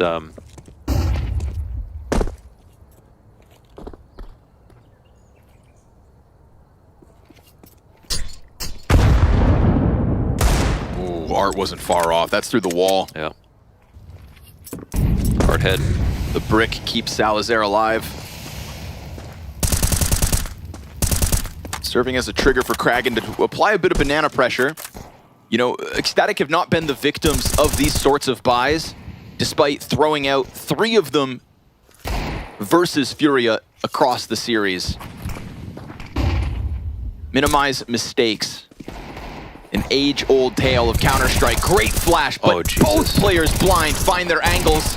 And then, of course, over towards Arch, Nodios gets another. It's a pistol push into the B site. It's a fast scramble from Kraken onto the top of Orange. And even with low health, he'll continue to keep Furia and Fallen at bay. Yuri 1v4 deep to CT gets nothing, and it's Ecstatic with the 8-7 lead. So squirrely. The fact that he got up to Oranges that quickly while getting chased down.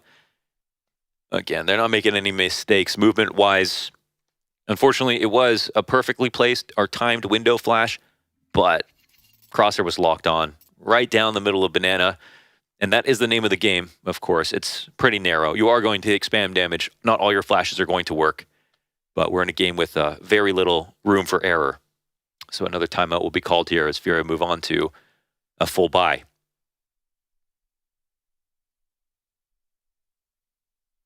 Saw that powwow out of T-Spawn last round, now timeout immediately after.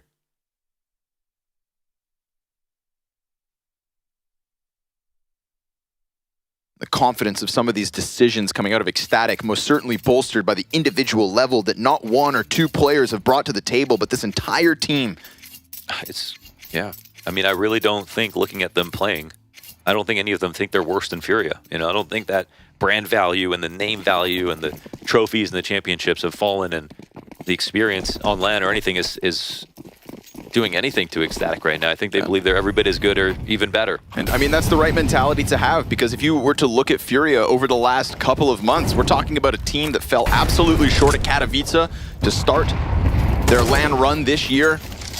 A team that scraped the bottom of the barrel from 0-2 in the opening stage just to get here. You know, Ecstatic turned heads and raised eyebrows versus Cloud9 to kick off their major endeavor.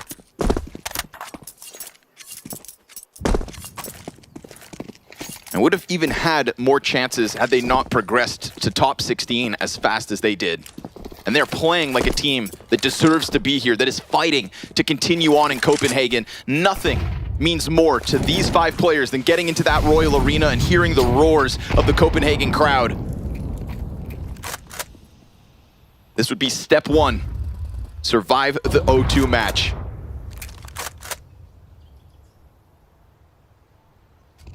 And inch by inch, they get closer.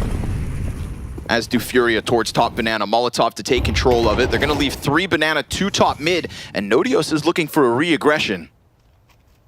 Cello's holding this. Oh man, they're once again taking a long time for decisions to be made. They're gonna make noise soon. Nodios hyper-fixated, sees the shoulder before it comes around. Second player confirmed, and it's a good amount of damage onto Yuri. Smoke goes up and over sight. Molly onto short, 12 seconds, but Fallen comes through. Queenix back sight, and he sees the player Balk, cuts him down, double kill! Immovable on this backside, 4 seconds, he picks it up, but there's not enough time. Checkmate from Queenix. Oh, that's perfect. Jumped up onto the back of the box, instant to the head once again. It is a regular sight at this point with Queenix throughout these stages at the major. Beautiful execution on the music, on the movement. Beautiful execution on the crosshair placement. No reaction once again, ice cold. Because their eyes are on the prize. Set on more than just another round win. 3 away from securing overtime at the very least.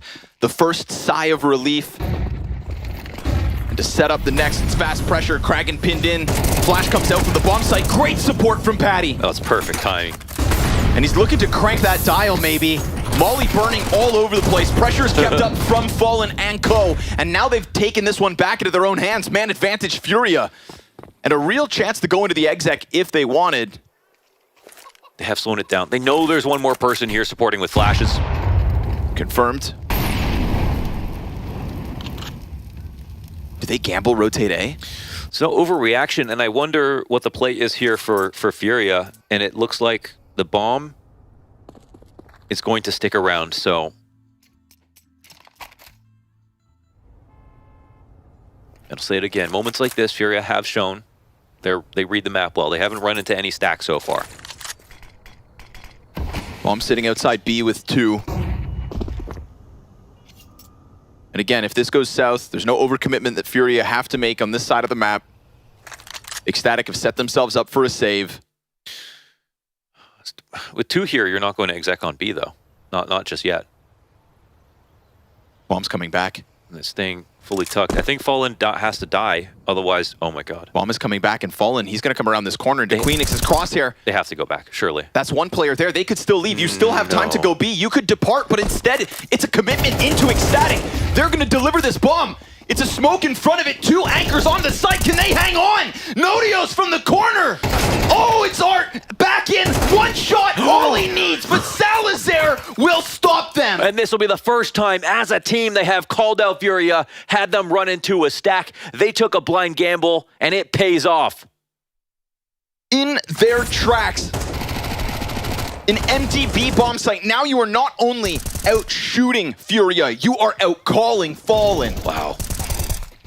Wow, they have done well with information and time. Furia, even in close situations with less than 10 seconds to go, they were managing to pick the correct site, and suddenly it feels like tides are turning in more ways than one. Mechanically, there are already questions, but mid-round situations, it felt like that's when the experience from Furia was helping them the most.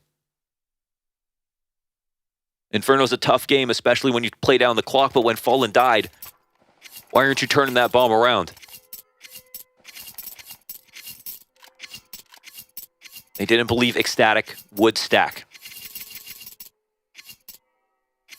And whether that was a plan to keep guns in case they happened to go B, whether Patty really thought that A hit is coming, doesn't matter. Ecstatic, in all of the X Factor rounds across this series now, all of them have Ecstatic's name stamped across them. All of the half-buy wins, all of the stacks like that. They're gonna peek in front of this. Fighting tooth and nail into Banana. Multiple bodies still ready to try and challenge. Kragan kills himself with a nade, not ideal. Things getting weird. Nodios peeks into it. It's a whole pack of Furia players, and they've taken over the bomb site. Oh, plant will be delayed for a second, and the open nade. smoke.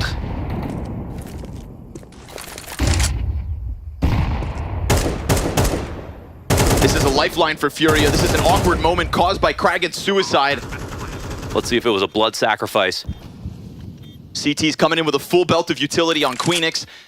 And his banana flanks have been so consistent, but he's far removed. I think this one, they cut their losses. They let this go. Okay, well. Ooh, Furia get one back. One of these weird rounds that Furia finally win. It was at this point in the last game that Ecstatic found an eco, they found leverage, and then they basically just shut it out, right? So made a comeback happen, stamped out their opponents. Furia need that more than ever. If they feel like things have not been going their way, here's a stroke of luck. But let's see if they can turn that into sustainability. Comes with a cost. Yeah, they're gonna lurk around to make this quite expensive, actually. Furia are not coming at this from a position of power or money.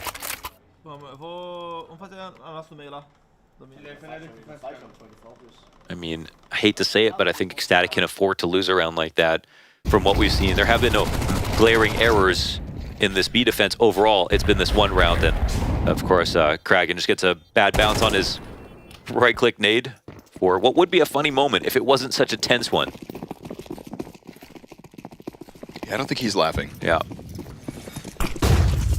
Oh, what a play to make right now. Talk about the confidence, right?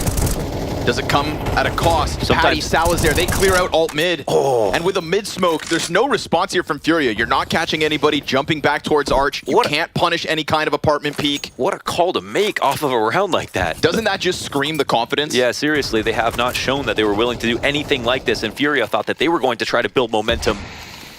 And they move literally quickly. Set up to flash through. Kragan, MP9 in the front of the site.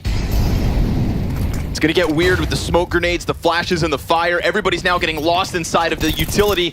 And Kragan, he's gonna go swinging through. The flash finds its mark, but Fallen turns over and not only gets the kill, but puts down that bomb. It's another retake queued up. Last time they ought not to make this an attempt. It's a smoke on Salazar with flashbangs, and Patty can offer up another smoke too. This could very well keep K Serrato shaved off of the hold. He is committed to Banana with smokes in play. Flash goes in first, Fallen tucks back sight. We've got the pit hold from Art as well. Concerned with the CT peek, he gets his. They lose their anchor, and then Nodios goes over top. Returned by K Serrato. Okay. Making sure that Furia stay within one. Yeah, he won't let this Ember burn out. Nice one from K Serrato to pull off the 1v2 in the post plant. Had to get every little bit right there. Man, would have been total disaster if not. So 2 in a row here as they survive the mid push, work their way into B. And through a very chaotic situation, this flash attempt, I would say we had a few flashes, did absolutely nothing here for Ecstatic. So it didn't scare Furia. They put themselves in good spots. Wanted to keep the pressure high. Now we've once again got a real game, and I love the tack pause. Something unique came into that round with a full-blown strategy that we haven't seen just yet.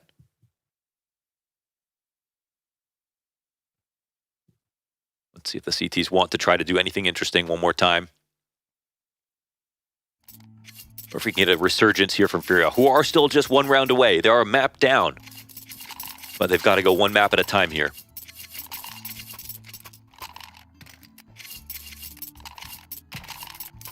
Oh my god, look at the money.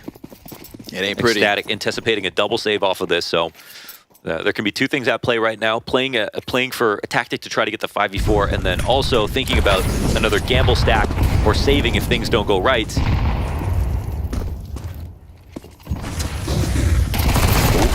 Nope, not this time. We've seen a lot of aggression in Banana from Ecstatic, and this is going to be the follow-through into just Nodios on the 5-7. 3 pairs of feet come stomping in, and he knows this bomb site's gone. And this is where the save is huge. And Furia have come looking for them in the past. And I think that last time maybe they had to be more careful. This time I think they really want to get these kills. So they know it's about to be a full save. With no guns next round if these aren't saved. Furia having to get gritty for this one, huh? Yeah, yeah. I mean, the T-side plays on Banana working out well. Flash again didn't do much, and they weren't exactly playing anti-flash. I mean, you can miss a small timing. As soon as someone's coming around the half wall, Flash pops a second too early, then it doesn't matter. You're swinging into players who aren't blind. That's going to happen. But Furia have been on the unlucky side of that many times already this half.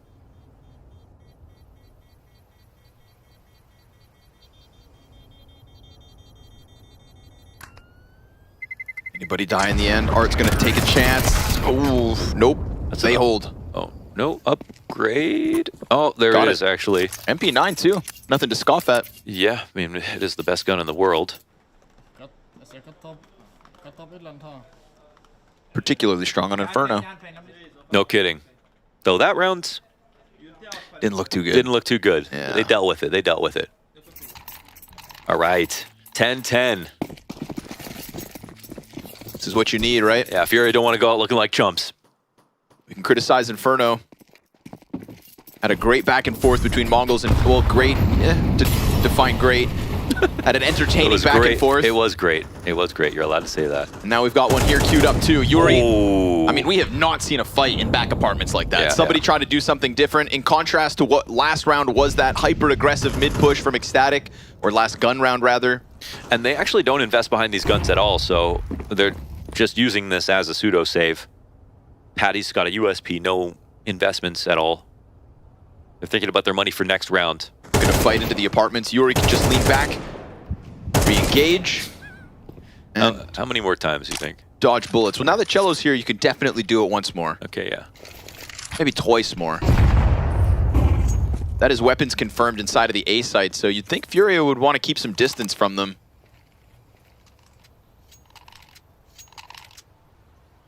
Yeah. Sometimes it is better to go into enemies if you know where they are. But in this situation, they've got both sites under control, or top banana control at least.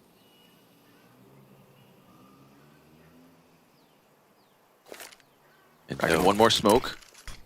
Put down at the 30-second mark. Yeah, but I think they're not going to be happy about this, but they're still going to commit through, surely.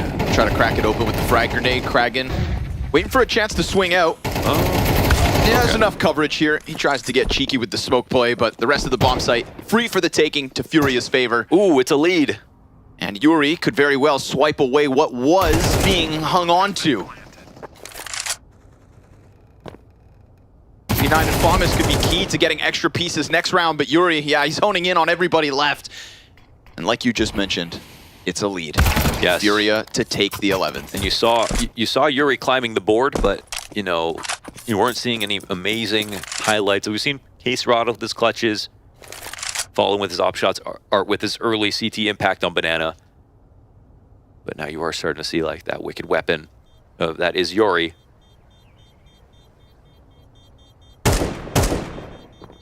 Does he get to save the AK? Pressure's on, and down he goes. Furia keeping this one composed on the comeback. Now they know they did tear through a couple of guns and also a couple of unarmored players. So Ecstatic trying to make this half economically efficient. The important part is for Furia, they've been able to bear the anti-ecos, and now they're starting to get louder. Starting to feel realer. Salazar will pick up the op.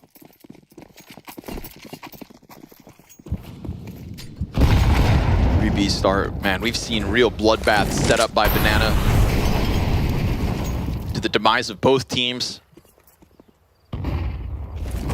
But as Ecstatic lose that lead and the pressure mounts, are they going to go for it again? Yes, they're going to lock in. Oh, Kragan blinded, kills K Serato, huge scalp.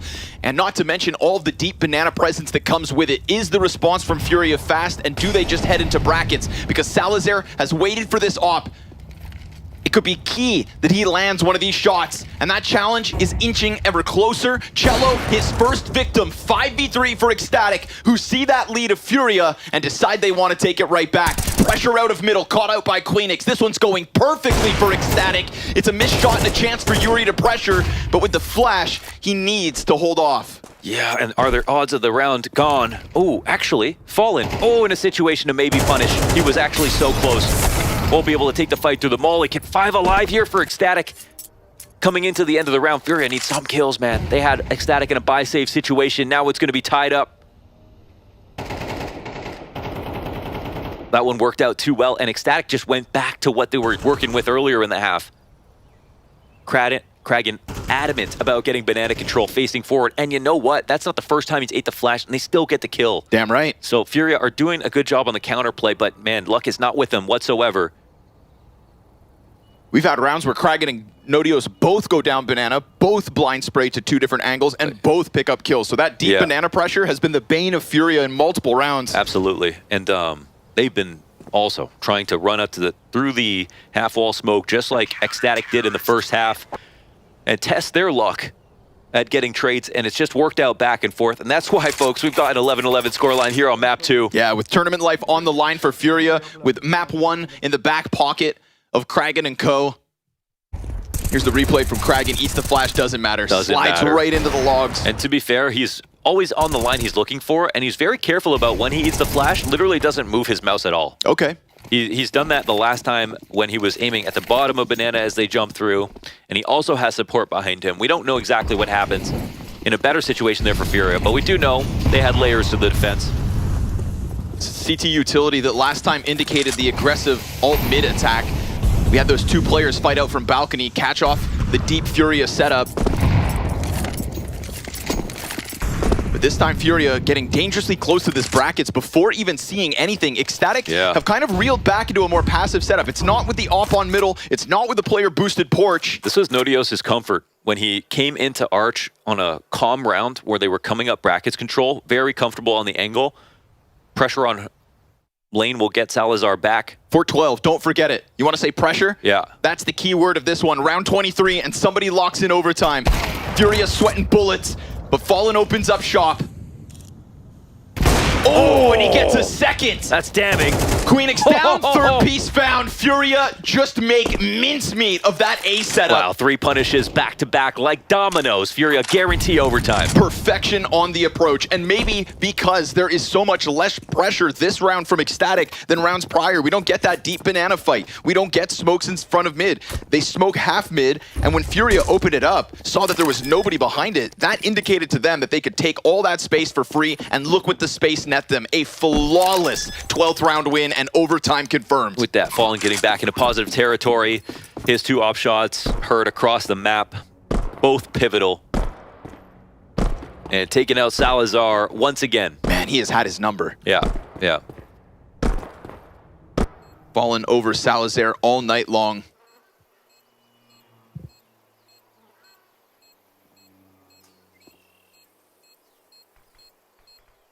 And Furia with elimination looming overhead. Take that slight sigh of relief. Yeah, they do desperately actually want to hunt down this last kill, you know, because Ecstatic are going to be going to the Salvation Army this next round, put together any kind of buy that they can. Yeah, money's not great. Nobody with more than 5,000. Could get a drop from Patty, actually, so this might look not too bad, but of course, Inferno is a utility-centric map. They need all the bits and bobs. However, safe to say that all match long, Ecstatic have been able to do more with less. We go back to Overpass, it happens once. It's one of the reasons that T-side got it over the line. Their ability to puncture through the defense with pistols here on Inferno has happened twice already, where with barely any weapons to work with, we get an Ecstatic sudden pop that just overwhelms Furia. And on top of that, it was a 1v4 out of Patty as the cherry on top. Yeah. But very appreciative of the timings for the timeouts in this spot. They've saved the last one for the final round here. They try to pick moments where This buy's solid. It is actually incredibly solid. So that one gun saved, I think, rounds it out perfectly. There would have probably been an MP9 and some utility if not for it. But Patty saving his gun and being able to save means everybody's eating here on Ecstatic. Best chance to get it to overtime. But Furia, can they be stopped on this T-side comeback? Only real omission is that AWP for Queenix, and doesn't really need it. On top of that, there's only 2 kits, Nodios and Patty, if things go south. If bomb sites get taken. Final round of regulation, and that pressure comes out on Banana yet again. How much of it do they take? Kraken storming forward. The last time they didn't get to cheat the 4th player over to the A site because they didn't have deep Banana control. Now they do. But if they play up close, they do risk, of course, players getting mollied out at Bell. Kraken hanging on. Here's the rumblings of the jump over top. There are a lot of pressures here for him to deal with. But while that's smoked up, it is Fallen left on ramp with bomb, right? He is moving his pieces ahead of him. I can't believe that they would go into the A site hit right now without making sure that Banana is cleared. This is the setup that won Ecstatic the round last time. They jump out, having to forego that forward control, but a Molotov Fallen, he is giving up half of his health, 3/4, in fact, to just try and pull somebody off top Banana. Doesn't happen. Yeah, and we're getting to the time now where they can start to cheat the player over. Furia are going to have to move forward, I think, in a situation where they wanted 1 kill. You can feel the squeeze. You can feel it starting to mount as Fallen wants to give support to these riflers to work forward. But what if Patty comes barreling through this smoke? What if this double flank is key? 3 defenders inside of the A site, 20 seconds to the clock, and all of Furia has pushed past. What? That wallbang is nasty. The flank finds its timing. Patty, it's 1. Salazar up from the top of the box. At Ecstatic, they have pushed it onto Art. 10 seconds to come through, gets the response, but not that map-winning round. Yeah, and they put Ecstatic, they hang on. Yes, they put their best foot forward in the final moments. What a clean round. Everything they were looking for, fundamentally speaking, on the CT side, coming together at the same time in round 24 to make the best match possible.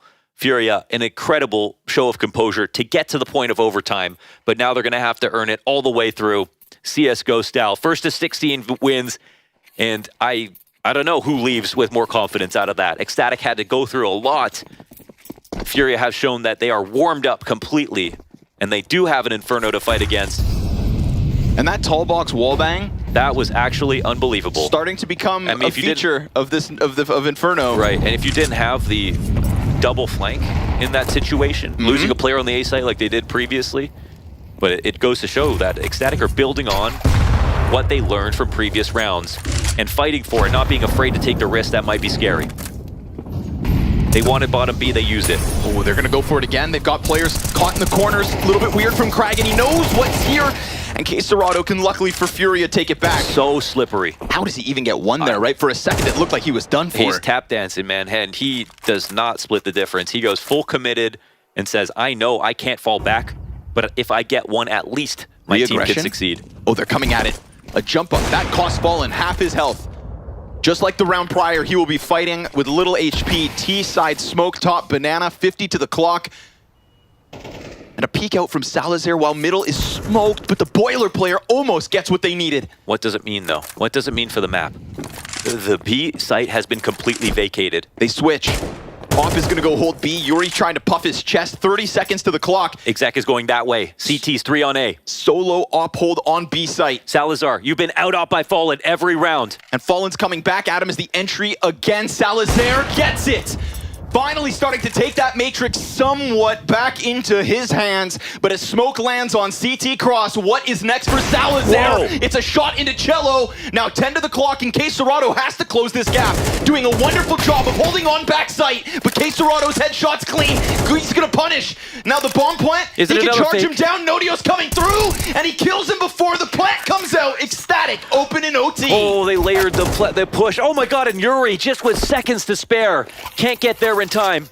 Nodios knows that he has the ability to push through. Kserato had to put that bomb down then and there. There was no choice. It was checkmate. It came down to Salazar's kills. Just had to hope that there wasn't a second CT on that smoke cross. It's Kserato trying to be the key of recovery in all of this. And listen, if you're just watching now, of course you could say that was an easy shot for Salazar, but what we've seen throughout these last 2 maps is Fallen peeking into Salazar's angles and still winning his duels. This was critical. And a small burst of emotions now as we move into the first round of overtime. Ecstatic winning 2 back-to-back. Putting as much distance from them and this Furia clawback as they can. And finally, a full passive setup on the B site. We haven't really seen them try to reclaim late. And we also have seen them try to reclaim often. They almost never sit completely back. So Kraken will come forward. Furia should know this. Will the flash be good? Man, they're not fully ready. Jumping around to the Mac 10. Great damage into K-Serrato and Cello. Ooh, but the headshot comes right back. Patty taking one to the face. You could argue lucky to be alive. He still tries to press his luck. Still puts bullets through that smoke. And the 5.56 softens up the majority of Furia here. Smokes inside of the site as bomb goes down. We've got weak members of both teams. We've got anchors in the site. We've got ops posted at a slow flank. My God! Cello swings for the headshot. Critical that he takes somebody down with him, but Nodios wastes no time on the return frag, and Yuri's positioning could very well catch this slow burn flank. He starts to walk away. Now Nodios gets the retake rolling. K-Serrato's position could catch them off, and sure enough, he needs to get into the cover. Time is of the essence. He opts not to throw down that smoke, and maybe Queenix took a little too long, but with smoke on top of him, he gives up the defuse, and K-Serrato clutches. Another clutch for K-Serrato when they need it. Wow, after what Kraken saw, going for that push on that timing, but I gotta say, those reclaims on top banana have not worked out that well for Ecstatic, right? Furia have been looking for the fights on car. And here's another spot where they only let 1 kill go away. And those consistent flanks from Queenix, I find, usually get kills a little faster. And at that point, once he's revealed himself, he runs. If he does get that banana frag 2 seconds sooner, he has a real chance inside of the clutch. But this time, really, he doesn't get there with time. Too slow on the activation for what feels like the first time. 1 timeout called here for Furia. Another B-site hit, it's typical. We're getting, you know, not that many post-plant positions, I want to say, compared to how many it feels like are going to be retakes and bombs going off. Tied up, full buys, both ways.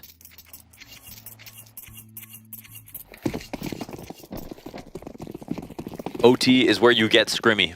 Playbook lasts you until the end of regulation. You don't plan to tie. So who's going to be the best at improvising and building on what they've learned? Little presence in Boiler.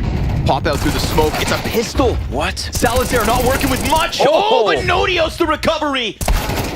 Good kill from K-Serrato to come back at it. Queenix now concerned about Arch side and smoked out of the bomb site itself.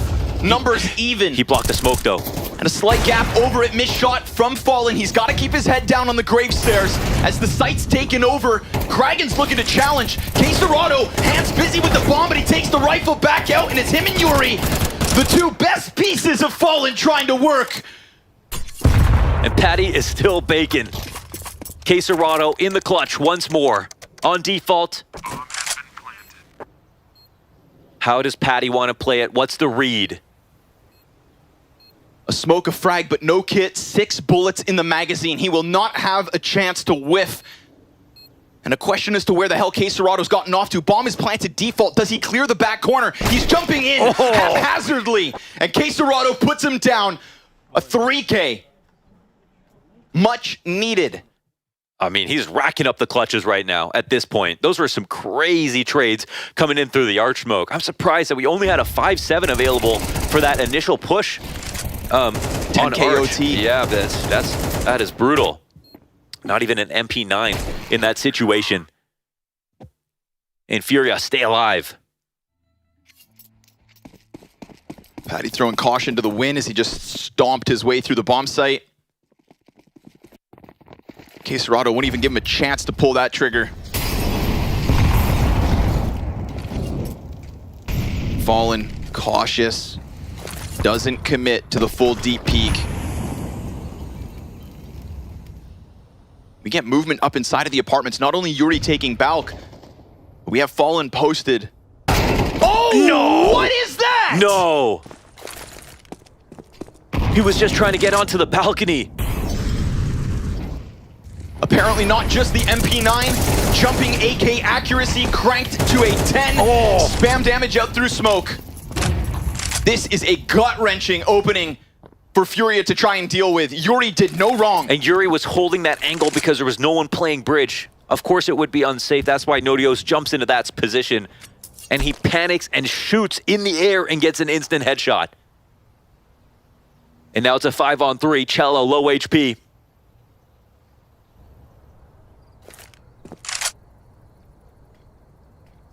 A God-given opening for Ecstatic.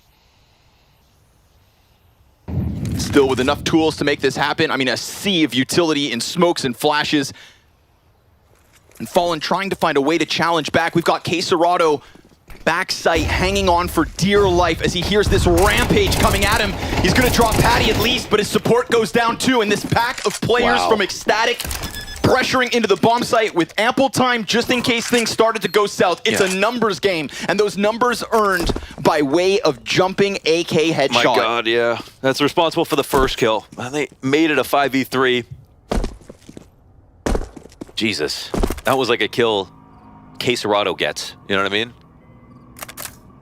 My God. That's to tie the game up. And with the Protoss death ball up the lane, they take over the A site. No chance to fight back. You're lucky if you pull off one of those once a year. And to do it right now, right here.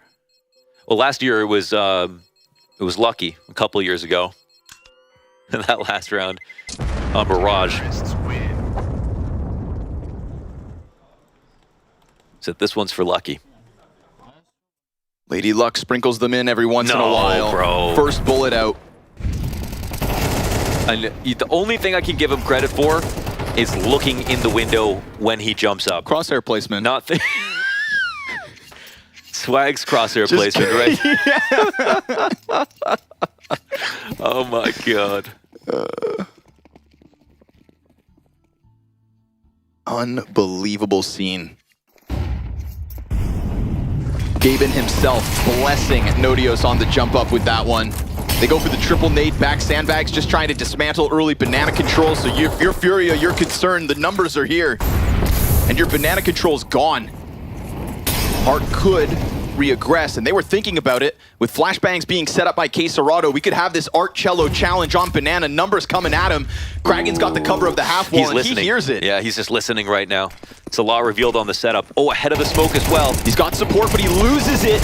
Recovers slightly, but still goes down. Cello making the most of that banana fight to push Furia 4v3. First kill's everything right there. First kill means two. Both pushing in with a pair of players. This is still quite a fragile lane side. And I don't think the T's are in a position to split. Oh, beautiful. Nice one from Fallen. Ready for that.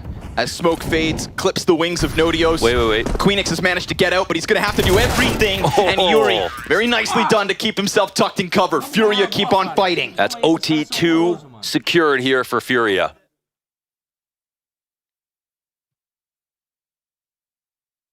They're going to need a bit more than a jumping AK headshot to close this one out.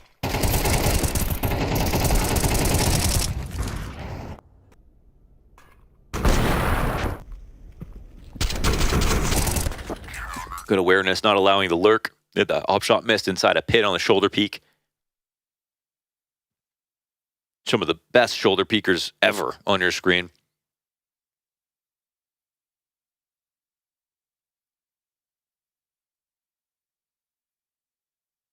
That's something that legit made Brazil so powerful in early years.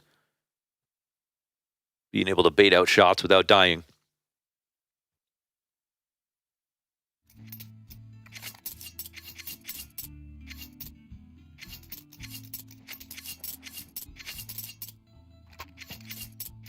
Yuri and Quesarado. These are the two pieces you want at the top of the board if you were Furia. Yuri, under a bit of a question mark in recent form. There was that fall off that made us think maybe he's not what he was. Maybe the prime had passed. Put him in the bucket with Axile in terms of a potential. Yeah, there have been months where he's been better than Quesarado in the last few years, and you know, people just weren't wondered getting that. If he was just going to be the underrated version of Quesarado, but yes, he has had some struggles recently. riflers, you never really know when you are past that prime. So hanging on for dear life versus Ecstatic, as they are afforded a lot of control here on brackets, but it's only one player taking it. It's only a quick peek. Gathering a bit of info, finding that level of comfort, and all the while getting utility burned on B. Minute to the clock here for Ecstatic. With map 1 in their back pocket. And Furia having already locked in a second OT. You know damn well they're going to give this one a challenge. And you know damn well that the numbers of this B execute could very well be enough to overwhelm, but the utility is healthy here for Furia. Another smoke goes down at 35 seconds. And there is then again an incendiary on Art. This is not going to be an easy execution for Ecstatic. It is one that will cost them a lot of health and potentially this second map. We get the fight out from Cello towards Pit. He connects to the head and everybody else is stifled by the fire. Art, can he line up any damage? Bullets flying through, they overwhelm him. Oh. Swarmed by Queenix as he climbs over the coffins. Furia. It is a retake demanded of them, but again, still more utility to work with. That incendiary that could be chucked into the back of the site on New Box to burn a player out. A frag grenade that'll catch Nodios and take him to 90-27. Then all the way down to the flames. Queenix has come through with the double entry, but that seems like this is where it's gonna stop. The retake from Fallen.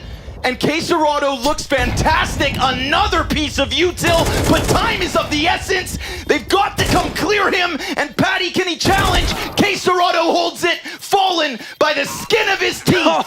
Forces map 3. Oh, they grab it. What a way to win that one. There could have been a delay for time, but instead, every clutch shot is hit. One op shot gives an opportunity for them to scale into the site, and by a hair, Furia survive on Inferno.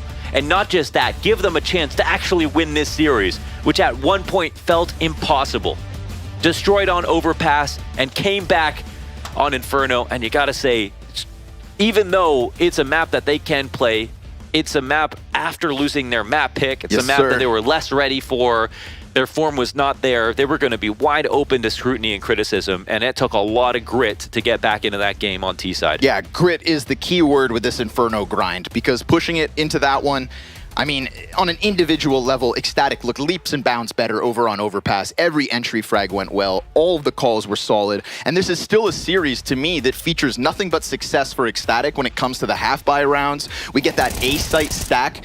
You know, out-calling Fallen when you were just maybe going for a save. These are little moments of brilliance for Ecstatic. This Patty 1v4 with the pistol. Oh, you know, disgusting. These are the rounds that Ecstatic sprinkled in to even get us into overtime. So safe to say, Furia survived an onslaught from the Danes. They had to take everything. And I mean, if they had to do this versus a team that, has, again, like more brand value, more namesake, you would think, all right, well, it's even more impressive. But the fact is that Ecstatic played to that level. This is a very high-level game played by them. They made very few mistakes overall. They had lots of cool tactics, a deep playbook, the aim to back it up. So this is not just Furia sort of surviving a game. I mean, they really showed that they could play at a high level.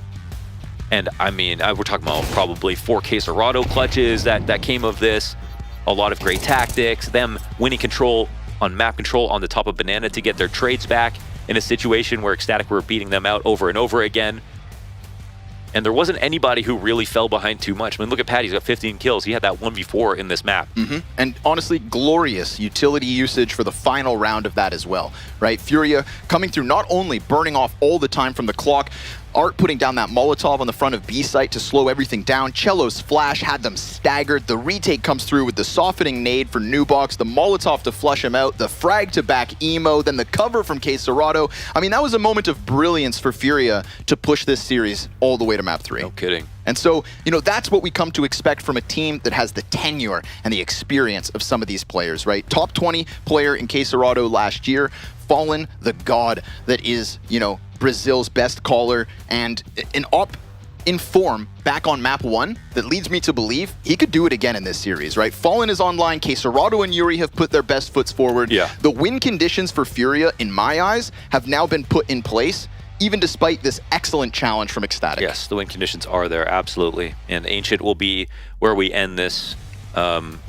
honestly, insane series so far. I mean, Ancient could be just as explosive, to be honest.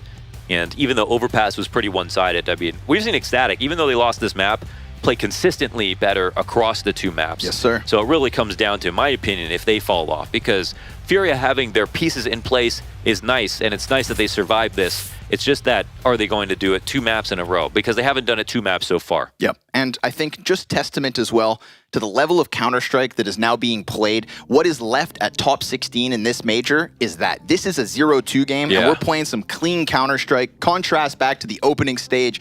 No offense to our fallen comrades, but damn, man. 0-2, somebody's got to go home. 1 map decides it. Whew, it's Ecstatic and Furia burning the midnight oil. Somebody gets eliminated after this one.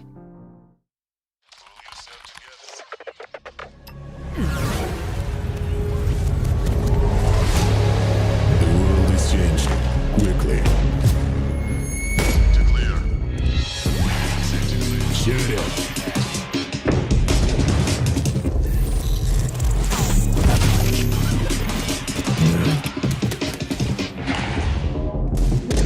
The world is changing, but one thing remains the same. Victories with 1xBet. Level up your gaming space with metal posters from Displates. Hang your displates in seconds. Swap them whenever you like. Get official art from your favorite games on a uniquely designed metal canvas and choose from thousands of posters. Join over 3 million collectors now. Your wall upgrade is here. Shop now at Displate.com.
What's popular, it's loud. And this is ASON's commercial. But ASON spent all the money to make the headphones good, and they got no money left for the commercial. So I'm gonna need you to head to ASON.io. ACEZONE. Yo. Code PGL, 50 euros off. Got some headphones. It's now or never.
Ladies and gentlemen, we are gaming tonight. We've got Ecstatic and we've got Furia, and both of them would love to continue the dream that is playing at the very first CS2 major.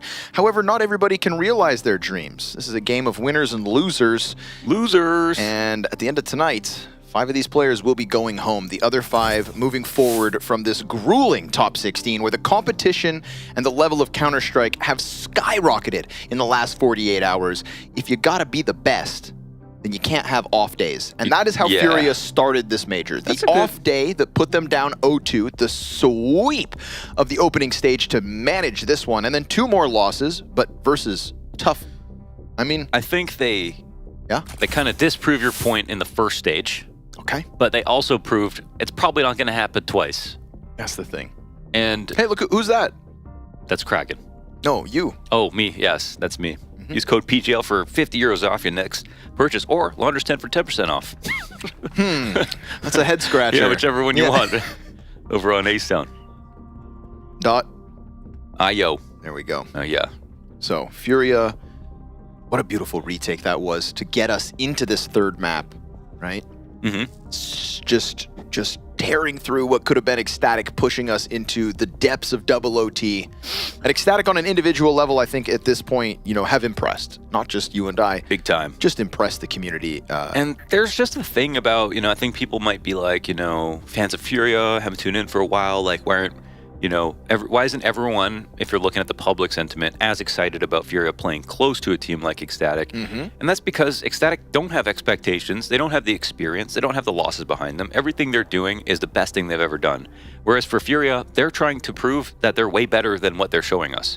So even if they win this game, they're barely scraping by. They have 1 win in this stage, and they'll have to do way more work to get the adoration and respect of their peers and all the fans, and that is deserved. That is the way that it should be. Yep. You know, as many trophies as Fallen has won, if of course, if he's playing on this team, looking to get more for this roster, the criticism for him playing on this roster is its own sort of part of the journey, and it should be taken on that merit alone. And for Furia, they have to prove that they are more than just their new hires and the experience of Fallen and the trophy and cabinet that he's created for himself with a different roster. Sure, you can look at that roster and you can look at that. Hold on, this is fast. They're not going to waste a moment.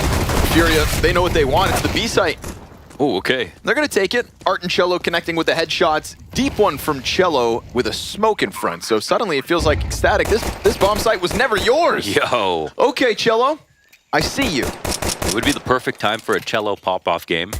I'm not going to lie, I don't think I've said his name a single time these last 2 maps. Every once in a while, though, you do get that Cello carry. Yeah, exactly. And he was in a weird role when he came into this team because he was sort of replacing an anchor. But we knew him as an antsy, aggressive T-side entry fragger who was incredibly explosive, especially T-side overpass. That was a key position for him. But since then, he's actually, you know, developed and become better on CT side as well as still showing a lot of finesse on T side and happy to be aggressive at all times. But Furia these days is much more Fallen's Furia than it is Art's Furia. They play much more sustainable rounds overall. They play much less gimmicky plays. Art does not get so far away from his teammates as he used to. They are a much different team than we've seen in past years. Yeah, and in past years, that's when, you know, the expectations of Furia were so much higher. Coming out of COVID, where Furia was winning everything over in the Americas, and where they shouldn't be winning anything right now, but the bomb is actually T-spawn. If they were to get another kill here, things kind of gotten crazy. But coming off of COVID, we were talking about a Furia who, in the first 3 majors, were able to get top 8. Each and every time. They were a mainstay in top 8 at the majors after COVID ended. 3 in a row, right? Including a top 4 in Rio, when things were feeling better than ever. This would be the 2nd major that Furia fall out in the top 16, coming shy of playoffs. And so suddenly we think to ourselves, all the expectations that were set 2 years ago, the peak that was Quesarado and Yuri is the best duo in Brazil. Well, now suddenly Furia's regressions come at a time where there are more Brazilians in top 16 than ever. And they don't have drop to take down Na'Vi when time matters, so... You know, you can only be the kings if you hold on to the crown. Kraken and Queenix with the first gun round of Ecstatic are given a quick challenge inside the A site. Nicely done from Furia to follow through. Oh, he's got that lineup perfectly. My God. Gets away from it as well. Switches sides, and now they're in jeopardy of actually the smoke coming up, so they got to reset the situation. That is a massive kill. Salazar smokes the molly. They very much know he's in there. Quesarado concerned of a second set of eyes, but this is Furia hitting the pause button for a second. There's a smoke still on two of the members of Ecstatic, but oh no! They weren't ready for that temple push? That's interesting. I mean, Fallen should have been. Maybe he just wasn't aware how much he was sticking out. Or they thought they had full inventory of the map, but 3 players still roaming. I mean, Salazar has got them cut off at the pass. This is a weird time to split up, actually. I mean, they could hope that the site's completely open, but... He's heard this. Yeah. But Salazar's not playing to peak right now, so he's going to let them potentially get into the site. He actually risks getting flanked if he's not... The jump up could catch him. The jump up could catch him, but no, he'll strike at the right time. So hunting slowly. Oh, behind Yuri. Quesarado doesn't have the time to pull off this 1v3, so saving that AK-47 suddenly feels all the more important. And that's just Ecstatic in a decision from Furia to pause all across the map, barring Quesarado walking in middle. Fallen just kind of sticks the booty out a little too far. Yeah, I don't know. Maybe there was a bad calm, because in that situation, of course, he would know. The temple's a possibility, but... let's see what we get for a replay. He was holding the flank. Mm-hmm. That was open. Yep.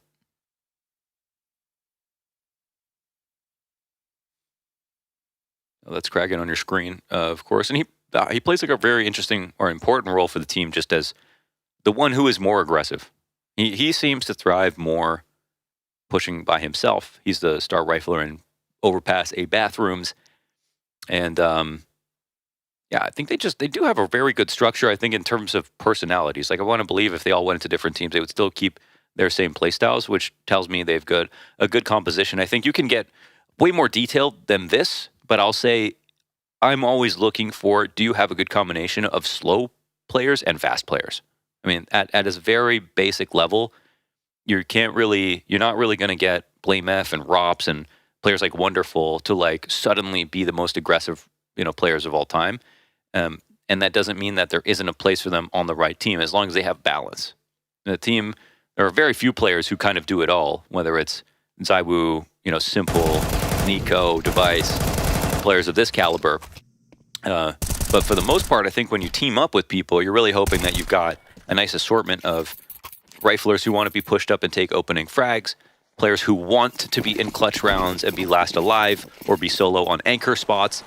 And you can really tell by the way that they move around who's good at what. Yeah, you need that perfect mix. And it does look like Ecstatic have a great composition, honestly.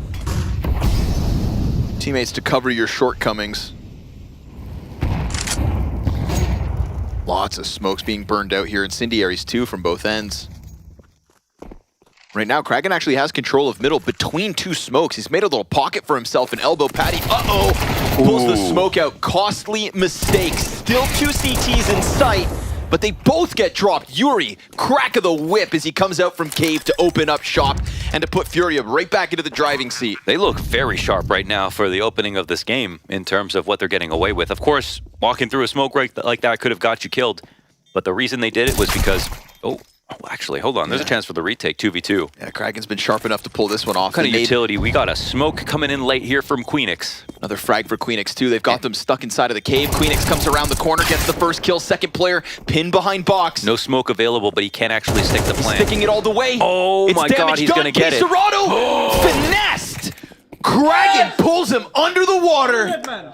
Jesus. And Quesarado drowns in the pressure. Wow, he takes the better angle on the defuse and just sticks it. That's a lifeline. That's a buoy right now. Make sure they're close to shore here. And the spray was on point. He just didn't follow through with more shots. This could have...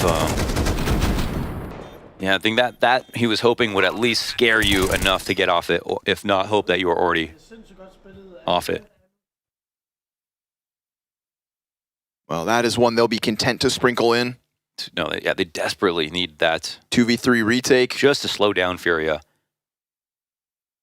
And again, I feel like another well-placed timeout. I feel like the timeouts have always come at a time where I'm like, all right, you didn't know what you were going to do next. You probably thought you were going to lose this round. So, all right, let's chill for a second because we have to reset the attitude. Now we're coming into a bye. Recalibrate. Yeah, how do we take advantage of it?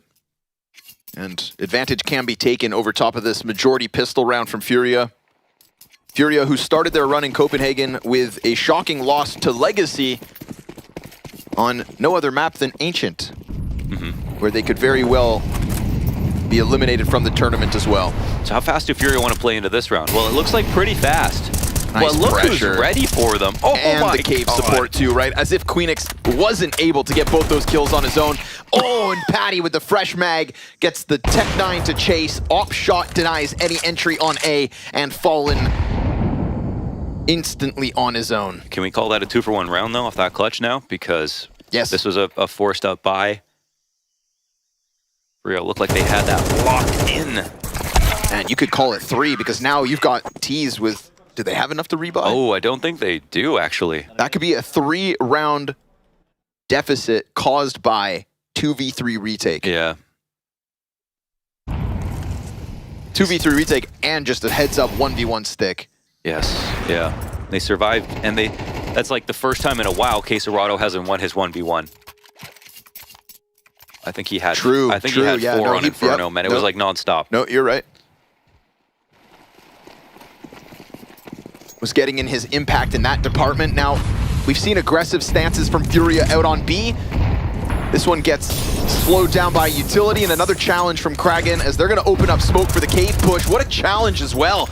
But still the site could fall. Sure enough, Nodios going to fumble control of Long. Cello, that's a great chance to grab the AK. The bomb pushes back. It's going to slide into the site now. They boost over. Oh, no. Oof. Can't stop it. It did look like he had vision for a second.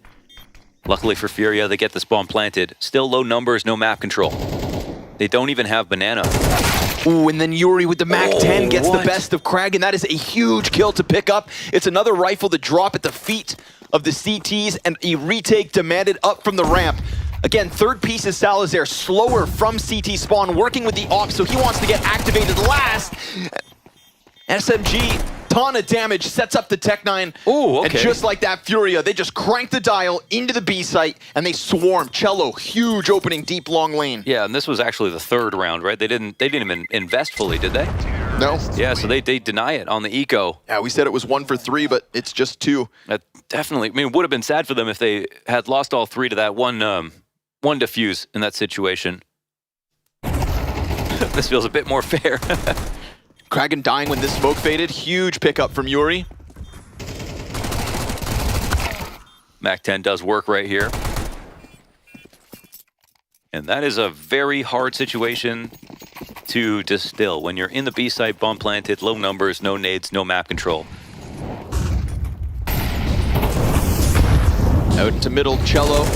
Oh, clean spray control. Comes by way of great crosshair placement. Yeah, that was a bit of... Oh, in a second! Talk about it again.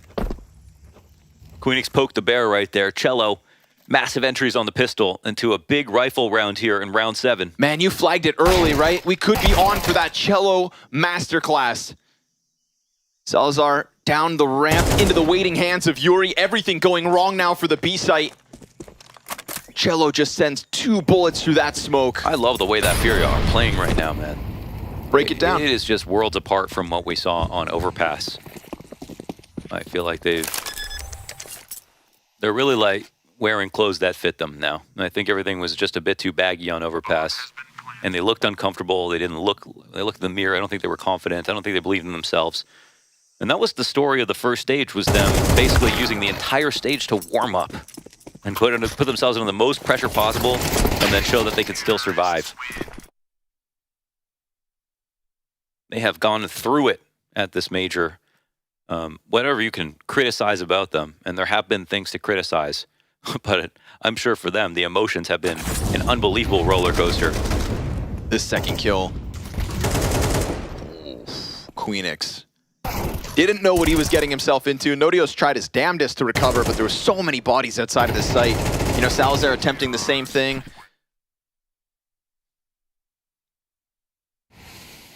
Take a bow, Cello. Furia back in control of this game. Shadow advantage queues up Art's easy frag. There's a Zeus on Patty if things are going to get weird, but nobody's even going towards Cave. Their personality of old is also starting to shine through. Faster plays, less map control, more simple execs. This is more Art's Furia than Fallen's. And a nice mixed bag of hitting A and B. Sometimes they go A, sometimes B. Must be watching Alexi demos. Back to B. Sometimes back to B.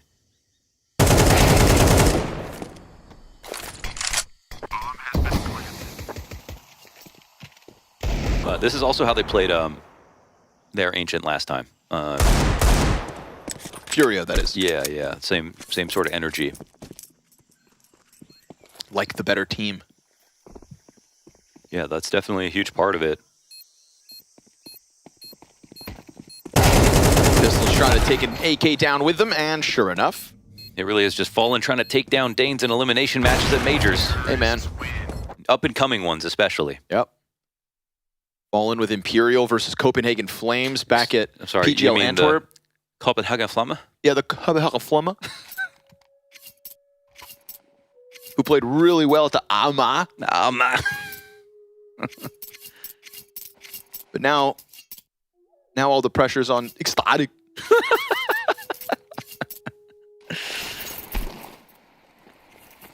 Only one left from that lineup here is Hooksy? Mm-hmm. Wow. Oh, and Nikados.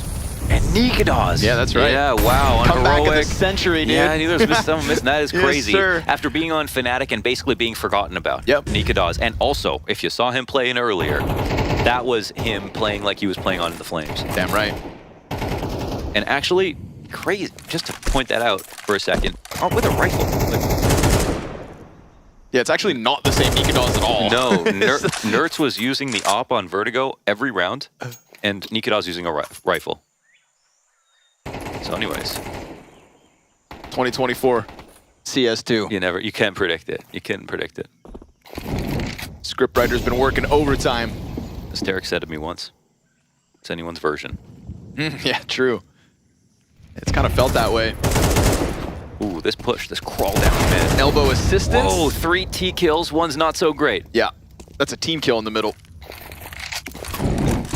Fallen just sticking that barrel in Cello's back. Queserato, though, making good timing on the A-lurk. They're concerned about main, but he doesn't get any.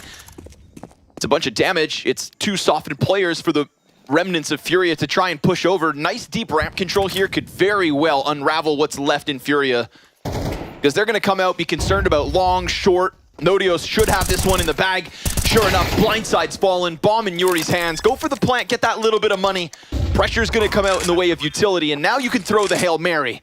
A flash that could interrupt things, but no headshot, right? Damage on Salazar over towards A. Damage on Patty thanks to Yuri. Yeah. But they don't just push it over the line, and so Ecstatic get a 4th. Yeah, sorry, I think I said 3 kills, but it was 2.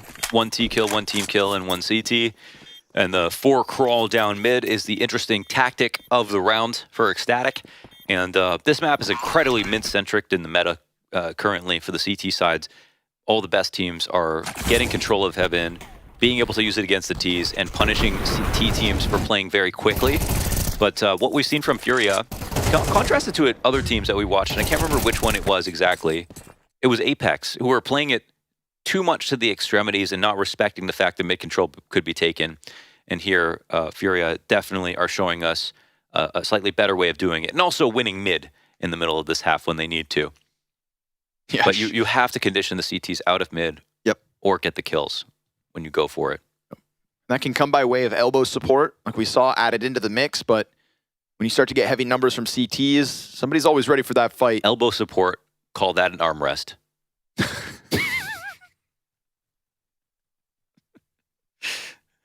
Just used to be an IGL, so I just think of names for strats. Okay, guy.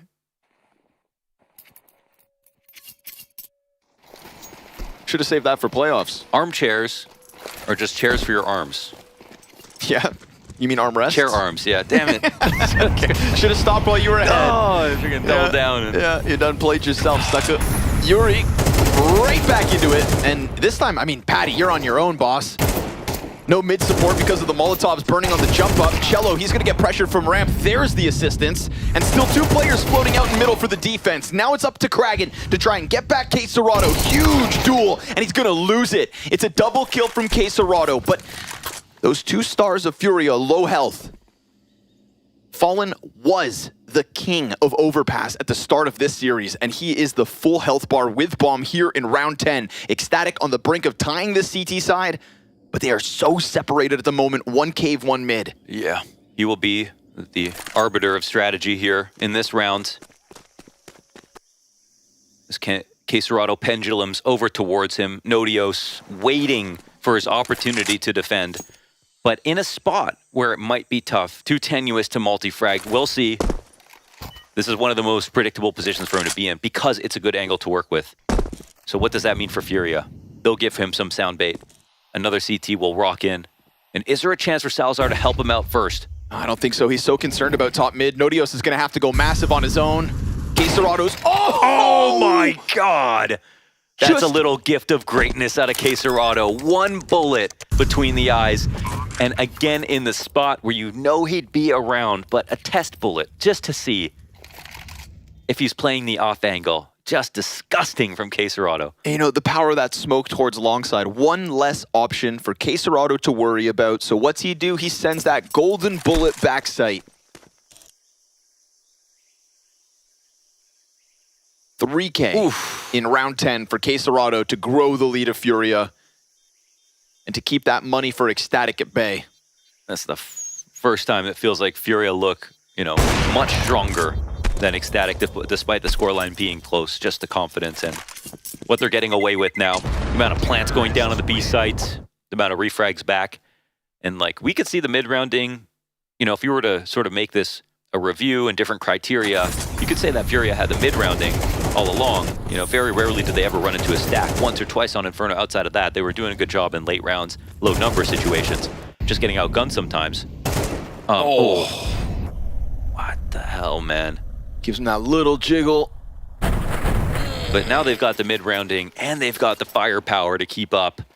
And they've got pistols to abuse. And look at that, yeah. And back in with this consistent pressure towards Red Room. That ominous smoke that could always mean somebody's coming swinging, and with no challenge, Cello can easily lock in boxes. Mid is forgone. In Furia's favor, they will creep closer. We haven't seen a donut attack, and this is actually the perfect moment to have a couple 5-7s put on a crossfire. Will they use another smoke to just burn time? Can Furia unravel this, or are they going to fall victim to Ecstatic's pistols as they have in this series? It's a double peek and they both get cleared. Then the flank from Nodios out of the Red Room, so... That also sucks the life out of the A-hit. They cannot come in here with someone alive in Donut without their smoke down. And that op's still forever in play. It's dangerous for them. K-Serato giving it the jump spot. Utility pressure's coming out. Flashbang is good. Salazar can't fire off. Nodios comes in, but the coverage is great from Fallen. USP dinks? Excuse me. Yuri wounded. K-Serato tagged. Patty's still fighting for his damn life, but it's Furia's 7th, no doubt. Ooh, they kind of needed that one, didn't they? And Salazar, again, he'll get into an angle that's like, that's not a bad angle to get to, but it is very expected, I think, for Furia, and they do a good job of fending off from this usual position, that flashbang, the patience, and they survive a difficult spot.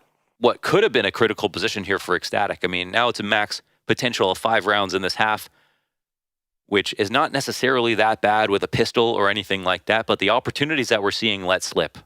I think that's the worrying part.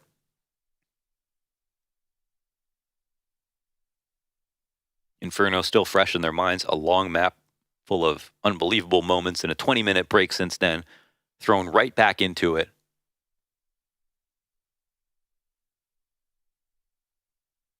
Ecstatic can just somehow tap back into the confidence they were playing with on Overpass even longer ago than what we just wrapped up on Inferno. That map was a clear, convincing Ecstatic win.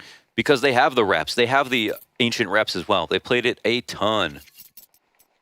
And it felt like on Overpass, despite Furia taking the challenge there, it was those reps, that experience, the ability to play their game, where Ecstatic end up walking away with a win. But this is a fired up Furia. And it's a ferocious mid-hold coming from Ecstatic. Nicely done with the pressure off the util. Yeah. It'd be so easy to shy away from this fight after you've lost it as many times as you have, but Art trying to peek over smoke pays the ultimate price. Nodios down ramp gets a kill and a half, and it's desperation from Furia to just try and challenge into B. Stopped on the approach. Patty says, enough's enough. It's a 5th round win sprinkled to the CT side of Ecstatic. Yeah, that was sublime. You see Salazar's actually having a great time over here. People are still laughing. So the mood is still good. Sound here for Ecstatic. And I think we see a half that they could have definitely got a little bit more of. They could have got those 3 rounds in a row after the fuse from Kragan. But maybe they've got to be happy with the fact that they even got to this point. Furia came in high confidence. Cello's on point. Yuri's having a comeback that's akin and feels like Axiles, you know, in this tournament, where there's been no questions now, at least in this series, about how good he's doing. As a player that doesn't need to be the best rifler on the team, but still needs to be a star and core player for Furia, who's sort of less defined by like the gun he picks up or the aggression, but instead just a heavy, like the pure output of kills. That's what Yuri is.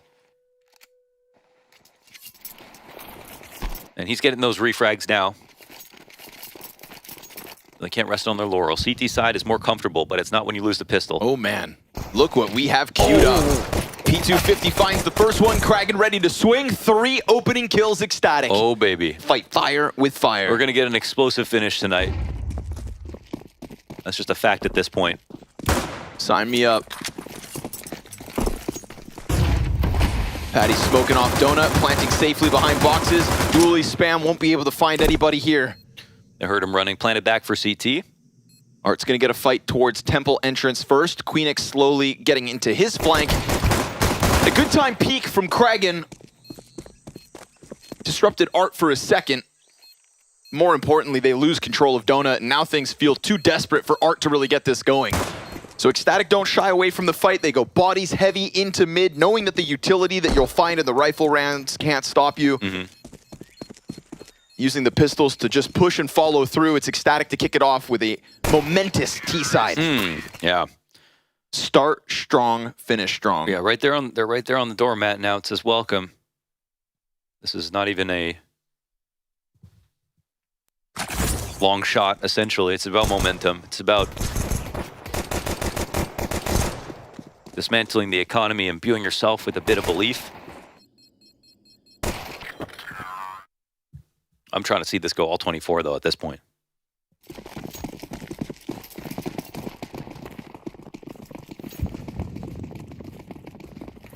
Let's see if another special moment will be made.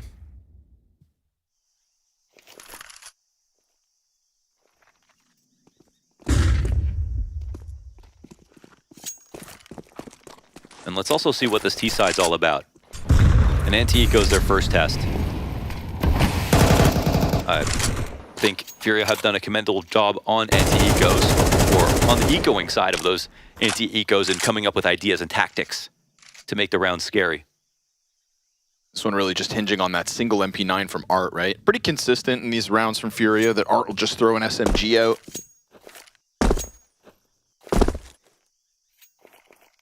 Question is, can he get much done with it? Set up with K-Serato and Cave. The numbers are coming his way, but the pistol serves up a good distraction. He jumps down to the second. Ooh, this is big. They had Kragan terrified. 2 more players on site. He tries to get out, and he will. Ooh, where are those trades, man? They're terrified of an MP9 jumping around. And if they go stack Red Room, if they get this fight versus Queenix, then suddenly that'll be a Galil in their hands and a 4 versus 2. Ooh, but the SMG can't get it.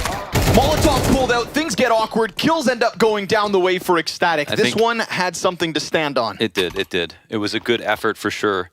And I'm not going to lie, the way that Kragan pulled back instead of just running at that frag instantly and allowing Art to not only get it, but get away, and Nodios comes out late, that is the kind of thing I have not had any criticism towards Ecstatic for throughout this entire run, not just this match, not just this stage. I think that's something that they have been doing consistently well, is never looking like they're letting each other down. Well, put a pin in it, because if they were to let each other down right now and let Cello get this defuse off, It'd be gut-wrenching, but the deep CT control looks like it should be the insurance policy. Damage out of him, but nothing more from that to survive the test of Art's MP9. It is a test, but it's also passed for Furia. They get 3 kills.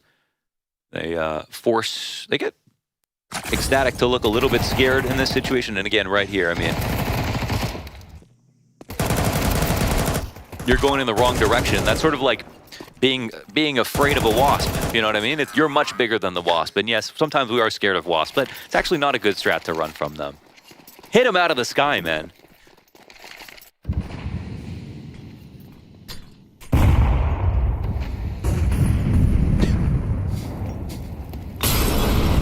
That was the best bug I could give Art. Why are we defining bug-killing meta? Oh. Dangerous games, Nodios. Especially to do that with no support, but he is honestly keeping 3 members of Furia very much distracted, all while his teammates are looking to carve a road into this A site. Quesarado Molly in hand, MP9, all he has to work with. And if he doesn't use that util fast enough, he's gonna get swarmed. Patty's coming through it! Doesn't give a damn! Uh-oh. Fallen on the CT lane, tries to put shots through, but no damage. I'll say something, 4v5 retakes on the A site are not...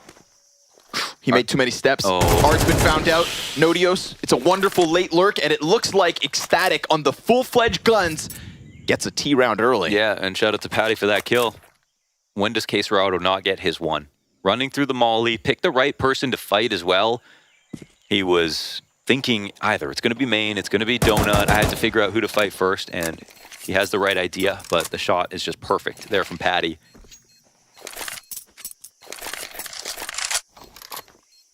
Wow, and a 5 alive round here for Ecstatic to get 8-7.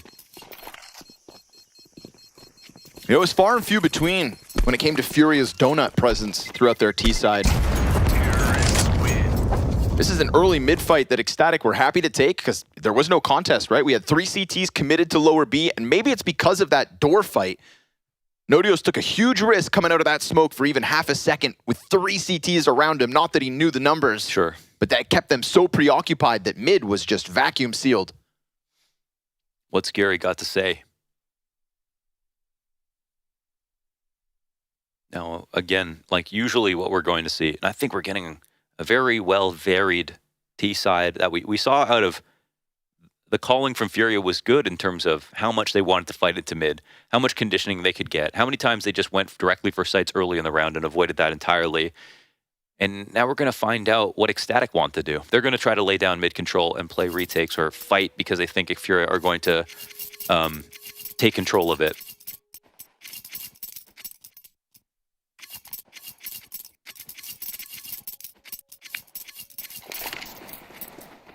They don't play rounds down to the last 10 seconds, so I don't see them playing retake on mid late into the round. But early Excite execs, I can definitely see that. And look at the play right now. Minimap is a vacant A site. It's correct. No one's here to hold. Fast donut moves, right? Furia quickly redirect. But they're there donut. first. Challenge out around the smoke. Queenix can't maintain it.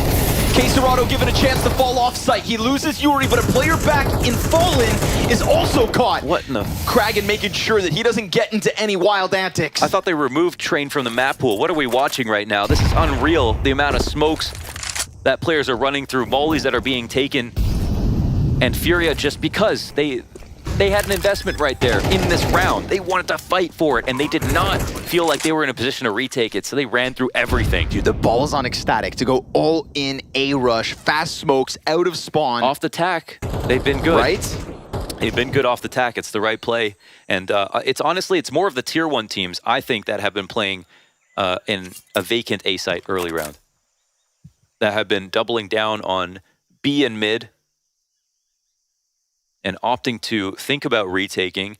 And I think there's a moment, there's just like a shared zone of territory where they felt like it's not their timing yet. We are close enough where we can jump in. But when we saw Ecstatic scale all the way to single box in the back of the site, they had better angles already. Yep. They also had better guns overall. And even though they lost their first duel, they still had full control. And also, no one's there in Temple, you know what I mean? That also makes a massive difference for stopping players from scaling, getting information, clearing the back box, and you can see they're just fighting forward, right? Yep, fighting behind these boxes because all they had was CT lane to try and help Quesarado. Yeah. And even that one pocket between the smokes, mollied. Again. There was nowhere to stand. No. You pop your head out from behind that smoke, it gets shredded. And while Furia can't afford the rebuy with some money in their back pockets too. They're doing it again. This time it's going to be 4 towards the other side of the map. Okay. And they've got clear pathway here for takeoff. Okay. Yuri pressing in close. Patty's gonna get him in an instant. Whoa. Him and Nodios. This is just Ecstatic slamming the extremities of the map and starting to set a tempo that not even Furia can seemingly keep up with. Is it Furia getting surprised by their own game right now? They got away with this early on in the first half. It's the same tempo, it's the same aggression, but it is no longer the same Furia. No, it's not. We knew T-side was going to go this way when we swapped over. Ecstatic with another perfect call, right? It's a tactic out of spawn. It's not a default into a round win. It's avoiding mid so far, and again, who knows if they're going to even have to deal with that problem, because if they keep the money low, Furia might not be able to even fight them there. They might be in a half save every single round from now. No guarantee that these guns get saved either. Art, he'll hang on to his, but he's getting chased down. Quesarado's also dead. One op left. And they're coming for it. Oh, they clear it. Oh, everyone dies. Furia wiped out. 10 frames left on the round. Furia are wiped out. This is Ecstatic going for fights on the extremities of the map out of spawn and alternating. All in A, all in B. They literally are mirroring the ideas that Furia brought in with the fast tactics, but they don't have an antidote for the problems they were causing Ecstatic. And I know if we ran this back, they would be able to figure them out and identify they need to pre-molly, pre-smoke, play in front of those choke points, but it's already become too late. Look at the money. No more chances.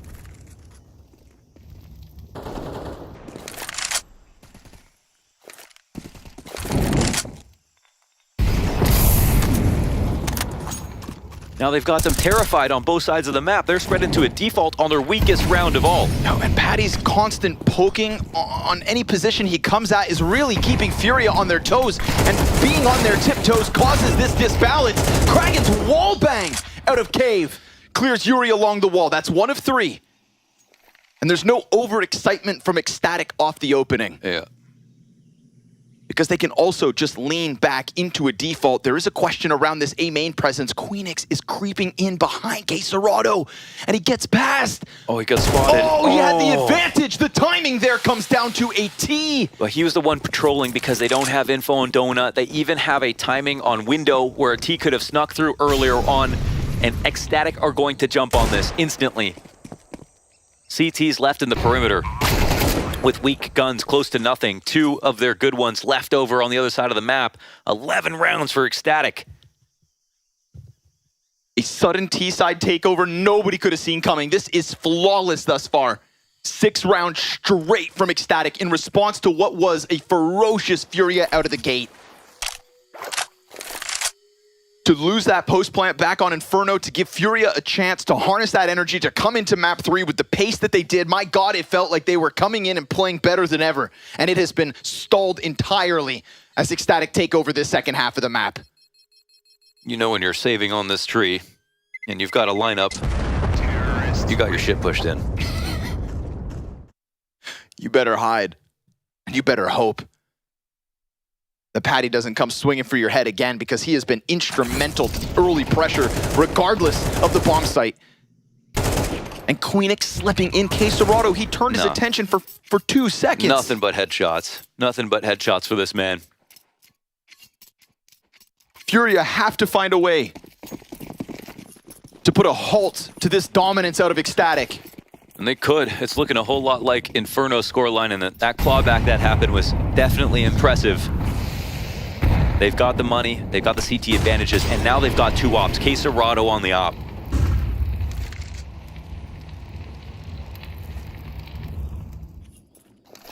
Forward cave support, including Cello next to it. Cello, who was lights out in the first half on his own T side, is now suddenly going negative. There's another massive timing here. They have 2 ops and no window control. They're watching this passively, but they're at risk of getting smoked out. Their biggest... Oh, no! Are they going to forget? Yes! Oh, no! It's covered! Double Patty entry. and Nodios rain terror over on this side of the map. Fallen goes down. His face is in the sky. That scope doesn't even get to shoot, and Quesarado on the other side of the map has no idea what to do now. The time to kill on each of these engagements is just bewildering if you are Furia. They cannot get their hands on a moment. This is free-falling Furia, about to be dropped out of the first CS2 major, shy of top 8.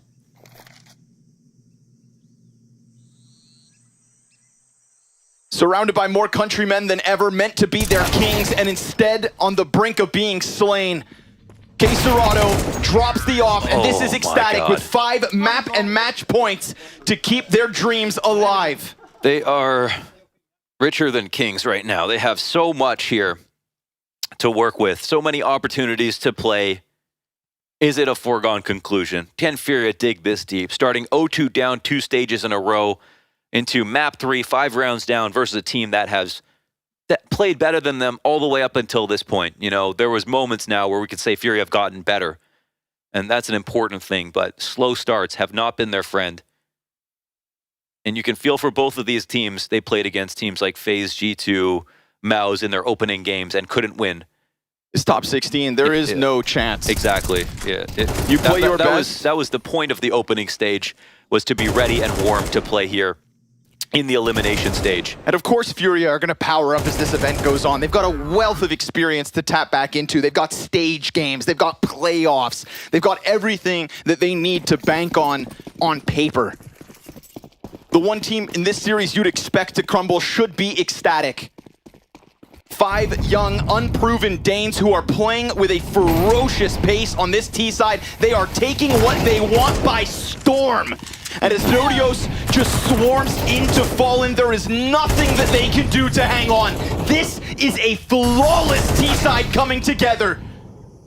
It pushes Quesarado into a desperate spot where the flank has been found out, where the utility hasn't been used, and where that bomb ticking is the timer on the life of Furia here at the Major.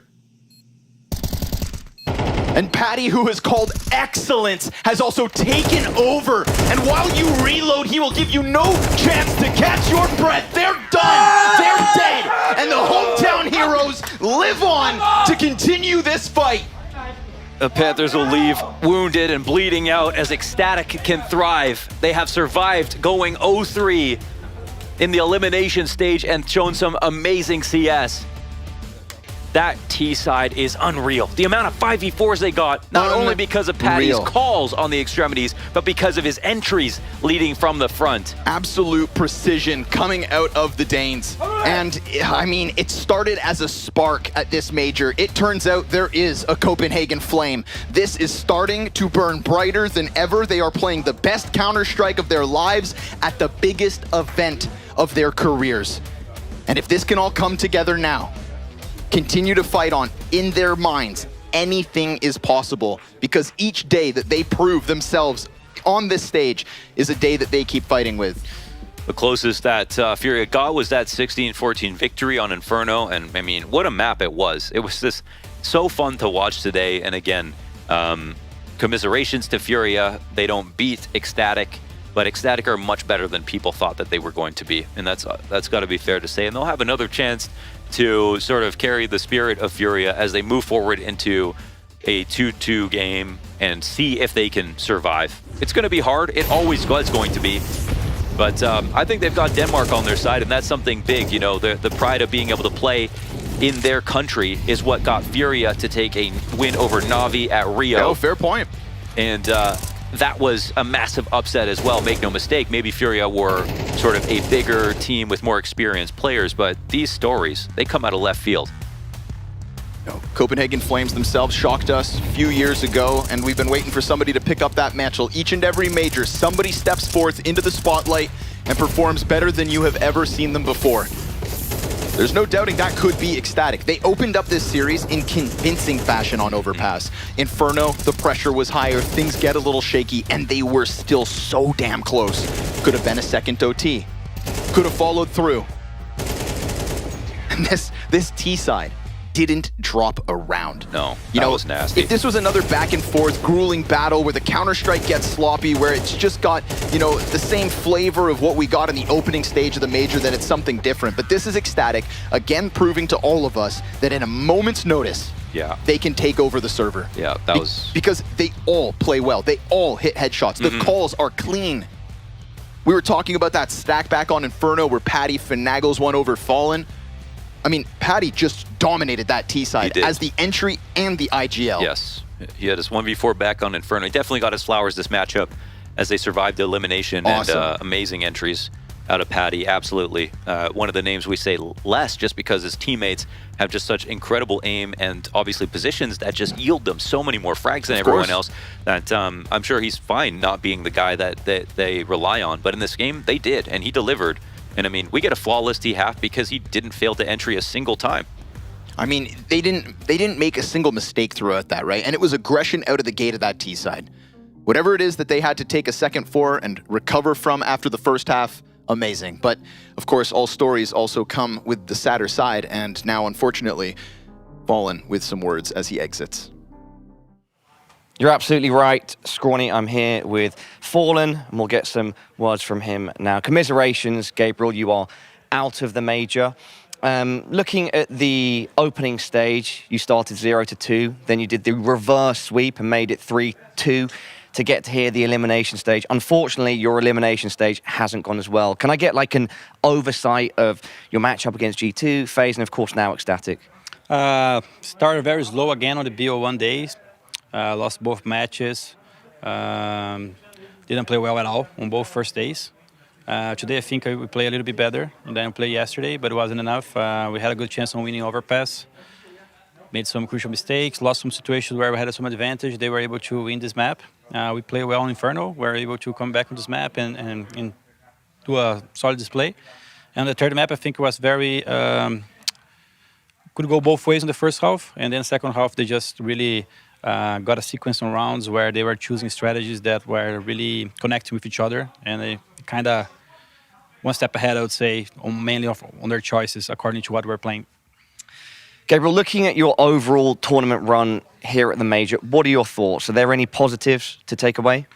There's always positive, of course. Right now, just because we just played and very frustrated, of course, because I wanted to win so hardly, and it's hard to say anything, but we want to learn from the experience. It's always like that. I'm going to have to come back stronger later on, and I think positive so far is the fact that we won a lot of spots for the next Major. That's very important for our region, so that's something to take away from it.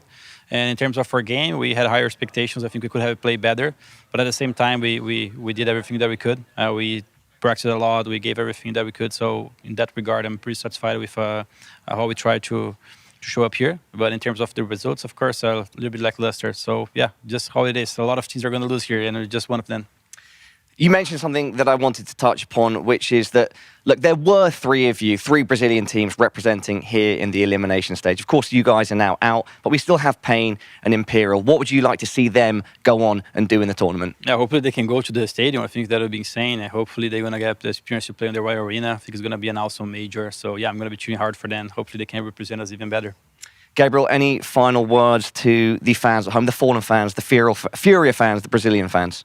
Queria agradecer o pessoal pela torcida. Obviamente estão muito desapontados e tristes com a nossa performance, não é o que a gente queria. Trabalhamos muito para que fosse diferente, mas não conseguimos dessa vez. Então queria agradecer de coração aí as mensagens que sempre vão vir aí de apoio, de carinho. Obrigado. For everyone who is cheering in English, I'd like to appreciate you guys. Whoever is sending us messages as we lose, you know, those kind of things keep us up. We did everything we could, but it wasn't enough this time. Thank you very much.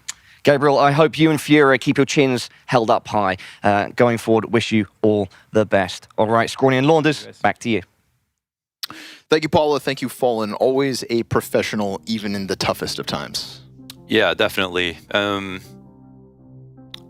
think, unfortunately, they need to get, better results as much as the interview is like sort of very professional and everything like that. I mean, for Fallen, he's got a full career, There's no denying what he was able to accomplish in 2015, 2016, and as the maybe most important player Brazil has ever seen, for sure. Yes, nobody can take that from him. Probably all these pros that you see in the Legends or in the elimination stage right now are just because they watched Fallen play and showed what he could do in CS:GO, and he gave him a lot of direct opportunities to do it. the rest of the players on Furia, they don't have that cabinet. And being amazing at qualifying to things is like being the best at exercising. And I think that that's not going to cut it at some point, you know? So as much as they could take it on the chin and all that, they got to take these opportunities with both hands, because you don't know how many players are going to have that many years left over. And guys like Quesarado are the best players that we've seen since Fall and coldzera were on the scene, and it has been a long time for Brazil. And you don't want to see those careers get wasted. So hopefully Furia can get it together, because they're supposed to be the ones going farther than anybody else from their region at this event. That's exactly it, right? We're talking about a Furia that scraped the bottom of the barrel from the start of this event to get to this point, that could have very well missed out on the top 16 in general. And I think there is something to say when, at the same time, we've got the most Brazilians than ever before at a major, and we are watching those teams succeed around Furia, right? We are talking about an Imperial with an unproven in-game leader in Vinny, new pieces in Decenti and No Way that are all coming together and finding this chance to really thrive. You know, when Fallen says that he hopes to see them in the playoffs of this event, there is this off chance with Imperial's current record that they could pull something off like that. Pain survived the test that was MongolZ, but that's a Pain with even less proven entities than somebody like Imperial. And more notably than anything, I think, it's a missed opportunity with Pain, because Big Uzera sat on that roster with literally no teammates for X amount of time as we watched what was the best team in Brazil 1 season ago for Paris fall apart, get plucked apart. Furia sat back and made the decisions that they did, and those decisions have led them here, another top 16, and missing out on playoffs. We've got the schedule for tomorrow, of course, because while some do depart the major, the Counter-Strike doesn't stop. This is the schedule on screen for tomorrow. We've got elimination matches between the 3 1-2 teams. Yes. So Imperial FaZe Clan, tough match. G2 Ecstatic, tough match. Heroic Pain Gaming, tough match. And for the sake of the major in the eyes of the big brand teams, if Furia had won this game, it would have been FaZe versus G2. So if you're a fan of these two sort of massive organizations, you can actually be quite happy that Ecstatic were able to pull out this victory, because it gives them both a better chance of getting through this major, even though they have dug themselves quite a hole. Tough losses for G2 and FaZe Clan so far in this stage, including G2's loss to Na'Vi on Nuke, where Na'Vi had to climb back like very hard into that game. And honestly, who knows if Ecstatic can actually pull this one off. Their form's going up. G2's form is in question. Yeah, it's just a matter of being able to muzzle the superstars, right? m0NESY, Nico, a newfound form from Hunter. Meanwhile, over on mainstream, my God, we're talking qualification. 3 of the teams on your screen right now will be playing in the Royal Arena. 2-1 matches. Eternal Fire, Virtus.pro, that is the opportunity for Eternal Fire in my eyes. VP coming in, falling to Imperial, while we've watched Eternal Fire power up over not just this event, but the most recent months, right? They've got playoff runs back at Pro League in the last Counter-Strike Go tournament. They were on the brink of making playoffs in Katowice, potentially. In RMR with good results. I mean, everything seems to be pointing in Eternal Fire, doing kind of like what Ecstatic is, which is playing the best of their careers. Our VP, what will stop them? Perhaps Vitality. Vitality versus Complexity. If that's not their ticket into playoffs, you know, this could set up Complexity for a heartbreaking reverse sweep from, or I don't even know what you call it. It's always going to go to the last series with them. So we might as well just fast forward through this one, and then we'll see if they can actually make it. What do we say in that first game? It's not a Complexity game unless it gets close. Unless it gets close. Well, it's not Complexity in playoffs unless it's a 2-2 decider, I tell you. We saw them play well, extremely, but they got trounced versus Mouse today, and no shame in that. Mouse look amazing, so yes, sir. This game just won't be any easier. And what do you make of that last match, Mo? Cloud9 and Na'Vi, it's obviously, I think, a very special map between the players that are on these teams in terms of going head to head. And I think that Na'Vi have a lot to prove. And this would actually, I mean, Cloud9 have had to go through stiff comp to get to this position. And like their team actually have going through. And I just, after seeing XL get better through the opening stage, I'm really thinking that he's going to play in better form than he has in many months. Okay. And even though they don't have an Opera, and I'm always going to be angry about that, I actually think that there's a world that they can make a deep run at this event. So I don't know who wins that game, But I think it's the perfect matchup. Cloud9 critics just want this formula not to work, and yet, they keep Can't on help hanging but on. respect at least what they're showing us. And every time they get that little bit of success to just extend this formula, right? To hold off on doing what everybody's calling for, which is replacing somebody for a dedicated opper. Hey man, we've had great maps on the op from Hobbit. We've had great maps with the op on Boomich. That's a real moment for them to seize the day, and to, after all these struggles and all of these naysayers kind of dogpiling on top of Cloud9's. And also, when we talk about who's the best team at this major is supposed to win, it's Spirit. Yeah. And then there is not really a number 2, unless you want to say Mouse. But can you just envision Mouse in the finals like you can Spirit? Probably not. Yes. But it actually might happen. But when you think about that, then you think, how open is this major? Ooh, how open is sure. that second final spot? Sure. And are Spirit actually going to make it, even though they made it to Kato finals? So if you're a team like Cloud9, if you're on the periphery and you're not a Phaser Vitality, why shouldn't you believe? The best teams might lose early. If you don't believe in yourself, how can anybody believe in you? Wake up every single day here in Copenhagen and seize the moment, because it's round by round. That's the beauty of CS. Anybody can win on their best day, and today has been a hell of a day. We start to say farewell and congratulations to teams as of tomorrow. A lot of Counter-Strike, a lot of emotions, everything that you tune in for, cranked to a 10. The PGL CS2 Copenhagen Major, truly underway.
Changing, but one thing remains the same: victories with 1xBet. Level up your gaming space with metal posters from Displates. Hang your Displates in seconds. Swap them whenever you like. Get official art from your favorite games on a uniquely designed metal canvas, and choose from thousands of posters. Join over 3 million collectors now. Your wall upgrade is here. Shop now at Displate.com.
What's popular, it's loud. And this is ASON's commercial. But ASON spent all the money to make the headphones good. And And they got no money left for the commercial. So I'm gonna need you to head to ACEZONE.io. ACEZONE. Yo. Code PGL, 50 euros off.